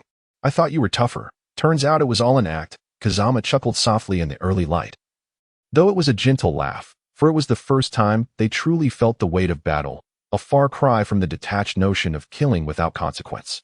"Why is Ichiro unaffected?" Kazama asked incredulously, watching Ichiro sit calmly, basking in the morning sun. Ichiro glanced at Kazama, then at Nobuko, and pointed toward the corpses. Those were shot with arrows or slain with blades, all covered in blood. "I used a club, there's no blood." With a single statement, Ichiro rendered Kazama and Nobuko speechless. Indeed, they were overwhelmed with nausea, not solely due to the psychological discomfort following the slaughter, but also from the sensory shock of witnessing a scene reminiscent of a slaughterhouse at dawn, resulting in a dual discomfort. Ichiro's gaze flickered uncertainly. "The bloodshed was wrought by comrades. I merely incapacitated them." He continuously sought solace within himself, managing to withstand this gruesome trial. Ultimately, the makeshift camp was set ablaze early in the morning, as the three students were utterly exhausted.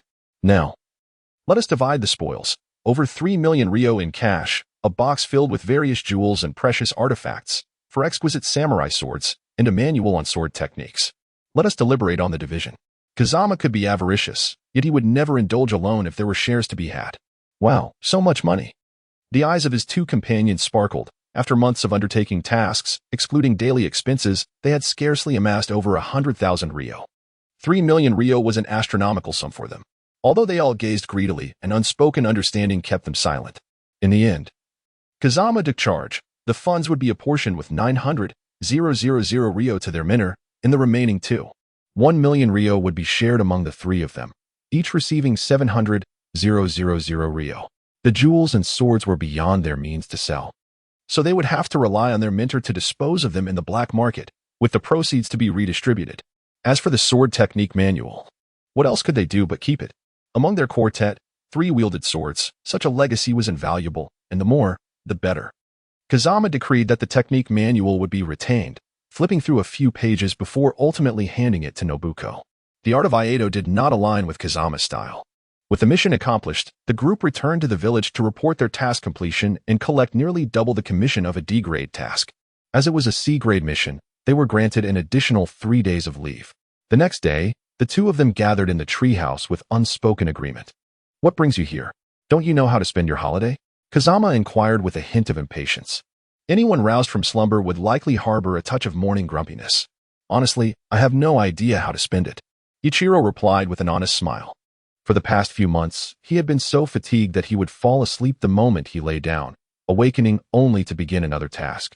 With 3 unexpected days off, he was at a loss for how to utilize them.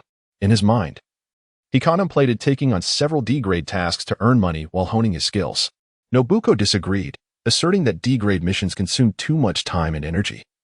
Given their current financial stability, they should devote their time to training. The two of them reached a consensus and sought out Kazama. The treehouse of Kazama is known to both of them, as they often come here for a feast. If you wish to cultivate, then go ahead and do so. Why seek me out? How can I assist you in your training? Yawning languidly, Kazama seemed particularly lethargic today. However, we are uncertain about what to cultivate. This remark by Shinzi was directed at Kazama, yet it also resonated within herself. It had become apparent over time that the members of Class 6 often received hints or suggestions from Kazama. Consequently, whenever faced with a dilemma, Kazama was the first person who came to mind. Upon posing this question, Shinzi realized just how much they relied on Kazama intellectually. Thus, after uttering her words, she fell into a contemplative silence, uncertain whether it stemmed from self-reproach or anticipation. In any case, the atmosphere grew quiet. Kazama found himself at a loss for words, feeling a mixture of gratitude for the trust his teammates had placed in him and a profound sense of guilt.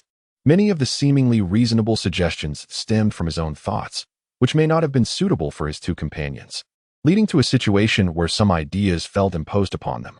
Confronted with the heavy burden of his teammates' trust, Kazama closed his eyes in contemplation, pondering how best to reciprocate. "Let us seek out Teacher Isama," he finally declared. The unexpected suggestion left Aikir and Nobuko bewildered. They wondered if Kazama was reluctant to teach them or held some grievance against them. "The words I am about to share are the culmination of my years of reflection. Yet I require the guidance of someone with sufficient experience to refine my suggestions. Therefore, we must find Teacher Isama. We need his assistance." His serious tone brooked no argument, indicating the gravity of the situation. This underscored Kazama's high regard for Teacher Isama's expertise. "Very well, but we have no idea where Teacher Isama is," replied Aikir. "Konoha village is quite vast. Let us treat this as a D-rank mission, with the objective of locating Teacher Isama," Kazama proclaimed, raising his fist in determination. The mention of a mission invigorated Aikir and Nobuko, who immediately chimed in agreement. The process of searching for him lacked any dramatic turns. Kazama employed his sensory techniques and summoned his 5 small helpers, while Aikir and Nobuko inquired among acquaintances. Eventually, they found Teacher Isama already seated at a table in a tavern, enjoying a meal with the elderly Gyuk and a robust young man they did not recognize. The trio had clearly been dining for some time, as evidenced by the dishes laid out before them. "Teacher Isama." The sudden exclamation from the 3 young ones startled the trio, who were relishing a moment of relaxation after completing their tasks. Upon recognizing the newcomers, Isama gleefully introduced his companions, particularly the stout young man, Taikuno, while Gyuk was already familiar with Kazama's teammates. "Taikuno, these are my 3 delightful students. They are quite exceptional and may soon catch up to you," Isama remarked, playfully sowing a seed of rivalry. "Haha, greetings. I am the CH Nin Taikuno. It is a pleasure to meet you all." As this was their first encounter, Taikuno did not engage with the captain's jest. Chapter 46. Tactical Framework. The morning passed pleasantly as they shared food and drink, until the meal came to an end and Taikuno rose to take his leave. "Are you all still here? Surely you didn't come merely to mooch off my meal. Speak up, what brings you here?" Taikuno inquired, noting that it was somewhat excessive for them to gather for drinks in the morning. However, there was little to be done as Isama had been enjoying a comfortable period lately, while his 2 old friends found themselves overshadowed, their tasks growing increasingly arduous.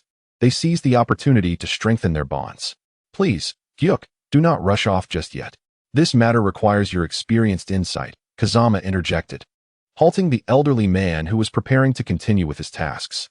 The group made their way to the treehouse, setting out tea and snacks, clearly preparing for an in-depth discussion. Isama, puzzled by the setup, asked, "What is it that you truly wish to discuss?" Kazama recounted the events of the morning when Ichiro and Nobuko came to seek his guidance, intending to convey his thoughts to the members of Class 6. "This is my oversight. As a teacher, it should have been my responsibility to identify these issues and devise solutions," he said with a sense of shame. After apologizing to the students, he composed himself. "Kazama, I am aware that you are a person of insight. Since we have gathered here today, do not hesitate to share your thoughts. Both your grandfather and I will provide sound advice." "Very well. My perspective is as follows. The issues I observed from this morning's events do not stem from Ichiro and Nobuko seeking my suggestions, but rather from our inadequacy as lower ninjas in possessing effective tactical guidance." "Tactical guidance?" The others looked puzzled, failing to grasp the meaning. Simply put, it refers to the strategic direction we lack. The absence of a comprehensive and systematic approach has resulted in Ichiro and Nobuko losing their way, unsure of their next steps. This is my failing. As your homeroom teacher, I should have considered these matters. He reiterated his apology. No, there's no need for you to apologize, Teacher Aoyama. This isn't solely your shortcoming. Others have not even realized this issue. I merely raised it as a point of discussion, Kazama interjected, offering an explanation. What do you propose we do? Old Man Cookie Eye, the one who understood Kazama best, cut straight to the heart of the matter. Actually, it is quite simple. Based on the students' talents, interests, personalities, and environments, those responsible for tactical guidance should create individualized tactical models that align with each lower ninja's growth characteristics. Multiple tactical models can then be combined to form a cohesive tactical system. A tactical model refers to an individual's growth pattern, while a tactical system is the framework formed by the interplay of individual abilities. The group remained bewildered, recognizing each word but struggling to comprehend the overall meaning. Let me rephrase it. If I aspire to become an elite ninja like Teacher Aoyama, what should I do? Kazama paused, choosing his words with care. Of course, you must train diligently, Nobuko replied without hesitation, clearly missing the point and seeking to assert her presence. Nobuko, pay attention. Yes. While Nobuko's answer was not incorrect, it was far too broad to hold any real value. However, I wish to set my sights on becoming like Teacher Aoyama. Surely everyone has their own ideas on how to achieve this, so let us simply compare ourselves to Teacher Aoyama and identify our shortcomings. If my swordsmanship is lacking, I shall practice swordsmanship. If my wind techniques are insufficient, I will train in wind techniques. In essence, I must strive to mold myself into the model of Teacher Aoyama. In my view, every elite J-nin is a refined tactical model. However, due to various factors such as talent, personality, experiences, interests, and environment, no two individuals are entirely alike, even if they share a striking resemblance, such as siblings or parents and children. This necessitates that tactical models cannot be applied wholesale. They must be constructed step by step according to the unique characteristics of each lower ninja, thereby creating a virtual tactical model that provides them with a clear and complete objective. The reason Ichiro and Nobuko sought my counsel today is that they felt lost and uncertain about their next steps. Previously, while undertaking D-rank missions, even in my absence, they could think independently about how to accomplish tasks as ninjas, as we had provided them with a framework for thought. Similarly, a tactical model offers them direction, preventing confusion and minimizing missteps. In my opinion, graduating from the Ninja Academy signifies possessing ninja talent, at the very least, the aptitude of an elite ch-nin. Yet, many squander their limited gifts, ultimately blending into the crowd. Only a small fraction, through their efforts, introspection, and a bit of luck, embark on the path of becoming strong j-nin. As these words resonated, the treehouse fell into a contemplative silence, each person deep in thought. Old Man Cookie Eye and Teacher Aoyama reminisced, hoping to find validation for Kazama's assertions within their memories. Could you elaborate further? Teacher Aoyama rubbed his temples, feeling overwhelmed by the depth of the day's reflections. In simpler terms, we must create a virtual future self for each individual based on their unique talents, guiding them to strive towards that idealized version. To put it plainly, what Kazama proposes is not particularly novel. In the NBA, this concept is akin to a template. However, Kazama's terminology is more complex. The template is not based on existing individuals, but is instead a forward-looking construct based on one's own talents. This reduces the likelihood of mismatched templates leading to unnecessary detours. If someone misinterprets the model, it can be corrected or adjusted in a timely manner. The first step is to understand oneself, or rather, to understand the lower ninjas for whom the model is being constructed. For instance, a teacher should comprehend Ichiro and Nobuko. If you were to create tactical models for them based on your understanding, how would you proceed? In your mind, what should the future Ichiro and Nobuko look like? Having spoken at length, Kazama wondered if Teacher Aoyama had grasped his meaning. In Kazama's opinion, the teaching methods at the Ninja Academy were quite ordinary. They adhered strictly to the curriculum and scarcely ventured into such thought-provoking realms. The essence of humanity lies in contemplation, not in being swept away by instinct like beasts. Only through thoughtful reflection can wisdom emerge. Yet, this world seems cursed, where violence and conflict reign supreme. The village of Konoha has existed for barely a few decades. Yet the ninja world has already endured 3 great wars, illustrating the extent to which society venerates brutality. Chapter 47. Tactical Systems 2. Contemplation is an arduous endeavor. And old man Cookie-Eye, feeling his age, took a moment to reflect. After a while without clarity, he wisely chose to abandon the task. His connection to Class 6 remained limited to being Kazama's grandfather, and any further involvement would only amount to a mentor's concern for their juniors. Such mentally taxing matters were best left to the younger generation. Rising to prepare a meal, he returned to his area of expertise. When one becomes engrossed in thought, it is all too easy to lose sight of the external environment.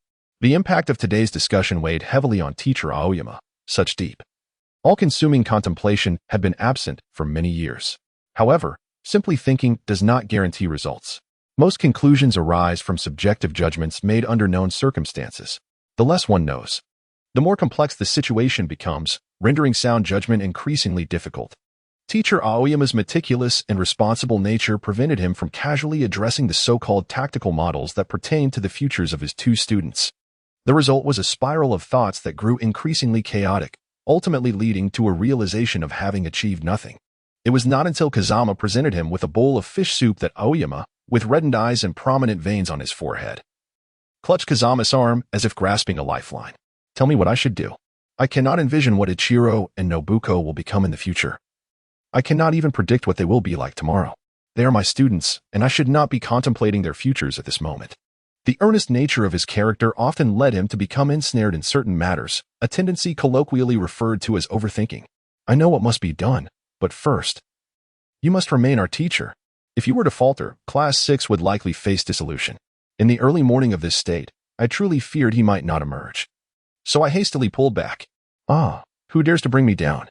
I would cleave him with a single strike, and still have the audacity to disband my 6th squad? Upon finishing my words, I seized the bowl and tilted my head back, taking a hearty gulp, releasing a satisfying exclamation. Feng Jian gazed in bewilderment. Was the spirit of the Jonin truly so resilient? Was it not said that once one is entrenched in a stubborn mindset, escape becomes nearly impossible? Yet here it seemed. A mere utterance had led to liberation. Could it be? Feng Jian's expression shifted, a flicker of suspicion crossing his eyes. Was he being manipulated? Desiring his ideas but unwilling to voice it directly, resorting to such theatrics instead?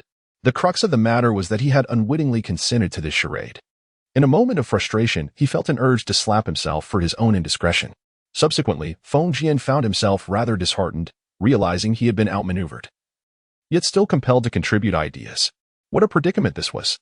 In an instant, his gaze towards the morning seemed filled with disdain, his eyes not quite eyes. His nose not quite a nose. Old Master Guijie hastily pulled Feng Jian aside.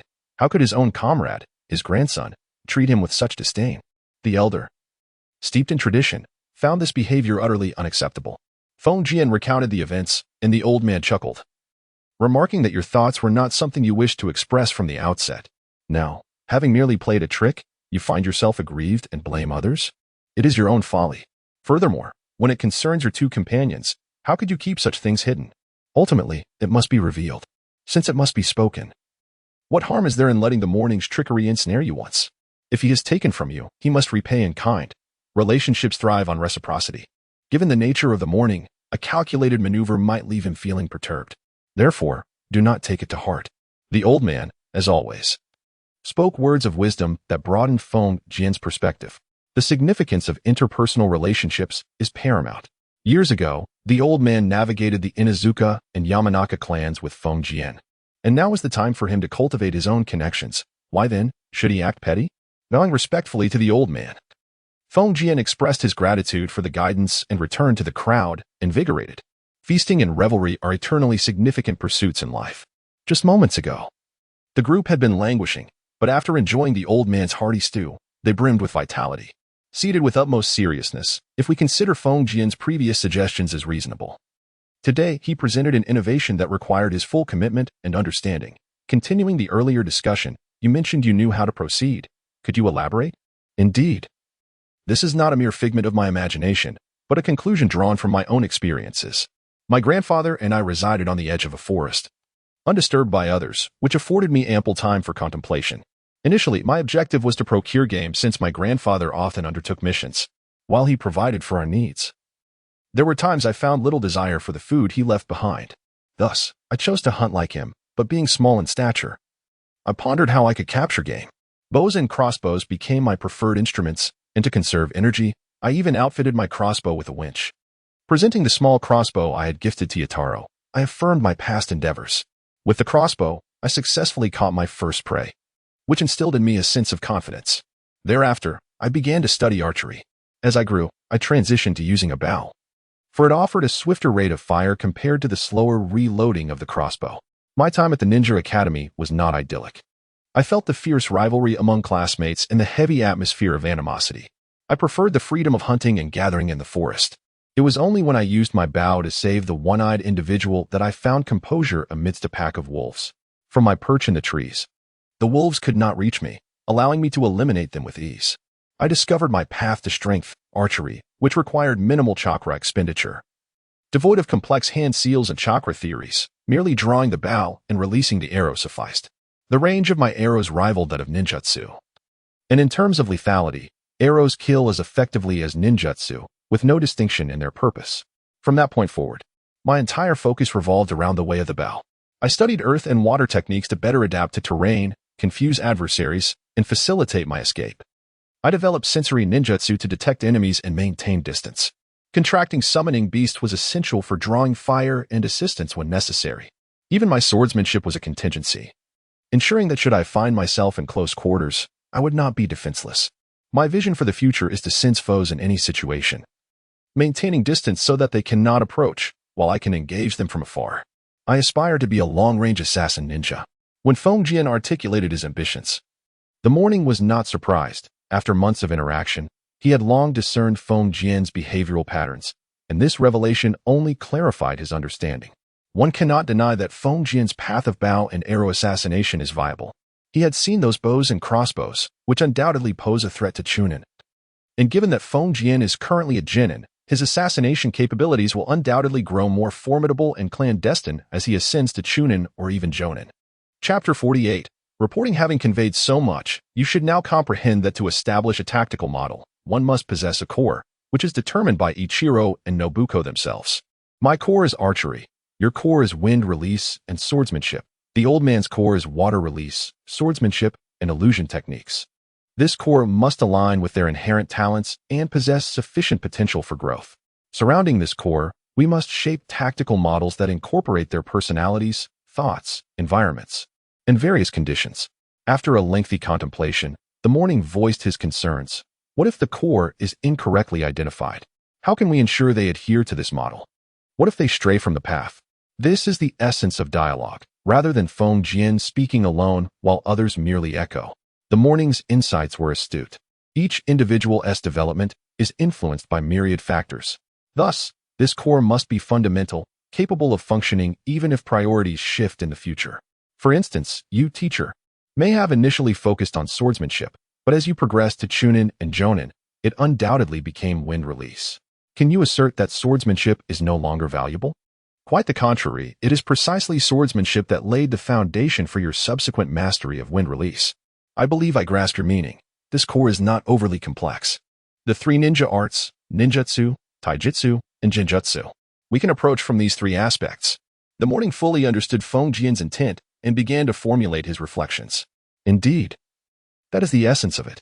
As ninjas, regardless of the path taken, these three elements are indispensable. The morning departed with great enthusiasm. Having absorbed a wealth of knowledge today, he needed to organize his thoughts and report to the Hokage.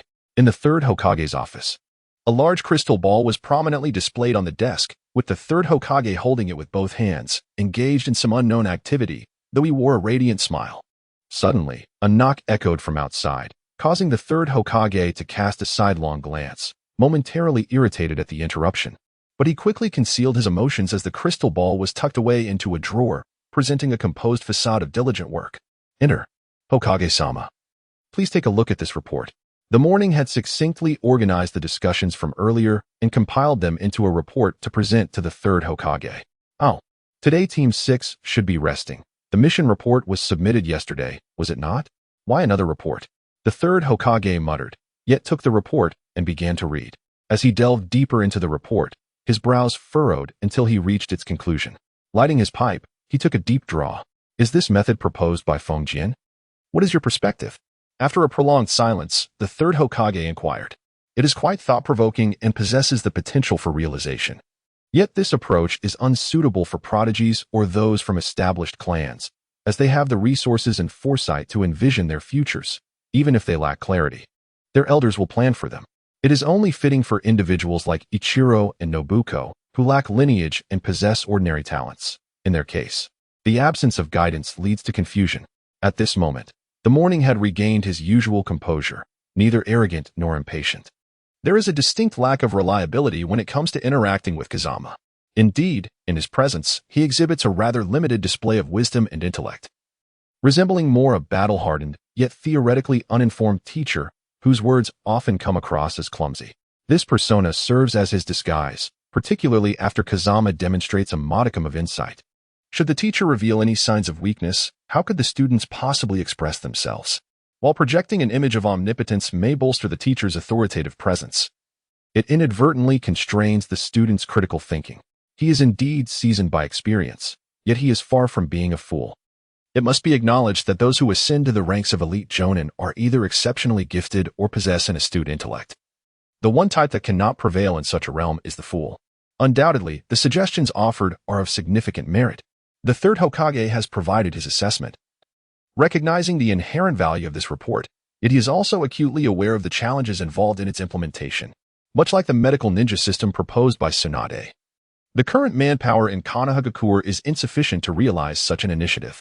Each year, dozens or even hundreds of genin graduate from the village. Aside from those who have perished, many survive and, if nurtured properly, have the potential to advance further. Even a mere elevation to the rank of nin would represent a monumental enhancement. However, achieving this step necessitates the guidance of at least a jonin-level instructor with considerable experience. The tactical model proposed by Kazama, along with its strategic guidance and subsequent tactical system, posed a significant challenge for the seasoned jonin. At least in his view, such a creative thinker among the jonin could be counted on one hand.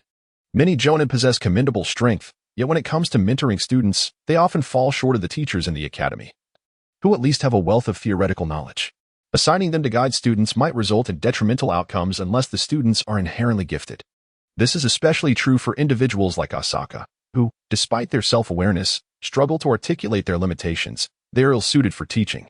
Fortunately, with the emergence of Marahoshi Kazama, Asaka has somewhat lowered his guard and is now willing to heed the suggestions of his students, leading to the current situation. Let us implement this first in your Class 6 and observe the results. If it proves effective, we shall gradually promote it further, concluded the third Hokage.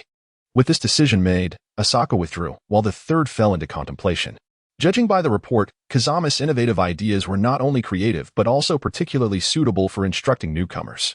Once he advances to Chunin, he should be paired with Asaka to lead a class, along with recruiting a few more jonin to subtly disseminate this theoretical framework. This approach, compared to a grandiose announcement, may reach a smaller audience but ensures that the theory is not shelved. If even a few of the cultivated genin evolve into chunin or jonin, it would be a considerable achievement. At the treehouse, Kazama was instructing Ikaru in the art of staff techniques, a decision he had pondered for quite some time. Firstly, he was well versed in staff techniques. During his time at the martial arts club and university, he had the option of 4 weapons: sword, spear, staff, and knife. He chose to focus on knife and staff techniques, as the staff is simpler compared to the intricacies of swordplay, which he had also studied. Kazama was concerned that the flamboyant demonstrations might mislead Ikaru, yet seeing Ikaru's clumsy attempts at wielding the staff, he resolved to teach him the fundamentals, considering it essential for mastering basic techniques. Ikaru's staff techniques are based on principles such as striking, swinging, thrusting, and lifting, forming the foundational movements of staff arts. There are numerous fundamental actions within staff techniques, including strikes, sweeps, thrusts, and blocks. Kazama demonstrated a series of basic movements slowly for Ikaru to emulate. These foundational actions, though not particularly advanced, are crucial, as they compose the essence of more complex techniques. Mastery of these basics allows for fluidity in both offense and defense. Watching from the sidelines, Yukiko felt a pang of envy as she diligently pored over a seized swordsmanship manual, desperately in need of guidance from a swordsmanship expert. However, since Asaka had departed and had yet to return, she was left wanting. Chapter 49. The Path of Class 6. Early the next morning, familiar faces and familiar scenes unfolded once more. Kazama was pulled from his warm cocoon by 2 companions. Observing his languid demeanor, the diligent Yukiko seethed with frustration. After a long day of studying, her envy of Ikaru receiving guidance was directed squarely at Kazama. After 12 years in this world, Kazama finally experienced the ire of women in the world of Naruto. Feeling envious of Ikaru's quiet resilience, he chuckled at the spectacle. Ikaru was still enthusiastically practicing staff techniques, generating a satisfying whoosh as the iron staff sliced through the air. Kazama suspected that Ikaru was intentionally distancing himself from Yukiko's potential outbursts, having spent more time with her than with Kazama and being well aware of her temperament. "Good morning, everyone." Asaka greeted with a cheerful appearance, using his body flicker technique. "Teacher, you're finally here," Kazama exclaimed, encapsulating the exhaustion he felt after a morning of verbal bombardment. "All right, Yukiko, don't be angry. I will guide you in your swordsmanship shortly. You don't need to learn anything new right now. You haven't yet mastered the techniques of the flying heavenly sword style. What you need is to enhance your physical condition. Otherwise, your sword techniques will struggle to wield their true power." With Asaka's guidance, Yukiko immediately set aside her frustrations, granting Kazama a moment of tranquility. "Are all girls this hard to please?" Kazama mused. Asaka rolled his eyes. "Your perspective is quite simplistic. How should I respond to that?" Setting aside Yukiko's matters, Asaka focused on the discussions from yesterday. "I understand the tactical model, but how can we implement it with Ikaru and Yukiko? I need specific steps." Asaka, known for his meticulous approach, recognized the necessity of grasping the intricacies if the Hokage wished for Class 6 to execute this theory. "Let us start with Ikaru. He has a robust physique and considerable strength, presenting a natural advantage in physical techniques. His current limitations stem from a lack of technique and adaptability. He still relies on the straightforward methods learned in school. Coupled with his staff techniques, I believe he has significant room for improvement in both physical skills and staff arts, dictated by his inherent strengths. Regarding ninjutsu, we should test his earth release aptitude. As for other abilities, we'll need to conduct a chakra paper test to ascertain his potential. His genjutsu skills, however, appear lacking." The two exchanged glances at the sweat-drenched Ikaru, shaking their heads in unison. Asaka nodded, finding Kazama's analysis quite reasonable. "What about your tactical model? In your vision, what kind of ninja do you envision Ikaru becoming?" "In my mind, Ikaru should evolve into a fierce close combat specialist, proficient in earth release, excelling in direct confrontations," Kazama replied. "Oh, so he encompasses both ranged and melee capabilities. With skills in ninjutsu and taijutsu, he indeed possesses the potential of a jonin. It seems you have high expectations for Ikaru," Asaka remarked, silently approving Kazama's insights, "and already considering strategies. For instance, who is the best in physical techniques in Konoha? Might Guy. Entrusting Ikaru to him for rigorous training could yield excellent results. As for staff techniques, Akimichi Chuji had a good rapport with Asaka and could provide assistance in that area. Although Asaka did not specialize in earth release, he certainly had access to various ninjutsu scrolls, including low-level earth techniques. If necessary, he could seek assistance from the Hokage, as nurturing talent for Konoha is a worthy endeavor." "And Yukiko?"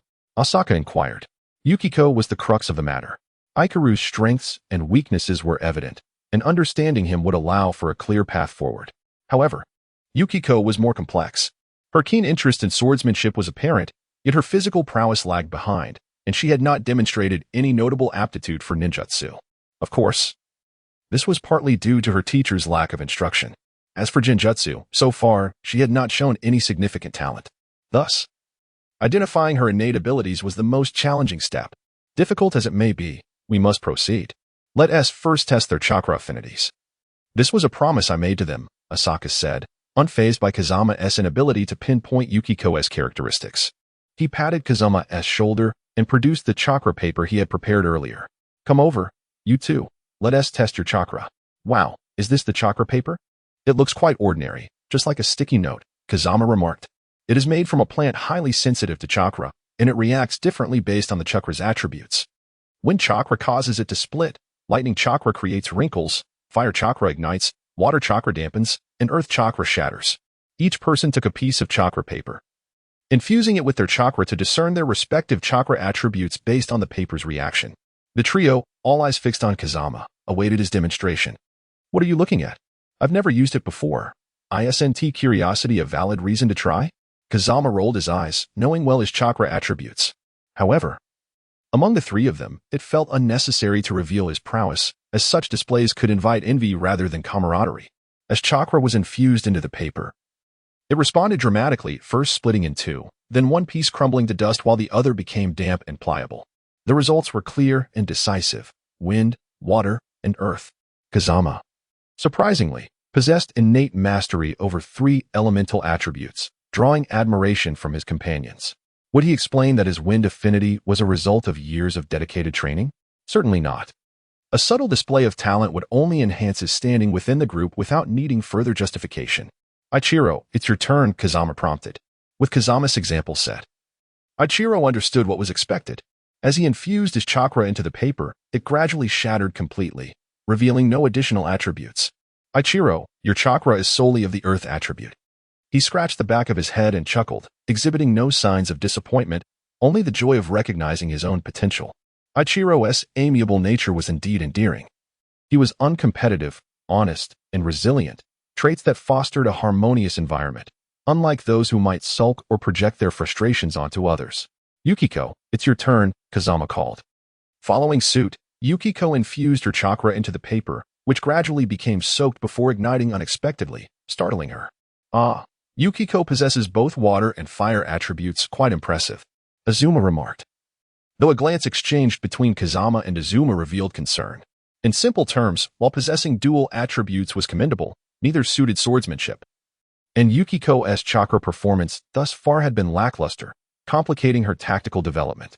Chapter 50, Yukiko's Choice. Ichiro, continue practicing the staff techniques I've taught you today until you master them, Kazama instructed. Understood, Ichiro replied earnestly, returning to his training with enthusiasm. Yukiko felt a twinge of happiness, yet it was evident that both Kazama and Azuma were preoccupied with their thoughts after assessing their chakra attributes. Is it that I and Ichiro possess inferior chakra attributes? The perceptive young woman cautiously voiced her concerns, fearing disappointing answers while also intrigued by the dilemma faced by her companions. Dual elemental attributes were hardly inferior. If she was lacking, what would that make Ichiro? Try not to overthink it, Kazama paused, deciding to be transparent with Yukiko. What are your feelings, Yukiko? Do you prefer fire or water techniques? I like both, she replied. Fire is the most potent of the 5 elemental attributes, often favored for its offensive capabilities, while water, in contrast, is the weakest, requiring significant chakra infusion to be effective. Thus, I pose this serious question: would you choose fire or water? Do not dismiss this. It concerns your foundational ninjutsu training. For instance, I first mastered wind techniques. Yet I never pursued any ninjutsu, opting instead for water and earth techniques. Kazama intended to advise Yukiko on making a prudent choice, yet she became increasingly perplexed, unable to discern any bias in his suggestion. After learning water techniques, can I not learn fire techniques? Or if I learn fire first, will I be unable to learn water later? Of course you can learn both, but one must consider the limitations of human capacity. We hope you choose a primary focus to optimize your power. What do you want me to choose? Yukiko retorted, her frustration evident. This is your life decision. We cannot make it for you. The consequences are yours to bear. Then I choose to learn both. That is my decision. Listen, your time is finite. Before you become a nin, mastering one attribute's ninjutsu is already a significant achievement. More than that, if you do not endorse my choice while insisting I must decide, isn't that still your imposed choice? Yukiko huffed defiantly. Upon hearing her words, both Kazama and Azuma fell silent. Yukiko was correct. If they wished to grant her the freedom to choose, they must respect her decision. If they intended to intervene, they should do so transparently, rather than masquerading their interference as guidance. Kazama, realizing this, felt akin to those self-righteous figures who, under the guise of benevolence, merely sought to fulfill their own desires. Well said, Yukiko. I do have thoughts on this matter, which I've contemplated for quite some time regarding our roles within this trio. Kazama resolved to speak candidly. They were teammates now, destined to share both trials and triumphs. Clear communication was essential, as harboring ulterior motives could lead to misunderstandings. Speak your mind, Kazama. Ichiro, come closer. We need to discuss something. Teacher, I'd like you to listen as an observer and offer your perspective, Kazama requested of Azuma. Very well, I look forward to your insights, Azuma replied, casually pocketing his hands, relaxed, knowing that once Kazama commenced, his role as an instructor would become far simpler, merely overseeing the proceedings.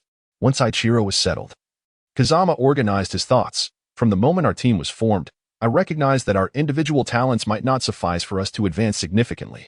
However, since we are now a team, I aspire for us to ascend within the ninja world, perhaps even to its pinnacle. How do we achieve this? Talent is largely predetermined, and hard work can only compensate for so much.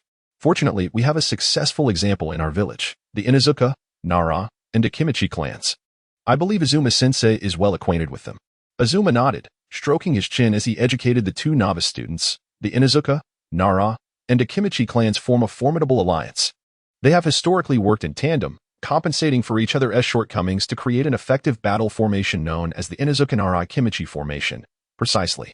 My vision mirrors that of the Inuzuka, Nara, and Akimichi. Since our individual talents may not be particularly strong, we should unite our strengths, enhance our synergy, and form a cohesive strategy akin to theirs, achieving a greater outcome together.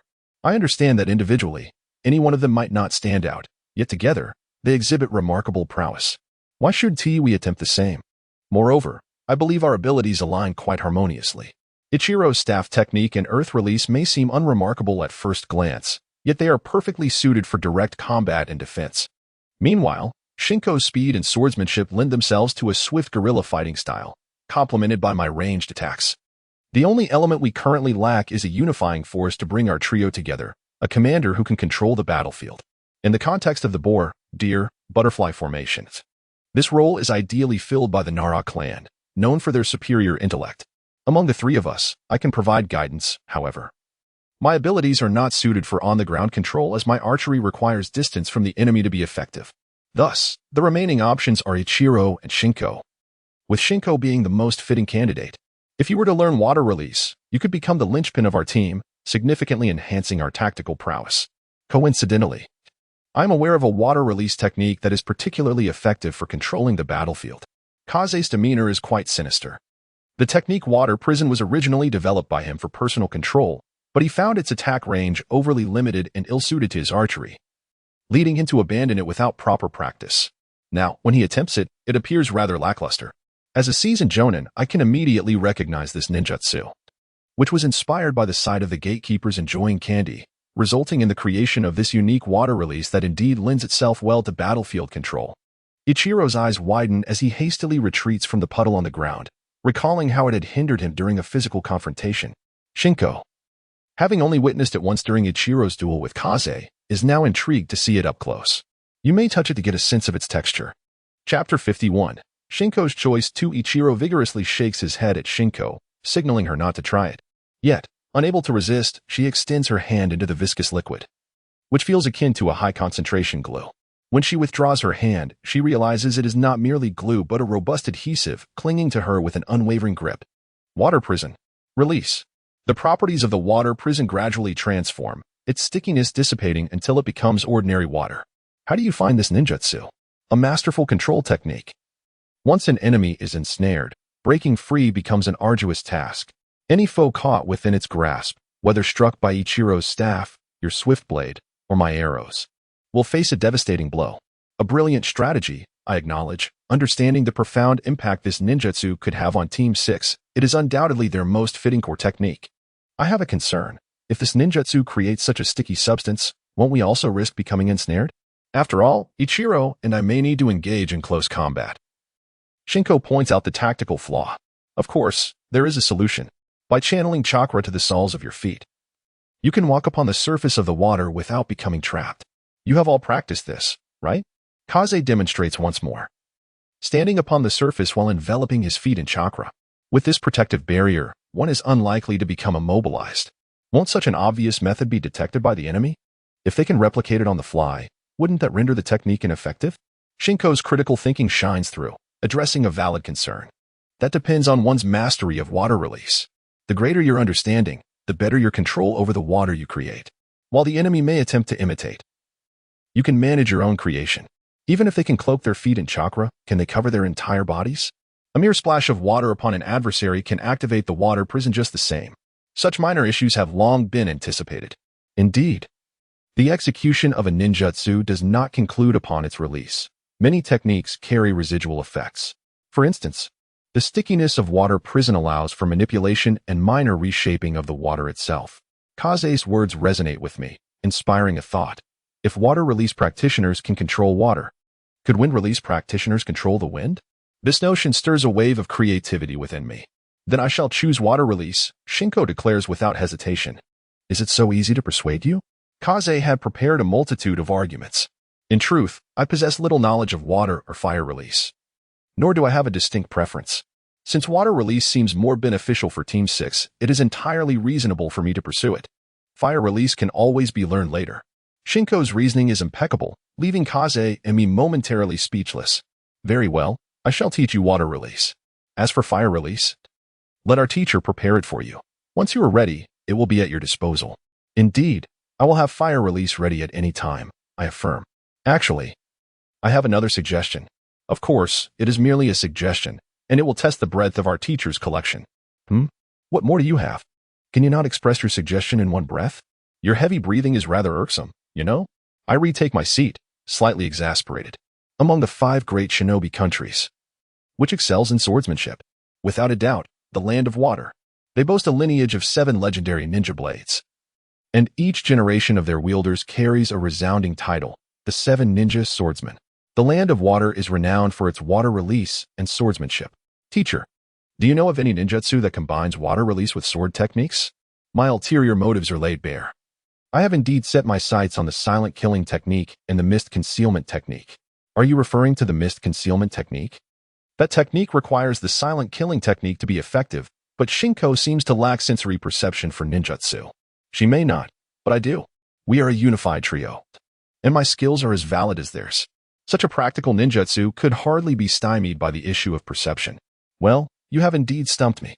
While the mist concealment technique isn't particularly advanced, I do not possess it in my collection as it has never been useful to me. However, I will seek someone to trade for it, so do not worry. Splendid. With the combination of water prison and the mist concealment technique, Shinko, your upcoming days will be quite laborious. You must practice both swordsmanship and ninjutsu, a daunting array of training tasks that makes my scalp tingle. Kaze revels in the misfortune of a fellow student. Much like a classmate who is overwhelmed by assignments while he himself is unburdened. Do you think you will escape unscathed? I cast a sidelong glance at Kaze, disapproving of his smug demeanor. Do I have any other responsibilities? Shinko's water release is your teaching, Ichiro's earth release and staff technique are your responsibility. And your own training, do you think you have it easy? Everyone else has to train, and you don't? I lecture Kaze, satisfying my desire to impart wisdom as a teacher. Kazama's gaze was vacant, bewildered by the irony of his predicament. How was it that in his attempts to offer suggestions, he found himself ensnared? A mere genin. He was unwittingly undertaking the responsibilities of a teacher, while the actual instructor lay languidly atop a tree, indulging in a moment of respite. This was absurd. The more he pondered, the more frustration welled within him. If this continued, he would scarcely have a moment to rest himself. Even the simplest of tasks should not be met with such relentless demands. A resolute protest was warranted. Azuma-sensei, you are well aware that I too require training. And I am currently engrossed in the study of archery-based ninjutsu. Thus my time is limited. He endeavored to reason with Azuma, hoping to convince him. Should persuasion fail, Kazama believed he might need to seek external assistance. The seasoned Jainin maintained a stoic demeanor, unfazed as Kazama concluded his appeal. I do not comprehend Suidan or Doton. Nor am I proficient in staff techniques. I cannot teach, he stated, effectively silencing Kazama. Indeed, if one lacked the knowledge, how could they impart it? Could you not enlist the aid of some acquaintances? I am but a genin, and I must continue my training. Kazama's voice rose in exasperation. Have you ever witnessed a teacher delegating their students to others for instruction? You cannot teach yourself, yet deny others the opportunity. What do you expect? His voice rang louder, underscoring the absurdity of the situation. Hey, do you not have a grandfather who excels in suiton and swordsmanship? It would be an excellent opportunity to assess if Shinko possesses any aptitude for jinjutsu. Oh, so this was your intention all along. I suspected as much. Rest assured, I shall inform the old man that Azuma-sensei has requested his assistance. Kazama turned to leave, contemplating the possibility of exploiting his grandfather's labor, yet he knew that was unlikely.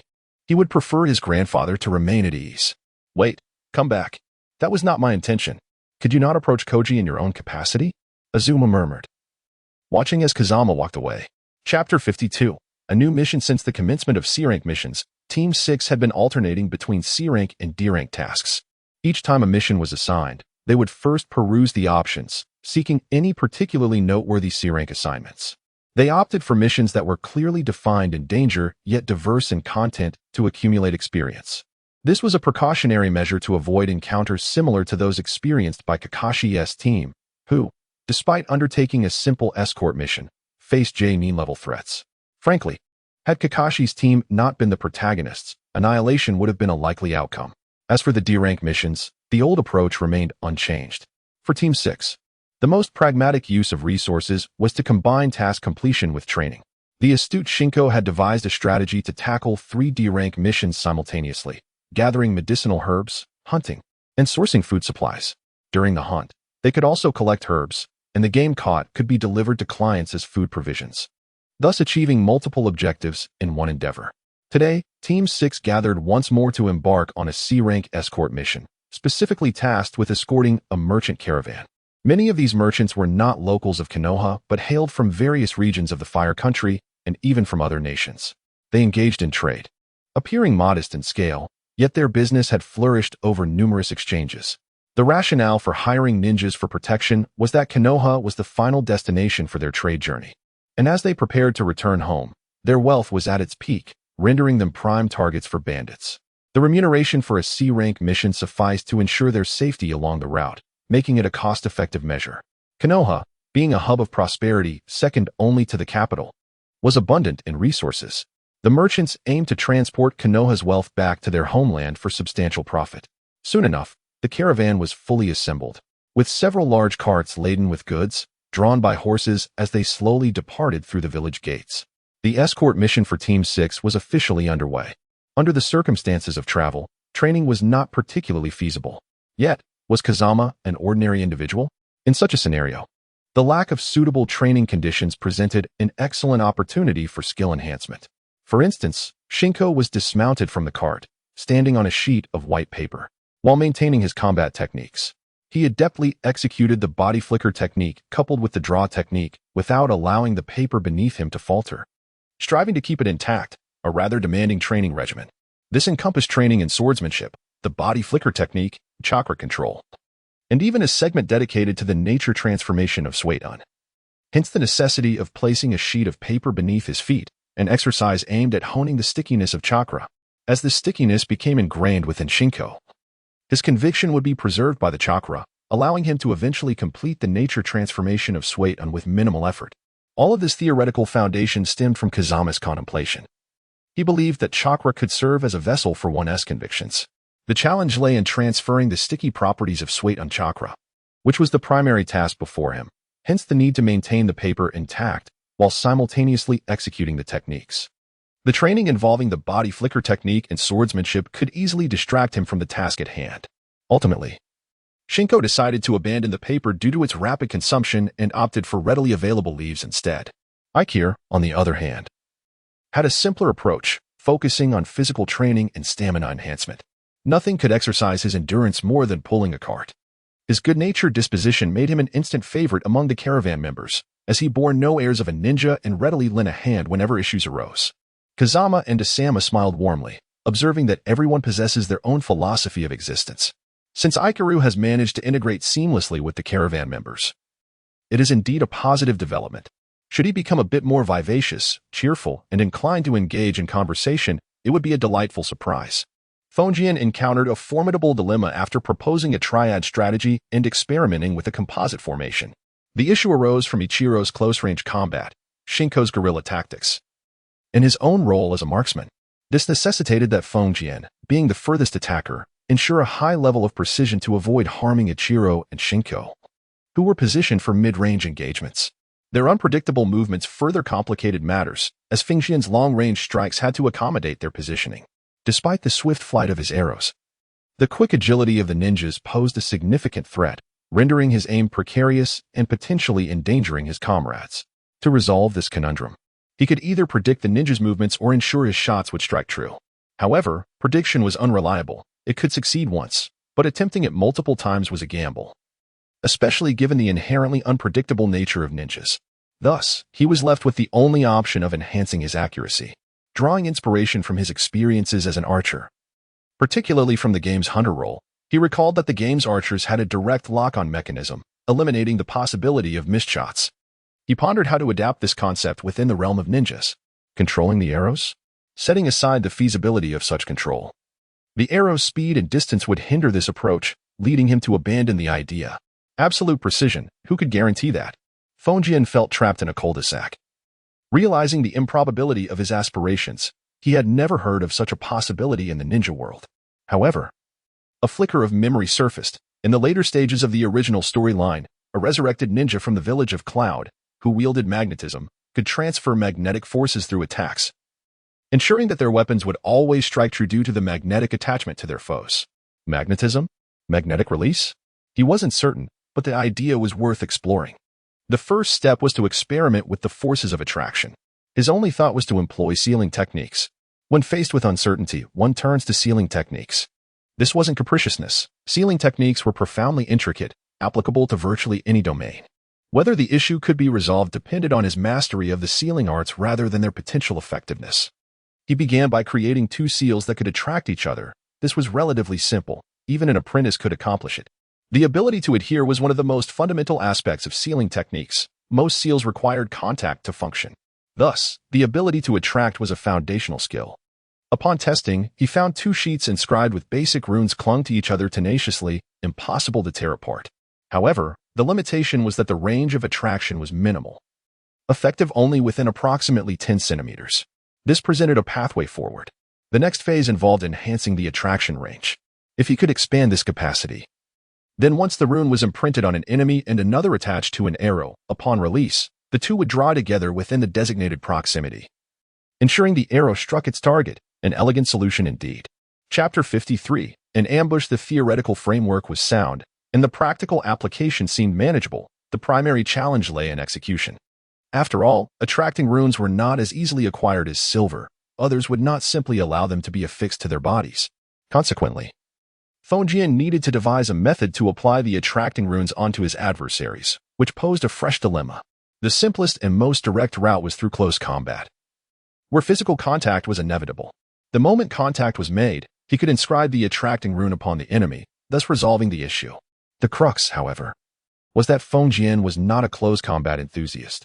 If possible, he preferred to eliminate enemies from a distance without them ever realizing his presence. The thought of engaging in close quarters was utterly distasteful. Could he shoot the attracting rune? That would require a successful first hit, but given the agility of ninjas, landing the initial shot was the most challenging. If he managed to strike, it would likely disrupt the ninja's movements, rendering subsequent attacks ineffective. After much deliberation, he found himself in a quandary. Regardless, he resolved to create several arrows to test his theories and observe the practical implications. No matter how brilliant the concept or intricate the details, if it lacked practicality, it would be futile. The task itself was not overly complex. The attracting rune was among the simplest of foundational runes, complemented by an enhanced attraction rune, both of which could be layered to significantly increase their efficacy. The completed rune paper resembled a thin sheet akin to an explosive tag.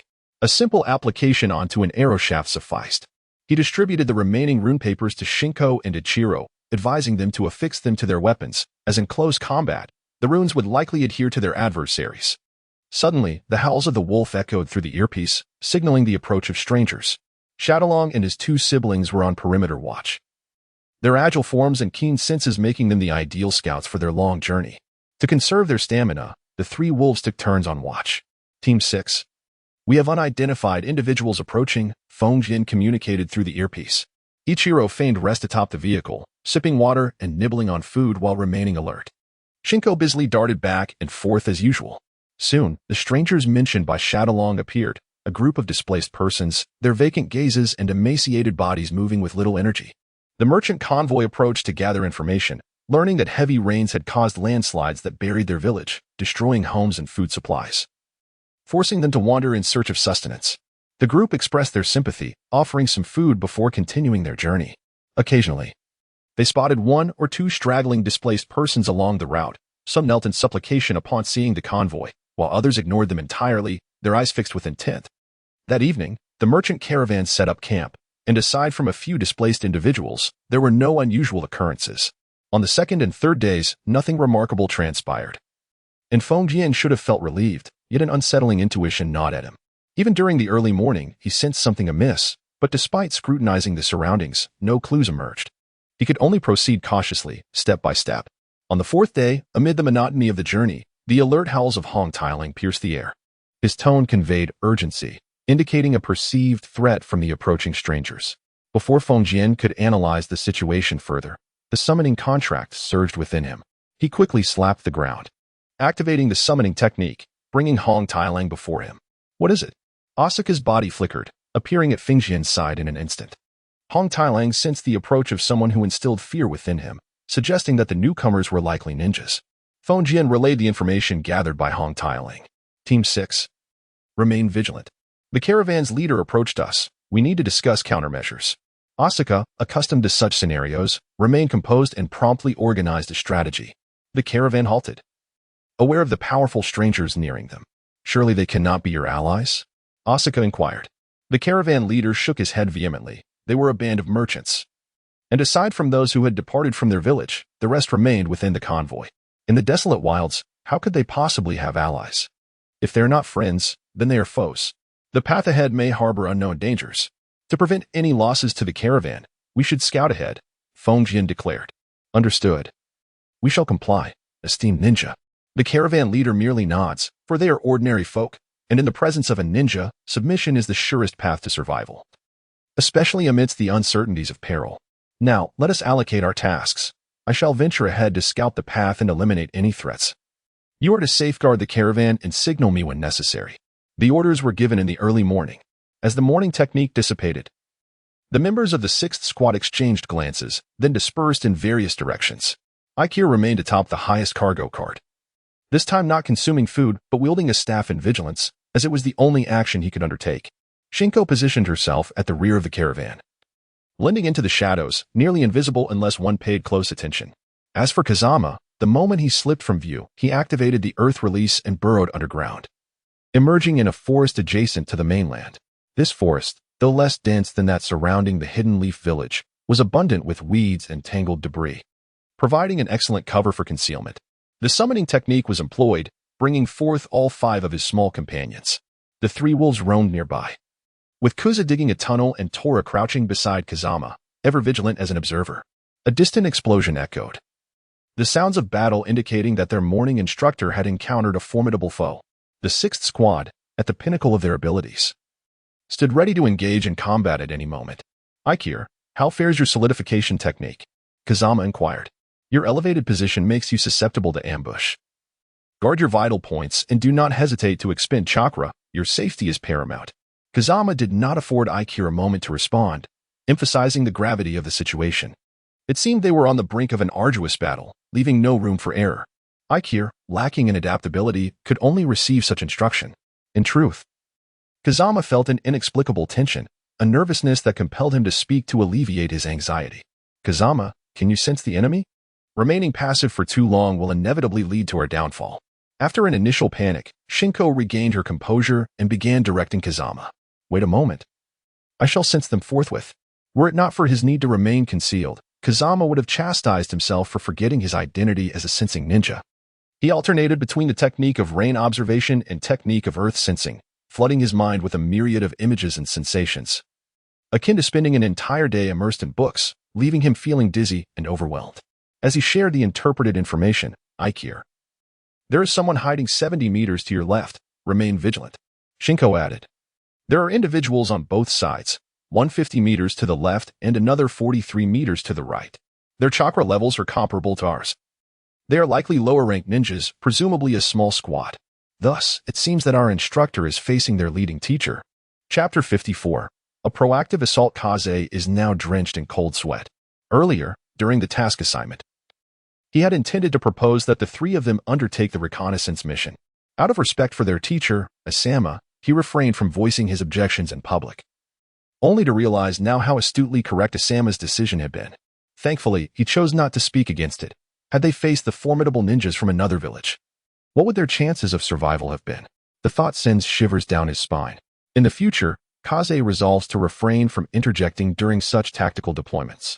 Perhaps Asama may not articulate every detail, but his strategies are undoubtedly forged through battlefield experience, far beyond the scope of Kaze's theoretical knowledge. What to do now? Should they continue to wait? Clearly, they are biding their time until their teacher's battle concludes. If their teacher emerges victorious, they will flee immediately, if defeated. They will unite with their guiding instructor to confront the convoy. We cannot wait, said Kiko. Have you forgotten what I excel at? A distance of less than 100 meters is hardly daunting. However, to avert any unnecessary alarm, I require your cooperation. No problem. Just say the word, Kiko replied. At this moment, Ikaru remained silent, not because he was absent, but because he was attentively listening. Their ambush position was not sufficiently concentrated. Thus, Kaze could only initiate an attack at one location. This meant that once he commenced his assault, the other two would inevitably be alerted, and they would need to intervene. All right, I will target the 143 meters to the right of Kiko. It's too close, and I fear he may retaliate suddenly, which could jeopardize our mission evaluation due to casualties among the convoy members. Ikaru, you hold the front. Kiko, guard the left. Prepare. Kaze's plan was straightforward. Since the enemy remained hidden, he would exploit his long-range attack advantage to compel them into the open. Ideally, he would eliminate one adversary first, thus creating a 3-on-2 advantage. Summoning technique. Ready the crossbow. Why not use a bow? Because drawing and knocking an arrow would create too much movement in his concealed position, potentially exposing him. In contrast, the crossbow, with its winding mechanism, requires minimal motion for loading and launching and delivers significant power, making it suitable for a precise kill.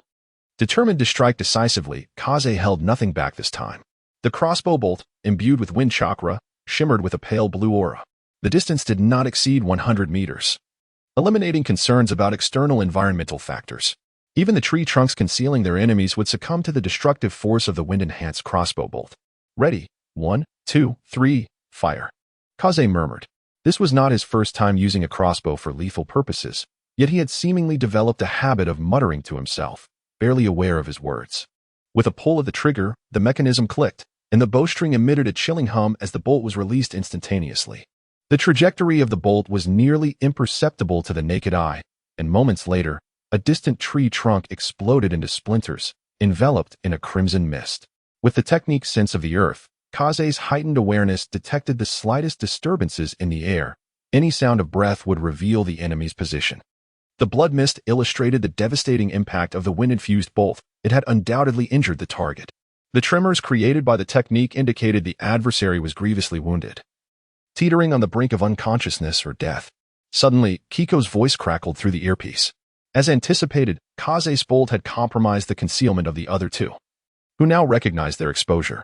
Remaining hidden would only lead to their downfall, so they chose to confront their foes openly. Engage them. Each of you intercept one. Do not allow them to harm the convoy members. After training for so long, it's time to test our skills. Attach the talismans I provided to your weapons. I will support you if necessary.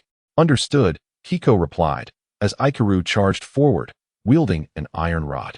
Ikaru faced a robust, dark-skinned youth adorned with a katana. Without hesitation, Ikaru unleashed a flurry of blows, demonstrating no inclination to hold back. Their weapons clashed fiercely, each strike resonating with raw power, neither willing to yield. After several exchanges, the dark-skinned boy faltered, not due to fatigue, but because his katana had become severely deformed and was no longer usable. Reluctantly, he discarded the katana, drawing two kunai instead. In this fierce contest, it became evident that strength determined the outcome. After merely a dozen exchanges, the dark-skinned boy retreated, his hands trembling, blood trickling from his injured palms. The flesh around his grip torn. It was a clash of raw might, a testament to the brute force of two young ninjas. Yet, he refused to be disheartened, attributing his defeat not to a lack of strength but to an inadequate weapon. Your strength is commendable, but alas, my weapon is ill-suited. Otherwise, we would have settled this matter decisively. Remember my name, Juhei Mabu. As he spoke, visible chakra coalesced in his hands, lightning release, earth. But before he could finish, with a resounding pop, his head exploded into a mist of flesh. Kaze chuckled from a distance. Fool, if you wish to use ninjutsu, then do so, but do not waste time with idle chatter and give me the opportunity to fire my crossbow. If you do not perish, who will? Ikaru, momentarily startled by the abrupt demise of his opponent, quickly regained his senses, wiping away the blood splattered across his face, and returned to the fray, leaving behind a headless corpse. Meanwhile, Kiko, a girl with short hair and brown skin, engaged in a fierce exchange with her adversary, kunai flying in a dazzling display. Though evenly matched, Kiko appeared to falter slightly, Each clash of their weapons seemed to sap her strength, her movements lacking the precision and sharpness of her training.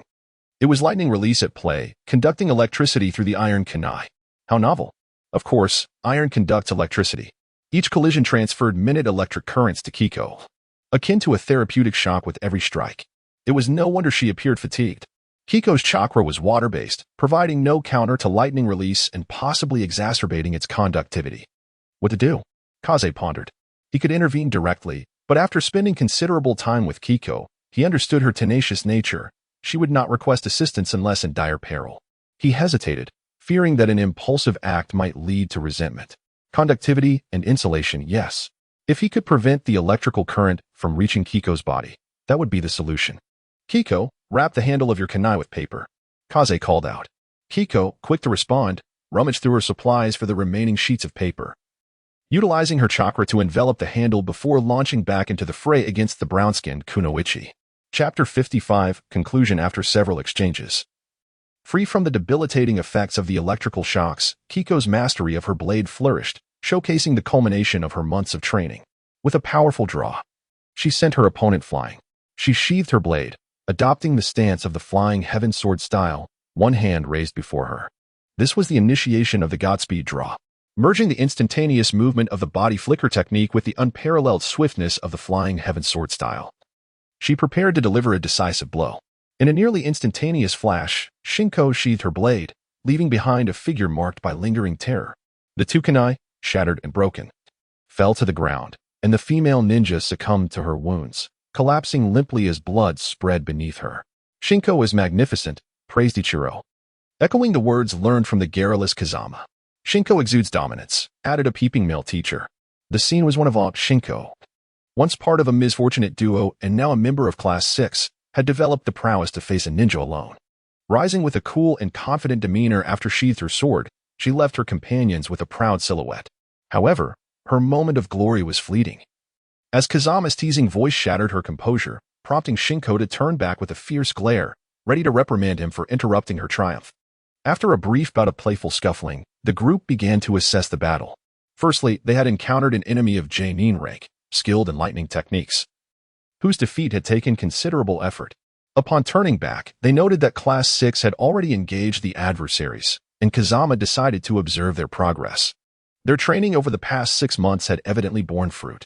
The 3 genin they faced exhibited commendable strength, aside from the one Kazama had shot down. The others had mastered lightning techniques, displaying a level of discipline that suggested they were neither rogue ninjas nor traitors. If they were indeed rogues, their initial target would have been the merchant convoy, aiming to seize goods by eliminating its members, but their actions indicated a certain moral code. Kazama began to analyze the distinct nature of their opponents, revealing that they possessed an air of elite status. What I found on them, besides some ninja tools and scrolls, is this, he said, producing a forehead protector.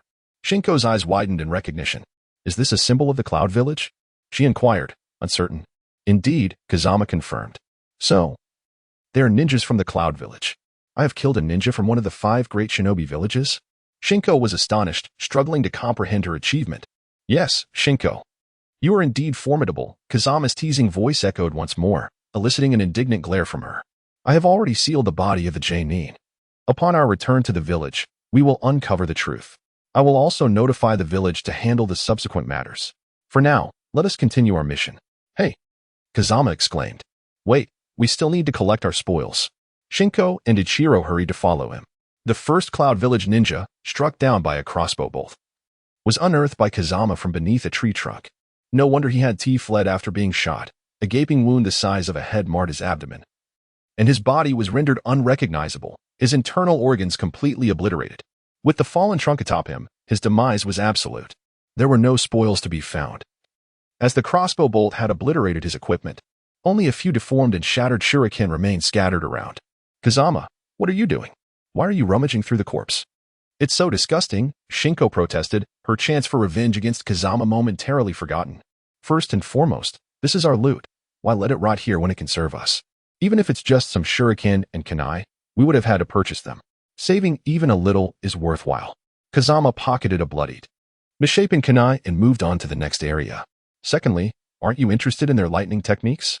Let me tell you, apart from innate chakra attributes, chakra can also be developed. For instance, my wind techniques were crafted to enhance the lethality of my arrows. Did you not see the power of my crossbow bolts? Do you think their lightning techniques could enhance your swordsmanship? Kazama's cunning words seemed to entice Shinko, who was already burdened with training tasks. Shinko paused, contemplating the potential. Could it really be applied that way? It makes sense. Kunai can conduct electricity, and so can my sword. The subtle electric therapy during battles left a lasting impression on me.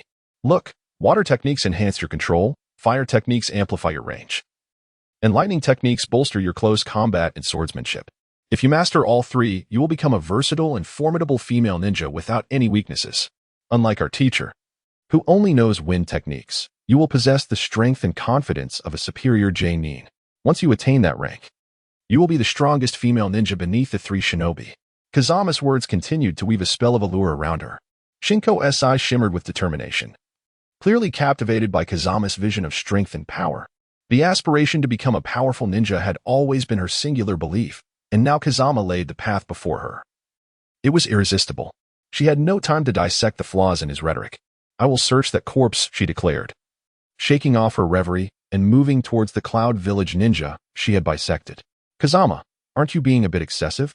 Energy is finite. Shinko might not be capable of mastering all three attributes. Aza, who had remained silent until now, finally interjected as Shinko departed. We've known Shinko long enough to understand her character. She is resilient and unafraid of hardship or obstacles. What she fears is the hopeless waiting that plagued her for a year.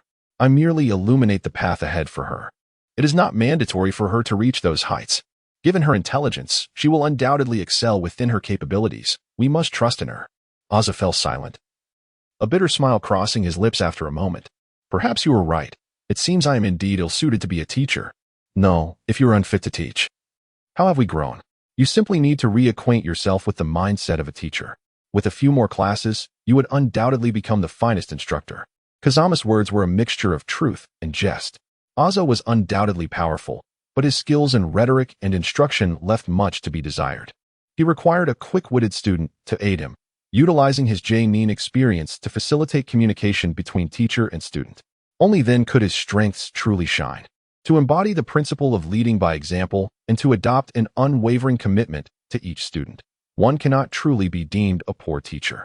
Chapter 56. Might Guy. After successfully repelling the assault from the ninja squad of the Hidden Cloud Village, the team took a night to recuperate before resuming their mission. The subsequent tasks could be described as rather monotonous. Each day was consumed by a relentless journey, a mechanical procession of travel. The only respite occurred upon reaching another village, where the merchant convoy would halt to replenish supplies and engage in trade. Otherwise, the journey continued unabated. Occasionally, they encountered minor bandits and thieves, but the sixth squad swiftly dealt with the marauders before they could approach. Following their recent encounter with the Cloud Village squad, the sixth squad's morale had significantly improved. While they remained grounded, their confidence in their own abilities had notably increased, and they felt no trepidation when faced with these small groups of bandits. Although this was merely a minor C-rank mission, the sixth squad had already taken numerous lives, a testament to their burgeoning lethality. However, in this twisted world, such deeds were merely child's play. They had only just emerged from the novice village. This C-rank mission, albeit lengthy, marked a transformative journey for the sixth squad. After nearly 3 months of busy, monotonous travel, they finally completed their task, thanks to their commendable reputation and the fortuitous encounter with a J-nin squad along the way. The third Hokage decided to elevate the mission to a B rank, granting the sixth squad a substantial commission and an extended holiday. How to spend the holiday? While the break was undoubtedly refreshing for Aikir and Nobuko of the sixth squad, it merely meant relocating their training grounds from outside the village back to its confines. The treehouse remained their preferred sanctuary, as it alleviated concerns about lodging and sustenance. They could rest when fatigued and enjoy meals prepared by Kazama, allowing them to focus solely on their cultivation. Aikir had become quite proficient with earth release techniques, particularly the C-rank jutsu, Earth Wave, which he could execute with a single hand seal. He was also capable of performing the Earth Clone technique, albeit at a slower pace. Currently, he was studying Earth Spear and Earth Flow Wall. Due to his rapid progress in Earth Release, he often sought out friends to exchange resources, specifically jutsu, with the goal of mastering the B-rank Earth Dragon Bullet. In contrast, Nobuko's advancement had been somewhat less satisfactory. While she had made progress, she was burdened with numerous responsibilities that lacked the clarity of Aikir's singular focus. She needed to practice her swordsmanship, water release techniques, and body flicker technique. Her physical aptitude did not match Aiki's, resulting in a relatively slower rate of improvement. Kazama recognized that Ichiro's rapid advancement in Earth-style ninjutsu was, to some extent, attributable to his mindset, or perhaps his relatively simple thoughts. According to Kazama's understanding of chakra, it is capable of embodying one's will, the simpler the will, the easier it is to manifest and replicate. Ichiro's unadulterated focus on Earth-style ninjutsu harmoniously complements this notion, were he to articulate the intricacies of Earth-style with great eloquence. It would be an improbable feat in his mind. The concepts of Earth and Earth-style ninjutsu are fixed entities, impervious to external influences. This unwavering and simplistic perception facilitates gradual yet steadfast progress in his mastery of the art, with the nature of the technique remaining unchanged and the methods of training consistent. The only variable left is Ichiro's relentless practice. Unlike Shinko, whose training is adorned with superfluous embellishments, Ichiro dedicates himself to Earth-style whenever chakra permits. When chakra is lacking, he resorts to wielding a staff. These two pursuits dominate his training regimen. He practices tirelessly throughout the day, resting only when his body can no longer endure. This approach, while simplistic and monotonous, is remarkably suited to him. Shinko's progress is not as swift, primarily due to the multitude of skills she must hone, leading to a relatively dispersed focus. The advantage lies in a well-rounded foundation, accumulating experience with the expectation that quantitative growth will eventually lead to qualitative transformation. Kazama, having observed the team's dynamics earlier in the day, found no significant issues to address. Everything was proceeding methodically. Thus, he habitually inquired of Kazama for any suggestions.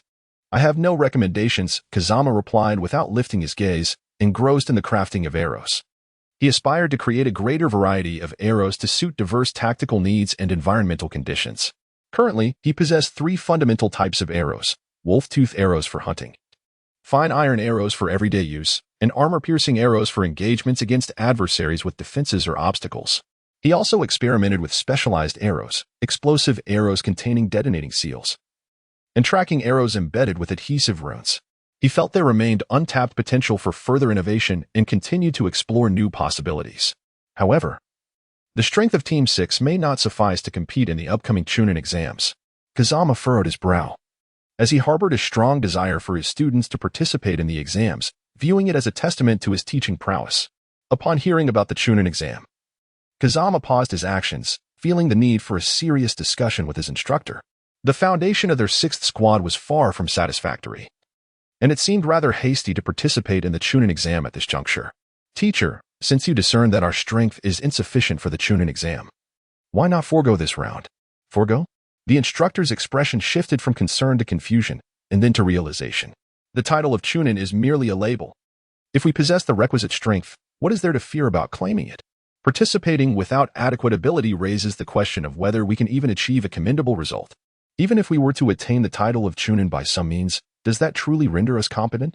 Let us not forget, Chunins are entrusted with B-rank missions, and taking on such tasks without the necessary prowess could lead to peril." After a brief pause, the instructor continued, "If given the choice, I would rather bear the title of Jinin while possessing the strength of a Jonin, akin to my grandfather, than to flaunt the title of Chunin with the capabilities of a mere Jinin. Such a stance would be irresponsible to myself, my village, and my friends. In the ninja world, strength ultimately reigns supreme. Titles hold little significance." Kazama reflected on his words. The instructor nodded. As a first-time leader, witnessing his ambitious students, he felt a sense of urgency. "Then let us abandon this Chunin exam and wait until next year." "Agreed, as long as our strength is adequate." The title of Chunin is inconsequential. Countless genin awaited the Chunin exam, and in the 6th squad, this decision was reached in mere moments. Shinko and Ichiro, having overheard, did not even express a desire to voice their opinions. Their primary concern was to enhance their strength, dedicating their time to rigorous training, with little inclination to participate in the Chunin exam. "With that settled, I shall assign new training tasks," the instructor declared, originally delayed due to the impending Chunin exam. "We now have ample time since we will not be participating. Are you prepared to endure the grueling training ahead?" With their decision to forego the Chunin exam, the previously established training plan came back into focus. Anticipating the forthcoming challenges, the instructor felt a sense of satisfaction, akin to a teacher observing a student engrossed in their assignments, filled with pride yet unimpeding their efforts. At last, Kazama comprehended the reason behind the morning's ominous proclamation that the forthcoming training would be akin to a living hell. Before him stood a figure clad in a tight-fitting green bodysuit, sporting a bowl-shaped haircut, bushy eyebrows, and a dazzling smile. All of which unmistakably indicated that the imminent focus of their training would be on physical techniques, particularly those of the fervent Might Guy. The thought of the relentless training that Might Guy had devised for Rock Lee, 3 days of unceasing jogging, coupled with the staggering weight training witnessed during the Chunin exams, left Kazama feeling utterly despondent. Chapter 57, The Hellish Physical Training After Entrusting Team 6 to Might Guy. Asuma had rather unceremoniously departed, leaving his 3 beloved students to face the blindingly cheerful grin of their new instructor. "Ah, my youthful companions! Seeing you fills me with the fervor of my own vibrant youth, inspiring a desire to run 100 laps around the hidden leaf village. But before we embark on that adventure, let us first introduce ourselves. I shall go first. I am Might Guy, a Jainin, expert in physical techniques. And I admire those who are unwavering in their pursuits and dedicated to physical training. I detest those who surrender to themselves. Now, it is your turn, young ones." With one hand on his hip and the other pointed at Kazama and his companions, he gestured for them to speak. Shimizu Nobuko, Jinin, skilled in swordsmanship. Currently practicing water release, I enjoy ninjutsu and various forms of empowering training, but I abhor being overlooked. Nobuko, unaware of the gravity of the situation, simply trusted Asuma, believing that his training regimen was designed for their empowerment. Thus, she was the first to step forward and introduce herself, earning Might Guy's approval with her confidence and bravery.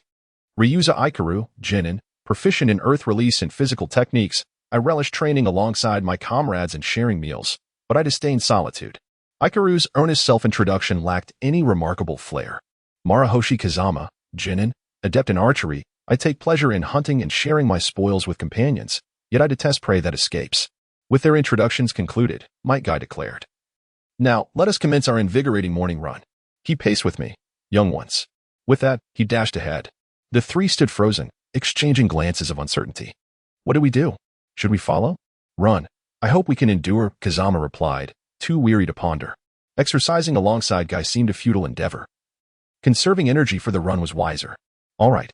Ikaru nodded in agreement, noticing that Guy had already vanished from sight, and he was eager to catch up.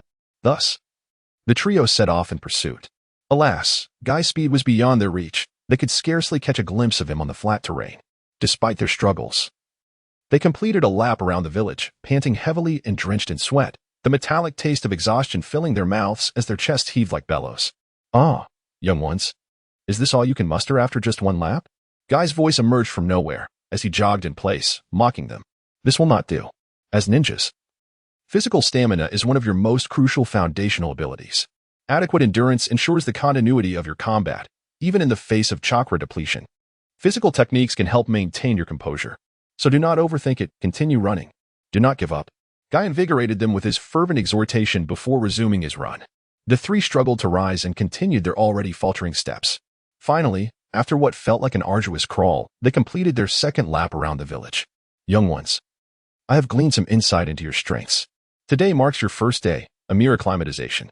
From now on, we shall engage in village runs every morning and evening, and the distance will progressively increase." The training plan left the 3 with ashen faces. Today's endeavor had nearly drained all their energy. If they were to run daily, would they not be reduced to mere husks? Enough of the rest. We shall now officially commence physical training. First, execute 1,000 punches with each hand, followed by 1,000 kicks. Guy's earnest visage belied the severity of his words, which fell like snow in June, dousing their once fiery spirits with an icy chill. Was such training even feasible? Surely, not even a bull could endure this. The trio was at a loss for words. Their minds nearly incapacitated from exhaustion, unable to think coherently. They performed mechanical repetitions of the exercises, only to be told to redo them if they faltered. Nobuko, while executing her kicks, began to feel faint, and by the time she transitioned to push-ups, Kazama succumbed to unconsciousness. The subsequent events eluded Kazama's memory. When he awoke, he found himself back in the treehouse. Nobuko and Ikaru lay sprawled on the other side, resembling lifeless bodies. Evidently, they had all succumbed. Upon descending from the treehouse, finding no one else around and feeling utterly drained, Kazama contemplated his next steps. He retrieved some deer blood sausage, venison, turtle, a handful of herbs for invigorating circulation, and a small ginseng root, as well as various mushrooms and dried fruits. Given the immense exertion of the day, It was clear that they would need to replenish their strength for the trials ahead, fighting for a brighter future. Kazama placed the deer sausage into a pot along with the venison, adding mushrooms, dried fruits, and herbs. With no inclination to prepare an elaborate feast, he opted for a simple stew. All he wished for was to sit quietly, relishing the tranquility as he caught his breath. Time slipped away, and Kazama, utterly exhausted, found himself in a daze. The aroma of the simmering stew wafted through the air, and the previously absent Might Guy was now seated on a nearby rock, watching the pot with a serious expression. My apologies, Guy-sensei, I lost focus. Not at all. It's quite normal to lose concentration after such exhaustive exertion. I did not anticipate your awakening so soon. It seems among the three of you, your body is the most resilient, Guy replied with a smile. Why do you say that? Kazama inquired, taken aback, as one would expect Ikaru, with his tall and sturdy physique, to be the most robust. Because you were the first to awaken. You all pushed yourselves to the brink, indicating that you reached your physical limits. Yet, you were the first to recover, suggesting your body possesses superior fatigue management capabilities. Ikaru may appear strong, but he is merely tapping into his potential. Should his innate strength be exhausted one day, his decline would be swift. If my conjecture is accurate, both of them must have endured a challenging upbringing. Indeed, they are orphans. They lost their parents after they began attending school and suddenly found themselves without guardians. Kazama divulged the backstories of his companions. That explains everything. They have lacked proper care, yet they train with such fervor, unknowingly accumulating wear and tear on their bodies. While they are still young and it hasn't even manifested yet. Once they age, the repercussions will be severe. As for you, your culinary skills reveal that you have never suffered from malnutrition. Yes. I suppose that does seem to imply I'm somewhat of a glutton. Ever since I turned 6, everything I've consumed has been from my own hunts. I've never had a free meal. I believe that training involves proper exercise, adequate rest, and a nourishing diet. What do you think? Deception upon deception. The attribute of being a foodie has lost its allure. The crux lies in finding a justification for nutritional supplementation, otherwise, under Akai's supervision. Even the faintest glimmer of hope would vanish, leaving one to ponder how to endure such days. Akai did not respond immediately. As a master of physical arts, a seemingly casual remark from Kazama appeared to ignite a significant epiphany within him, plunging him into profound contemplation. After a lengthy pause, he conceded, "You are correct. Cultivation is not merely about training. Solely training depletes the body excessively. Supplementation is indeed crucial, and daily sustenance is paramount." Chapter 58. The gathering of Class Kai as Akai indulged in 3 lavish bowls, and while Kazama expended energy through his boxing practice, the other 2 members of Class 6 finally roused from their stupor. Leaning against the wall, they gingerly descended from the treehouse, each cradling a bowl of restorative broth. Their weary legs and soft feet reminiscent of a dream, now pulled back into the realm of reality. "Teacher Kai, I am not jesting. Henceforth, I shall be responsible for our provisions in Class 6. I aspire to provide my 2 companions with adequate nourishment. As you mentioned, they have been overly fatigued. According to his plan, the pills he prepared would sufficiently meet their bodily needs. I understand you have your convictions, but I cannot turn a blind eye to the issues my teammates face without attempting to resolve them. Thus, I implore you." Kazama bowed deeply. "Very well. I comprehend your concern for your comrades. From this day forward, their sustenance shall be managed by you. However, your training time may be. Teacher Kai, have you forgotten? I am a hunter, and this very act of hunting serves as one of my daily training regimens." I see."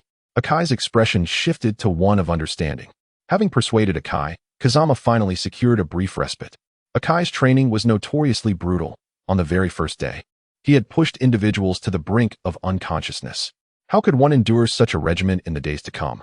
Furthermore, Kazama was not entirely in agreement with Akai's training philosophy, whether it be the exaggerated extreme training methods or self-imposed restraints. The 8 gates of death, passed down to the second Hokage, indeed bore formidable power, yet its drawbacks were equally fatal. Only Might Guy and his son, Might Lee, had genuinely mastered this rigorous training. And soon there would be a third, Lee Rock. In total, this highly lauded martial art had only been truly grasped by 4 individuals. When a skill is known by so few, and its creation was recent, it is bound to exhibit some roughness. Coupled with the fact that this physical art bore similarities to mixed martial arts, Kazama found it rather uninteresting, not out of disdain for physical arts, but rather a disinterest in that particular style. He yearned for the elegance of swordsmanship riding the winds, or the gallant spirit of a swordsman traversing the rivers and lakes. If those were unattainable, then the martial arts of the Republic, which engage with the self, the world, and all sentient beings, would suffice. Mixed martial arts, however, lacked depth, reducing itself to mere bravado and brawling. With the insights gained from his previous life, Kazama held little interest in the coarse nature of physical combat. Were it not for his earlier resolve and the genuine need of his two companions for Akai's guidance to enhance their physical prowess, he would have unequivocally abstained from participating in Akai's self-destructive training methods. It was not a matter of contempt, but rather a difference in perception and understanding, which would inevitably lead to a divergence in views, making their interactions less than harmonious. Ultimately, Kazama did not aspire to follow the path of physical arts, nor did he hold such high expectations for it. Based on his own experiences and the insights he had garnered, he had enough to support his journey as a ninja. Physical arts were merely an ancillary aspect. Akai likely recognized this, thus agreeing to Kazama's proposal. Although he would still endure 2 grueling physical training sessions each day, Kazama found himself considerably freer under the pretense of hunting.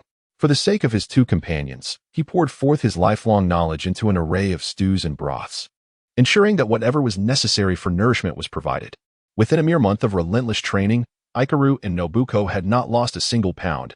Instead, they had gained significantly. Ikaru's muscles transformed from rigid blocks into a more fluid form, akin to scales, enhancing his agility. This was the physique fit for battle. Nobuko also exhibited notable strength gains, though without comparison, the exact extent remained uncertain. Today marked a momentous occasion for teacher Akai, thus he did not impose training on the trio, granting them a reprieve. After days filled with the relentless cycle of sleep and training, the sudden halt left them disinterested, basking lazily in the sun on the grassy knoll outside the treehouse. "Oh, how delightful, young ones," Akai remarked. "Teacher Kai," they chorused, perhaps not the most adept instructor, yet undoubtedly the most earnest, if one were willing. He could train with them until the end of time. Their respect for him stemmed from genuine admiration. "Today, I shall also take on the role of lead instructor. I wonder if you would be willing to assess your junior classmates?" This was an impromptu idea from Akai. After all, he was responsible for his own disciples. So why not include these 3? "Absolutely. We shall surprise our juniors." Kazama replied with a sly grin, which momentarily startled Nobuko, prompting her to mirror the expression, while Ikaru chuckled innocently. "Very well, let us gather at the 3rd training ground tomorrow. Now, disperse," Akai instructed before vanishing. "You seemed rather cunning just now. Have you devised something?" Nobuko inquired. "Indeed, our junior classmates from the academy are still tender and inexperienced, much like fledgling beasts or freshly blossomed flowers, in dire need of the trials of society. Rather than allowing outsiders to intervene, should we not take it upon ourselves as their seniors?" "That makes sense." Nobuko's eyes sparkled with excitement. "Thus, we shall proceed with our plans. As long as we inflict harm, Teacher Akai will likely turn a blind eye." The 3 of them chuckled, their shoulders shaking with mirth, their hidden intentions evident. The following morning, in accordance with the agreement made with Teacher Akai, Lee Rock leapt from his bed, brimming with enthusiasm. After a brief morning routine, he ventured forth, for today marked the first day of executing a mission, necessitating a spirited demeanor. "Excuse me, are you the Leaf Village Jin and Rockley?" A Chunin clad in uniform abruptly obstructed Lee Rock's path. "Greetings, Chunin. I am Rockley. How may I assist you?" Lee Rock responded, straightening his posture in surprise. "Jin and Rockley, due to your lack of other talents, you can only specialize in physical arts. Hence, Jian and Might Guy has issued a temporary challenge. Run 3 laps around the village, proving that one can still be a ninja without ninjutsu. Then, reconvene at the 3rd training ground." The Chunin relayed the task in a flat, rehearsed tone, before leaping away, disappearing from sight. Standing there, Lee Rock initially struggled to believe the news, then gradually accepted it, finally bolstering his resolve. "So Teacher Akai heard my vow from yesterday. I will prove that even with only physical arts, I can become a capable ninja. Yosh, 3 laps around the village? Wait for me, Teacher Akai." With that, he dashed away, leaving a flurry of afterimages in his wake. In a corner, Ikaru emerged from the earth, chuckling silently to himself. Indeed, Kazama was correct. This Lee Rock was remarkably easy to deceive. Meanwhile, on the other side, Tintin had just stepped outside her home when she encountered Nobuko, who had been waiting patiently. This time, the message had changed. "Jian and Might Guy is aware of your proficiency with various ninja tools. While this is your strength, It may also become your weakness. When you find yourself without your tools, how will you fight? This will be your test. Now, please surrender your ninja tools, and I will grant you an hour to gather anything else that can be utilized. We shall meet at the third training ground in an hour. Although Tintin harbored some doubts, Nobuko's earnestness and the accurate critique of her weaknesses dispelled her concerns, convincing her that this must have been information relayed by Teacher Akai.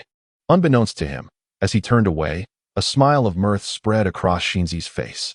Chapter 59. The encounter with Niji Hyuga. Next came the most challenging task involving Niji Hyuga.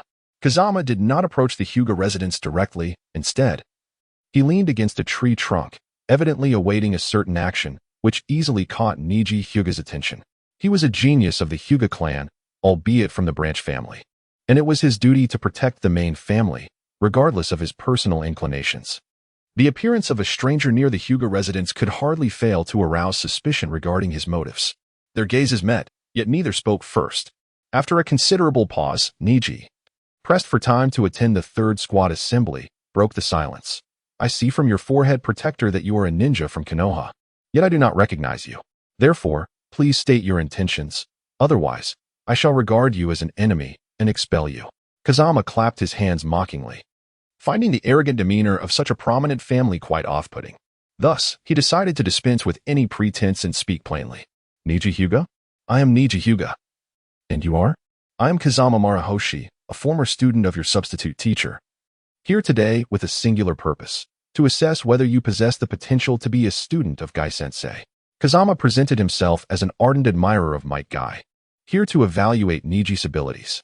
This was quite typical in the world of Naruto, reflecting the peculiar values of this universe. Why do you not make a move? Are you concerned about missing the third squad assembly? Fear not. If you win, you may go.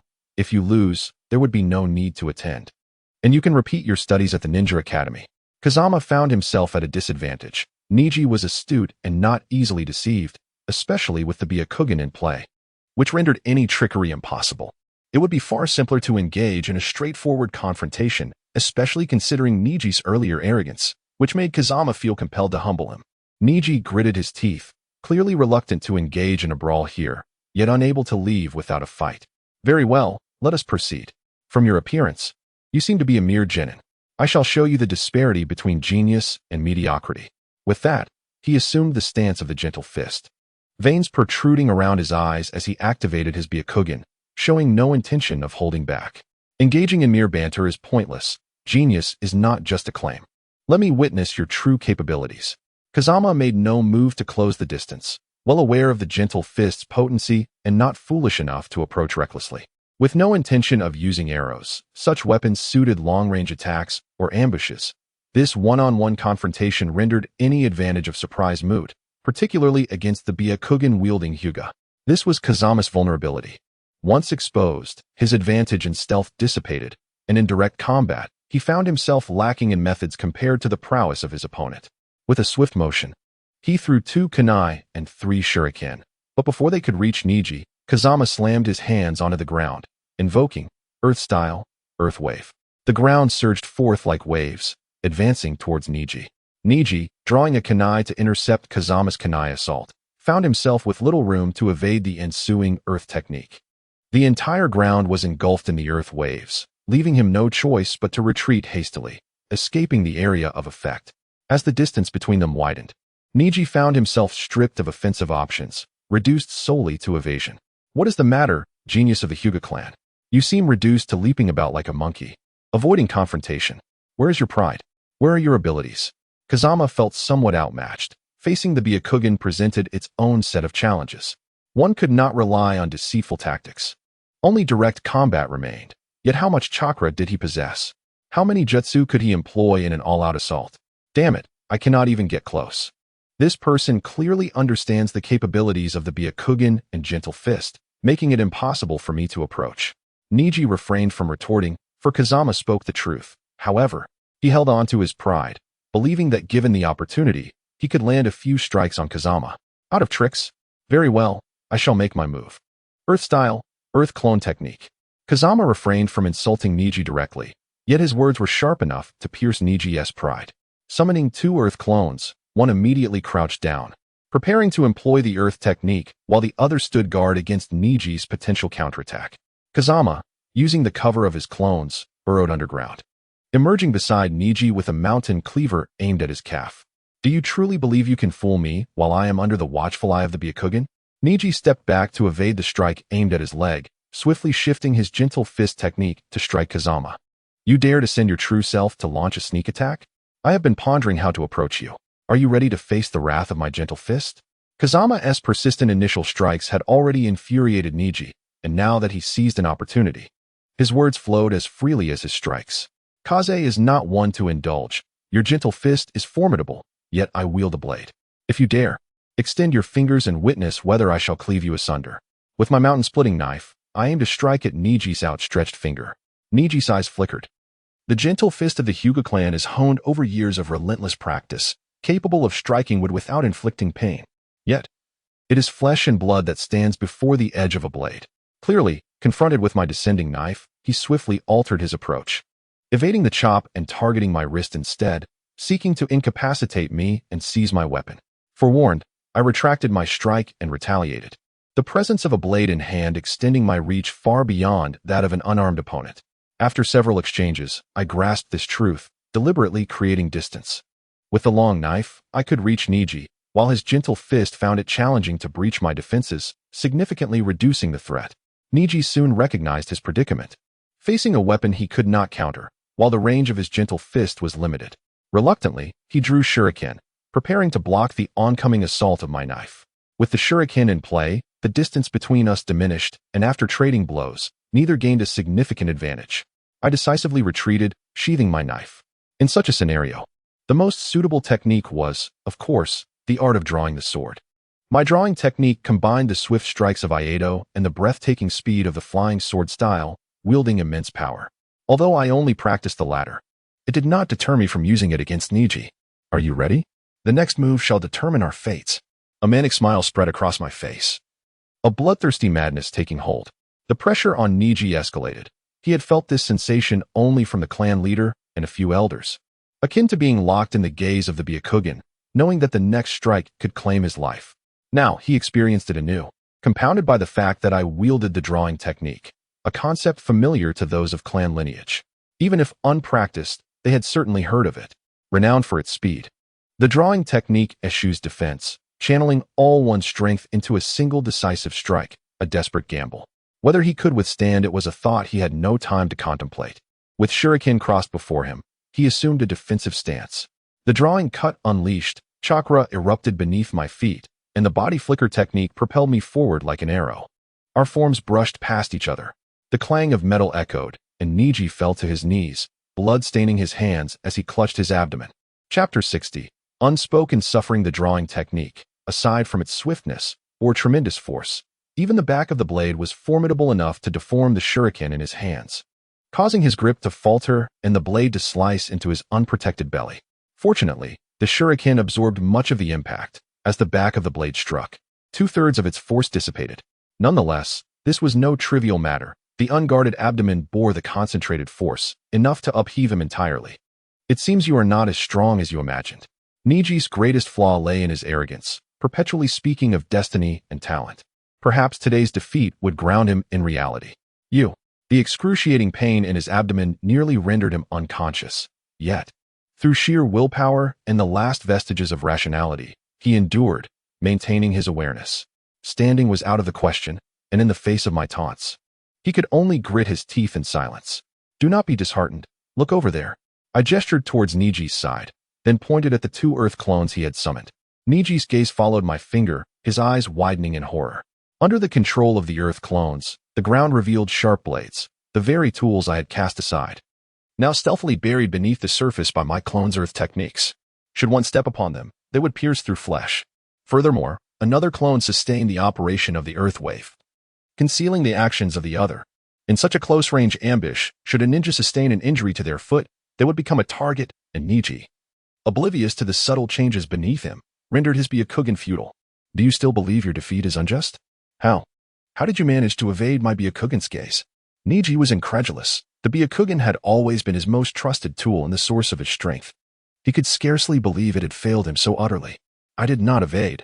I merely diverted your attention. When your focus is entirely on me, you instinctively overlook changes elsewhere. This is a physiological habit, beyond conscious control. Thus, the more concentrated your attention, the greater your blind spots become. Even the Byakugan is not exempt. I patiently elucidated my strategy to Niji. Niji fell silent. He recognized the truth in my words.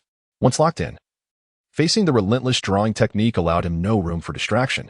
The more he concentrated, the more he overlooked other developments. Have you rested enough? If so, rise. The third squad's assembly time approaches, and you surely do not wish to leave a poor impression on Teacher Guy. I stood, offering a hand to the kneeling Niji. You are not. Niji's expression shifted to one of surprise. Do not misconstrue. I harbor no ill will towards my juniors. I was merely tasked with assessing your ability to confront crises. I quickly shifted the blame. The responsibility was not mine to bear. Someone? Niji's mind raced as he began to piece together the implications. Kazama assisted Niji to the third training ground, and indeed, they were the earliest to arrive. Neither Tenten nor Rock Lee had shown up yet. However, Ikaru and Nobuko were present, albeit cleverly remaining hidden. Kazama immediately understood the situation. Feigning a task to excuse himself and swiftly departing. He had inadvertently left Team 3 in quite a predicament. Staying would only invite trouble. Being astute, Kazama quickly transformed into a shadow once he was out of Niji's sight. One could only wonder what the esteemed Might Guy thought of his three disciples, who had already lost a significant portion of their strength before the assessment even began. Before long, Tenten arrived, burdened by a large pack filled with various items. Her backpack contained everything she could find that possessed some combat potential, including but not limited to ropes, stones, wooden sticks, plates, kitchen knives, and frying pans. Niji watched with disbelief. His senior had truly outdone herself, knowing full well that Tenten's abilities lay in her ninja tools. She had been tricked into bringing a collection of useless junk instead. Was this a gathering, or merely a child's play? Then there was Might Guy, flamboyantly stirring up a gust of wind as he appeared beside Tenten and Niji. The sight of a battered Niji recovering on the ground and Tenten sorting through her junk was quite the spectacle. Ah, my young friends, I see you. He began, as was his custom. Has Lee not arrived yet? Guy finally noticed that one of his beloved students was still missing. The other two shook their heads in unison. Then let us wait a moment. Niji, allow me to assess your injuries. How did you end up like this? Guy's concern for his students was evident, yet Niji found himself at a loss for words. Should he confess that it was due to Guy's own arrangements? After a moment's thought, he chose to respond evasively. Before leaving, I had a spar with a senior. I did not expect them to be concealing their true strength. Is that so? Your senior should have held back, Guy remarked, gesturing toward the bruised mark on Niji's abdomen, clearly inflicted by a sharp weapon. However, the absence of an open wound suggested that the opponent had indeed shown restraint. Perhaps, Niji conceded reluctantly, unable to deny the truth. After waiting for over an hour, even the ever-pleasant Guy's demeanor shifted as he grew increasingly anxious. Finally, Lee staggered in, looking utterly defeated. Lee, what happened to you? Guy exclaimed, concern etched across his face. Lee's condition was pathetic. He trembled as if aged, his body covered in scrapes and bruises, and his clothing in tatters. One could only speculate what he had endured to arrive in such a state. Teacher, I have completed the trial of running 3 laps around the village. Next time, I will prove that even with just taijutsu. Before he could finish, Lee collapsed, unconscious. Lee. I shook him, confirming that he had indeed fainted and could only lay him down on the ground. With arms crossed, Guy recognized the gravity of the situation. In a grave tone, he demanded, do not conceal the events of today. Such seriousness caused Niji and Tenten to exchange glances, realizing they had no choice but to divulge everything that had transpired. After listening intently, Guy fell silent, pondering how to address the matter. It might have been better had he remained ignorant. At least he could have dismissed it as mere mischief or bullying. But now, having learned the truth about Kazama and his comrades' actions, he found it difficult to reconcile the fact that he had been the one to send them against his own students. How could he explain that as their teacher, he had enlisted others to confront them on their very first day? Such revelations would tarnish his reputation irreparably. Very well, given your current state, let us consider today as assessment null and void. We shall wait until you have recuperated. You have endured a significant ordeal, and I will treat you to a fine meal, Guy declared, smoothly shifting the topic. Internally, he seethed with resentment towards Kazama and his companions. And his form of retaliation was simply to deplete Kazama's pantry. The teacher is treating us? Excellent. Follow me, he announced, leading Team 3 to a feast. In Chapter 61. a discussion on taijutsu unfolded. Under Guy's guidance, the members of Team 3, realizing the situation, tacitly agreed not to address the matter further. They eagerly indulged in the feast Kazama had laid out, especially Lee and Guy, who were both voracious eaters. Lee, having burned through his energy early in the day, was famished, while Guy, fully embracing the moment, relished every bite. Collectively, the 7 members of Guy's team managed to consume the entirety of Kazama's stockpiled provisions. Though Kazama felt a pang of regret, he suppressed his dissatisfaction upon seeing Guy's cheerful expression. In the world of ninjas, a full stomach was often the best way to alleviate grievances, and Kazama easily reconciled his feelings. Having accepted the culinary hospitality, all previous grievances were set aside. Guy's rigorous training regime had inadvertently expanded Team 3's membership. Over the next few days, they became familiar with one another. However, it must be noted that Team Guy was not yet the proficient group of taijutsu specialists depicted in the original narrative. Instead, it was comprised of a genius, a laggard, and a girl with theoretical promise but lacking in practical skills. It was a configuration reminiscent of the protagonist's team. Niji was indeed the genius. Had he not belonged to the Hyuga clan's branch family, his talents would have shone brighter. Tenden, the daughter of affluent merchants who had businesses in the capital of the Land of Fire, had her reputation as a wealthy heiress confirmed by online discussions. Her potential was not to be dismissed, but the world placed insufficient value on weaponry, casting her as somewhat unconventional. In other words, her talents were somewhat skewed. The manipulation of ninja tools had its limitations, and presently, Tintin remained a child with a solid theoretical foundation but lacking any extraordinary gifts, which Kazama wisely chose not to highlight. As for Lee, one had to question how he had managed to graduate. Either the third Hokage had been lenient, or Guy had pulled strings. Otherwise, he would never have been allowed to pass. Lee's current state was abysmal. His proficiency in ninjutsu and genjutsu was dismal. And while his taijutsu had improved due to constant training, it was still merely mediocre. A student with such severe deficiencies should not have been permitted to graduate unless he excelled in a particular area. And yet he had been placed under the most suitable teacher. It was difficult to believe that this was all a misunderstanding. While others trained diligently, Kazama could not suppress his curiosity and inquired, "Guy-sensei, given Lee's displayed abilities, he should not have graduated. Why was he allowed to become a genin?" Guy remained composed, his voice steady as he replied, "I informed the Hokage of the situation. Lee indeed lacks any natural talent, but his unwavering commitment to the path of taijutsu has brought him this far. That is precisely why he is the most suitable disciple for me." Kazama understood. Specialization in taijutsu was indeed the crux of the matter. Guy had chosen his disciple wisely, and it appeared he had leveraged connections to ensure Lee's advancement. "How do you plan to teach Lee?" Kazama's question seemed to tread into delicate territory, prompting him to offer a sheepish smile to Guy. "Do not fret. I have heard it said that you possess constructive ideas and that few genin exhibit your level of independent thought. I would be happy to share my experiences with you," Guy assured him. Kazama was utterly astonished. Akai's mindset was anything but conservative, verging on the remarkably open-minded, reminiscent of a master of a bygone era. "If my conjecture is correct, Akai intends to replicate your path to success. To be entrusted in such a manner is undoubtedly a gratifying experience, and given this," Kazama decided to be forthright. "Indeed, since childhood, I have trained under my father's guidance, and I have now reached the pinnacle of my physical abilities, making further breakthroughs exceedingly challenging. Thus, I am preparing to cultivate a disciple to inherit my physical techniques.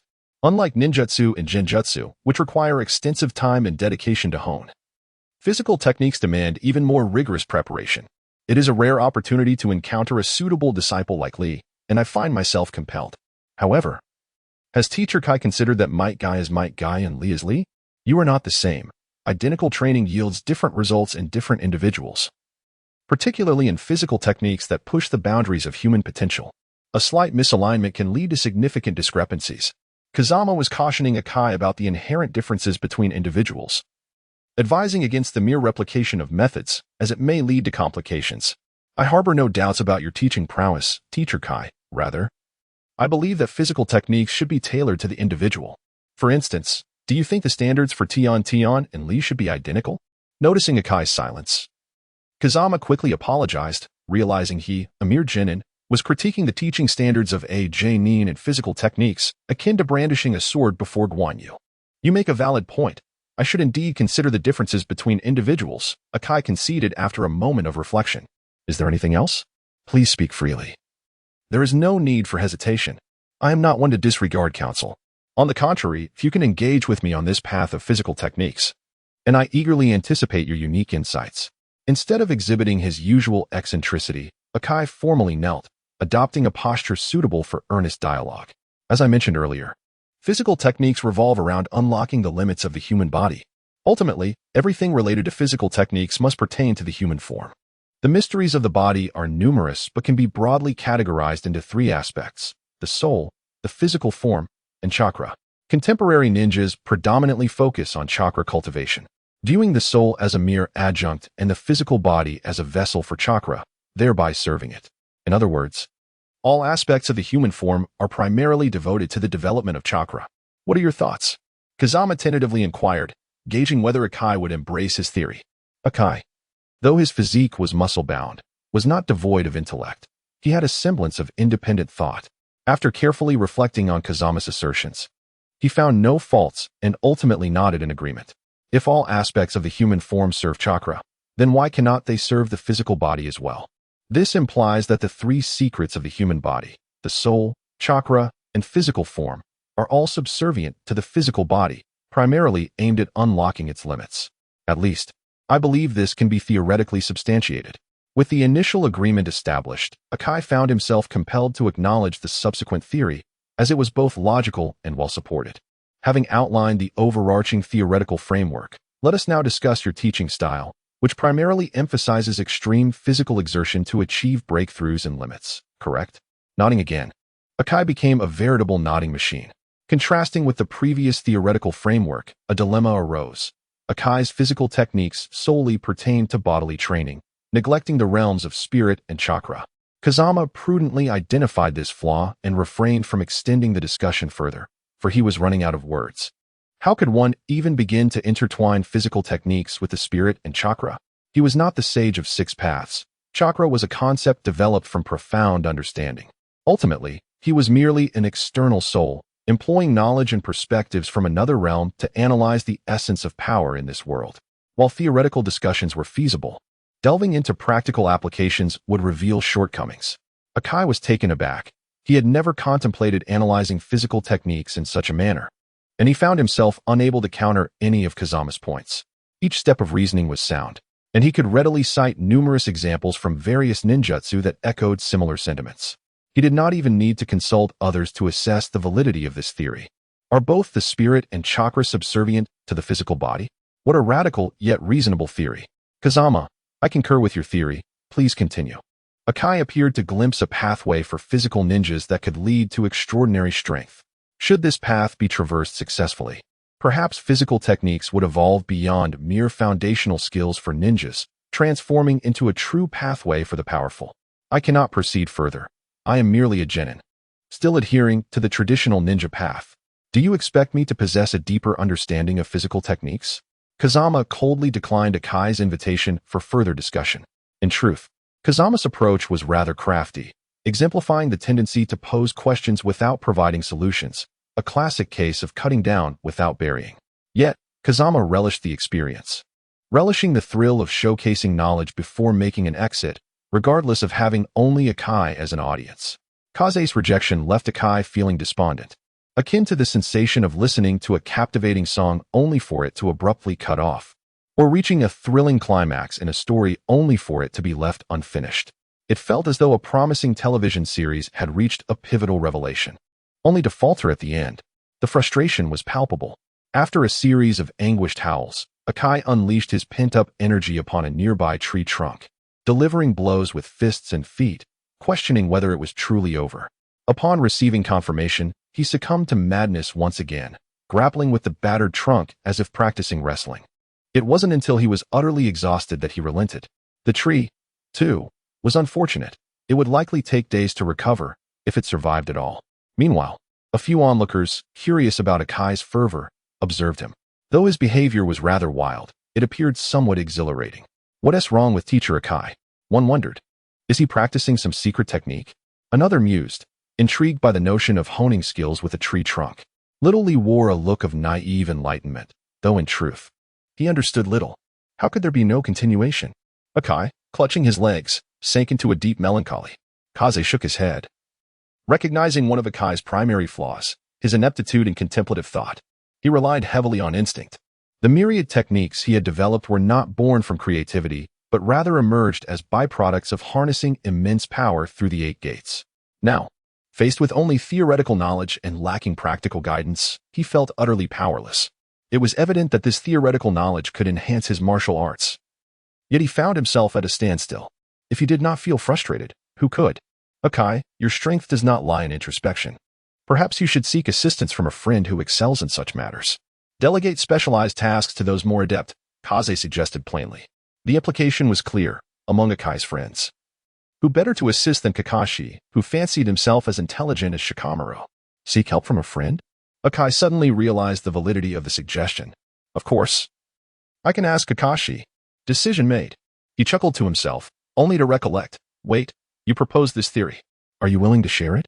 Who do you think I look down upon? The martial arts techniques you imparted to us, how could I possibly share those? Kaze retorted. Moreover, it's merely some ambiguous theories. If it comes to practical application, I'm at a loss as well. But if it sparks inspiration for you, it would not be in vain. Such grandiose concepts had been trivial in his previous life. Only someone like Akai, unacquainted with them, would hold them in high regard. Very well, since you insist, I shall not refuse. I will seek out Kakashi. With his intellect, he is bound to have creative insights. Make haste and return quickly. You might even make it back in time for lunch. Today's menu includes braised pork over rice. Kaze waved dismissively, unconcerned as he tidied up. And I have some wild boar meat. I'll prepare the braised pork. It's been ages since I last had it. The advantage of sealing techniques is the ability to carry a storage space with you, with provisions that remain fresh and unspoiled. The wild boar meat, harvested previously, had been neatly sealed in scrolls and now emerged as fresh as when it was procured. Blanching, dicing, and stir-frying proceeded seamlessly. Kaze was confident that he had become a competent cook capable of feeding 7 people, ensuring nutritional variety daily. It was only due to his exposure to the culinary traditions of his homeland that he could manage. If he were to prepare Japanese cuisine, either he would go mad, or the other 6 would starve. Akai's speed, particularly in locating Kakashi, was unmatched. Just as the aroma of the pork began to waft through the air, 2 robust figures emerged beside the fire. Well, robust was not quite accurate. Ninjas valued agility, and few were of a bulky stature. They were typically lean and fit. With his white hair, black mask, and deadpan expression, Kakashi had arrived. Left with no alternative, Kakashi reluctantly followed Akai, who led him to the forest's edge, an area on the outskirts of the hidden leaf village that he had never noticed before. Hey there, handsome J-Nin. Care for a bowl of braised pork over rice? It's quite delicious. The allure of fine cuisine was irresistible. Once the culinary delights were introduced, Kakashi found himself somewhat familiar with Akai, who quickly ushered the others to indulge before sending them off for a midday nap, beneficial for digestion and recovery. What do you need from me, Akai? Kakashi inquired, somewhat tolerant of Akai's unusual request. While others might have fled, Kakashi remained, recognizing that Akai rarely sought help and was one of his few friends. I wish to borrow your intellect to consider. Akai's words held ambiguous undertones. Kaze noted the tension, refraining from interruption. He could not expect Akai to articulate himself with great eloquence. Merely expressing himself adequately would suffice. After Akai finished speaking, Kakashi's lethargic gaze sharpened, and his demeanor shifted as he regarded Kaze with newfound seriousness. Chapter 63, 3 J-Nin. Kakashi-sensei, I'm merely a genin. I haven't done anything wrong, Kaze replied, feeling uneasy under Kakashi's scrutinizing gaze. Don't mind me. I simply didn't anticipate that such a theory would come from a mere genin, Kakashi acknowledged, realizing he had taken things too seriously. After a brief exchange with Akai, Kakashi agreed to his request, promising to partake in the research. In the afternoon, the setting sun transformed the clouds into a fiery spectacle, and in the Hokage's office, Kakashi and Akai stood before the 3rd Hokage, their expressions grave. What are your thoughts? The theory is undoubtedly valid, though it requires further verification. However, in the process of reasoning, no significant errors are apparent. The concern lies with Kaze's identity. Given his age and education, such theories and insights seem unlikely. Kakashi's implication was that Kaze might possess a different identity or background. It is common in the ninja world for ordinary children to be considered fortunate if their families can provide enough food, let alone access to knowledge. The ability to form such theories and insights suggests a well-cultivated background. Do not doubt Kaze's identity. His grandfather, Marahoshi Koji, is well known to you. I was the one who facilitated his adoption. Oh, I see. Then I was indeed overly concerned. Not at all. It is natural to harbor such thoughts. I, too, have entertained such doubts in the past. As he spoke, he retrieved a scroll from the bookshelf. The same scroll he had submitted to the third Hokage after the morning session. What is this? Kakashi recognized the significance of the scroll. In the ninja world, there are always those whose talents diverge from the norm, just as you did, Kakashi, once hailed as the genius of Konoha. However, not everyone possesses such versatility. Some individuals excel only in specific areas, such as Akai and Kaze. This realization came after witnessing Kaze's abilities. Thus, when Akai made his request, I agreed, believing in Akai's discernment while also recognizing Rock Lee's potential. Geniuses are rare. While each year brings forth a new crop of talents from the Ninja Academy, most fade into obscurity or perish on the battlefield. Our previous training methods overlooked those who, beneath the brilliance of genius, lack the guidance necessary to shine. They are not devoid of talent, they merely require proper direction. Therefore, Kakashi, Akai, this is why I have chosen you both to assume the role of instructors. Alongside the previous morning's discussions, you are devoid of familial ties and the constraints of bloodlines, possessing a quality of treating all with equality, and a heart that wholeheartedly considers the needs of students. This I have observed. Now, I pose the question once more. Are you willing to nurture talent for the village of Konoha? Kakashi and Guy exchanged glances, bowing their heads in affirmation. Yes. Their tone was imbued with unwavering resolve. This morning, it was particularly notable that the members of Team 6 had gathered in full. As the mission had concluded and Bayun returned early, they had been away for several months, and it was quite a significant event. Of course, returning with them was the venerable Kazama's grandfather, Marisuke Kogai. The usually tranquil treehouse now resonated with lively chatter. Students from 2 distant classes were laughing boisterously, while 3 jonin gathered around a fire, alongside Kazama and himself. What a remarkable gathering, indeed. Marisuke Kogai, having lived a long life, was a master among masters. Upon surveying the scene, he quickly discerned that his grandson held a respectable position within this group. After all, his peers were still in training. Yet he was seated alongside Jonin. Long time no see, Kogai-san. It's been a while, Grandfather Kogai. Kakashi and Guy greeted him warmly. Every Jonin present was familiar with Kogai, though he typically preferred solitude and rarely interacted with them outside of missions. Greetings to you all. What brings you together today? The elder's inquiry opened the floodgates of grievances, especially from Guy, which left Kakashi feeling somewhat awkward. After all, it was his shortcomings that were being aired. Let us cut to the chase. Here is the situation. A lengthy explanation ensued. Essentially, they had convened to refine a theory proposed by Kazama. Having received the Hokage's approval, the elder was taken aback. He had been absent, yet Kazama had orchestrated such a significant endeavor? Indeed, Kazama is remarkably astute. You truly excel in mentoring the youth. I must ask for your guidance in teaching my students when time permits, Guy remarked candidly. He had observed that every individual possesses strengths and weaknesses, and teaching cannot be done in isolation. Otherwise, one might only cultivate a replica of oneself. In the past few months, Guy's class had made visible progress through synchronizing their training with Team 3, learning from one another even without his direct oversight. Let us get to the point, Kogai interjected. The question remains, how can mental energy channel chakra to serve the body? With that, all minds began to engage. The concept of thought controlling the body, and the body, in turn, directing chakra similar to the body technique, had been posed for quite some time. Yet these seasoned jonin found themselves devoid of inspiration. Reluctantly, they decided to set an example.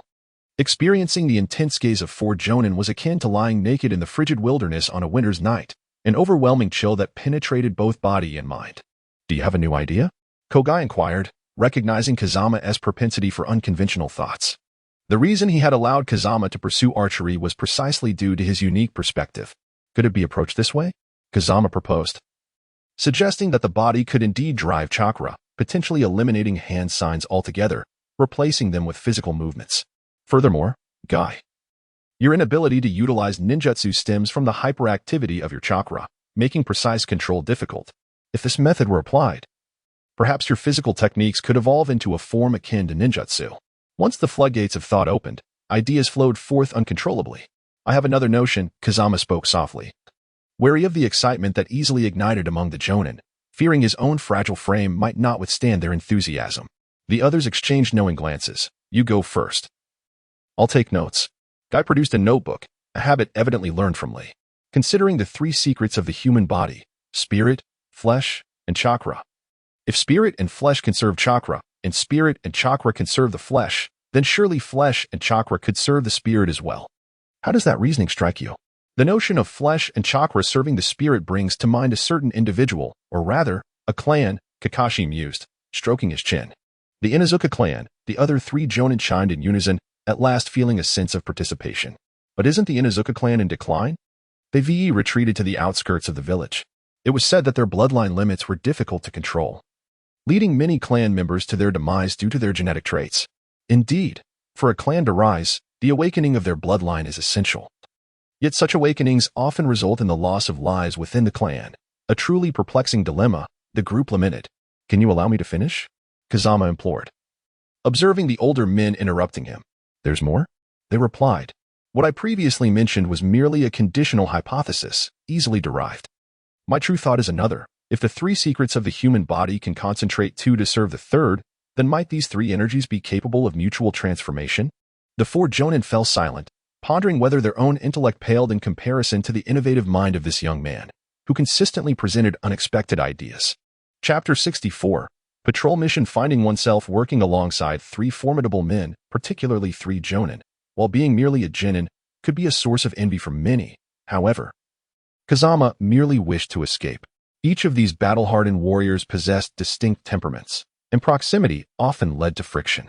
As Kazama languishes in a state between life and death, he yearns for the arrival of a mission to liberate him from his dire predicament.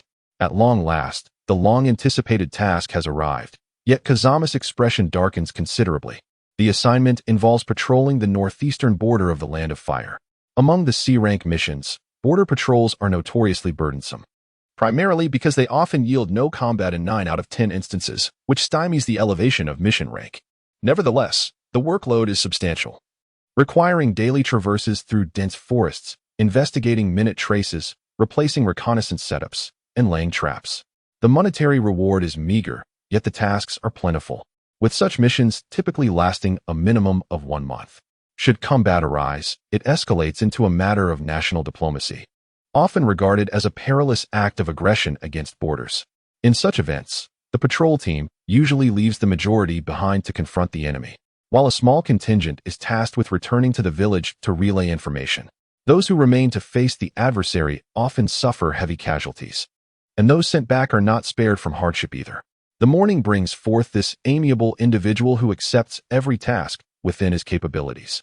The silver lining is that, due to the demanding nature of the patrol and the inexperience of Team 6, his squad will operate alongside them. Thus, the composition of the teams is as follows. Morning: Bayun, Shojui, and Marahoshi Kogai from his squad, and from Team 6, Marahoshi Kazama, Ryuzawa Ichiro, and Mizutani Nobuko, totaling 6 individuals undertaking the mission together. This marks the first occasion for such a large group to collaborate on a task. Nobuko exudes vivacity, particularly when engaging with Marahoshi Kogai, who is akin to a living map and an encyclopedia of wilderness survival, further igniting her curiosity as she chats incessantly with him. The others must wait for the opportune moment to interject. With the swiftness befitting ninjas, 3 days suffice to reach the border. Indeed, the name Konoha village is not without reason. Even at the border, one is enveloped in an unending expanse of primordial forest. Thankfully, the familiar environment of the woods brings a sense of comfort. This area borders the land of grass and maintains a relatively pleasant atmosphere. Upon arrival at the designated site, they must commence their duties, setting traps, inspecting old ones, replacing equipment, and surveying for enemy movements, an endless array of tasks.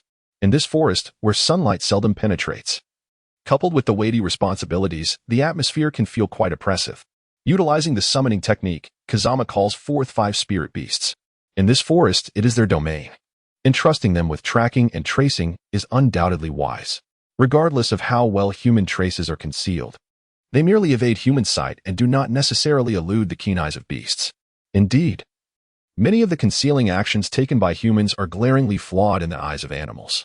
Fonjin conceived this very notion, providing comprehensive logistical support for the 5 little ones while entrusting the task of surveilling the enemy's movements to them.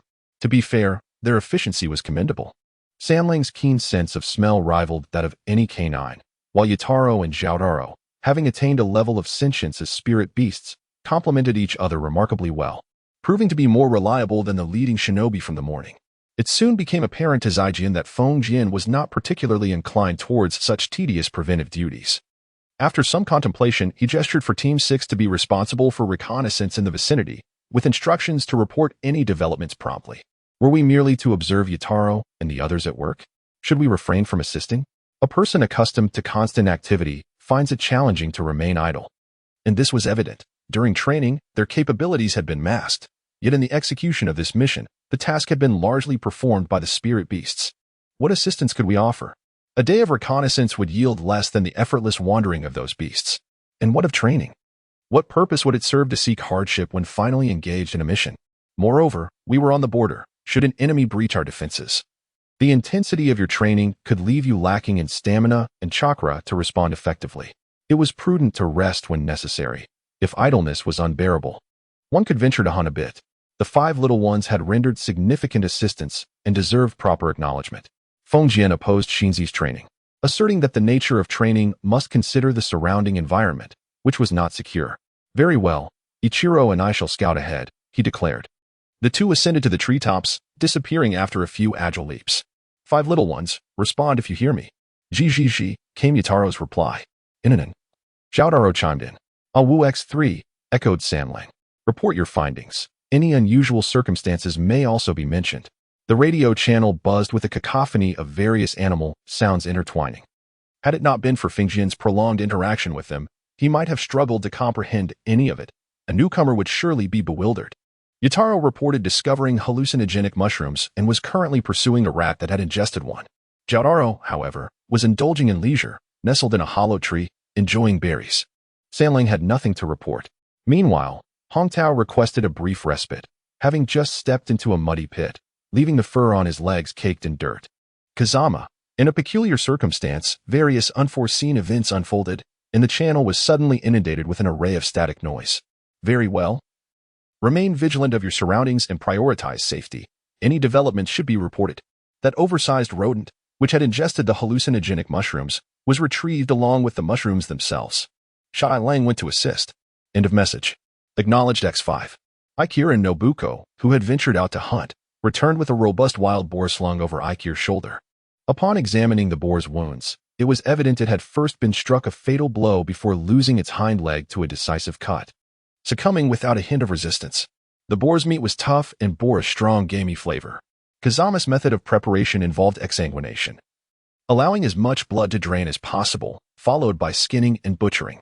The innards, being excessively gamey, were designated for a few spirit beasts that relished such fare. The remaining prime cuts would be blanched before cooking, suitable for soup or stews, but roasting was out of the question. Given their toughness, it would be futile. Soon, the aroma of meat wafted through the forest. As for the several jonin still at work, they were at a considerable distance and would not be awaited. With the old chef in their midst, they would not suffer from hunger. The spirit beast returned as well, bringing back the unfortunate rodent that had consumed the hallucinogenic mushrooms. Kazama curiously inspected the creature, realizing it was not merely a large rat but rather a groundhog. Thankfully, Shai Lang had been dispatched to assist. Otherwise, it might not have been brought back at all. How to prepare it? Aikir innocently inquired, expressing his curiosity as he had never tasted groundhog before. Such creatures were absent in Konoha village, while regular rats were too filthy to contemplate.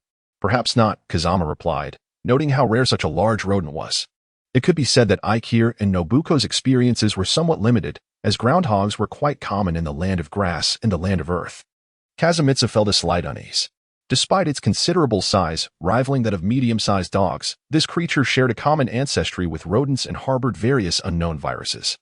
Consuming such a creature posed risks akin to indulging in raw fish. Squeak, squeak, squeak, one cannot eat meat. Yataru, the first to discover this groundhog, expressed his thoughts. Typically, Yataru would not hinder Kazumitsu's carnivorous tendencies, as he himself was quite the gourmand. Chapter 65. Encounters. He was different. A stream of incomprehensible beast language mixed with plain speech elucidated the situation for Kazumitsu. To put it simply, Yataru had discerned that this groundhog possessed intelligence. Although its chakra was faint, it exhibited potential to become a summoning beast. Yataru understood Kazumitsu's ambitions. He welcomed any potential summoning beast, given their size disparity. He resorted to illusionary techniques to entice the groundhog with hallucinogenic mushrooms, leaving it dazed and wobbling like a weeble, akin to the undulating waves. Do you have any intentions of summoning a beast? Ikaru and Nobuko were momentarily taken aback. Nobuko's eyes sparkled with delight. Are you suggesting you would gift Yataru to me? She had long coveted the clever and endearing Yataru, yet he had always been indifferent to her affections, preferring to frolic with summoning beasts instead. What are you thinking? I am referring to this creature. Do you not have an affinity for Yataru? This groundhog is a close relative, larger in size and possessing intelligence. With proper nurturing, it could become an exceptional summoning beast. Kazumitsu pointed to the swaying groundhog on the ground, nudging it to prevent it from getting too close to the fire. What makes it different? Capable of becoming a summoning beast? Nobuko had considered the possibility of a contract for a summoning beast, otherwise, she wouldn't have contemplated Yataru. The critical issue was their lack of connections. As mere lower ninjas, their finances were limited, barely sufficient for sustenance. In terms of lineage, they were unremarkable, and acquiring a summoning beast seemed beyond their reach.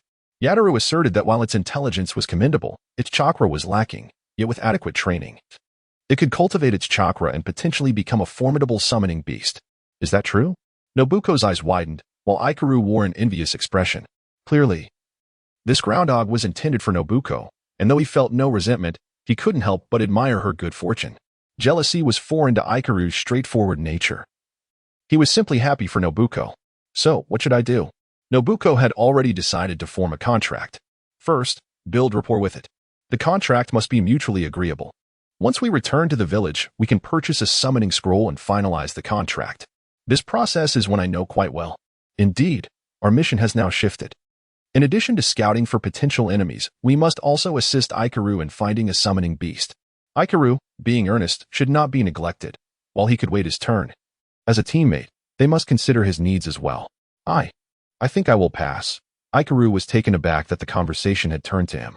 What do you mean pass? Just a moment ago, you were brimming with envy. Why be so polite with a teammate? This forest is vast, if this groundhog exists. There are surely other creatures as well. Rest assured, I will find you a formidable summoning beast. Haha, all right, I want a powerful one, Ikaru grinned, his stern demeanor softening into an endearing smile. Very well. Let us refrain from giving the groundhog any antidote. Those hallucinogenic mushrooms are not highly toxic. Otherwise, it would have perished long ago. Let it rest, and by morning, it should be coherent again. Understood, Nobuko responded eagerly, planning to give the groundhog a bath. For it reeked of the wild. The following day, the newly tasked 6th Squad no longer lazed about but navigated the forest with purpose, assessing various creatures. Their commotion unsettled the wildlife, causing a cacophony of roars and cries, prompting many to rush over to inquire about the disturbance. Must you be so disruptive? Look at the mess you've made. This trap has been destroyed and will require repairs. Morning was vexed, as anyone would be when their hard work was marred by unruly children. Come now, teacher, do not be angry. This may yield unexpected benefits. If there are enemies lying in wait within this forest, the commotion caused by these beasts will surely flush them out. Those who do not reveal themselves indicate the absence of foes nearby, which is a good sign. Morning cast a sidelong glance at Kazumitsu, momentarily at a loss for words. His clumsiness left him unable to counter Kazumitsu's reasoning. Wait, there's something happening in the east. Kazumitsu's earpiece suddenly crackled with the sounds of beastly roars, immediately heightening his alertness. And he relayed the information.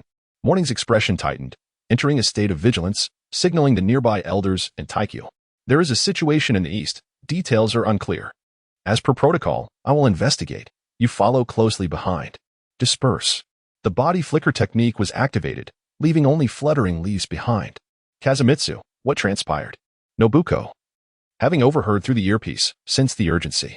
Gather at the east. It appears we have detected enemy activity. We must proceed at once. Understood. I will join you shortly. Once the 6th Squad assembled, they hurried towards the east, while the elders and Taikyu had already progressed ahead, not waiting due to the pressing circumstances. Report on the situation. Confirm the enemy's whereabouts. Yataru, return and accompany me. While Yataru's strength is limited, in a real confrontation, he may not be of much assistance. However, keeping him close will help guard against illusions, making it the safest approach. Squeak, squeak, Yataru responded, I am on my way back. On the northeast side, Yataru is stationed 300 meters underground in a tree hollow, capable of observing the enemy. However, the number and path of the enemy remain uncertain. Confirm the enemy consists of a single group, numbering 16, 3 upper ninjas and 13 middle ninjas, replied the 3 wolves. Kaze, through the spiritual contract. Sense the direction and distance, slowing his pace. Ikaru, Nobuko, do not advance recklessly. Set traps and explosive seals in this direction, inch closer. We will ambush from the periphery to alleviate the pressure on our teacher. Understood, they replied in unison. Earth style, pitfall.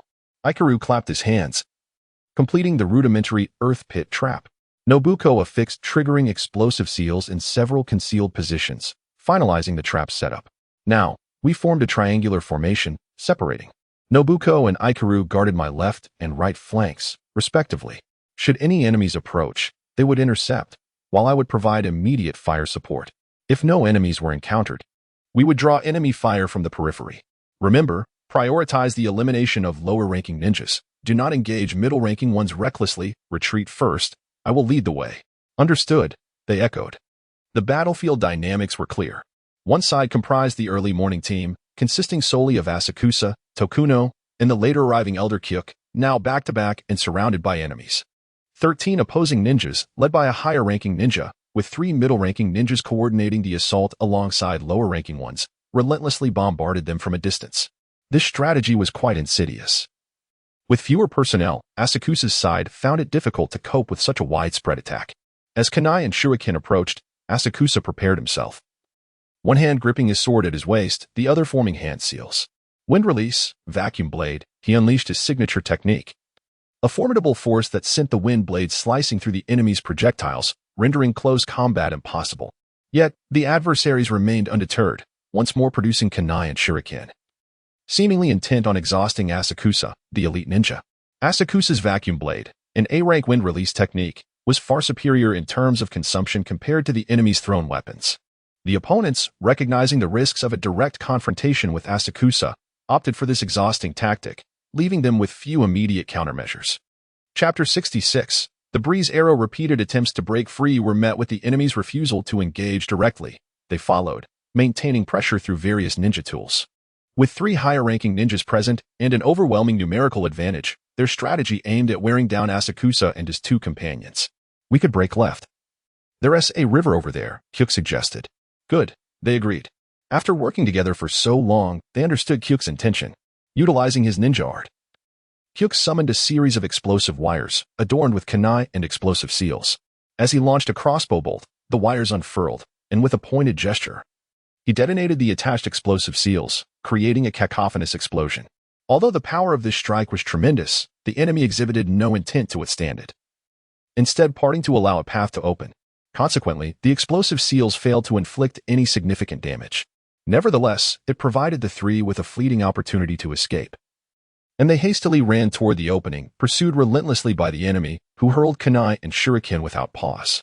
The trio not only had to flee but also remain vigilant against the attacks from behind, finding themselves in a precarious situation.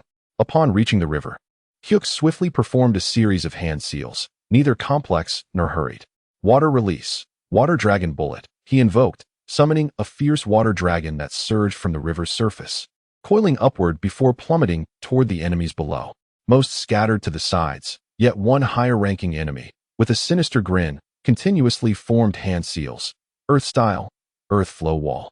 Crouching low, he slammed his hands into the ground, raising a robust earth wall to shield himself against the descending water dragon.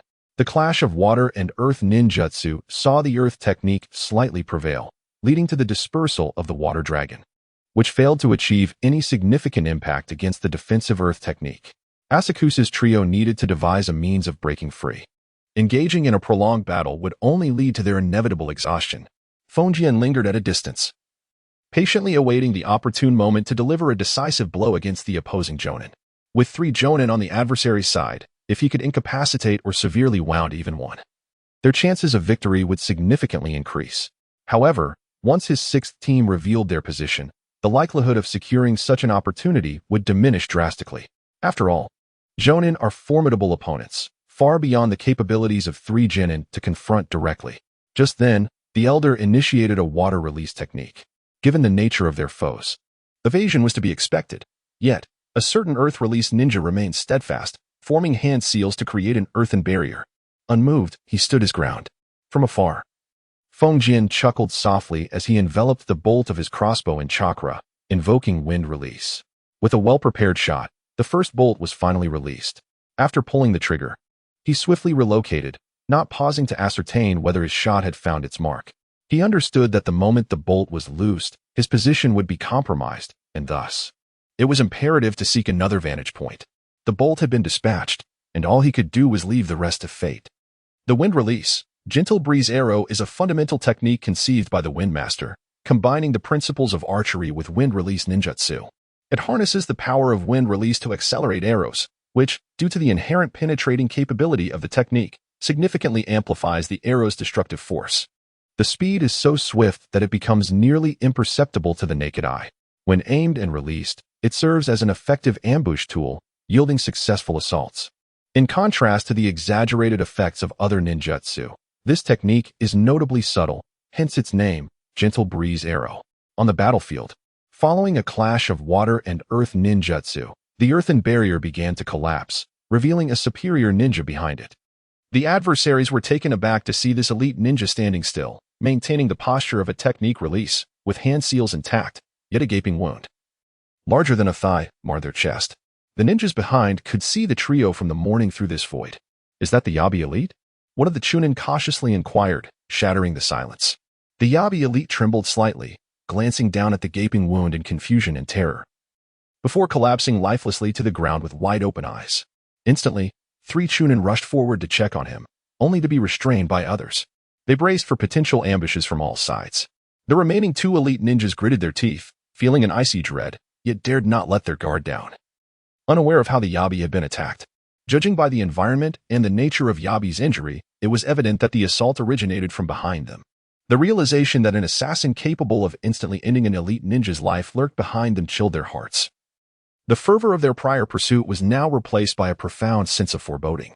Clearly, the assassin had come to rescue the trio from the mornings, and the number of attackers seemed minimal. However, this assassin had remained hidden, having already claimed the life of an elite ninja without revealing their technique. Thus, the 2 surviving elite ninjas became prime targets for assassination. "Surround us and remain vigilant," ordered the elite ninja, a command steeped in selfishness, as it implied using the Chunin as shields against the assassin's onslaught. The trio from the morning had resolved to fight with their lives on the line. They planned to unleash their full might, scattering in various directions, hoping at least one might escape, even if the 6th squad would have to fend for themselves. Yet, after a confrontation of water and earth techniques, the enemy surprisingly refrained from launching an attack, granting them a moment to breathe. They soon witnessed the sight of the local earth ninja collapsing helplessly. Among the trio, one was the teacher of Windmaster, and another was his grandfather, who immediately contemplated a possibility. If the enemy did not strike, then it must be the 6th squad that had intervened. The only technique capable of inflicting such injuries could only be Windmaster's arrows. In an instant, clarity dawned upon them as they exchanged glances. Realizing that today's stalemate could be resolved. What should we do? Should we disperse and break through? Hanju, who specialized in traps and tools rather than direct combat, grimaced. He understood that if they broke away, his situation would worsen as a lone target. Patience. The urgency lies with the enemy. We only need to distract them and ideally create an opportunity for our ally, said the morning trio member with a hint of a smile. Lacking the resolute determination of a desperate last stand. Create an opportunity? Are you suggesting we allow the enemy to kill us? Hanju questioned, bewildered, unsure if he had misheard. Allied forces are here, and they have already dealt with one elite ninja. However, our ally specializes in assassination and requires us to create openings, the morning member clarified. Aware of Hanju's misunderstanding, as he had only spent a few days with the 6th squad and was unfamiliar with their attack patterns. Allies? We have allies?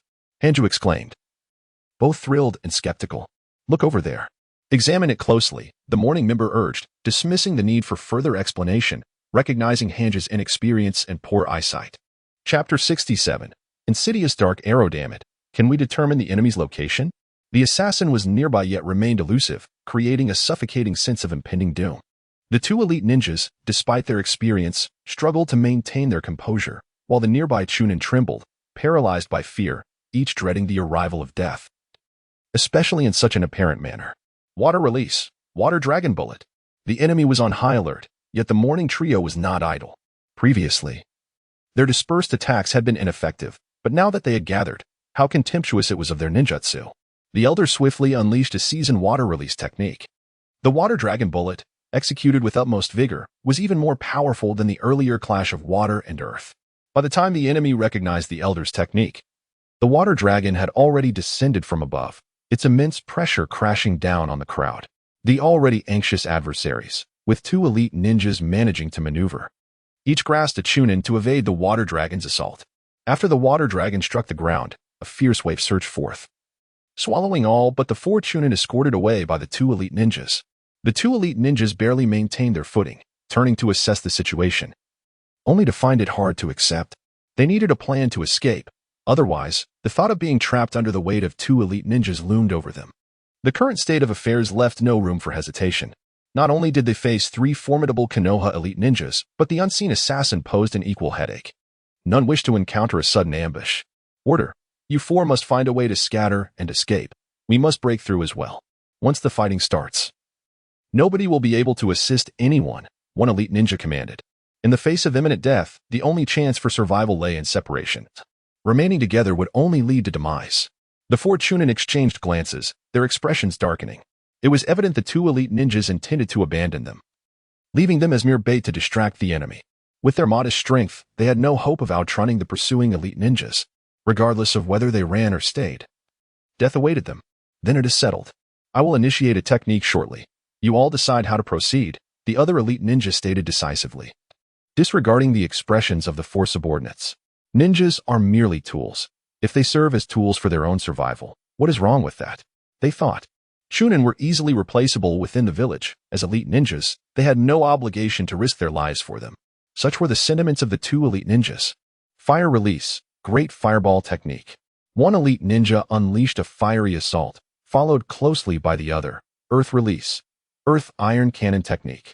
Spewing forth clumps of mud which gradually morphed into sharp, diamond-shaped stones, enveloped in the great fireball, resembling a spectacular meteor shower erupting from a volcano. The burning boulders, the size of human heads, rained down, pummeling the ground below. The morning trio found themselves at a loss against such an expansive composite ninjutsu, forced to evade continuously. When evasion proved futile, they resorted to using their own techniques to disperse the flaming stones. Fengjian found himself in a relatively favorable position, shielded by the forest. Although the trees bore the scars of battle, their branches and trunks splintered, Fengjian, ever cunning, managed to find a small hollow within a tree to take refuge. Utilizing earth manipulation, he barely secured a hiding place within this cramped space. Shinzi and Ichiro had an easier time. Ichiro, oblivious to fear, wielded a steel rod, effortlessly shattering rocks the size of a human head. With each strike, he reduced them to rubble, while Shinzi remained safely tucked away behind him. Be cautious. There are intruders approaching your side. Fengjian was suddenly alerted by Joateru, who had cleverly concealed himself underground as the ninjutsu unfolded. Though Joateru lacked sensory techniques, he could still discern the unmistakable sounds of movement above him. Are they attempting to take advantage of the chaos? Have they sought my permission? He readied his crossbow, fully attuned to his surroundings. In his perception, he sensed a humanoid figure crawling on the ground, moving slowly. Yet there appeared to be no visible anomalies in his line of sight. However, a curious water stain caught his attention, one that had not been present moments before. Fengjian's expression shifted. This scenario felt eerily familiar. Had he, the ghostly subordinates of Zabuza, employed a similar tactic in the original narrative? Damn it, they VE crept closer. Thankfully, Joateru had provided timely warning, and even Yataru had noticed the impending danger. At such a close range, should he use the crossbow? It was impractical. Fengjian was situated at the bottom of a tree pit, lying flat against the ground, making it nearly impossible to stealthily position the weapon. Any noise would reveal his location, putting him at risk, especially considering that the opponents were at least Chunin level. Yet this distance was precarious, over 10 meters, requiring ample space for the crossbow or arrows, which Fengjian lacked. Close combat was not an option either. After deliberation, he retrieved several shuriken, placing them on the ground before pressing his hands down. With a subtle motion, the shuriken silently sank into the earth, concealed from sight. Kazama's chakra remained unceasing, continuing to manipulate the earthen chakra to maneuver shurikens and kunai, positioning them along the path of the conspicuous puddle. Recognizing that the puddle was a telltale sign of an enemy ninja, it became imperative for Kazama to eliminate the threat without revealing his presence. The opponent, attempting to evade the battlefield with such an inconspicuous tactic, indeed exhibited the cunning of our kind. However, Kazama preferred to be the one in control, disliking the notion of an adversary taking on such a role. Especially since this particular foe had breached Kazama's safe distance, he found himself ensnared in a predicament. Advancing would expose him, while retreating felt intolerable. Thus, the only course of action left was to eliminate the enemy. To avoid detection at such a close range, Kazama relied entirely on his ocular observation, employing the water release technique of rain observation. The humanoid water trace was slowly progressing, and soon, within mere minutes, it would traverse the area where Kazama had strategically placed his shurikens and kunai. Some might wonder why he did not simply preemptively aim directly beneath the enemy. This is a matter of experience. Every ninja's chakra emanates a unique aura, and the more seasoned and perceptive they are, the more sensitive they become to this essence. This explains why many ninjas can detect the aura of illusions, signifying specialized training in sensing such energies. The same applies to ordinary chakra. Being too close raised Kazama's concerns of detection, while maintaining a distance allowed him to gently lure his opponent into his trap, a requisite patience for any hunter. As anticipated, the enemy fell into Kazama's meticulously set trap. Concealed within the puddle did not guarantee immunity from the trap. After all, it was not a water transformation technique. The trap was triggered in an instant, with kunai and shurikens erupting from the ground, piercing the Nin's body without warning. There was no time for reaction. The Nin remained in a prone position, the very stance he had taken while hiding in the puddle. Gradually, the once clear puddle became stained crimson, revealing the lifeless form of a man. Chapter 68. The ferocious steel rod. Chong released a sigh of relief. The ambush was finally concluded. Though this encounter was far from the most thrilling, it was certainly the most cautious. To avoid detection, Kazama had exerted every ounce of focus, abandoning ocular observation and slowing his breath, even neglecting to swat away a crawling insect for fear of making a sound. Fortunately, the outcome was favorable. Several unexpected kunai had pierced the vital areas, leaving the Nin no chance to resist. Activating his earpiece, he reported, "Ichiro, Shinko, how goes it on your end?" With the immediate danger averted, Kazama felt a momentary safety. His sensing technique revealed that enemies were scattering in all directions. Given the ninja's inherent caution and speed, they had likely encountered their own difficulties. "I am currently unoccupied, but I have already activated the mist concealment technique. Should anyone intrude, I shall be aware," declared Shinko with conviction. "Have you perfected your silent killing technique?" Kazama inquired, skeptical of her bravado, knowing her well enough to question her confidence at such a time. Not exactly, but I have Daya. He will report any movements," she replied. Daya was the groundhog, and it was astonishing how quickly he had become useful after just a few days of companionship. "Are you sure he will be effective? Do you doubt me?" Daya can dig and is quite astute. He is aware of all activity above ground. I have provided him with an earpiece, and he will notify me of any disturbances," Shinko retorted, her frustration stemming from her teammates' doubts. "Isn't this merely concern? As long as you find a method, I fear you might act recklessly." "There is no need to be upset," Kazama reassured, sensing the tension rising. "Ichiro, respond promptly." Hastily shifting the conversation to alleviate Shinko's ire, he pressed further. "Hey, Ichiro, please reply if you can hear me," Shinko chimed in, her voice echoing through the channel. Yet, the silence from Ichiro persisted, causing Kazama and Shinko to grow anxious. Something must have gone awry. "Sam Wolf, respond immediately. Track Ichiro's location and report back once you have found him," Kazama commanded, his expression grave. The lack of response could imply two scenarios. Either Ichiro had exceeded the communication range, which seemed unlikely given the 10-kilometer limit, or he had encountered enemies and was either captured or killed, as silence was not an option under normal circumstances. "HAL X3, Sam Wolf acknowledged." Kazan sat down, initiating his maximum power perception technique, water release, rain observation technique, earth release, ground touch technique. The two major sensing ninjutsu were activated in succession, emanating from Kazan as the epicenter. The rain observation technique and ground touch technique appeared somewhat vague, allowing him to detect multiple moving figures in several directions. Yet he could not ascertain whether they were Aikuru. Only the ground touch technique provided a clear indication in one direction, revealing a powerful force that produced a resonating sound from a collision. Could it be Aikuru? Kazan loathed himself for not continuing his studies in perception techniques.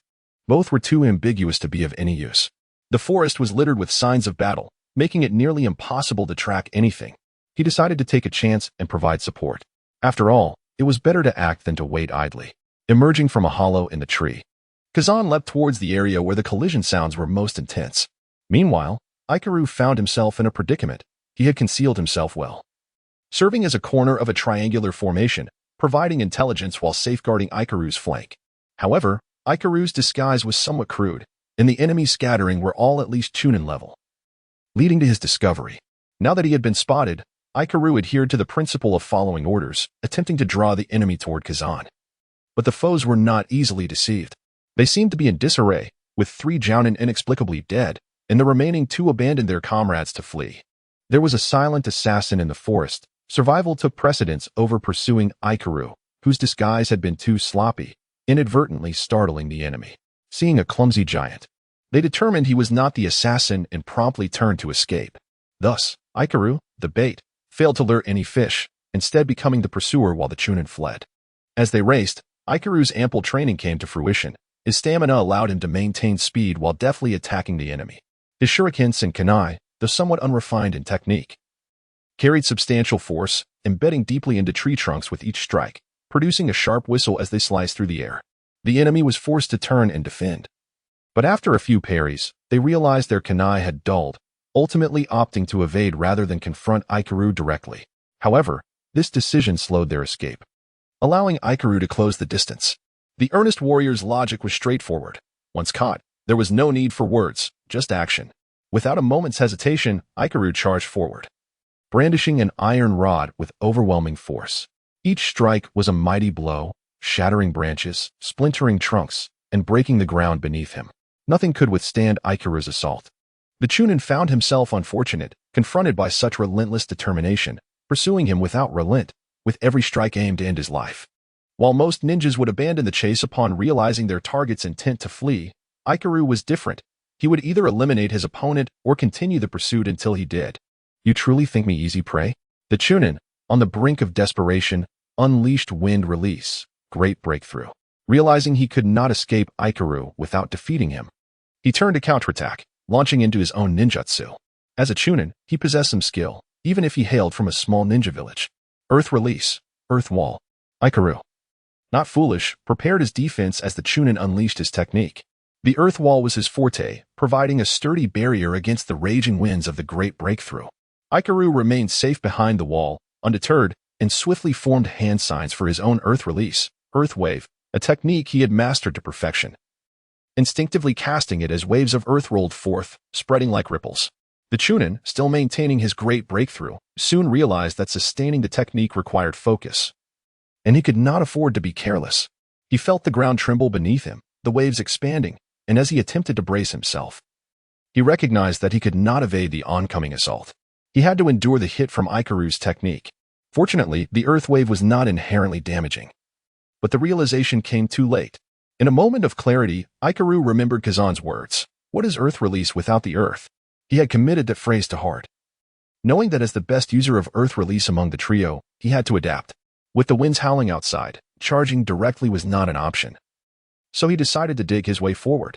Excavating a tunnel was a trivial task for an earth release user, though it was his first time burrowing underground. He left an earth clone behind to continue casting earth wave, denying the enemy respite. He stealthily navigated beneath the Chunin, emerging unexpectedly from the ground with iron rod in hand, executing a powerful downward strike. The Chunin, still maintaining his wind release, was caught off guard. Though quick to react, he could only cross his arms and retreat swiftly, hoping to escape the iron rod's devastating blow. Should he fail to evade, he could at least shield himself with his arms, sacrificing them for a moment's reprieve. The Chunin's instinctive judgment was commendable, with a decisive step back. He narrowly avoided the lethal strike. However, the force of Ikaru's attack grazed his arms, drawing blood, though not grievously injuring him. The blow left him incapacitated for the time being. Spare me. We have no deep-seated enmity. If you let me go, I will reward you handsomely. More than enough for a year of missions. The conditions proposed by the Chunin were undeniably enticing. If Kazama were present, he might have engaged in a semblance of diplomacy. However, upon reaching Ikaru, the response was a massive iron rod. Such matters were typically decided by Shinji and Kazama, leaving him uninvolved. After all, as long as there were benefits, he would inevitably share in them. Yet, in the absence of others, he resolved to act on his own instincts, intending to eliminate his adversary without hesitation. With the opponent demise, all spoils would belong to Ikaru. No, the 6th squad had never been one to overlook their spoils. Speak. Listen to my conditions. The Chunin, injured and exhausted from both flight and ninjutsu, was on the brink of depletion. He had to secure a final opportunity for himself.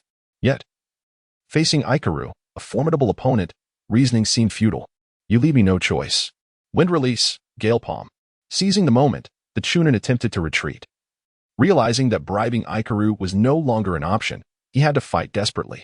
He took a step back, barely managing to unleash his wind release again. With his hands extended forward, chakra surged violently, manifesting as 2 air cannons aimed at Ikaru, intent on obliterating him. Once more, the Chunin miscalculated. His ninjutsu was successfully released. Yet he felt a searing pain in his chest. Why was the enemy leaning back, arms spread like wings? The pain in his chest served as a grim reminder. His already injured hand hindered his ninjutsu execution, resulting in a sluggish release. Although the proximity increased the likelihood of hitting his target, opportunity came hand in hand with risk. The delay in releasing his technique due to his injury granted Ikaru the time to react. With a swift counter, the iron rod, propelled by Ikaru's tremendous strength, swiftly closed the distance between them, piercing the Chunin's chest with a brutal force.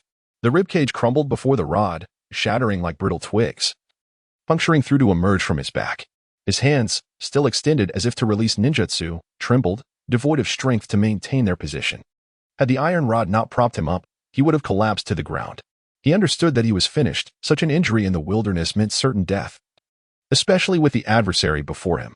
You are strong, the Chunin murmured, closing his eyes and lips. With a swift withdrawal of the iron rod, he took a few deep breaths, attempting to calm his racing heart.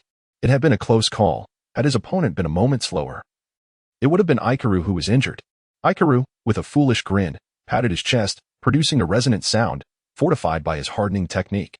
A minor wind release could not harm him, and what was a little injury to fear? Shinji was anxious. With Ikaru unresponsive, he, having spent the most time with him, felt the greatest urgency. However, lacking the means to sense ninjutsu or contact Ikaru, rushing to rescue him without a clear direction would be futile. It was wiser to leave the task of locating Ikaru to Kazama, refraining from adding to the chaos. Trust in teammates was crucial at that moment. Is anyone there? Shinji. Kazama, how are things on your end? A familiar voice rang out. It was Ikaru calling. During the earlier battle, he had stowed away his earpiece to avoid damage, thus missing Shinji and Kazama's calls. Ikaru? What happened? Are you all right? Why haven't you responded? Shinji bombarded him with questions. I encountered a fleeing Chunin and fought him. I won. Ikaru boasted proudly, relishing in his fresh achievement. He had faced a Chunin directly, alone, and triumphed, truly feeling his strength grow. Are you all right? Kazama's voice echoed with concern, eager to provide assistance, only to find that the target for rescue had returned. It's all good. I took down a Chunin, Ikaru declared, reveling in the moment. Who said honest people lacked vanity? They did, but it was usually well concealed. I heard that. Well done. You're the first among us to eliminate a Chunin. Kazama praised him generously, knowing Ikaru was dependable, his strength rising. Let us regroup with Shinji. With him controlling the situation, we can better handle the enemy.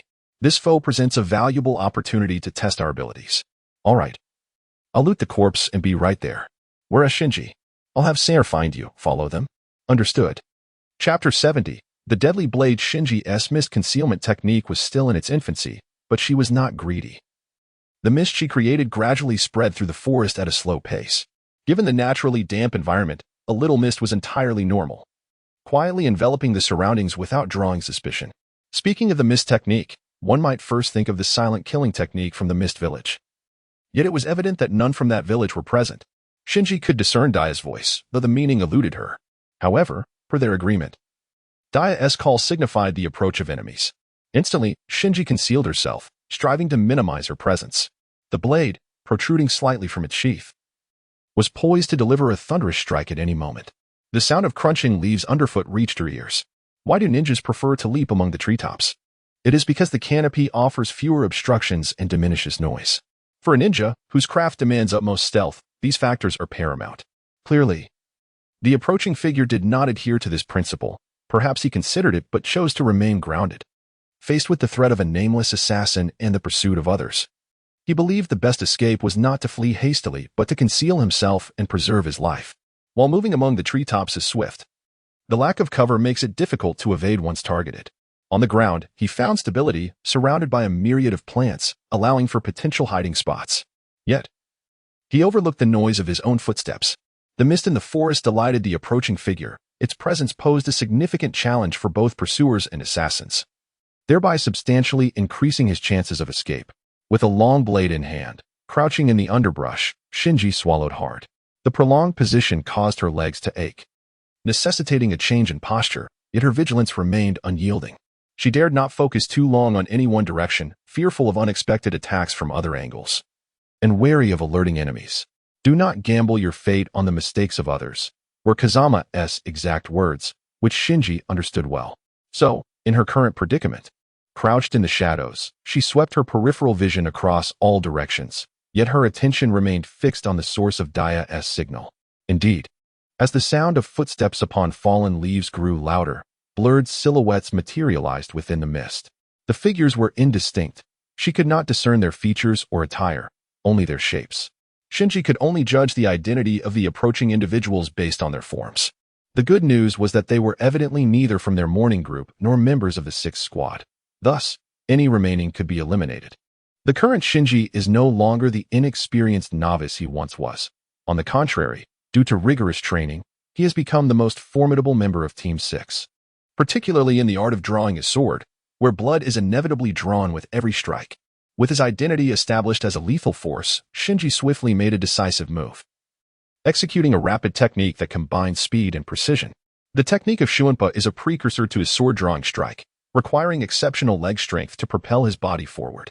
The prowess of the flying sword technique is formidable, with Shuinpa contributing significantly to its effectiveness. It is akin to a physical manifestation of instantaneous movement. Conversely, Shuinpa operates on chakra, and when these two elements converge, Shinji's speed reaches its zenith. The long blade in his hand barely had time to perform elaborate maneuvers, merely following the trajectory of his draw to deliver a simple yet devastating horizontal slash. As the blade was unsheathed, its gleam sliced through the mist, akin to a lightning bolt piercing the shadows. It wasn't until the force of the strike diminished that Shinji's movement slowed. The fatigue in his legs and the sensation of the blade informed him that his attack had concluded. The instantaneous eruption and execution of the strike were no longer a conscious effort but a result of long-practiced instinct. Shinji merely initiated the action and allowed it to reach its conclusion. In the blink of an eye, the lethal blow had been struck. As he regained his composure, the figure behind him finally made a sound, a cry of agony from a wound inflicted by his blade, or perhaps a roar of anger upon realizing the ambush. Neither, instead. It was the sound of a body collapsing heavily to the ground. Shinji turned to witness a gruesome scene, obscured in fog. Yet he could discern the upper and lower halves of the enemy's body collapsing in opposing directions, accompanied by a stench of blood. The enemy had been cleaved in two by Shinji's strike. The unfortunate Nin had unwittingly encountered Shinji's full-force draw, targeting the most vulnerable area of the abdomen, resulting in the current bloody tableau. The fallen Nin had not succumbed immediately. He was merely overwhelmed by excruciating pain and the loss of sensation in his lower body. Such a swift blade, he thought, his mind fixated on the fleeting flash of the blade that had passed him by. Without a moment's hesitation, Shinji turned away from the brutal scene, meticulously ensuring that the body was devoid of anything valuable. One might question the ethics of a ninja, known for their cunning, rifling through a corpse so casually. However, there is a significant consideration here. If the body were of unknown origin or not one he had directly engaged in combat with, it could indeed be a trap. Yet, this Nin had been ambushed and swiftly dispatched. How could he have possibly set a trap on his own body? Did he foresee his demise and prepare in advance? Thus, Shinji's actions in searching the corpse were justified. Team 6 operated under a stringent ethos, even going so far as to scavenge for resources. Aside from initial discomfort, they swiftly adapted to such practices, for days of abundance are indeed gratifying. Having completed his search, Shinji activated his earpiece, inquiring about the current situation and whether the enemy's movements could be confirmed. Kaze is hastening toward Shinako, and naturally, she is aware of her movements. Your actions are impressively swift. Have you already dealt with the enemy? There are no foes on your end for the moment, so there is no need for undue concern. However, we may need to proactively shift the battlefield. The two Jonin opposite us are being held up by Teacher Asaka. But the remaining 4 Chunin, no, not just 4. Damn it, the old man's water dragon bullet didn't completely eliminate them. It merely scattered them. Some have perished, others are severely injured, and a few have fled. Our next objective is to pursue this group of Chunin. Ichiro has arrived, panting heavily, wielding an iron rod, and accompanied by 3 wolves. Take a seat and regain some energy. We have a tough battle ahead, Shinako advises. Since Ichiro joined Team 6, he has never gone hungry. He devours whatever he can and eats until satisfied. Chapter 71. The chase. I too have arrived. Kaze's voice echoes from the treetop above Shinako. Team 6 has assembled. A few ninjas from Grass Ninja Village, adorned with their village headbands, are desperately fleeing through the forest, wishing they had 2 extra legs to outrun their companions. With themselves leading the charge. With a swish, 2 glimmers of cold light swiftly approach, poised to strike the fleeing ninja. Yet the ninja cleverly uses a tree trunk to block the attack of the 2 shurikens, maintaining their speed as they continue to escape. The Chunin is congratulating himself on his cleverness when a faster blade flashes from the side, leaving him no time to react. In his eyes, the blade glimmers like a white ribbon, and the next sensation he feels is excruciating pain in his shoulder by the time he realizes what has happened. His arm has already been severed. His panic is beyond words, as Shinako is already prepared to unleash her next move, striking once more. With one arm incapacitated, the Chunin can only raise his other arm to defend with a kunai. A sharp clang resounds as he barely manages to block the strike. But the force of the blow sends him crashing down from the treetop to the ground below. What ensues is a scene that the Chunin will never forget. A man, once whole, is reduced to a pile of mangled flesh. Blood and gore rain down, instilling terror in the hearts of the onlooking enemies. Ichiro's attacks are brutal. A body suspended in midair cannot withstand his ferocious blows. Wherever the iron rod strikes, it reduces flesh to mere pulp. With a whoosh, 2 arrows, like phantoms, pierce through the air, striking down 2 Chunin who were left stunned by Ichiro's ferocity. It must be said that Ichiro's presence in battle is overwhelmingly prominent, drawing attention effortlessly. Yet this precisely presents an opportunity for Kaze. As 2 of his teammates fall lifelessly to the ground, the rest scatter in fright. The ghostly assassin reappears, claiming the lives of 2 comrades. Terrified, they can do nothing but instinctively flee, bereft of any effective offensive strategy. Continue, Kaze commands, his voice calm and composed over the earpiece, as if merely discussing mundane matters. Shinako, there are enemies concealed approximately 30 meters to your left. Be cautious. Ichiro, to your right, about 50 meters away, there is an earth-release ninja hiding. You are responsible for dealing with him. Received, both respond in unison. Upon hearing the earpiece reply, Kaze halts, bow and arrow at the ready, prepared to support his 2 comrades. As for why he does not advance to assist, it is simply Kaze's tactical role within the team, providing ranged fire support. Naturally, he must maintain distance from the enemy to ensure his safety, while simultaneously assisting his comrades with long-range firepower. His comrades are like the tendrils he casts forth. Once the adversaries engage with them, they must confront not only Ichiro's onslaught, but also Kaze's arrows. In other words, Kaze can support 2 allies single-handedly, maximizing the advantages of ranged attacks. Water release, water erosion technique. Shinako does not recklessly charge into Kaze's designated position, for she does not wish to become a target for the enemy's charged attacks. Yet, as the enemy remains inactive and concealed, she cannot ascertain their precise location, thus hindering her ability to strike accurately. However, this does not imply that Shinako is without recourse. Drawing upon her rigorous training, she initiates the water release technique. Compared to other water techniques that produce massive waves, the water erosion technique is indeed less ostentatious. Yet it retains its fundamental characteristics, such as an expansive coverage area. Once activated, the water release spreads like a tranquil lake, enveloping the surroundings entirely. 30 meters is neither long nor short, but Shinako's water release is sufficient to cover that distance, as long as the enemy is within this range. Once submerged by the water erosion technique, Shinako doubts they can resist making a move. Suddenly, several shurikens fly out from the bushes, hurtling towards Shinako. Indeed, the water erosion technique is about to reach that area, and the enemy can no longer wait, opting to strike first. With deft movements, Shinako evades the shuriken attacks, swiftly forming a hand seal, water release, water clone technique. The surface of the water generated by the water erosion technique begins to ripple, gradually forming 2 identical human figures, ultimately materializing as clones that mirror Shinako perfectly. The 2 clones rush forward, intertwining their paths, while shurikens clear the way. Should the enemy reveal themselves, they will be met with a second wave of assault from the water clones.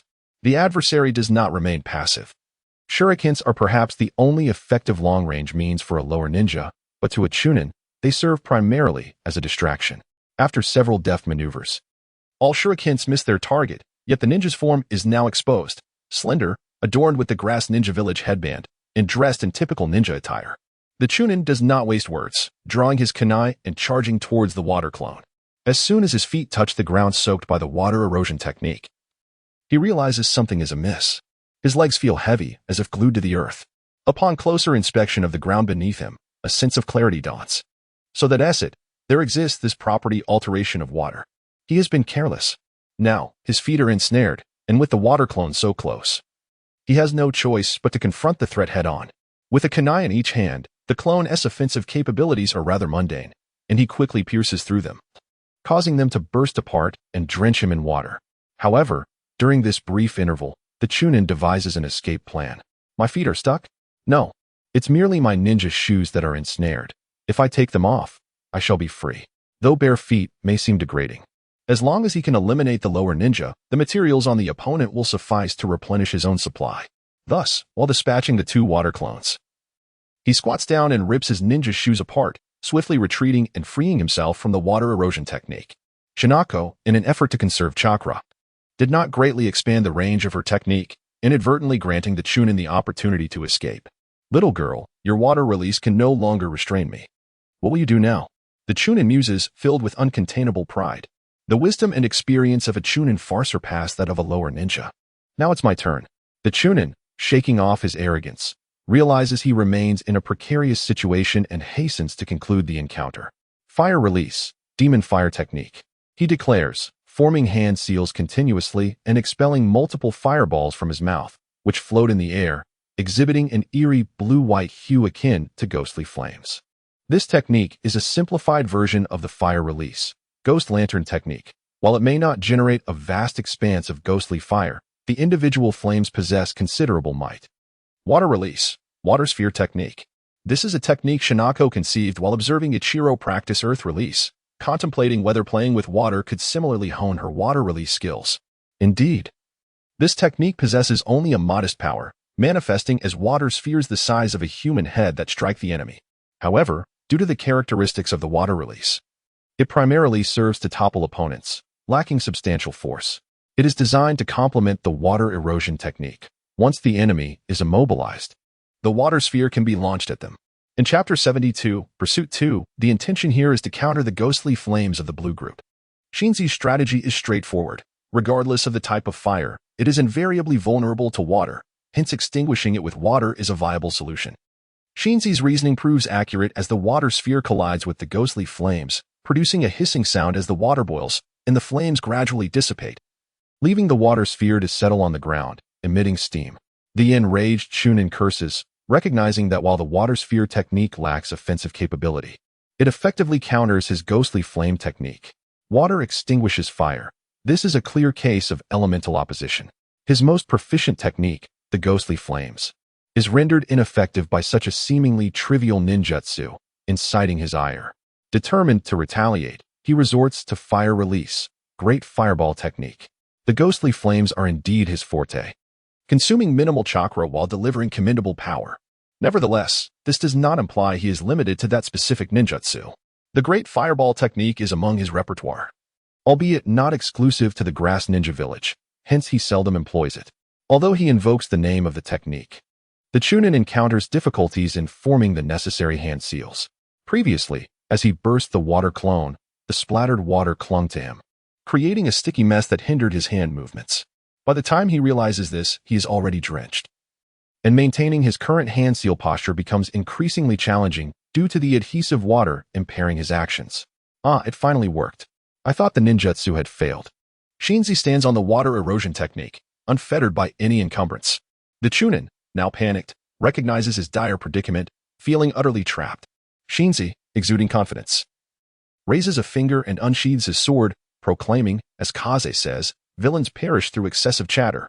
I have no desire to play the antagonist, so I must allow you to assume that role. My apologies. Engaging in self-talk, he crouches to thoroughly search the chunin, gathering spoils to present to Kaze as a mobile storage unit. While Shinzi navigates with ease, Kaze concentrates most of his efforts on Ikaru. Truly, the Chunin demonstrates formidable skill, adeptly employing Earth Release in a manner reminiscent of Ikaru. As Kaze directs Ikaru to a position, Ikaru advances without hesitation, encountering no resistance. He remains undetected, ensuring his presence remains concealed, yet he finds himself unable to grasp the enemy's entrance. With no visible opponent, Ikaru struggles for a direct confrontation, creating an awkward situation. Ikaru. The enemy lies beneath the very ground you stand upon, Kaze advises.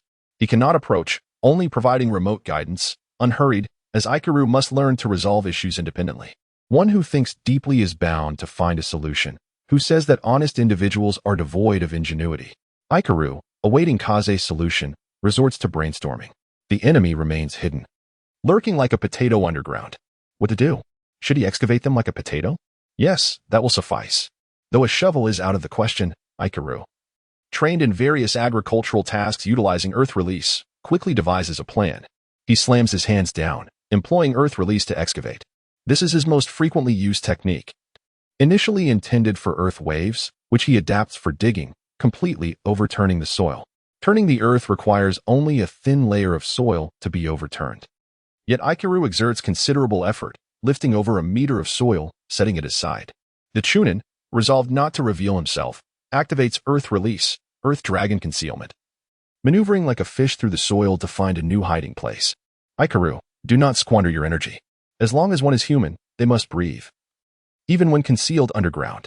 Be mindful of your surroundings, Kaze cautions. This logic is sound, yet it evidently does not apply to the current circumstances. In this forest, the soil is fragmented by the roots of various trees, creating numerous gaps and spaces, making it challenging to suffocate someone. Ikaru scans his surroundings, discovering an abundance of visible and concealed gaps, yet he cannot ascertain where the air holes are located. Earth Release, Elevation Platform. Ikaru's thought process is simple. Since the opponent is an Earth Release ninja, he will counter their technique with his own. If they are hiding, he shall excavate their hiding place. The Elevation Platform. An unprecedented ninjutsu is a temporary creation based on Earth Release, pitfall and earth-turning techniques, allowing small areas of land to be raised or lowered. It bears resemblance to Earth Release, Earthquake Core, albeit in a diminished form. The area that protrudes measures approximately 3 to 4 meters squared. Ikaru seems to have discovered a potential solution. With the elevation platform complete, he considers applying it to the surrounding terrain. It must be said, while this method may lack sophistication, simple solutions can often yield results despite the exertion required. The Chunin, unable to contain himself, grows increasingly anxious as the frequent Earth Release techniques unfold around him. He is uncertain whether Ikaru will deploy an unpreventable move. The continuous release of Ikaru's ninjutsu nearby indicates one thing. He has been exposed, and it is only a matter of time before he is captured. The specter of death looms ominously, rendering the Chunin restless amidst the uncertainty. Activating Earth Release, Earth Dragon Concealment once more, he attempts to escape. Realizing he cannot remain in this spot, he hastily flees, showcasing a stark lack of desire for direct confrontation. Ikaru, the enemy is fleeing towards the 3 o'clock direction. Do not pursue. You are ill-suited for this type of skirmish. Leave it to me. Ikaru thrives in direct confrontation, engaging in straightforward battles, which are far more valuable than this cat-and-mouse game. It is preferable for Kaze to handle the situation himself. Kazama leapt to the treetops, following closely without disrupting the path of the Chunin. He awaited the moment the Chunin's Earth Release technique faltered, forcing him to surface for air. The instant the latter's head emerged, an arrow, trailing a streak of azure, struck down upon the mound of earth that had yet to be disturbed. Kaze utilized his ultimate technique, the Gale Arrow, a force potent enough to obliterate the emerging Earth-style ninja. The reason he allowed Ikaru to engage for such an extended period was solely for Ikaru's training. Earth-style is not merely about direct confrontation but also involves more cunning strategies. It is hoped that Ikaru may grasp this concept. Please report the situation. I am preparing to assist our teacher. The pursuit operation of Team 6 is far from over. Under Kaze's guidance and sensory ninjutsu, their strikes were nearly infallible, yielding results each time. They eliminated 3 foes, with 1 heavily wounded, and dispatched 2 more, while 1 managed to escape, only to be finished off by Kaze. I accounted for 2 kills, 1 of which was finished off by Ikaru. In total, we have likely taken down around 8 adversaries. And the old man's water dragon bullet must have claimed a few as well, suggesting that the enemy's Chunin are nearly annihilated. What are your thoughts, comrades? We are indeed formidable. The proud voice of Yuki echoed, revealing her current boastfulness. Heh, indeed, we are impressive, came Ikaru's naive response. That's right. Team 6 is indeed formidable. Chapter 73, Epilogue Wind Release. The vacuum blade, once again wielded with finesse, swept away the opposing Earth-style techniques. The seasoned Asama found the two enemy Jonin somewhat troublesome. While it is true that the ninjas from the small villages may be relatively weaker compared to those from the 5 great nations, it does not imply that they are inherently weak, at least these two are not. In terms of both ninjutsu and experience, especially that bloodthirsty madness, they are indeed quite challenging. Despite having 3 members on their side, Asama could handle one, while Marahoshi and Tejuno would contend with the other. Though it seemed evenly matched, their side was more anxious. The fleeing Chunin might encounter members of Team 6. 3 genin facing a group of Chunin. Even if Team 6 appeared competent in Asama's eyes, the Chunin's inherent strength, especially under such numerical disadvantage, was concerning. Thus, he felt urgency, a sentiment shared by Marahoshi, and their agitation was easily detected by the 2 Jonin opposite them. Although the reason for their restlessness was unclear, they adhered to the principle that making the opponent uncomfortable would grant them an advantage. They resolutely detained the 2, preventing their escape, resulting in a standoff where neither combat nor withdrawal was feasible. Marahoshi, I will hold him off. You charge ahead to assist Team 6. Asama understood that time was of the essence. He could not bear to watch Team 6 struggle while he remained idle. He would rather endure the hardship himself. However, Marahoshi, despite his concern for Team 6, found it hard to abandon his struggling comrades to seek out his grandson, leading to a moment of hesitation. Fear not, go forth. I need you to help me tip the scales. Since they refuse to engage, we must compel them to fight. A cold, malicious smile adorned Asama's face. After years of partnership and missions, while the old man may lack creative thinking, his execution was impeccable. He discerned that Asama had a plan, and thus, they would proceed with it. All right, Tejuno, lead the way. Here they come. A chain of explosive tags. Tejuno, this fellow, has a flair for explosive tags. Just hand him some, and he becomes an explosive tag version of Delarda. However, his methods are not particularly discreet, requiring prior setup, making it easy for adversaries to notice and evade, but nonetheless, they serve well to clear a path. Watch out, get away. One Jonin shouted. Explosive tags are indiscriminate and uncontrollable, and keeping distance was the only means of self-preservation. The other Jonin executed a body flicker technique to evade. Although the explosions lit up the sky with dazzling effects, they did not inflict any harm. Be cautious, they intend to flee. There must be something urgent prompting their desperate actions. We cannot allow them to escape. The first Jonin declared, forming hand seals. Water release. Exploding water shockwave. An enormous torrent of water erupted, instantly transforming the battlefield into a marshland. Under his control, the waves surged perilously, posing a risk of being swept away. After a difficult effort to clear a path, Marahoshi was compelled to abandon his retreat to prioritize survival. Damn it, the enemy is astute. We have no opportunity to escape. Since we cannot flee, we must eliminate you. Marahoshi, typically characterized by a gentle smile, turned fearsome upon earnestness. The aura of a seasoned ninja emanated from him like a chilling breeze. I genuinely appreciate your water release. Otherwise, launching this technique would have been troublesome. The old man, now aged, could not expend chakra as he did in his youth. He conserved it where possible, with the residual water from the opponent's water release. His own water release would gain considerable might. Water release. Water Dragon Bullet. A colossal water dragon surged upward, rising with grandeur before crashing down on the enemy. Upon completing the ninjutsu, the old man charged forward wielding his sword. The Water Dragon Bullet, while appearing to be a lethal technique, primarily served as a means to force the opponent into his rhythm. Faced with such a B-rank ninjutsu, they had only 2 options, counterattack or evade, with no other alternatives, both leading to a loss of initiative. The principal characteristic of water release is its vast coverage, while evading the Water Dragon Bullet's assault. The old man prepared for his second wave of lethal strikes.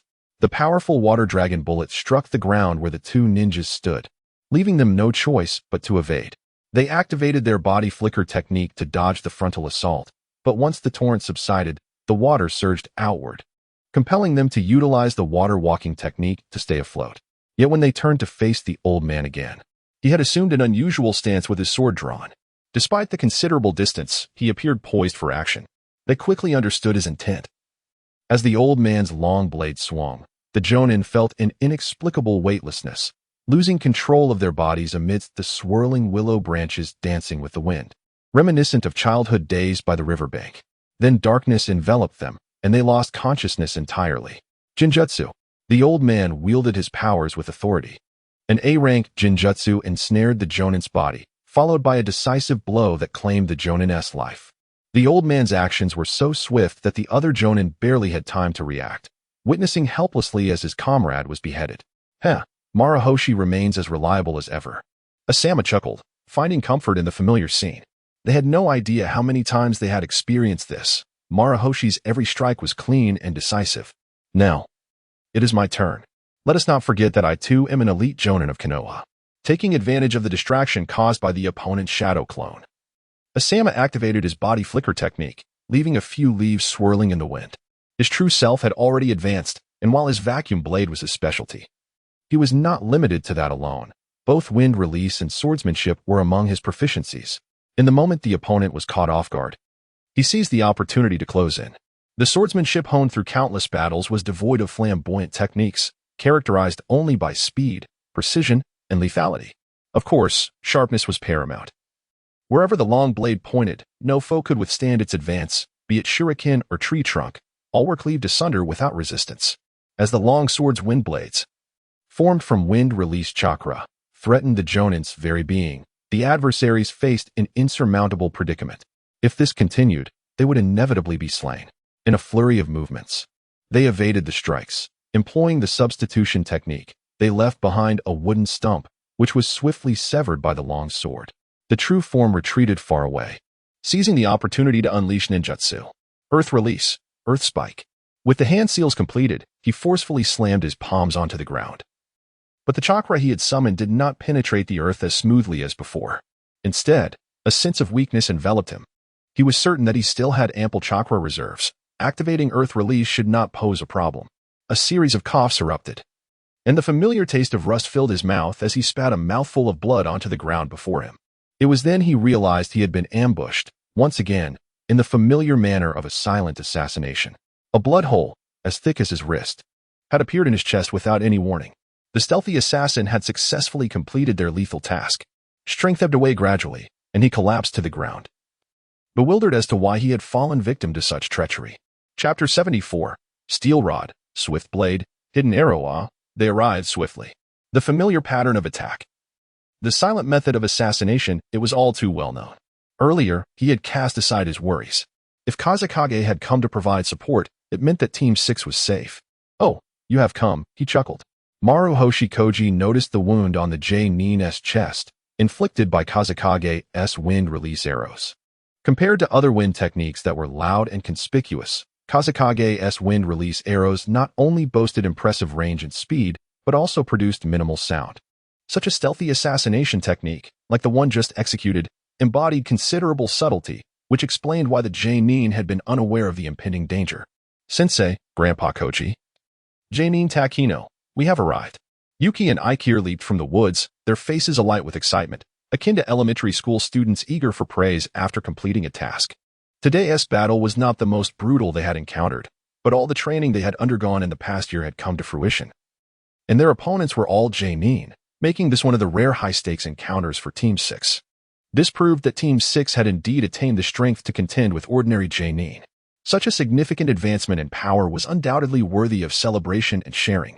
After a brief report of personal achievements, Sensei praised Team 6 with warmth. You all performed splendidly. As your teacher, I am immensely proud. The commendation from Sensei made Aikir beam even more broadly, while Yuki stood tall like a proud rooster, yet Kazakage maintained an impassive expression. You don't seem happy? Maruhoshi Koji inquired, concerned for his grandson. At such a moment, the old man naturally wished to be a compassionate grandfather. It's nothing. I merely discovered my weaknesses during the battle, and I have no clear direction for improvement. It's somewhat vexing. Kazakage was still recalling the moment he lost track of Aikir, the chaotic scene where his sensory technique failed to distinguish friend from foe. It was disheartening to find such glaring flaws in his own combat prowess. Kazama's words did not alleviate the elder's doubts. Instead, they drew the attention of Shinzi and Ichiro. To them, Kazama's performance seemed immaculate. constantly providing timely intelligence and unwavering fire support, his execution was nothing short of flawless. However, the mere assertion that he had issues with his performance prompted them to ponder deeply. If Kazama, whose performance was so exemplary, could still find fault, what about themselves? As this realization dawned upon them, their earlier joy began to dissipate. Kazama, could you share your concerns with us? As your instructor, it is my responsibility to address your troubles, he offered by the campfire that evening, eager to fulfill his role as a mentor. I have discovered shortcomings in my perception. Kazama replied. What shortcomings? You possess 3 types of sensory ninjutsu, surely they should compensate for any deficiencies? Early was taken aback by Kazama's statement. In his understanding, a ninja adept in sensory techniques was invaluable in any team. With 3 types of sensory ninjutsu, Kazama was a rare asset even among high-ranking ninjas. How could he possibly struggle with perception? Although I wield 3 types of sensory ninjutsu, I cannot distinguish friend from foe, especially in chaotic situations where allies and enemies are intermingled.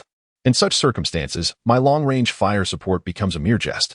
Furthermore, my inability to discern allies from adversaries renders my long-range sniping nearly impossible. After all, I cannot treat my comrades as targets. Tears streamed down Early's face as he grappled with this revelation. Was this truly the plight of sensory ninjas? Those of them who lacked such finesse relied solely on experience and sight. What range and distance could the naked eye truly encompass? The moment they spotted an opponent, they unwittingly exposed themselves, leaving no choice but to engage in direct combat. He now recognized the ruthlessness of Kazama's long-range sniping tactics. The enemy, unaware of his presence, would unwittingly enter his assassination range. By the time they realized their peril, the sniping would have already been executed. Given Kazama's wind-based arrow's formidable power and speed, could he not eliminate his foes? It was absurd. I am not a sensory ninja, so I cannot offer you further advice in that regard. However, based on my interactions with other sensory ninjas, I believe sensory ninjutsu can indeed assist in identifying enemies to a certain extent. Have you considered enhancing the precision of your sensory techniques? Early's insights emerged from his experience. If one could not discern clearly, then one should focus on improving precision. This conclusion stemmed from an analysis of ninjutsu. Sensory ninjutsu, like any other, varied in effectiveness depending on the user's skill level. The distinction lay in chakra and control. In the realm of sensory ninjutsu, that translated to precision. I need to give that a try, Kazama mused thoughtfully, finding merit in the suggestion. Do not rush. Sometimes clarity of thought is more crucial than diligence, especially for you, Early remarked. He spoke the truth, with a somewhat simple-minded Ichiro in the team. The contrast became even more pronounced. Teaching according to individual strengths was a lesson Early had come to understand deeply. After a month and a half of patrolling missions, they finally completed their tasks and received a rather generous reward for a C-rank mission. Kazama longed to return to the treehouse for a well-deserved rest. Jinin Kazama? Suddenly, a masked figure from the Umbu appeared before him. Kazama could not discern whether this Umbu bore goodwill or ill intent. Nor could he tell if this was a legitimate operative or one from the infamous route. Fengjian reacted swiftly, immediately retreating with a graceful movement, his hand resting on the hilt of his blade, ever ready to strike. He was not a mere soft target. When his safety was threatened, he would not hesitate to retaliate.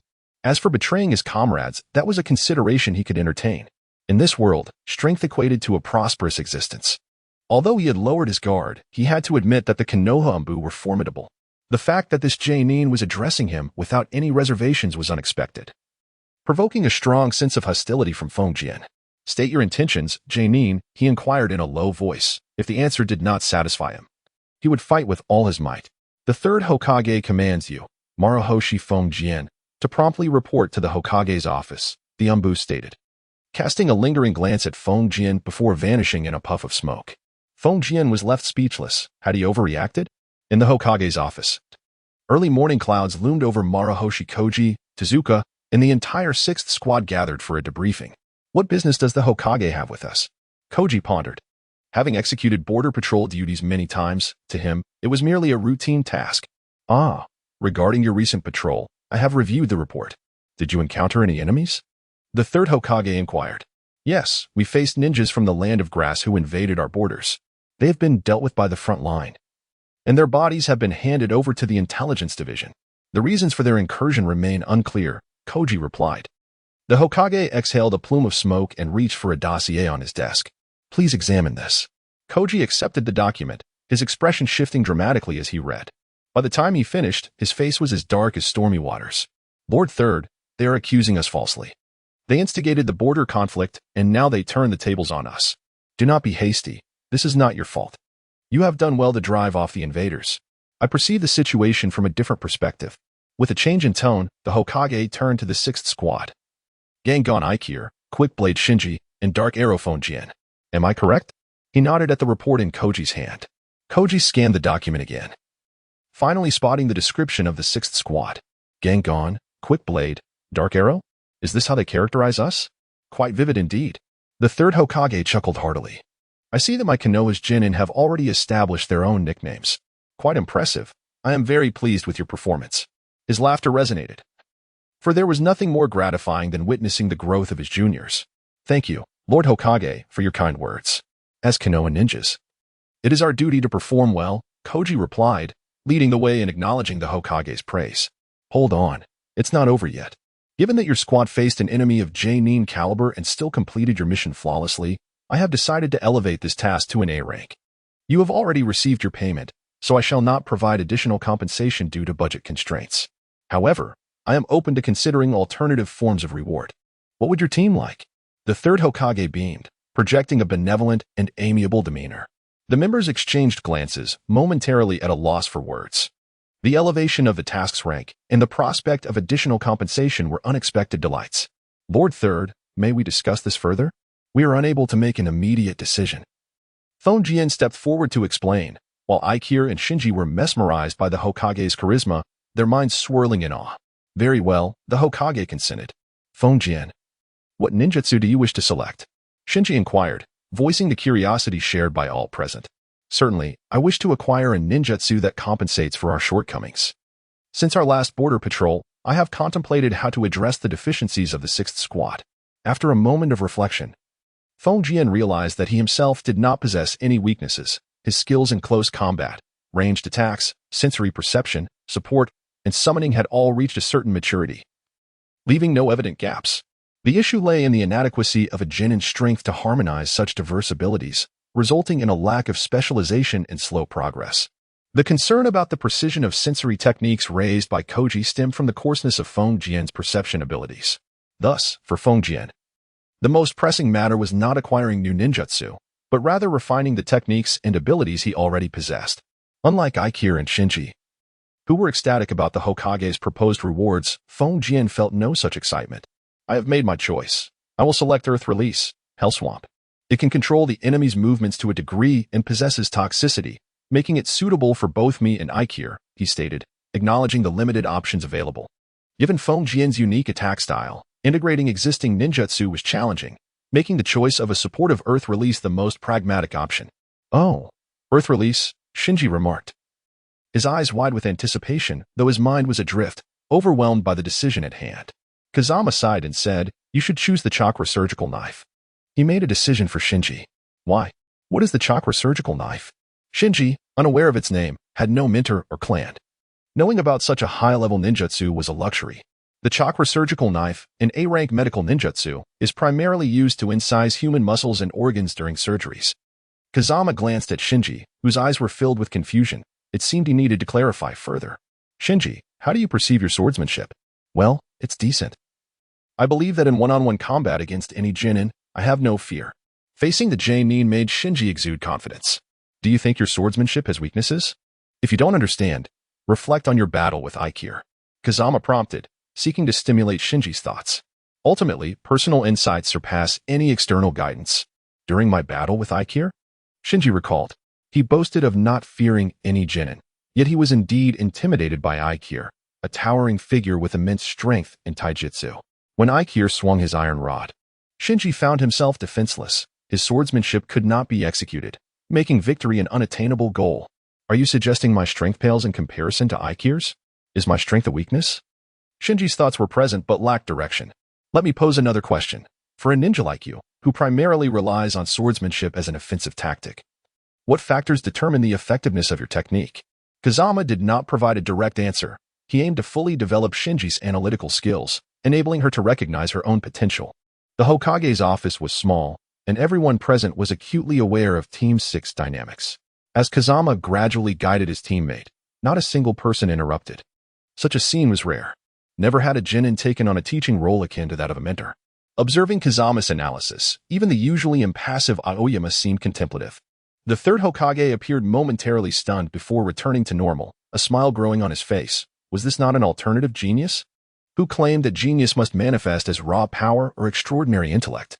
The ability to identify shortcomings and instruct others is a skill in itself. Shinji's brow knitted tighter, contemplating under the pressure of guided thought, akin to an examination. Strength, speed, and weaponry. Indeed, strength, speed, and weaponry. I would also add another factor, attributes, chakra attributes. Among these four aspects, which do you consider your strength? My strength lies in speed. That's true, your strength is speed. Yet, have you not noticed? Out of the four fundamental components of swordsmanship, only speed stands as your strength, while strength is a weakness, weaponry is average. And your water and fire attributes do not enhance your swordsmanship. This will lead to a scenario where, as you progress to J-nin or higher ranks, the inadequacies of your swordsmanship will gradually surface. Without the advantages of strength and attributes, how can a sword technique reliant solely on speed sustain your combat effectiveness? If you abandon swordsmanship and dedicate yourself to honing ninjutsu from this moment on, then I shall say nothing. However, if you intend to rely on swordsmanship as your primary combat skill, enhancing the potency of your technique is essential. The chakra surgical knife represents your choice, or perhaps your only option, unless you possess the time and talent to develop a third attribute that can augment your swordsmanship, such as wind or lightning. What is the chakra surgical knife? I don't understand. As I mentioned, it is an A-rank medical ninjutsu used to incise the muscles and organs of patients.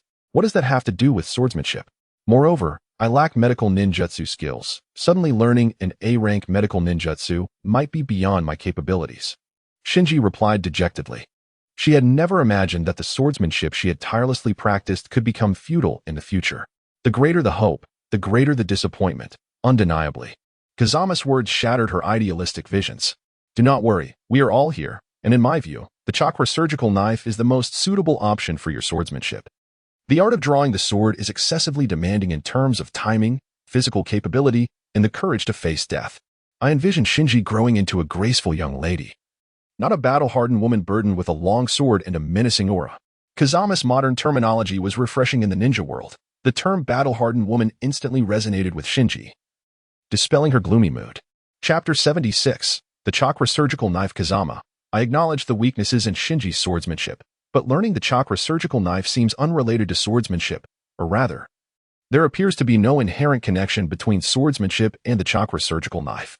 Aoyama had some thoughts but struggled to articulate them, feeling that even he might not grasp the concept as well as his disciple, who says there is no correlation between swordsmanship and the chakra surgical knife. A blade can sever an enemy's flesh, and the chakra surgical knife can do so even more keenly. After all, it is meant for surgery, and cannot be swung like a heavy sword. Moreover, there are additional considerations. Beyond the aforementioned sharpness, which can enhance the power of your swordsmanship, we must also address the long sword you currently wield. It is unsuitable for you. We can design a custom long sword tailored to your unique characteristics. As a girl, with your agility and swift movements, you are suited for a more dexterous approach. Coupled with the sharpness of the chakra surgical knife, you could become a distinctive ninja specializing in swordsmanship. A custom longsword? The others were perplexed, unable to comprehend Kazama's intentions. Kazama took out a piece of paper and began to sketch. As he drew, the onlookers grew increasingly perplexed. Was this not merely an ordinary double-edged sword? What distinguished it from others? What if it were a soft sword? Without lifting his gaze, Kazama continued his drawing. Imagine, when your opponent wields a sword that slithers like a long serpent, twisting and turning, launching attacks from impossible angles, what seems to be a direct thrust to the chest suddenly veers toward the throat, having avoided the sword point. One discovers it has circumvented their defense to strike at the ribs. With Kazama's description, an ingenious, ruthless soft sword vividly emerged in the minds of the onlookers. They began contemplating how to counter such a weapon.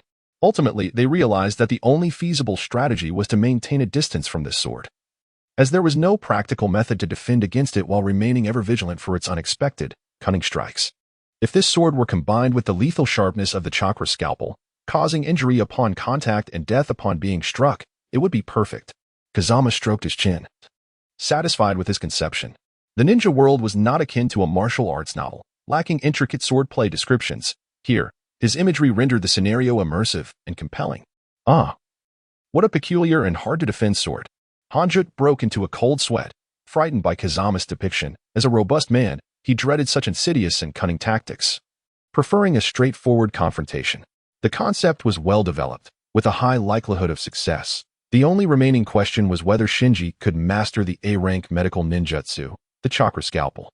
Medical ninjutsu was notoriously difficult to learn, with even the basic healing technique rated as B rank in terms of learning difficulty. The crowd's attention shifted once more to Shinji. This indeed posed a significant issue. If he could not learn the chakra scalpel, the question of the sword technique's efficacy would remain unresolved. Have you misunderstood something? The chakra scalpel is indeed A-rank medical ninjutsu, but Shinji is not a medical ninja. In other words, he does not need to meet the high standards required for medical ninjas to wield the chakra scalpel. He merely needs to unleash its power. The realization dawned on Asuka, and he spread his hands in understanding. Of course, medical ninjas must wield the chakra scalpel with precision to avoid injuring healthy tissue, and this level of control inherently increases the difficulty of use. Shinji, unencumbered by such concerns, can wield it without restraint. After all, his chakra scalpel is intended for killing, not saving lives. With Asuka as clarification, everyone grasped the concept. Following this line of thought, the difficulty of using the chakra scalpel would significantly decrease, making it considerably easier to learn. The third Hokage watched the discussion with a smile, delighted by the lively brainstorming of the youth. Their seemingly chaotic exchanges had surprisingly resolved a future growth issue for a genin. What ninjutsu should Aikir choose? As you know, Aikir excels in taijutsu and has a commendable aptitude for earth release, with no apparent drawbacks. Now that Shinji's issue was settled, he began to speak more freely, only to remember that Aikir had yet to select a ninjutsu while standing quietly nearby. What do you think, Aikir? No drawbacks? To me, Aikir's shortcomings are glaringly obvious, though we tend to overlook them due to his strengths. What shortcomings? Asuka inquired, curious. Aikir is the most dependable and diligent member of Team 6, and at this rate, he is bound to become a CH Nin, with a strong chance of advancing to J Nin. Right here, Kazama pointed to his head. The others suddenly realized, indeed. Aikir has always been somewhat naive, not to say he is foolish, but he lacks a certain adaptability. Aikir is undoubtedly capable of becoming a J Nin. Yet his flexibility is somewhat lacking. As a teammate, he is reliable, but when it comes to becoming a CH Nin or even a J Nin, which involves leadership and commanding a team, how will he manage? When Kazama posed this question, everyone began scratching their heads. This was an even graver issue than Shinji's. Almost unsolvable. Hey, look at you all. Aikir, don't take it personally. I'm just using you to lighten the mood, not to pick on you. Aikir, why not choose sensory ninjutsu? Sensory ninjutsu? The crowd exclaimed in unison, surprised by Kazama's unexpected choice. In their prior planning for Team 6, Aikir had not considered developing sensory ninjutsu. As you can see, Aikir's adaptability is not remarkable, so what if we enable him to sense enemies in advance? Would he still be unable to react? There is no need for him to detect foes from a great distance. He merely needs to be aware of his immediate surroundings.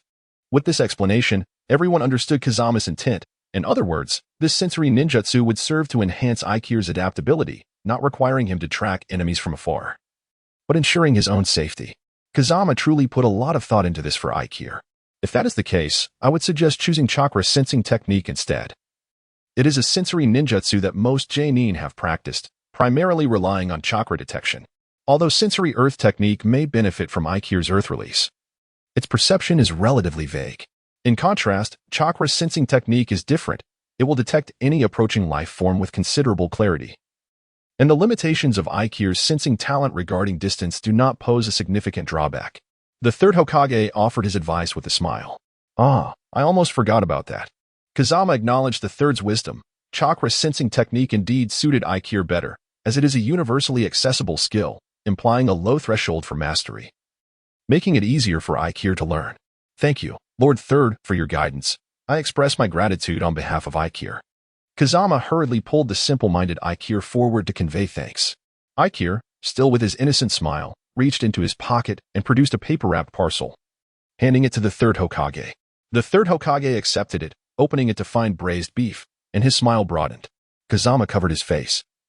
Aikir was large and consumed much, requiring extra portions whenever meals were prepared, serving as a handy snack. This braised beef was just that. However, Aikir's gratitude was a bit too earnest. Did the third Hokage truly need such a humble offering? The third Hokage was unperturbed, even pleased. It was a gesture of respect from a younger generation, and how delightful it was to enjoy such delicious beef. Only Danzo and the elder council members bore sour expressions. Knowing their subordinates quietly grumbled about them, while the third Hokage alone received such homage from the younger generation. Others naturally observed Aikira's actions with disdain. But the third Hokage's smile only grew brighter, leaving them with little room to voice their opinions. Chapter 77. Rigorous Training in the Days that Followed. Team 6 returned to their diligent training routine, though the diligent one had become Kazama. He immersed himself in perfecting his mastery of ninjutsu, archery, swordsmanship, sensory techniques, and summoning arts, laboring tirelessly to extinguish any potential future death scenarios. Even the best swimmers can drown. Kazama, adept in assassination, would surely attract the attention of assassins. The struggle among assassins would prove far more insidious and brutal than on an open battlefield. Kazama did not wish to meet an untimely end, no. He aspired to live until the grand conclusion. His arduous training was a means to secure that freedom, he reassured himself. As for the other two members of Team 6, Kazama felt a pang of envy, particularly toward Aikir. How could such a diligent person spend his days playing with Kazama's 5 summoned beasts? Consuming Kazama's meals, and even stealing his pets, Kazama could not express his irritation, as Aikir was busy practicing chakra sensing technique. How did he practice? By playing hide and seek, with Kazama's summoned beasts serving as perfect training partners, and the forest transformed into the largest hide-and-seek arena. Kaze's spirit beasts have all awakened their chakra, possessing a remarkable level of intelligence, akin to having 5 ninjas simultaneously assisting Aikiru in practicing chakra sensing techniques. Such a sophisticated arrangement. If this training proves futile, Kaze may well be driven to violence, regardless of whether he masters the techniques. The thought of striking someone has already crossed his mind. Exhausted from daily toil, Kaze finds himself preparing meals for these distinguished guests, only to watch them frolic joyously while he bears the burden of relentless labor. The irony is that he cannot voice his frustrations the moment he does. Aikiru's innocent countenance presents an awkwardly endearing expression that renders Kaze's ire impotent. Thus, Kaze's sufferings must be swallowed in silence. As for Natsuko, her presence is only felt during mealtimes, with lunch often contingent upon her whims and availability. The sole consolation for Kaze is witnessing her weariness at dinner, her expression resembling that of someone utterly drained. Medical ninjutsu is not easily mastered, even if one focuses solely on chakra scalpel techniques. The requisite medical knowledge and various case histories cannot be overlooked. Mastery of chakra control is imperative. Ironically, the Konoha hospital has taken a keen interest in Natsuko. She may not need to become a full-fledged medical ninja, but her team cannot afford to be injury-free, as injuries necessitate treatment. Thus, she must learn. And while she need not become a proper medical ninja, basic first aid skills are essential. Consequently, Natsuko has become an additional Konoha genin within the surgical department. I can't take this anymore. Do you understand? Today, I sutured 12 wounds and treated 25 injuries, not to mention the cases of wound infections and the pus. Observing Natsuko's expression of utter exhaustion, Kaze silently sets down his utensils, not out of sympathy for her, but because such grotesque imagery disrupts his appetite. Meanwhile, the robust Aikiru sits with the 5 youngsters, effortlessly tearing apart a roasted lamb, which he transforms into their meal. He wields a bowl the size of a human head, savoring the lamb soup with such gusto that it drips with juices.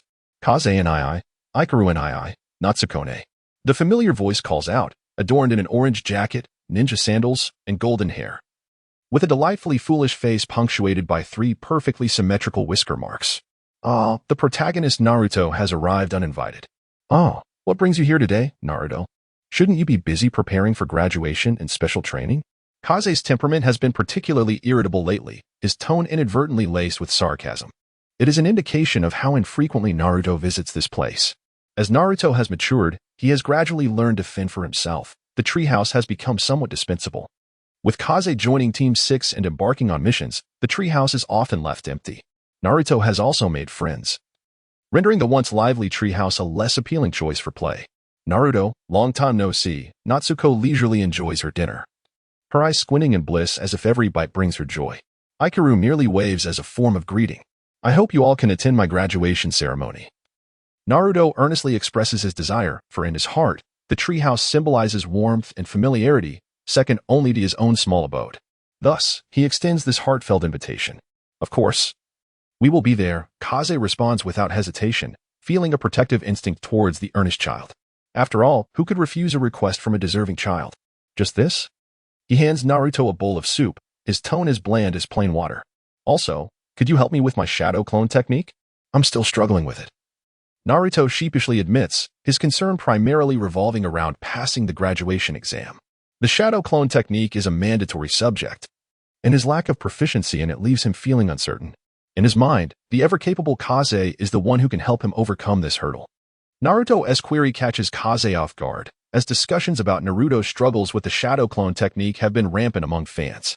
The consensus is that Naruto's vast chakra reserves lead to a lack of control. A technique that demands stable chakra manipulation becomes a liability when one possesses an excess. Damn it, it's infuriating to think about. While others yearn for more chakra, for Naruto, it becomes a hindrance. There is no logic in it. To address Naruto's issue, two approaches must be taken. First, to strengthen chakra control. The fact that he can learn to climb trees and walk on water, as well as master the Rasengan, indicates that his chakra is indeed controllable. He simply needs to exert more effort than others. The second approach involves reducing the chakra within Naruto, essentially depleting a portion of his chakra reserves to place him in a state of deficiency, which might alleviate the instability that comes with an overabundance. Alright, Kaze agrees readily. With a plan in mind, it is wise to pursue it, especially since he has been feeling out of sorts lately. Having a straggler like Naruto around could help restore his balance and prevent pent-up frustration, while others may ride horses. I shall ride a donkey, trailing behind a firewood carrier. Kaze is the one on the donkey, seeking equilibrium through the presence of Naruto, the firewood carrier. Chapter 78. Naruto's special training at the break of dawn. Kaze is roused from slumber by Naruto's persistent shaking. With bleary eyes, Kaze is devoid of enthusiasm. After exhausting days, the only remnants of happiness are meals and sleep, yet Naruto comes to snatch that away from him. Kaze longs to transform into a groundhog, howling at the heavens in frustration. Dragging himself outside the treehouse like a zombie, he clasps his hands together, raising his index and middle fingers while crossing the others, gathering chakra beneath his feet. With a single step, he ascends the tree, then another, and soon finds himself suspended in midair, his feet firmly anchored to the trunk, forming a peculiar right angle with his body. Thus, he practices lazily leaning against the trunk, stifling a yawn. Naruto's face reveals a naive confusion, his mind filled with question marks. Follow my previous demonstration. Once you master this technique, your shadow clone technique will improve, Kaze explains. Knowing that articulating the underlying principles may be akin to casting pearls before swine. Instead, he opts for a more hands-on approach, encouraging Naruto to physically engage with the process. Squinting at the tree, Naruto hesitates for a full minute before turning back to inquire, is there no method or technique you could recommend? Ah, has Naruto finally wised up? It's rare for him to seek guidance rather than rushing in blindly. Do you think I was just idly standing around? Take your time to recall. Then replicate the process I demonstrated. If you encounter any difficulties, ask me. You must learn to think for yourself. Kaze has no intention of elaborating further. Lecturing is only effective with attentive listeners, and Naruto falls into the category of half listening, with the other half slipping away unnoticed. He must endure some hardships for the lessons to stick. Alright, got it. Naruto rolls up his sleeves, mentally retracing Kaze's movements. First, gather chakra, not just anywhere, but specifically in the feet, then step onto the tree trunk. As Naruto places his foot on the trunk, it collapses under the pressure. Not quite right. Reduce the chakra a bit. Still off. Too little chakra means no stickiness. Increase it by 1/10. Naruto conversed with himself, fully immersed in repeated attempts to harness his chakra. Over the years, he had not been entirely devoid of instruction. At least he had learned to apply the bisection search method effectively, which was preferable to aimless experimentation without direction. Guided by this method, within the span of a single meal, Naruto had already determined the appropriate amount of chakra to gather, and the next step was to concentrate it in his feet, enabling his body to ascend. In the beginning, he need not rush upwards. He could take his time until he mastered the ability to suspend his entire body on the tree trunk before making any movements. This approach would result in fewer falls, as Kazama reminded him, fearing that this reckless youth might charge upwards heedlessly. As his mentor, Kazama felt it was acceptable for Naruto to endure fatigue, but injuries should be avoided whenever possible. Despite belonging to the Uzumaki clan, Known for their rapid recovery, Kazama wished to spare Naruto from unnecessary harm. An hour later, Naruto had managed to stand on the tree trunk solely using his feet, though he could not maintain this position for long. The reason was that once his focus wavered, the chakra beneath his feet would become unstable. There was no alternative but to rely on diligent practice, transforming the basic skill of tree climbing into an instinctive ability that did not require intense concentration, allowing him to succeed through sheer subconscious effort. Continue practicing. Once you can hang from the tree and eat without falling, you will have succeeded, Kazama remarked, satisfied with his teaching progress. It had taken Naruto several days in the original story to achieve what he had accomplished in just an hour. This was the power of knowledge, Kazama thought with a sense of pride. The next phase involved Naruto's continuous attempts to climb and his subsequent falls, a process devoid of specific techniques. It required time to hone this newfound skill and embed it into his instincts. As the evening glow painted the western sky with hues of red, Naruto had already managed to dangle upside down from the tree, playfully making faces at Kazama. Tomorrow, we will continue with the special training. Once you master tomorrow's lessons, your shadow clone technique will surely pass, Kazama assured him. Really? Is that all it takes? Naruto exclaimed joyfully. Humph, although I am merely a genin, I am more than capable of teaching you. Do not come as early tomorrow as you did today.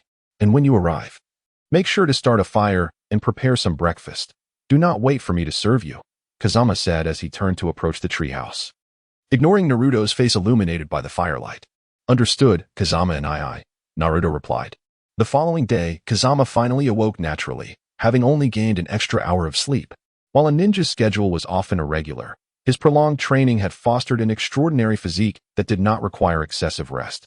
More so, Kazama had been harboring a wealth of pent-up frustration over the past couple of days, using the excuse of mentoring Naruto as a respite. Kazama and you're awake, Naruto exclaimed, having already prepared the ingredients and begun cooking rice porridge. Living alone, he had picked up culinary skills from Kazama's influence, making the task effortless. Let us eat breakfast first, and then we can discuss further. Both were enveloped in the comforting serenity of their morning meal. Today, I will teach you the water surface walking technique, an advanced method following yesterday's tree climbing exercise. Once you master this, your shadow clone technique will undoubtedly succeed. Yes, Kazama and I secretly practiced yesterday and can already create 2 clones. Naruto beamed, his eyes narrowing in delight. Excellent. Isn't it exhilarating to witness your progress? Don't you wish to plunge straight into training? Kazama inquired.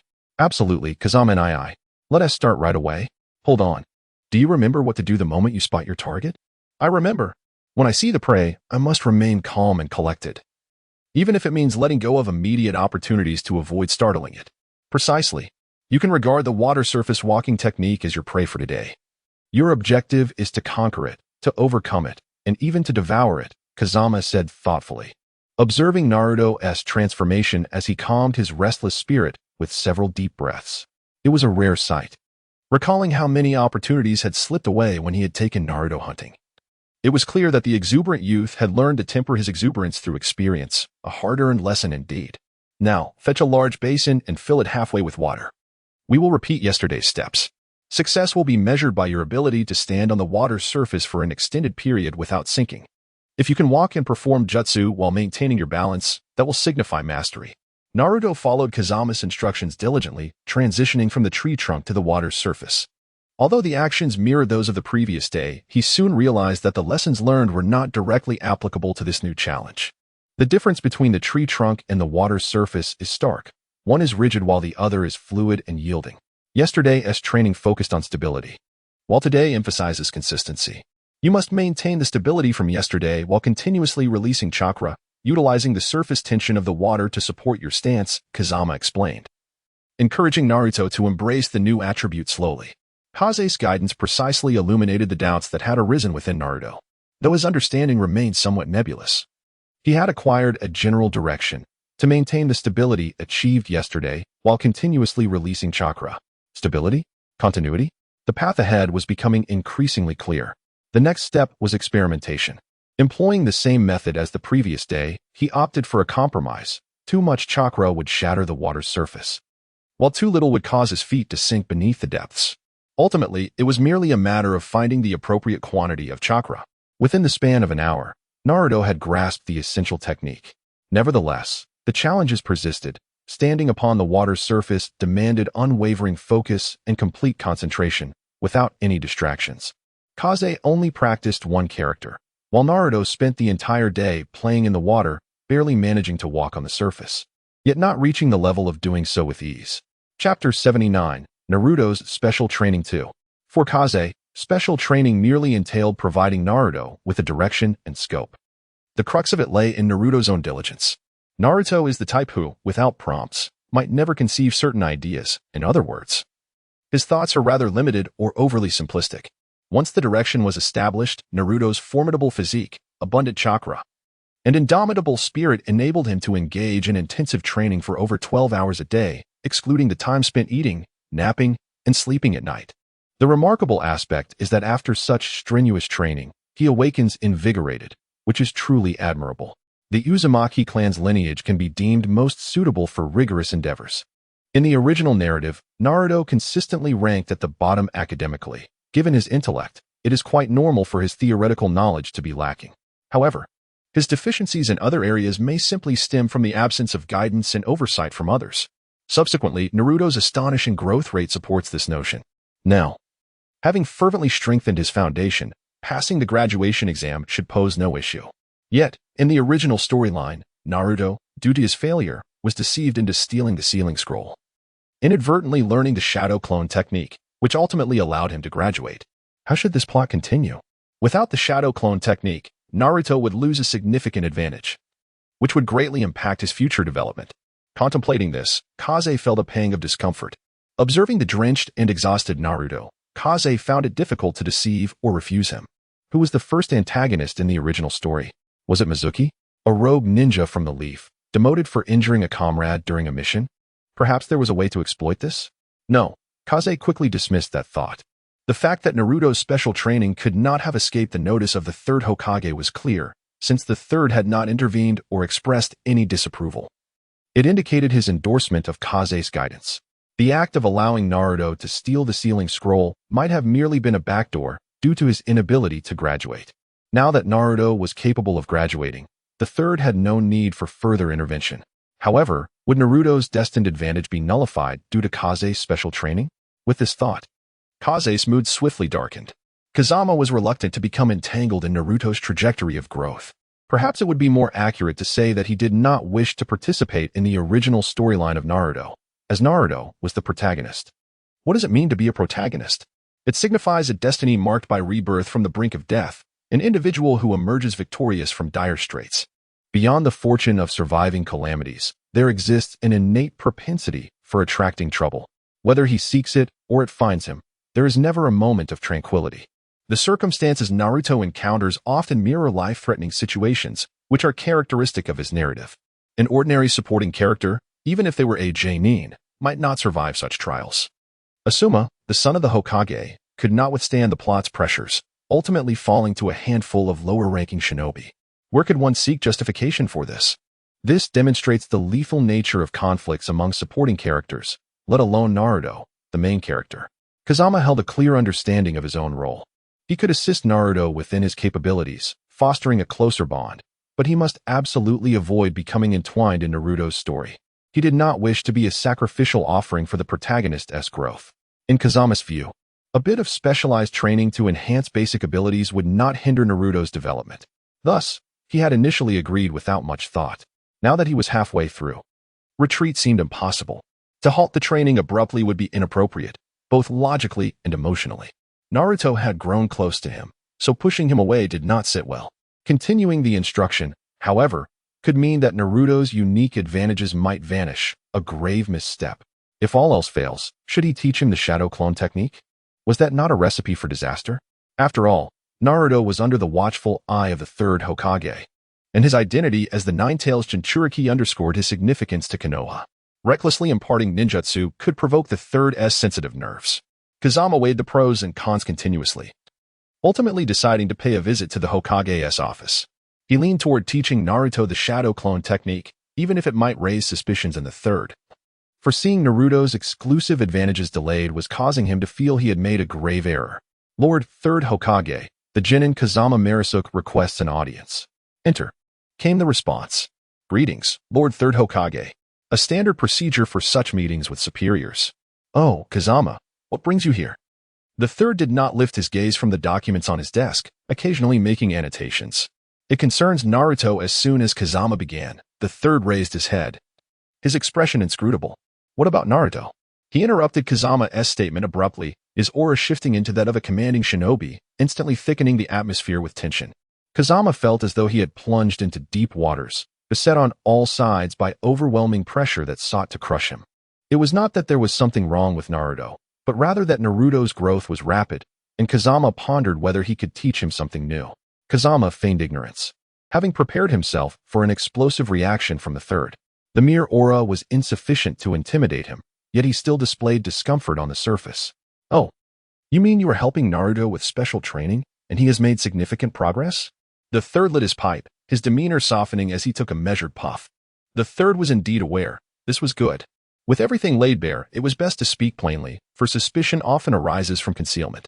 Indeed, while Naruto may not be the brightest, his physical endurance and chakra are quite remarkable. Coupled with his robust constitution, he can withstand high-intensity training. His tree-climbing training is complete, and he is nearly proficient with water walking. With his current abilities, he is ready to begin practicing ninjutsu. Kazama disclosed everything without reservation, fully aware of Naruto's nature. Taking a deep breath from his pipe, the third released a long plume of smoke. "What are your thoughts on Naruto's growth? I wish to hear your most honest opinion." In the third's mind, he was not concerned with Kazama's strength. He sought Kazama's unique perspective and thought process, which was why he valued him. Konoha, being the strongest among the 5 great shinobi villages, had no shortage of talent, but what was lacking were those who could recognize their potential. Previously, it had been himself. Then Jiraiya, and he hoped that Kazama would follow suit. As for Naruto, his talents lay not in intellect, but in physicality. His strength, speed, and endurance were commendable, with chakra levels rivaling seasoned Jonin. In my view, whether it be ninjutsu or taijutsu, he possesses ample talent, yet his straightforwardness and naivety, compounded by his upbringing as an orphan, have left him lacking in common sense and the ability to gauge situations. He requires the guidance of an experienced mentor. What is your opinion of his teacher? This question left Kazama momentarily stunned. Lord Hokage, that is beyond my purview. I have only met a handful of Jonin, and I can count them on one hand. It is for you to decide.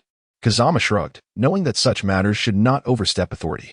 In truth, Kazama also had little acquaintance with most of the village's Jonin, sharing a solitary nature akin to Marisuke, leading a life of relative isolation with minimal interaction with others in the village. Very well. I understand. I will make arrangements regarding teaching Naruto ninjutsu. You may leave now. The third did not linger on the matter, issuing a prompt dismissal. As Kazama exited the Hokage's office, he felt a palpable sense of relief. Everything is settled. Chapter 80. Kakashi's team. As Kazama emerged from the Hokage's office, several days passed, yet Naruto continued to train diligently in the treehouse each day. However, Kazama noticed that Naruto's energy was not what it used to be. He clearly had not rested well, as if something had occupied his nights. Considering the events of the past few days in the Hokage's office, Kazama understood but chose not to confront Naruto about it. He simply extended their midday break by an hour, citing the midday heat as unsuitable for training. Naruto suspected nothing and slept soundly like a pig. The graduation exams at the Ninja Academy were finally upon them. With trepidation, Naruto resigned himself to enter the examination hall. Upon emerging, however, he was full of bravado, having successfully passed the notoriously difficult clone technique. Buoyant with confidence, he strutted past classmates who had intended to mock him. Of course, today's surprises did not end there. As Naruto boasted to his classmates while exiting the academy, his exuberance suddenly waned. This was a scene he had envied countless times.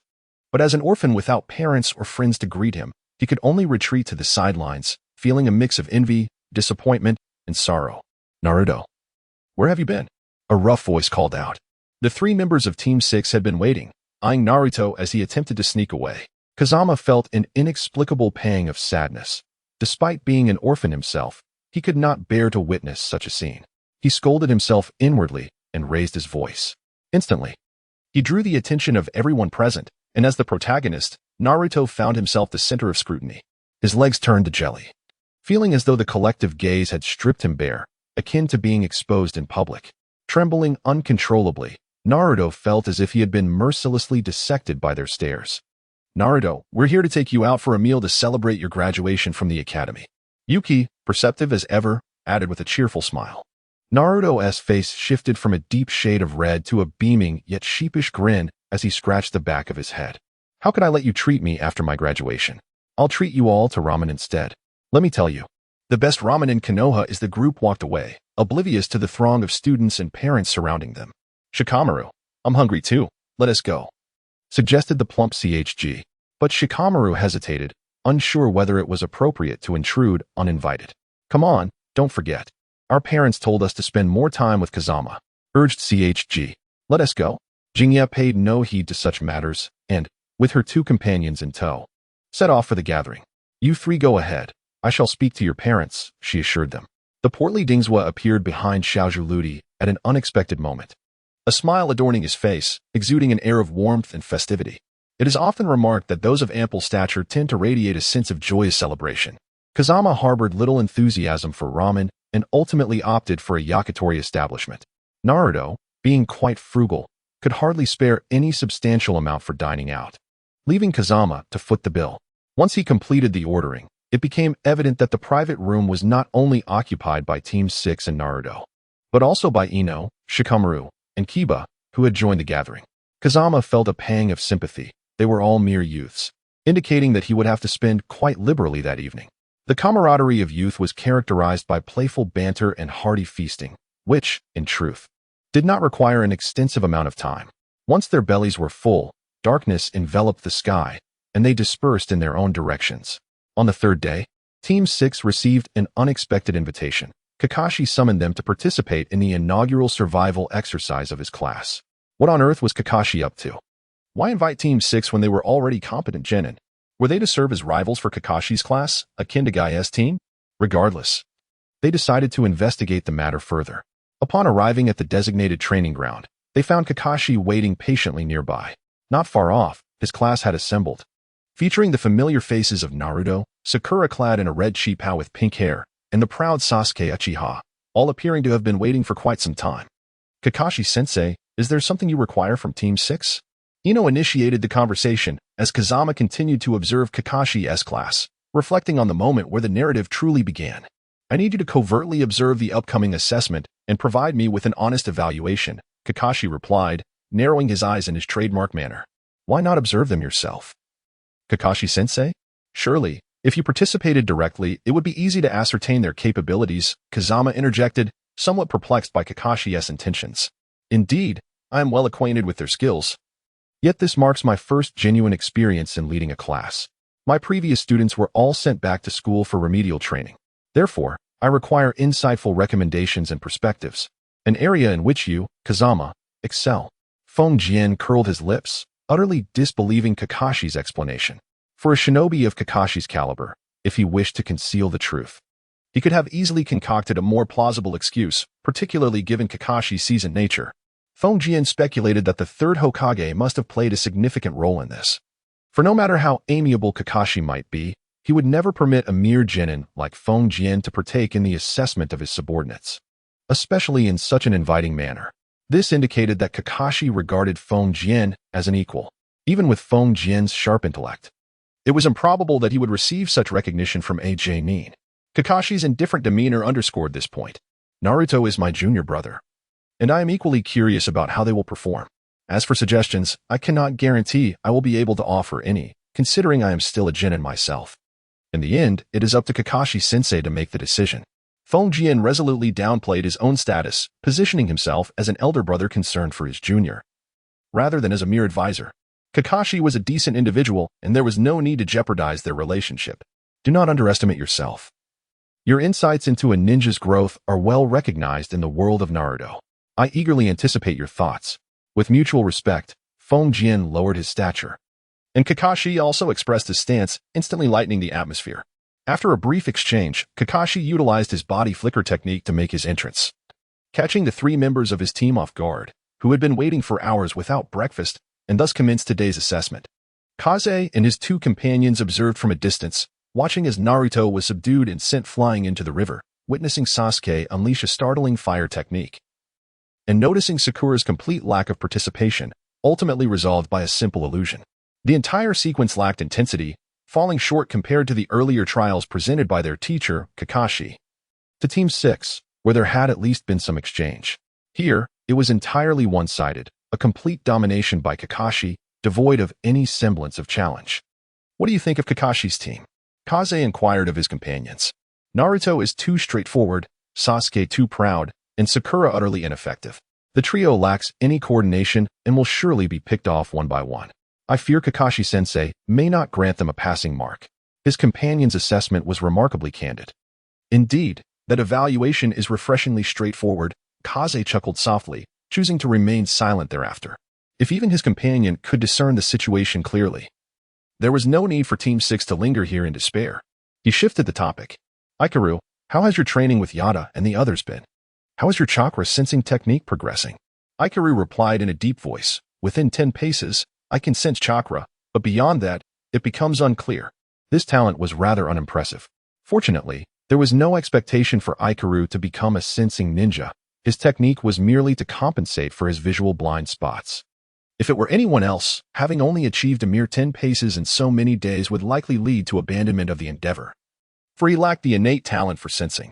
It is no surprise that in the world of Naruto, due to years of warfare, ninja training often prioritizes practicality.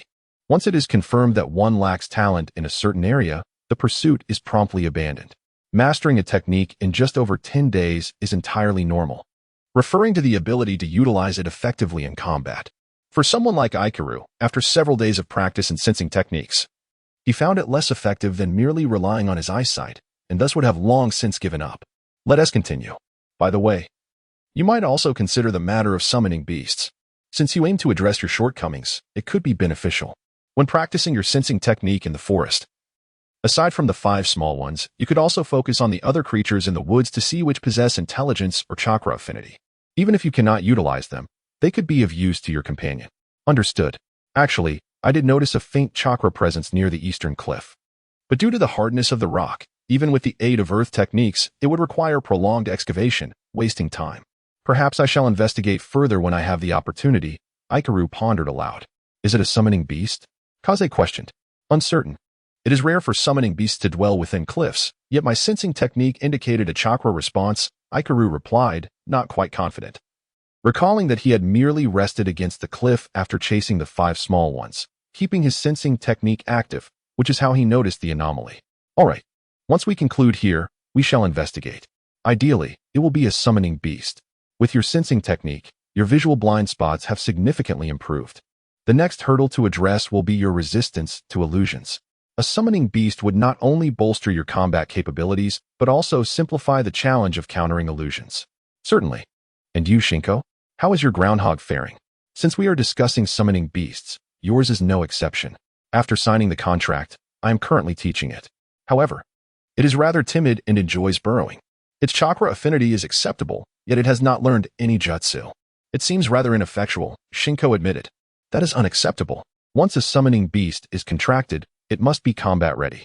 If you continue to nurture it in such a manner, you risk raising a liability. It is imperative to train it.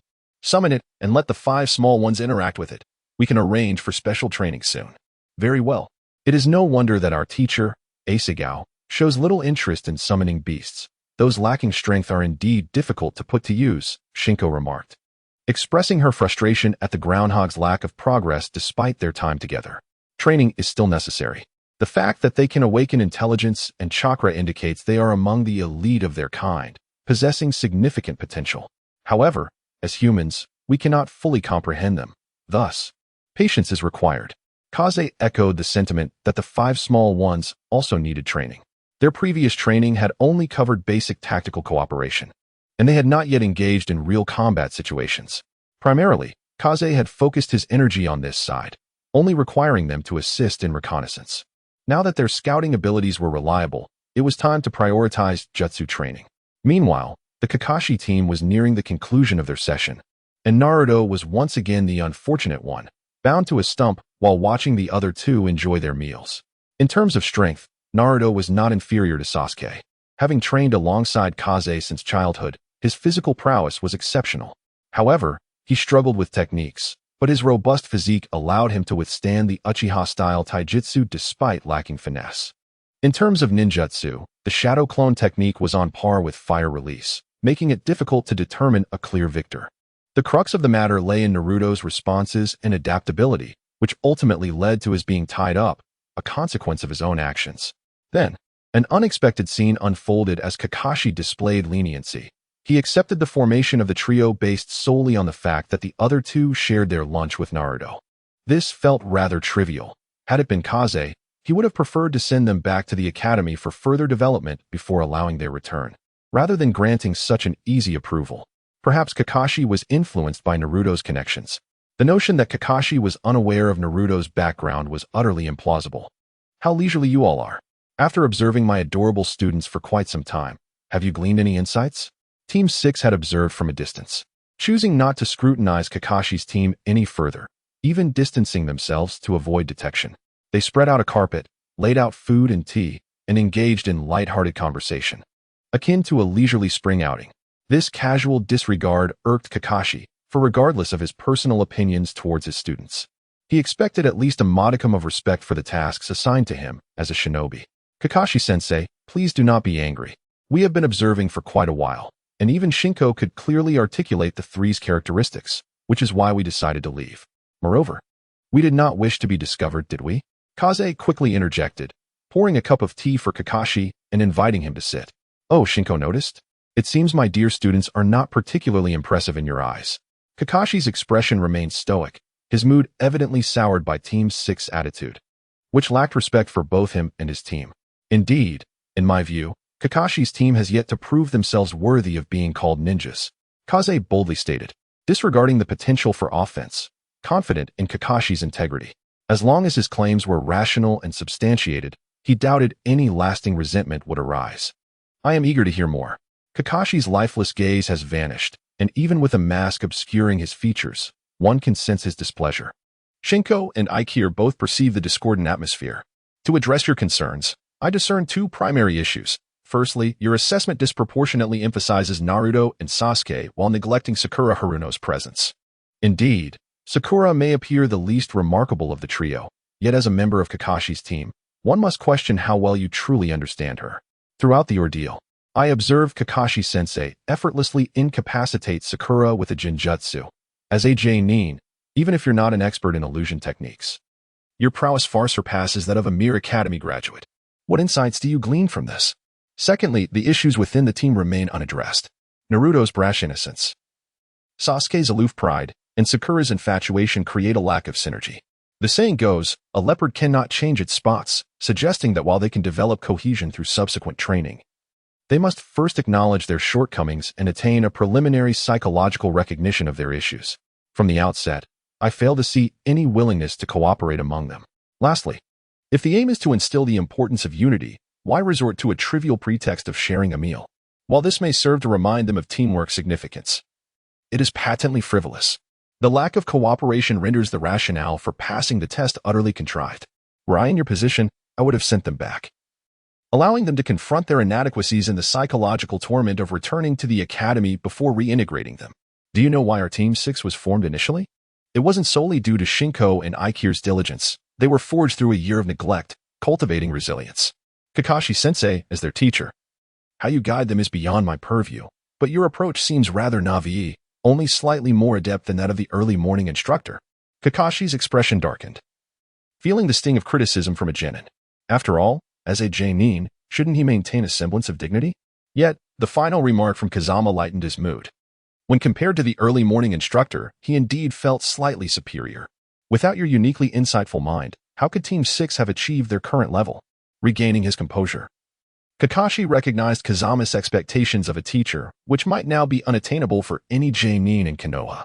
With this realization, his spirits lifted considerably. After all, this was his first experience as a teacher, and it was only natural to falter. Ah, you are absolutely right. I have indeed favored Naruto and Sasuke, their dominant presence overshadowing Sakura's brilliance. This is undoubtedly my failing. Upon this epiphany, Kakashi promptly acknowledged his shortcomings. Now, let us discuss Naruto's issues. Innocent, straightforward, enthusiastic, and kind-hearted, he embodies the essence of a good child. However, these traits fall short of making him an effective ninja and could even hinder his path. As his friend, I would prefer if he exhibited a touch more ruthlessness. His physical prowess and chakra reserves are outstanding, yet he was bestowed with a mind not inclined towards contemplation. What a cruel twist of fate. Kazama shook his head. Naruto is the type of person who is exceptionally suited to friendship. His character imposes no burden on others, and his sunny disposition should endear him to many. Unfortunately, the environment in Konoha has become rather corrupted. Regarding Naruto's strength, although Kakashi has minimal direct interaction with him, he has kept a keen eye on Naruto's development. Inheriting a boisterous personality from his mentor, and having lacked proper guidance from a young age, he has developed several flaws. In truth, he remains uncertain about how to teach him effectively. This assertion is not baseless. Throughout the original narrative, Kakashi has treated Naruto with considerable care, albeit not imparting much knowledge. As a ninja, he possesses ample chakra, and I have supplemented his control. Currently, his only drawback may be his inability to grasp ninjutsu concepts. This is not easily remedied. Providing him with a few techniques and allowing time for practice will suffice. After all, with his abundant chakra, repeated practice will yield results. With shadow clones, any ninjutsu he performs is exponentially amplified, and its complexity significantly diminished. Is that truly feasible? Kakashi pondered. Utilizing the properties of shadow clones for learning? The same principle applies in battle. Unleashing multiple ninjutsu simultaneously with shadow clones creates a spectacular display. Naruto's most significant weakness lies in his intellect. While Sasuke's greatest flaw is his temperament, aloof, prideful, and often volatile, he is a potential danger. In contrast, his intellect and innate talent as a ninja are unparalleled among the three. However, he does not need to chase after strength at this juncture. Instead, he should focus on elevating his baseline abilities. His impatience, whether in taijutsu or ninjutsu, is evident. His current capabilities are restricted by his physical limitations. Only by strengthening his foundational skills will his overall power grow. Presently, he appears as a child in oversized shoes, showcasing a flurry of techniques that, in truth, are easily countered. Sakura Haruno is, in fact, the most unremarkable among the trio. Regrettably, her performance is equally disappointing. A nondescript student from the academy, this is my assessment. Akin to the initial impression of Shinko. No, she does not even measure up to Shinko. Do you know why? Kazama inquired. Kakashi's signature deadpan gaze returned. She lacks the ambition to grow stronger. This is a critical impasse, with talent inferior to Naruto and Sasuke, and lacking the heart of a warrior. She is destined to become a liability for Kakashi's team. When that moment arrives, Kakashi-sensei, will you choose to abandon her? Or will you compel your other two disciples to risk their lives to save her? Kazama shook his head, expressing disappointment in Sakura. While she possesses the potential to catch up to Naruto and Sasuke, her talent remains dormant, and her early demeanor was truly vexing. Kazama's incisive questioning left Kakashi in contemplative silence.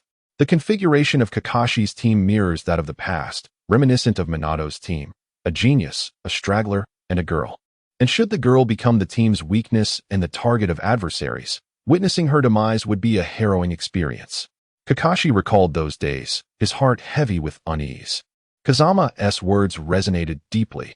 Had he or Rin been stronger back then, perhaps the subsequent tragedies could have been averted. If Kakashi-sensei cannot awaken Sakura's warrior spirit, my recommendation is to allow her to leave the team. Perhaps living as an ordinary person is not such a poor fate. The sensation of losing a teammate is one I believe you understand well, teacher. Kazama did not hesitate to provoke Kakashi further. Naruto, I have repeatedly offended Kakashi for your sake. To prevent Sakura from becoming a burden on Kakashi's team, this is the least I can do. Lost in reminiscence, Kakashi resembled a statue, oblivious to Team 6's departure. When he regained his awareness, he found himself alone. He bore no resentment towards Kazama's provocations.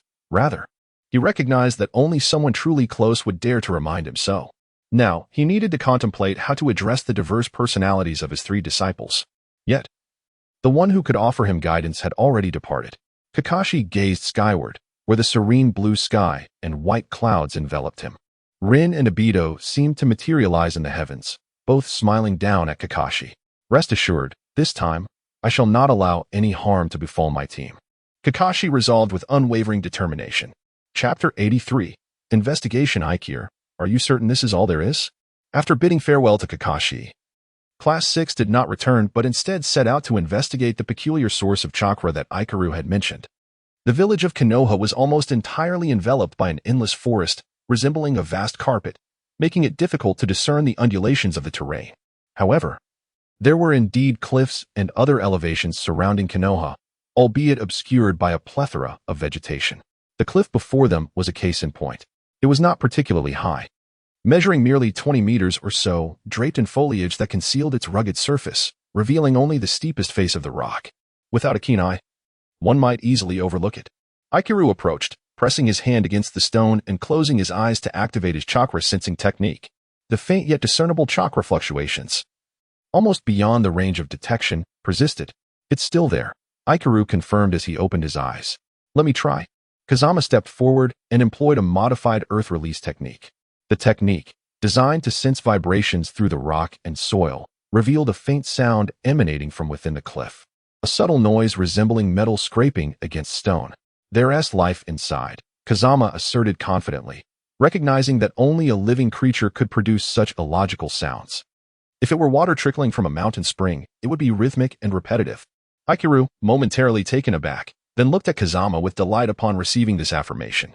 Let us dig and see what we've found. In such a concealed spot, it must be something interesting, perhaps even monkey droppings. Here, dig vigorously. Kazama produced a sealing scroll and retrieved a shovel, which he handed to Ikiru. These tools had been prepared for a D-rank mission, and now, reflecting back, it seemed like ages had passed, even though it had only been a year. Yukiko, go hunt for some food. We might be working for quite a while today, Kazama suggested, glancing at the cliff and then at Ikiru, who seemed rather inconsequential in comparison. All right, I'll handle logistics, Yukiko replied, leaping into the treetops to hunt. Observing Ikiru diligently toiling away, Kazama resignedly joined him in the excavation efforts.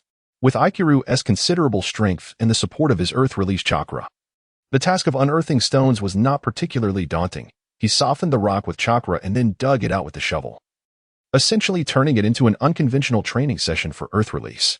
Kazama, employing a more straightforward approach, alternated between wind and earth release techniques. As long as they had sufficient chakra, the cliff posed little challenge, they merely needed time. Before long, despite the cliff's hardness, it yielded to their efforts, revealing a cave spacious enough for 3 individuals to stand side by side. However, the duo had not made significant discoveries aside from a clearer chakra perception. Without further ado, they continued to dig. By the following day, the cave descended into the earth, and the two finally obtained the answers they sought. What is this? We fought all night for this, Kazama lamented, his mood faltering as he examined the creature, a dark, armored ball that seemed to curl up defensively at their presence. It felt remarkably hard to the touch, and its instinct to feign death upon encountering Ikiru and Kazama was amusingly excessive. Ikiru, however, was not deterred, cradling the creature in his hands with fascination. What kind of beast is this?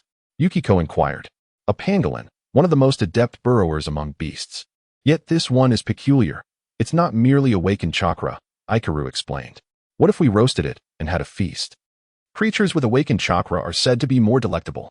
Why not? We haven't hunted yet today, and it would save us the effort, Yukiko replied, amusement dancing in her eyes. As expected, the sphere in Ikiru's hands trembled slightly. Its half-open, cautious eyes scanned its surroundings, seemingly preparing for a sudden escape. All right, hand it over. I'll take care of it. Kazama extended his hand, but the pangolin darted away with remarkable speed, taking refuge atop Ikiru's head. Eyeing Kazama with suspicion from its elevated perch. Not pretending anymore, are we? Planning to run? Kazama chuckled. The pangolin blinked its eyes in a surprisingly human-like manner, then began gesticulating animatedly at Kazama, scolding him in a way that, even without understanding animal speech, conveyed a distinctly rude tone. Ikiru remained silent, merely holding the pangolin with affection. It was clear there was a connection forming. It seems this pangolin is not going anywhere, Kazama sighed. Stop cursing. I can't understand you, so save your breath. Yet since you've fallen into our hands, you have 2 choices. First, we can skin you, break your bones, and feast upon your flesh. Rest assured, I'm quite skilled at skinning and bleeding. It won't hurt a bit. The pangolin's agitation intensified as it struggled in Ikiru's grasp, but the boy's strength was far beyond its capacity to resist.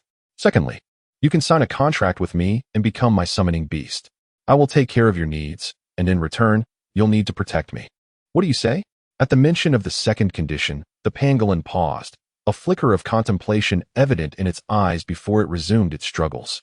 I've told you, stop pretending before me. I know you can comprehend. If it's too much, I can find a translator. Summoning technique. Yataru, Kazama called out. Summoning Yataru, who was about to enjoy a nut for breakfast.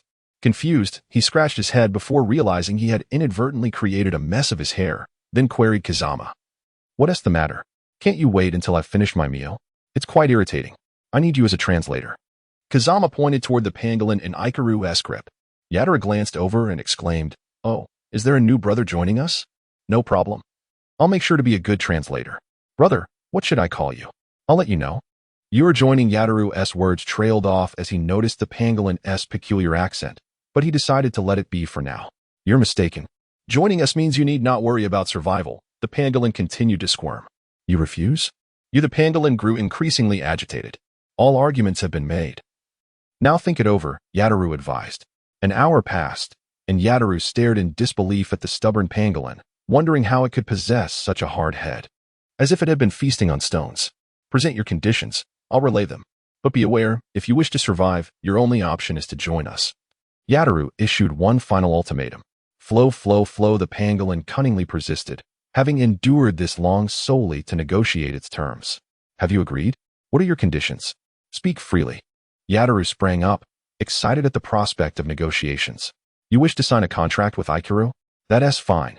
The three of us are here, so choose freely. And you want food and lodging provided? No problem, I can agree to that. You also want me to find you various delicious minerals? Did I hear that correctly? Stones are edible?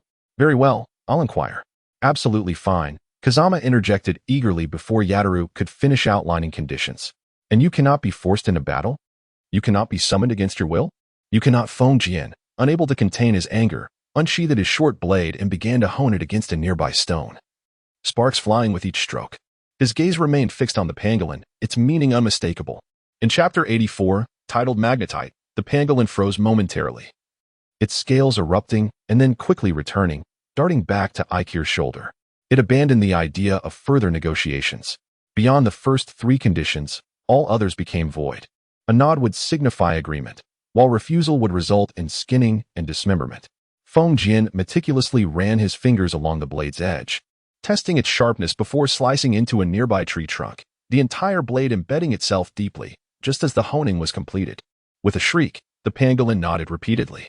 It signed a blood pact on the spirit-summoning scroll presented by Feng Jian, then returned to Ikir's shoulder. In its heart, it found the man wielding the knife utterly terrifying. The threat of dismemberment loomed large, and its life could not be trifled with. In contrast, the clumsy giant beneath it, despite appearing dim-witted, harbored kindness towards it. Faced with no options, the pangolin deemed this man far preferable to the knife-wielding menace. Let us depart, after a night of toil. We must rest. Today, I have not taken a day off. Yoko, have you forgotten to visit the hospital? The most detestable aspect of Feng Jian was his demeanor. Despite Ikir's discovery of a spirit beast being a joyous occasion, he doused it with cold water, targeting Yoko alone. While Ikir and Feng Jian could retreat to rest, she was burdened with the prospect of work, an imbalance that weighed heavily on her mind. Yet, she could not abstain. She needed to learn the chakra scalpel. And the hospital was her only avenue. After making some progress, she could not afford to give up.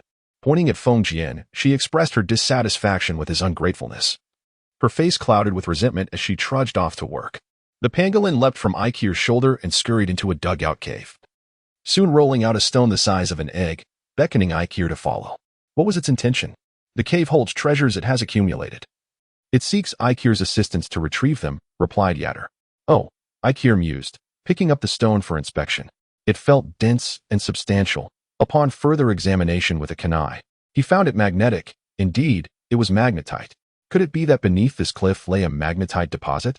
In Kazama's eyes, a tempest swirled as he contemplated the potential benefits this discovery could bring to him. Ultimately, he concluded that aside from relinquishing it for a few resources, it bore no utility. As for the prospect of extracting it himself, he scoffed at the thought. How much could the three members of Class 6 possibly extract? Moreover, this location was practically beneath the very nose of Konoha village, rendering secrecy utterly unattainable. As for handing it over to other ninja clans, he chuckled at the absurdity. It would be far wiser to present it directly to the third Hokage. At least he would not be devoured whole and might receive something in return. For the third still possessed a modicum of dignity. Most importantly, Surrendering it to the third would leave no room for objection. It was the very essence of political correctness and could even foster goodwill from the third Hokage.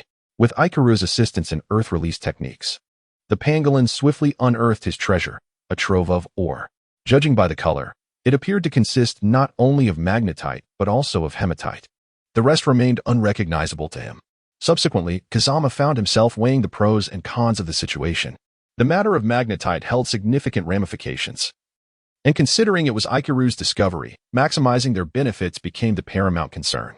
They had excavated such an expansive cavern that the magnetite was practically laid bare before them, necessitating a prompt decision. In the afternoon, Yukiko wearily arrived at the treehouse for their assembly, hoping to share in a meal. Kazama articulated his conjecture, initially seeking the opinions of his two teammates. What? Magnetite? What purpose does it serve? Magnetite, a type of iron ore, can be smelted to produce iron. And what can iron be used for? I need not elaborate. That is Kaneru's dining area. Ikaru, rarely vocal, expressed his thoughts. In his view, that place belonged to the pangolin, or rather, now referred to as Kantaru. Irika struggled to devise a fitting name and simply borrowed from Kazama's spirit beast concept. Kantaru? That's a splendid name. However, Kantaru cannot be protected, not even by us, thus surrendering it is inevitable. What I mean is, we should relinquish it in exchange for something else, Kazama clarified. Shall we hand it over to Lord Hokage? That is acceptable, Yuki responded, coming to the realization. Ikaru nodded, glancing at Kantaru, who was wrestling with Yatadaru. Rest assured, Kantaru is still quite young. How much can he consume or utilize? In due time, with some expenditure, we can procure a significant quantity without the need for our own mining efforts. That would be ideal. Ikaru felt reassured, his primary concern being the potential loss of food for the pangolin upon surrendering the magnetite. But now that a solution was in sight, a harmonious outcome seemed feasible. Returning to the earlier issue, if we relinquish the magnetite, what resources can we acquire in return? Yuki fell into contemplation, while Ikaru remained as silent as ever. Well, let us consult the old man and teacher Asaka. We might yield 2 nodding bucks. Meanwhile, the old man and Asaka, summoned as advisors, were also taken aback, not anticipating such an outcome from capturing a spirit beast. First and foremost, I do not recommend exchanging ninjutsu, the reason being your current ninjutsu suffices. Even if it were insufficient, both I and the old man could assist you in obtaining more, so we must not squander this opportunity. The old man concurred with Asaka's perspective. My inclination is toward acquiring ninjutsu, but not just any ninjutsu, Kazama chuckled, envisioning an exquisite technique. What ninjutsu could rival the strategic value of iron ore? It is said that Lord Jiraiya once developed a hair-based ninjutsu. We certainly have no need for such a technique. But what about them? Kazama pointed at the 7 spirited beasts in disarray. This ninjutsu encompasses both offense and defense, suitable for both long and short range. It is arguably the most fitting technique for them, without exception. What do you both think? Hiss, now that you mention it, that is indeed true. The hair ninjutsu may seem somewhat superfluous for ninjas, given the requirement for long hair. Yet, for spirit beasts, it presents no drawbacks whatsoever. However, this ninjutsu does not equate to a strategic resource, the old man cautioned. Of course, it is not so simple. Yuki's soft sword still awaits crafting. Hence we can request a bit of chakra metal. Moreover, Ikaru's earth style, while already commendable, lacks a bit in offensive capability, since he aims to specialize in earth techniques. It would be prudent to learn a variety of earth techniques, such as earth style, hardening technique, earth spike, and earth dragon bullet, among others, if that proves insufficient. Consulting the third Hokage for a few days would not be out of the question, as Ikaru currently lacks a proficient mentor in earth style. The old man and Asaka observed Ikaru as he made his bold requests, and they were no longer concerned about Ikaru being at a disadvantage, but rather worried for Lord Hokage, realizing that avoiding substantial expenditure was improbable this time. In the Hokage's office, Team 6, accompanied by the old man and Asaka, arrived early, eagerly awaiting Hokage's arrival. The third Hokage, cheerfully starting his day, was caught off guard by the unexpected news. Magnetite? Are you certain? We have confirmed it. Lord Third can dispatch the Umbu to investigate, came the reply. Chapter 85. An exorbitant request. Very well. I trust you. Iron ore is a strategic resource, and regardless of its quantity, it must remain within the village's control. I hope you understand. Indeed, we understand, which is why we have returned to report to you. Lord Third. Commendable, demonstrating a high level of awareness, as expected of the inheritor of the will of fire. However, the village operates on the principle of reward and punishment. Do tell, what do you wish for? As long as it exists within the village, I shall endeavor to fulfill your requests. The third Hokage, still somewhat dazed in the early hours, had unwittingly invited a lion into the meat pile. This sentiment resonated with the old man and Asaka, who shook their heads at the third Hokage's lapse in judgment. Thank you, Lord Hokage, they expressed in unison, bringing a smile to the third Hokage's face. As he aged, he found delight in the politeness and earnestness of the younger generation. Speak your demands. As they began to mention ninjutsu, the third's expression remained relatively calm. However, upon hearing about chakra metal, his demeanor began to darken. When a long list of earth-style techniques and requests for Hokage's guidance on earth-style emerged, the third could no longer maintain his composure. His gaze traversed between Asaka and the old man, confirming that the exorbitant request did not originate from them, but rather from the mastermind among the three children, Kazama. The ninjutsu you desire poses no issue. At most, it is merely B rank, something the village can manage. However, chakra metal is exceedingly precious. The village's stock is limited. So could you perhaps reduce the quantity? The esteemed third Hokage, having just declared his willingness to fulfill any request within the village, found himself swallowing his words. Lord Hokage, we do not ask for much. Look, this is the blueprint for a weapon, specifically a slender soft sword, which requires minimal chakra metal, Kazama insisted resolutely. The third was left speechless. Despite his earnest plea, Kazama remained unyielding. If you feel our requests are excessive, I could reduce the number of earth-style techniques requested, and Hokage's guidance could be omitted. Kazama articulated eloquently, suggesting a compromise. However, he remained adamant that chakra metal could not be reduced even by an ounce. The third's face grew long. Are you saying that my demand for ninjutsu is excessive? I have no qualm about your ninjutsu. I wouldn't mind how much you ask for, as you cannot carry it away. But chakra metal is different. Every ounce counts. Do you grasp the implications? The third was on the verge of exclaiming in frustration. Yet, this was a weapon for Yuki's combat. For a ninja whose primary means of attack was swordsmanship, it was crucial. The blueprint for the soft sword had been pending for quite some time, primarily due to the lack of quality materials. This was a rare opportunity to obtain what was needed, and Kazama made it clear that once the chakra metal was secured for crafting the weapon, there would be no backing down. Very well, the village shall provide the chakra metal for this weapon, and you shall receive the ninjutsu as well. Furthermore, I shall assign you an A-rank mission in addition. Is that satisfactory? The third Hokage stated curtly, wishing to reprimand the cheeky youth before him. Thank you, Lord Hokage. They replied in unison once more. In light of the Hokage's generous offer, I could provide him with a hint, a free suggestion regarding Earth-style. As Team 6 prepared to leave, Kazama suddenly turned, uttering a string of words that left everyone bewildered. What is it? The third Hokage, viewing Kazama's ninjutsu prowess as insignificant, nonetheless found his various ideas to be of constructive value. Even now, just a moment ago wishing to dismiss Kazama, he was now intrigued to hear of Kazama's new thoughts. Kazama took out a piece of Itaro's food, specifically magnetite. This is magnetite. Could you possibly soften it with earth-release chakra? Although he did not fully comprehend, the third Hokage refrained from inquiring further. Instead, he took the piece of magnetite, and under the enveloping chakra, it swiftly transformed into a pliable clay-like substance. Impressive. The mastery of earth release by the Hokage is extraordinary. Ichiro, take note. He paused briefly, reflecting, since it can be softened. Should we not consider magnetite as a form of soil, or perhaps a type of rock? Precisely, Sarutobi Hiruzen's eyes sparkled with insight. Is there such an angle to consider? If it indeed belongs to the earth category, then why can't our earth release exhibit magnetic properties like this clay? In other words, while the rock village possesses earth release techniques that manipulate gravity, why can't Konoha develop a magnetic variant of earth release unique to us? A collective gasp echoed among the assembled jonin. This notion was audacious yet remarkably constructive, with a high potential for success. The transformation of chakra's properties essentially mimics the energy transformations observed in reality. Given that magnetite exists in the real world and is a terrestrial substance, why should we not attempt to replicate it? Umbu, remain vigilant, the third suddenly exclaimed, as Kazama sensed a few fleeting shadows. Kazama, can you take responsibility for your words? The question rendered Kazama momentarily speechless. What words? It was merely a hypothesis. I bear no responsibility for that. Surely not. It was just conjecture. If you disapprove, simply disregard it.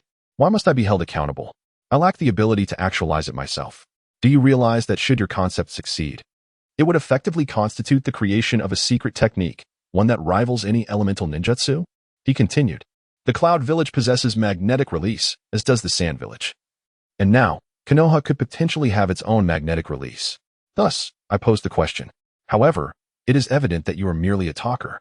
Without any tangible contributions, what a futile endeavor. Wait, old man Saratobi. You can't just criticize after taking a bite of food. Kazama exclaimed, his frustration mounting. He had attempted to alleviate the awkward atmosphere caused by extortion, yet the third retaliated with harsh words, dismissing him. Kazama, watch your language. Apologize to the Hokage. The elder interjected at the right moment. My apologies, Hokage-sama. The child is still young and lacks understanding. The elder offered the apology first, and despite Kazama's lingering discontent, he dared not retaliate. The third waved his hand, signaling that it was inconsequential. Outside the Hokage's office, members of Team 6, including Yuki and Ichiro, rejoiced over the day's achievements. However, Kazama remained dissatisfied, feeling that the third was too thick-skinned, too cunning, and too shrewd. It would be wise to keep his distance, especially since the third's time was limited. In the Hokage's office, the magnetite that had transformed into clay still lay on the desk. While Kazama's words churned in the third's mind, Konoha had indeed fallen to a point where they required a child to propose ideas. Summon the Umbu and order a covert investigation into the magnetite discovered by Team 6 to ascertain its reserves. The Hokage's office was empty, yet a single voice echoed, "Hi." Chapter 86, Analysis. An unconventional training with the Hokage's endorsement, the items exchanged by Team 6 swiftly arrived. The next step was to transform these items into strength. To secure ample training time, Team 6 even undertook several C-rank missions ahead of schedule, fulfilling their quotas early to free up nearly 2 months for concentrated training. Yuki's soft sword was the most valuable among the items received, crafted from chakra metal. Even as the son of the Hokage, he possessed only 2 brass knuckles. Yuki's soft sword would undoubtedly cause the third to part with a significant sum, prompting him to personally engage with Kazama in a tug-of-war over it. Kazama was intrigued. The weapons in the ninja realm were predominantly forged from ordinary steel, and even his own weapons were no exception, resembling the conventional armaments he envisioned. What distinguished a soft sword crafted from chakra metal? Upon unwrapping the package, a beautifully designed long sword unveiled itself, its blade long and slender. Remarkably sharp, yet surprisingly weighty in hand, akin to a standard longsword. As he lightly swayed his arm, the blade undulated like a serpent, creating ripples. The scabbard was a simple black wooden sheath, devoid of any extravagant adornments, exuding a sense of simplicity. This was to be expected. In the ninja world, practicality was paramount, as ostentatious decorations would merely draw the enemy's gaze, rendering one a target. Shinako, I have not practiced with a soft sword, so I can only demonstrate the most fundamental techniques for you to observe. He proceeded to showcase basic maneuvers such as slashing, thrusting, parrying, and more. Beyond the conventional swordplay, the defining characteristic of the soft sword lay in its lightweight blade, which not only possessed enhanced sharpness, but also allowed for a greater variety of techniques. Watch closely. With a flick of the wrist, the blade can bend, striking areas that a rigid sword cannot reach. Once you familiarize yourself with the nuances of the soft sword, coupled with chakra, you can manipulate its rigidity at will. When combined with a chakra scalpel, this sword becomes a harbinger of death. Of course, there were drawbacks. The lack of rigidity rendered the soft sword nearly defenseless. To compensate for this, I devised 3 recommendations for your consideration. Firstly, the scabbard could be forged from resilient metal, transforming it into a sturdy staff for defense while wielding the soft sword for offense. Secondly, forearm guards that snugly fit the arm could provide protection while liberating your hands, though their defense is somewhat rigid. The third option is an arm shield, which offers extensive coverage and flexibility in defense, and can even serve as a projectile weapon or surfboard in dire situations, albeit at the cost of occupying your right hand, making hand seals cumbersome. Do not rush your decision. You may try them all and select whichever you prefer. Ultimately, they are merely supplementary to your current skill set. Kazama had laid out all considerations. All right, I will ponder this carefully, Shinako nodded. Your immediate priority is to master the use of the soft sword and the chakra scalpel. All else can be postponed. Irika, your task is to continue honing your earth release techniques while also dedicating time to chakra perception. Kazama, you seem quite anxious. Is there something pressing on your mind? It was evident from Kazama's tone that he was indeed agitated. The sixth squad had been in the lower ranks for 2 years, and they had nearly completed their foundational training. It was time to strive for higher realms, was it not? Perhaps the Chunin exams? This was a plan Kazama had meticulously crafted, postponing participation in the Chunin exams for 2 years to allow time for their growth and to keep pace with the main character's development. Delaying further would only lead to stagnation, while advancing prematurely would expose the sixth squad to perilous tasks and formidable foes, jeopardizing their safety. Chunin exams? Oh, I hadn't even realized we missed 2 sessions already, Shinako remarked. Are we to participate in the Chunin exams? Arika, who had secretly observed the brutal nature of the exams, was apprehensive. Indeed, thus, in the days to come, let us all endeavor to enhance our strengths. Understood. They echoed in unison. Watching from the sidelines, a sense of satisfaction washed over Kazama. The once lethargic and carefree individual now seemed resolute. The sixth squad dispersed once more. Arika took on a D-rank mission to practice earth release while tending to agricultural tasks, a method he relished. Meanwhile, Shinako returned to the hospital, shifting her sword practice to the evening, as she began to intensify her training regimen. Kazama continues to guard the treehouse, contemplating the technique of the wild lion mane, a hair-based ninjutsu devised by Jiraiya. In Kazama's view, it is the most suitable ninjutsu for summoning beasts, as among the 10 summoning creatures, 8 are indeed wild animals, covered in fur. The wild lion mane technique appears to be custom-tailored for them, with a difficulty rating of B for humans. One wonders whether it would be more challenging or easier for summoning beasts to master, regardless of the outcome. This ninjutsu stands as one of the core techniques Kazama has prepared for summoning creatures, and it is imperative to acquire it. Feng has certainly endured a considerable number of battles, yet his spirit beasts, apart from their reconnaissance capabilities, have seldom engaged in direct combat. This is primarily due to their relatively immature size, which has not yet developed significant combat prowess, and the fact that he has yet to determine their training trajectories. Presently, Feng possesses 5 spirit beasts. Firstly, there is the squirrel, Yutaro, the most intelligent yet diminutive among them, possessing a singular mastery of illusion techniques. With little else to offer, after much contemplation, Feng resolved to guide Yutaro along a supportive path, as the creature's strength does not suffice for direct confrontation. Currently, its illusions can only be effective against lower-ranked ninjas, with a risk of being discerned. Its small stature renders it incapable of posing any substantial threat to ninjas, save for its commendable speed. Fortunately, its intelligence is noteworthy. Feng intends to have it remain by his side during battles to counter the unpredictable nature of illusions. No matter how formidable the illusion, as long as an external force disrupts the chakra of the illusionist, the illusion will dissipate. And Yutaro is envisioned to be that external force.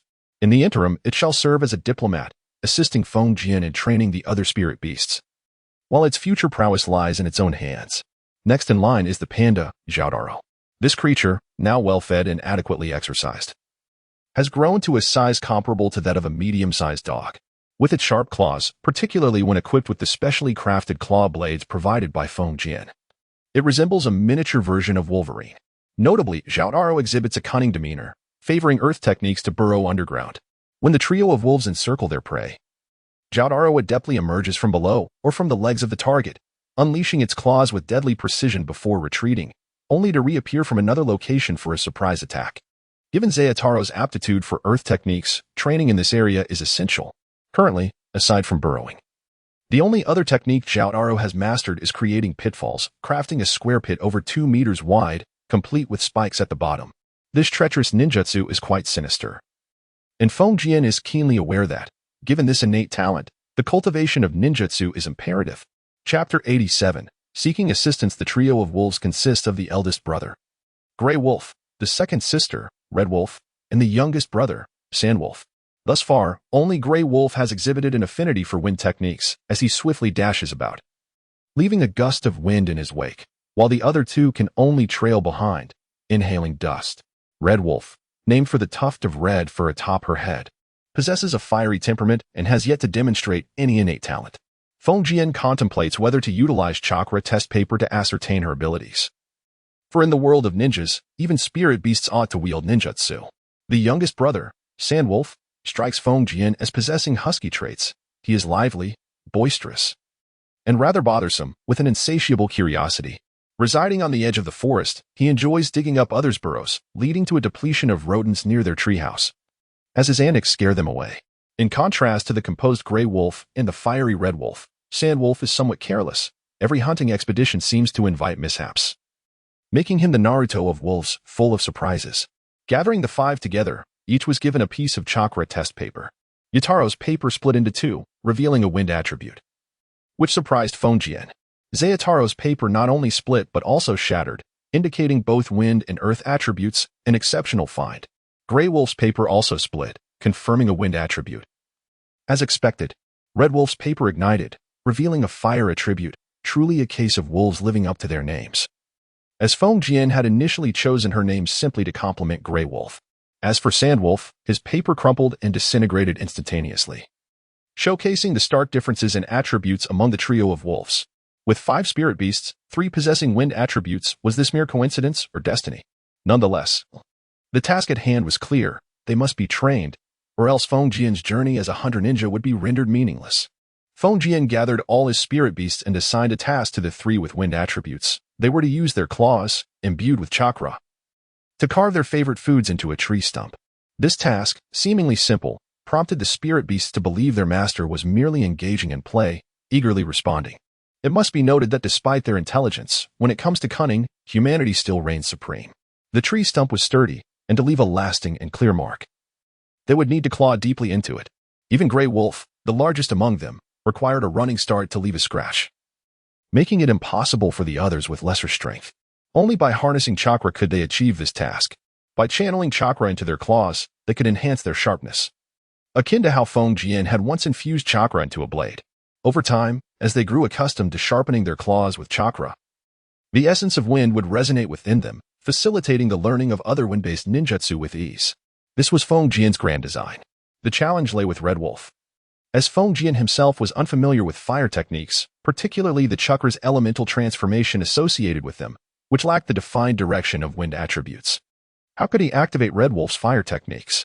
He pondered whether he might need to sacrifice some scalp and hair to comprehend the process. After much contemplation, he realized that seeking assistance was necessary. However, broaching the subject was delicate. If he were to approach someone and request they teach his wolves ninjutsu, it would likely lead to ridicule. Who would want to be seen as imparting skills to a canine? Thus, he needed to find someone who could maintain their dignity and be amiable, all while ensuring that Fongjian could afford their fees. Otherwise, the endeavor would be futile. Reflecting on his experiences since his arrival and recalling characters from the original narrative, he deduced that the only feasible candidate to enlist was none other than Uchiha Sasuke. Indeed, the proud and aloof second pillar of the Uchiha clan, renowned for his fire techniques, undoubtedly of the highest quality. The question remained, how to persuade him. Compared to others who could wield fire techniques, such as Kakashi, Sasuke would likely require the least cost. To entice him, Fongjian needed to appeal to his desires. What did Sasuke yearn for most? Power. Sasuke's relentless pursuit of strength is a recurring theme throughout the original narrative. Thus, what could Fongjian offer to enhance Sasuke's prowess? Swordsmanship, archery, earth techniques, water techniques, and summoning techniques. Fongjian listed his skills. Perhaps swordsmanship would pique Sasuke's interest. This was something he could teach. He was uncertain if it would truly capture Sasuke's attention, but he decided to give it a try.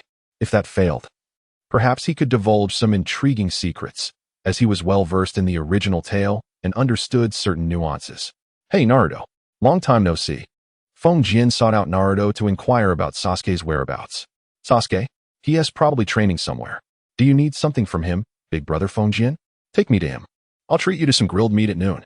All right, follow me, big brother Fongjian. Naruto eagerly complied, becoming Fongjian's guide. At the Uchiha clan's training grounds, a breathless Sasuke surveyed the targets scattered around, each adorned with a few shuriken and kunai, indicating he had been training for some time. If I were you, I would continue practicing such technical skills, a sudden voice interjected.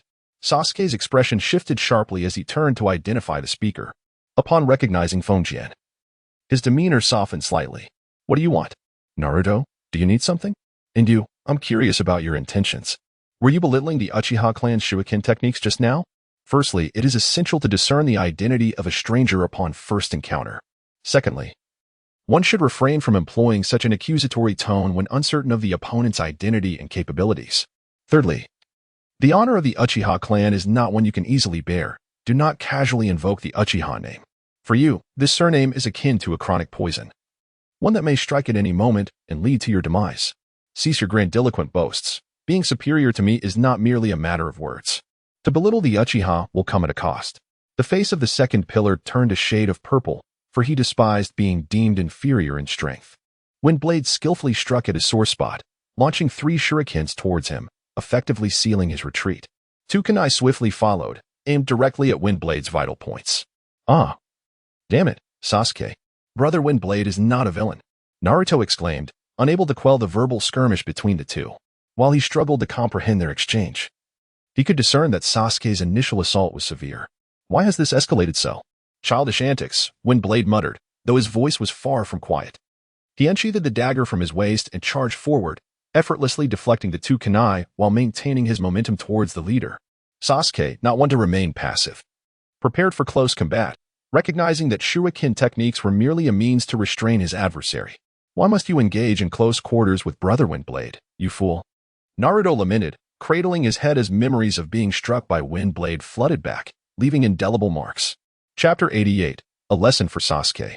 To Naruto. Kazama is not merely a caring older brother, but also a stringent mentor on the arduous path of training. Without prior chakra control training, one might wonder how Naruto made such remarkable progress. The answer lies in the lessons learned through hardship. He has borne the brunt of Kazama's rigorous methods. Distractions, carelessness, laziness, and reckless actions all lead to targeted repercussions. While it may appear that Kazama has not imparted much knowledge to Naruto, he has been subtly correcting Naruto's flaws through sparring and challenging encounters. Sparring, in particular, is something Naruto dreads. He has a tendency to act impulsively, charging in with brute force. His straightforward attacks are met with Kazama's cunning tactics, which include traps, illusions, poisons, and various humiliating techniques. In Naruto's eyes, Sasuke's decision to engage Kazama in close combat is tantamount to courting disaster. If close combat were effective, he would have discovered that by now, rather than waiting for Sasuke to showcase his prowess. As the two engage in a duel, Sasuke quickly reveals vulnerabilities. The advantage of Chinese swordplay lies in its foundation built upon countless trials and refinements. Each move is a carefully crafted technique. When executed correctly, the seemingly intricate maneuvers become instinctual due to extensive practice, allowing them to flow forth seamlessly. The successful execution of complex techniques signifies that the opponent has entered a state of defeat. What constitutes a technique? It is a series of interconnected moves. Unless Sasuke can swiftly identify and exploit the weaknesses within these intricate maneuvers, he will inevitably fall prey to them. The outcome is evident. In terms of strength, speed, and skill, technique, Kazama holds the upper hand, and Sasuke's vulnerabilities soon become glaringly apparent, leading to a one-sided thrashing. With a bruised visage and a defiant expression, Sasuke sulks beside the campfire, still grappling with the reasons for his defeat.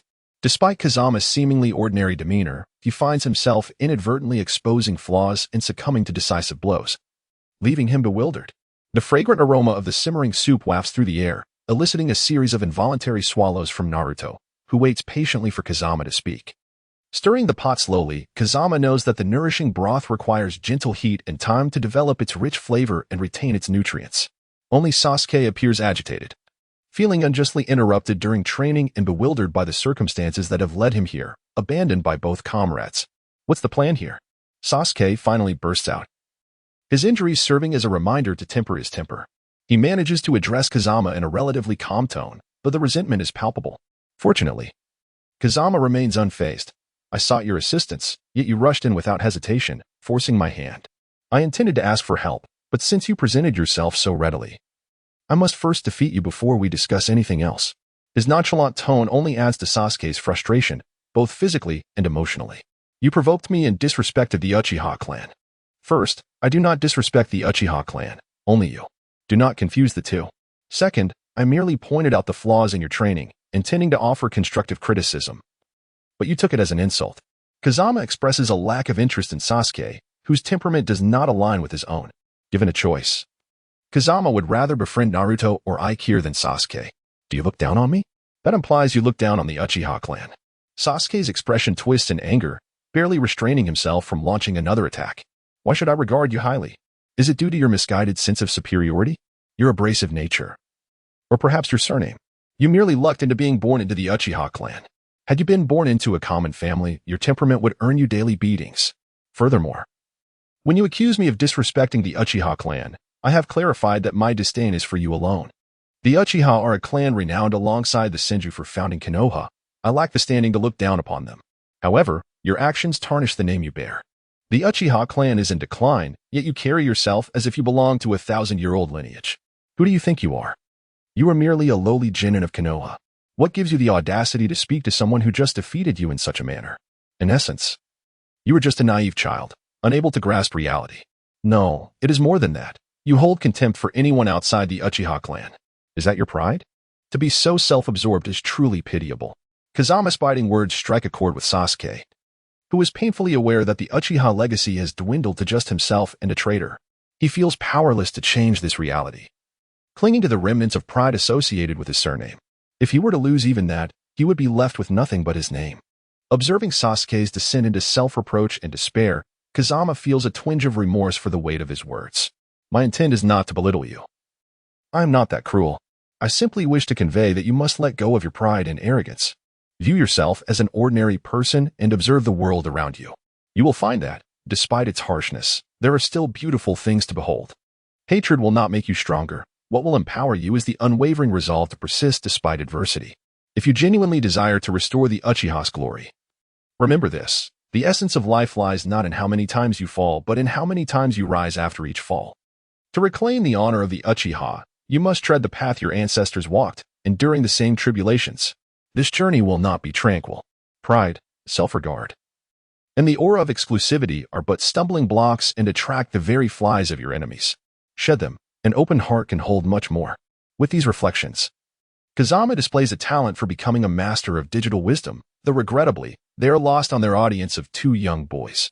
Have you calmed down? If so, come and enjoy a bowl of soup, and we can discuss our agreement. Rest assured, you will not find yourself at a disadvantage. He hands a bowl of steaming soup to Naruto, who devours it eagerly, savoring its flavor. Kazama prepares another bowl and offers it to the now reconciled Sasuke. Thank you. Sasuke, slightly embarrassed, manages to express his gratitude. Don't mention it. Just be sure to lend a hand when the time comes. Chapter 89, Training the Wolf During the Meal. The delightful presence of the soup fills them with happiness, making the time pass swiftly. You can perform fire release, correct? Fire release is a talent of the Uchiha clan. So of course I can. Excellent. I have a brother who wishes to learn fire release. Would you be willing to teach him? I will not ask for your help without offering something in return. I will exchange my sword techniques with you. Are you referring to the techniques from today? Indeed. The moment the word deal escaped his lips, Sasuke felt he had struck a remarkable bargain. He had personally experienced the prowess of Kazama's swordsmanship, a sensation of being ensnared. Unable to extricate himself, and the haunting awareness of his own failure still lingered vividly in his mind. Where is your brother? When shall we commence? Right now is fine. Just a moment while I summon my brother. Kazama performed the summoning seal, pressing it to the ground, and with a resounding poof, the summoning technique succeeded, dissipating the white smoke to reveal the agile figure of Red Wolf before them. Here is my brother, no, my sister. Sasuke, comprehending Kazama's words, felt a wave of disbelief wash over him. What is this? Did you not say brother? How can it be a summoned beast? Are you truly asking me, a proud Uchiha, to instruct a wolf in fire release? His composure shattered, Sasuke unleashed a torrent of frustration upon Kazama. Are you done? Now, let us get to work. Do not resist so vehemently. She is not an ordinary beast, nor merely a summoned creature. As I have stated, she is my sibling. With that, Kazama initiated the summoning technique once more, calling forth 4 additional companions. Addressing the now rigid Sasuke, he continued, They are my friends, my brothers, and I can completely trust them with my back. Do you still consider teaching them an affront? Perhaps one day you too shall possess a summoned beast. And then you will understand that sometimes they are more reliable than the inhabitants of an entire village. Sasuke refrained from rebutting, contemplating, how am I to teach? My fire release was imparted by my father. It suits me. A human could convey it adequately, but with a wolf, how shall I communicate? Do not worry. Yutaro will assist you. He can convey everything you wish to express. Very well, I shall give it a try. Be bold and experimental, perhaps in the future. Your summoned beast will require your guidance as well, which will serve as a form of preparation. Let us go to the riverbank. It is too noisy here. All right. You little cubs, let us get to practicing. Learn to draw with your claws. Are you done? A woo, a woo. In the clearing before the treehouse, the sounds of beastly roars and wolf howls echoed, creating a rare and lively scene within the previously tranquil surroundings. Having promised Kazama, Sasuke resolved to treat this task with utmost seriousness. The subjects of his instruction were wolves. Aside from his initial astonishment, he found no difficulty in accepting the situation. These were not mere beasts, they were comrades. While envisioning the fire release technique, he recalled the moments of his initial training and demonstrated by expelling a fireball the size of a millstone, startling Yutaro and Red Wolf beside him. Upon hearing the technique he intended to teach, Red Wolf's eyes sparkled with excitement. Compared to the other techniques, this one was undeniably more impressive. Yutaro, envious yet unable to master the skill, took on the role of translator. However, as the intellectual leader among the five, he quickly devised a clever plan. If he could not learn, could he not at least record the method for future use? Engaging in a brawl was far less exhilarating than leading his younger companions in a group effort. Yutaro had been thoroughly influenced by Kazama's philosophy. The learning process may have appeared tedious to outsiders, Sasuke described, Yutaro relayed, and Red Wolf attempted. Wolves, after all, differed from humans. While humans could form hand seals and manipulate chakra, Red Wolf could only rely on her will, which limited her ability to learn ninjutsu. Most of a summoned beast's ninjutsu stemmed from their own understanding rather than from direct instruction. Sasuke, usually impatient, exhibited an uncommon level of forbearance. He recognized that teaching this wolf was no simple feat, yet he displayed unwavering commitment, as Kazama's words had indeed made an impact on him. Though harsh, they had sparked a revelation. He now understood that he must seize every opportunity to grow stronger, and he had resolved to master Kazama's swordsmanship. Kazama, what should I learn next? I have already mastered the shadow clone technique, but I do not know any elemental jutsu. Sasuke can perform fire release. And I too wish to learn AD jutsu. Having been an audience member for quite some time, Naruto was unable to contain his excitement amidst the fervor in the treehouse clearing. Are you aware of your chakra nature? No. How did Kakashi instruct you? Here, try this. Kazama produced chakra paper, having prepared ample supplies to assess the abilities of his team members. Ah, it's wind. I possess wind nature. Naruto exclaimed dramatically upon witnessing the torn paper. Wind release, is it? Excellent. I can teach you without issue. Take your kunai and practice alongside Yutaro and the others. Kazama had no intention of providing hands-on instruction. He lacked the time, and teaching Naruto would be an arduous task he preferred to avoid. Practice with them? What? Do you look down on them? They too are training in wind release. If they can learn, why cannot you? If you do not practice, you may as well leave. Practice? Is it not merely about tracing a pattern? Simple enough. Remember, you must always maintain your chakra enveloping the kunai account. Fine, I understand. Fonjian began to contemplate his own challenges. Firstly, regarding the perception of ninjutsu, although he had consistently practiced to enhance precision, the results were minimal. And he currently lacked promising strategies. As for the water release and earth release techniques, he had only a rudimentary understanding, primarily for the purpose of remote attacks, which facilitated his concealment and escape. The true factors influencing his strength were the wind release and archery, the former amplifying the power of the latter. While archery bestowed greater range upon wind release, the two disciplines mutually influenced one another. At present, the only technique Feng Jian had successfully integrated was the gentle breeze arrow. He was quite satisfied with both its power and range. However, with the upcoming Nin exams, relying solely on the gentle breeze arrow seemed inadequate. The crucial point was that the third round of the Nin exams would take place in an indoor training facility, where space was limited, leaving little room for archery to flourish. In the main arena, the interference from Yakushi Kabuto's illusions would pose additional challenges, leading to a series of subsequent events. Enhancing his strength appeared to be the only feasible option at this juncture. In recent days, he had not been devoid of ideas concerning wind release archery. With some time to spare, he resolved to experiment further. The first modification would be to the arrows themselves, altering the fletching to a spiral or diagonal shape, which would induce rotation during flight, thereby augmenting the arrow's potency. Additionally, he needed to delve into the transformation of wind release chakra properties.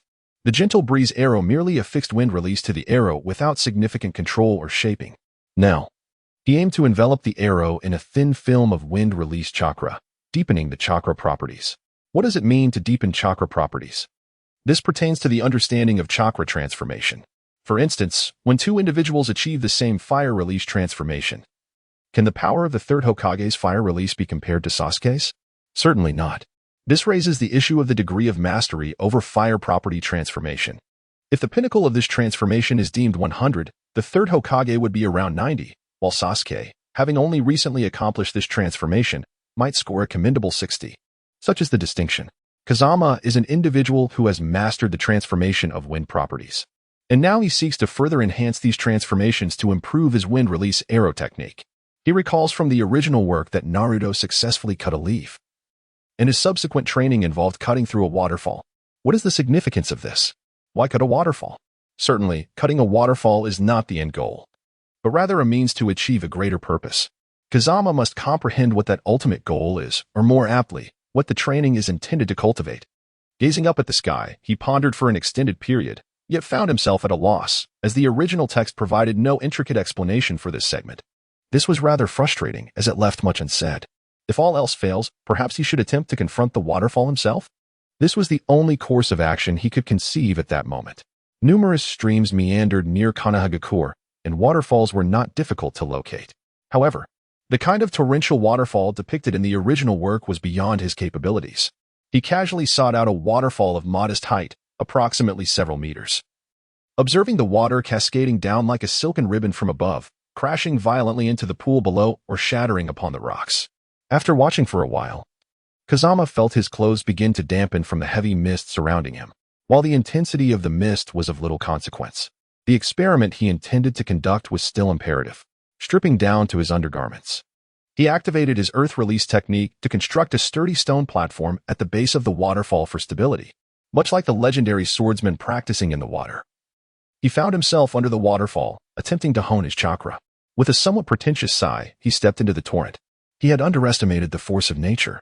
The impact of a waterfall cascading from such a height was indeed formidable. It was no wonder that in the original tale, Naruto trained with a wooden fork outside the waterfall, avoiding direct confrontation with its power. Utilizing his earth release technique, he elevated the stone platform to face the waterfall's onslaught directly. Kazama maneuvered aside but did not retreat far, ensuring he remained within reach of the waterfall. The wind release chakra manifested upon the hand, crystallizing into a blade-like form. As it drew near the waterfall, the force of the cascading water immediately exerted its influence upon the hand, and naturally, the chakra blade was no exception. In just a matter of seconds, the visibly formed chakra blade struggled to maintain its integrity and was on the verge of dissipating. It became clear, indeed, practical experience is the sole standard of truth. The essence of endurance, or rather resistance to external interference, is what the waterfall tests, whether one can sustain the stability of the wind release chakra amidst various pressures. Reflecting on Asuma's wind release chakra, which consistently remains steadfast in the heat of battle, undeterred by enemy clashes or the intensity of combat, is truly remarkable. Very well. The greatest fear lies in the absence of direction. Now that a path has been discerned, what remains is merely a matter of time and diligence. The day swiftly passed, and the training aimed at maintaining the stability of the wind release chakra yielded little progress. It appears this endeavor requires a long-term commitment, akin to Naruto's hundreds of shadow clones that spent several days accumulating experience. Since it was merely the first day for me, expecting significant advancement is indeed unrealistic. Kazama opts to conduct stability training every afternoon, while dedicating the remaining hours to taming beasts and honing the art of wind release archery. The wind release archery technique seamlessly intertwines the art of wind manipulation with archery. In this harmonious fusion, the wind gains direction, while the practitioner, Kazama, focuses on enhancing the power of the arrows. Aside from the inherent qualities of the bow and arrows, the design itself plays a crucial role. The bow, an exquisite English longbow meticulously chosen by Kazama, has reached its ultimate form, leaving only the arrows to be refined. The arrows consist of fletching, shafts, and tips. The shafts, crafted by Kazama himself, require no further elaboration. The arrow tips, custom-made, also offer little room for modification. However, it is the fletching that can be altered, specifically in terms of shape and installation. The fletching is transformed from a long, slender form into a teardrop shape, and its installation shifts from a symmetrical vertical alignment to a spiraled configuration. This adjustment enhances the stability of the arrows as they are shot, causing them to spin upon release. When combined with wind release chakra, the rotating arrows become akin to spinning projectiles, significantly increasing their penetrating power. Drawing the bowstring and infusing the arrow with chakra, Kazama releases the wind arrow with a swift motion. The sound pierces the air, a mere whisper of its passage, as it strikes the targeted tree trunk with a resounding explosion. A gaping hole as wide as a thigh manifests at the center, sending wood splinters flying in all directions. The arrow has pierced through the trunk, embedding itself deeply into a rock towering over a person behind it.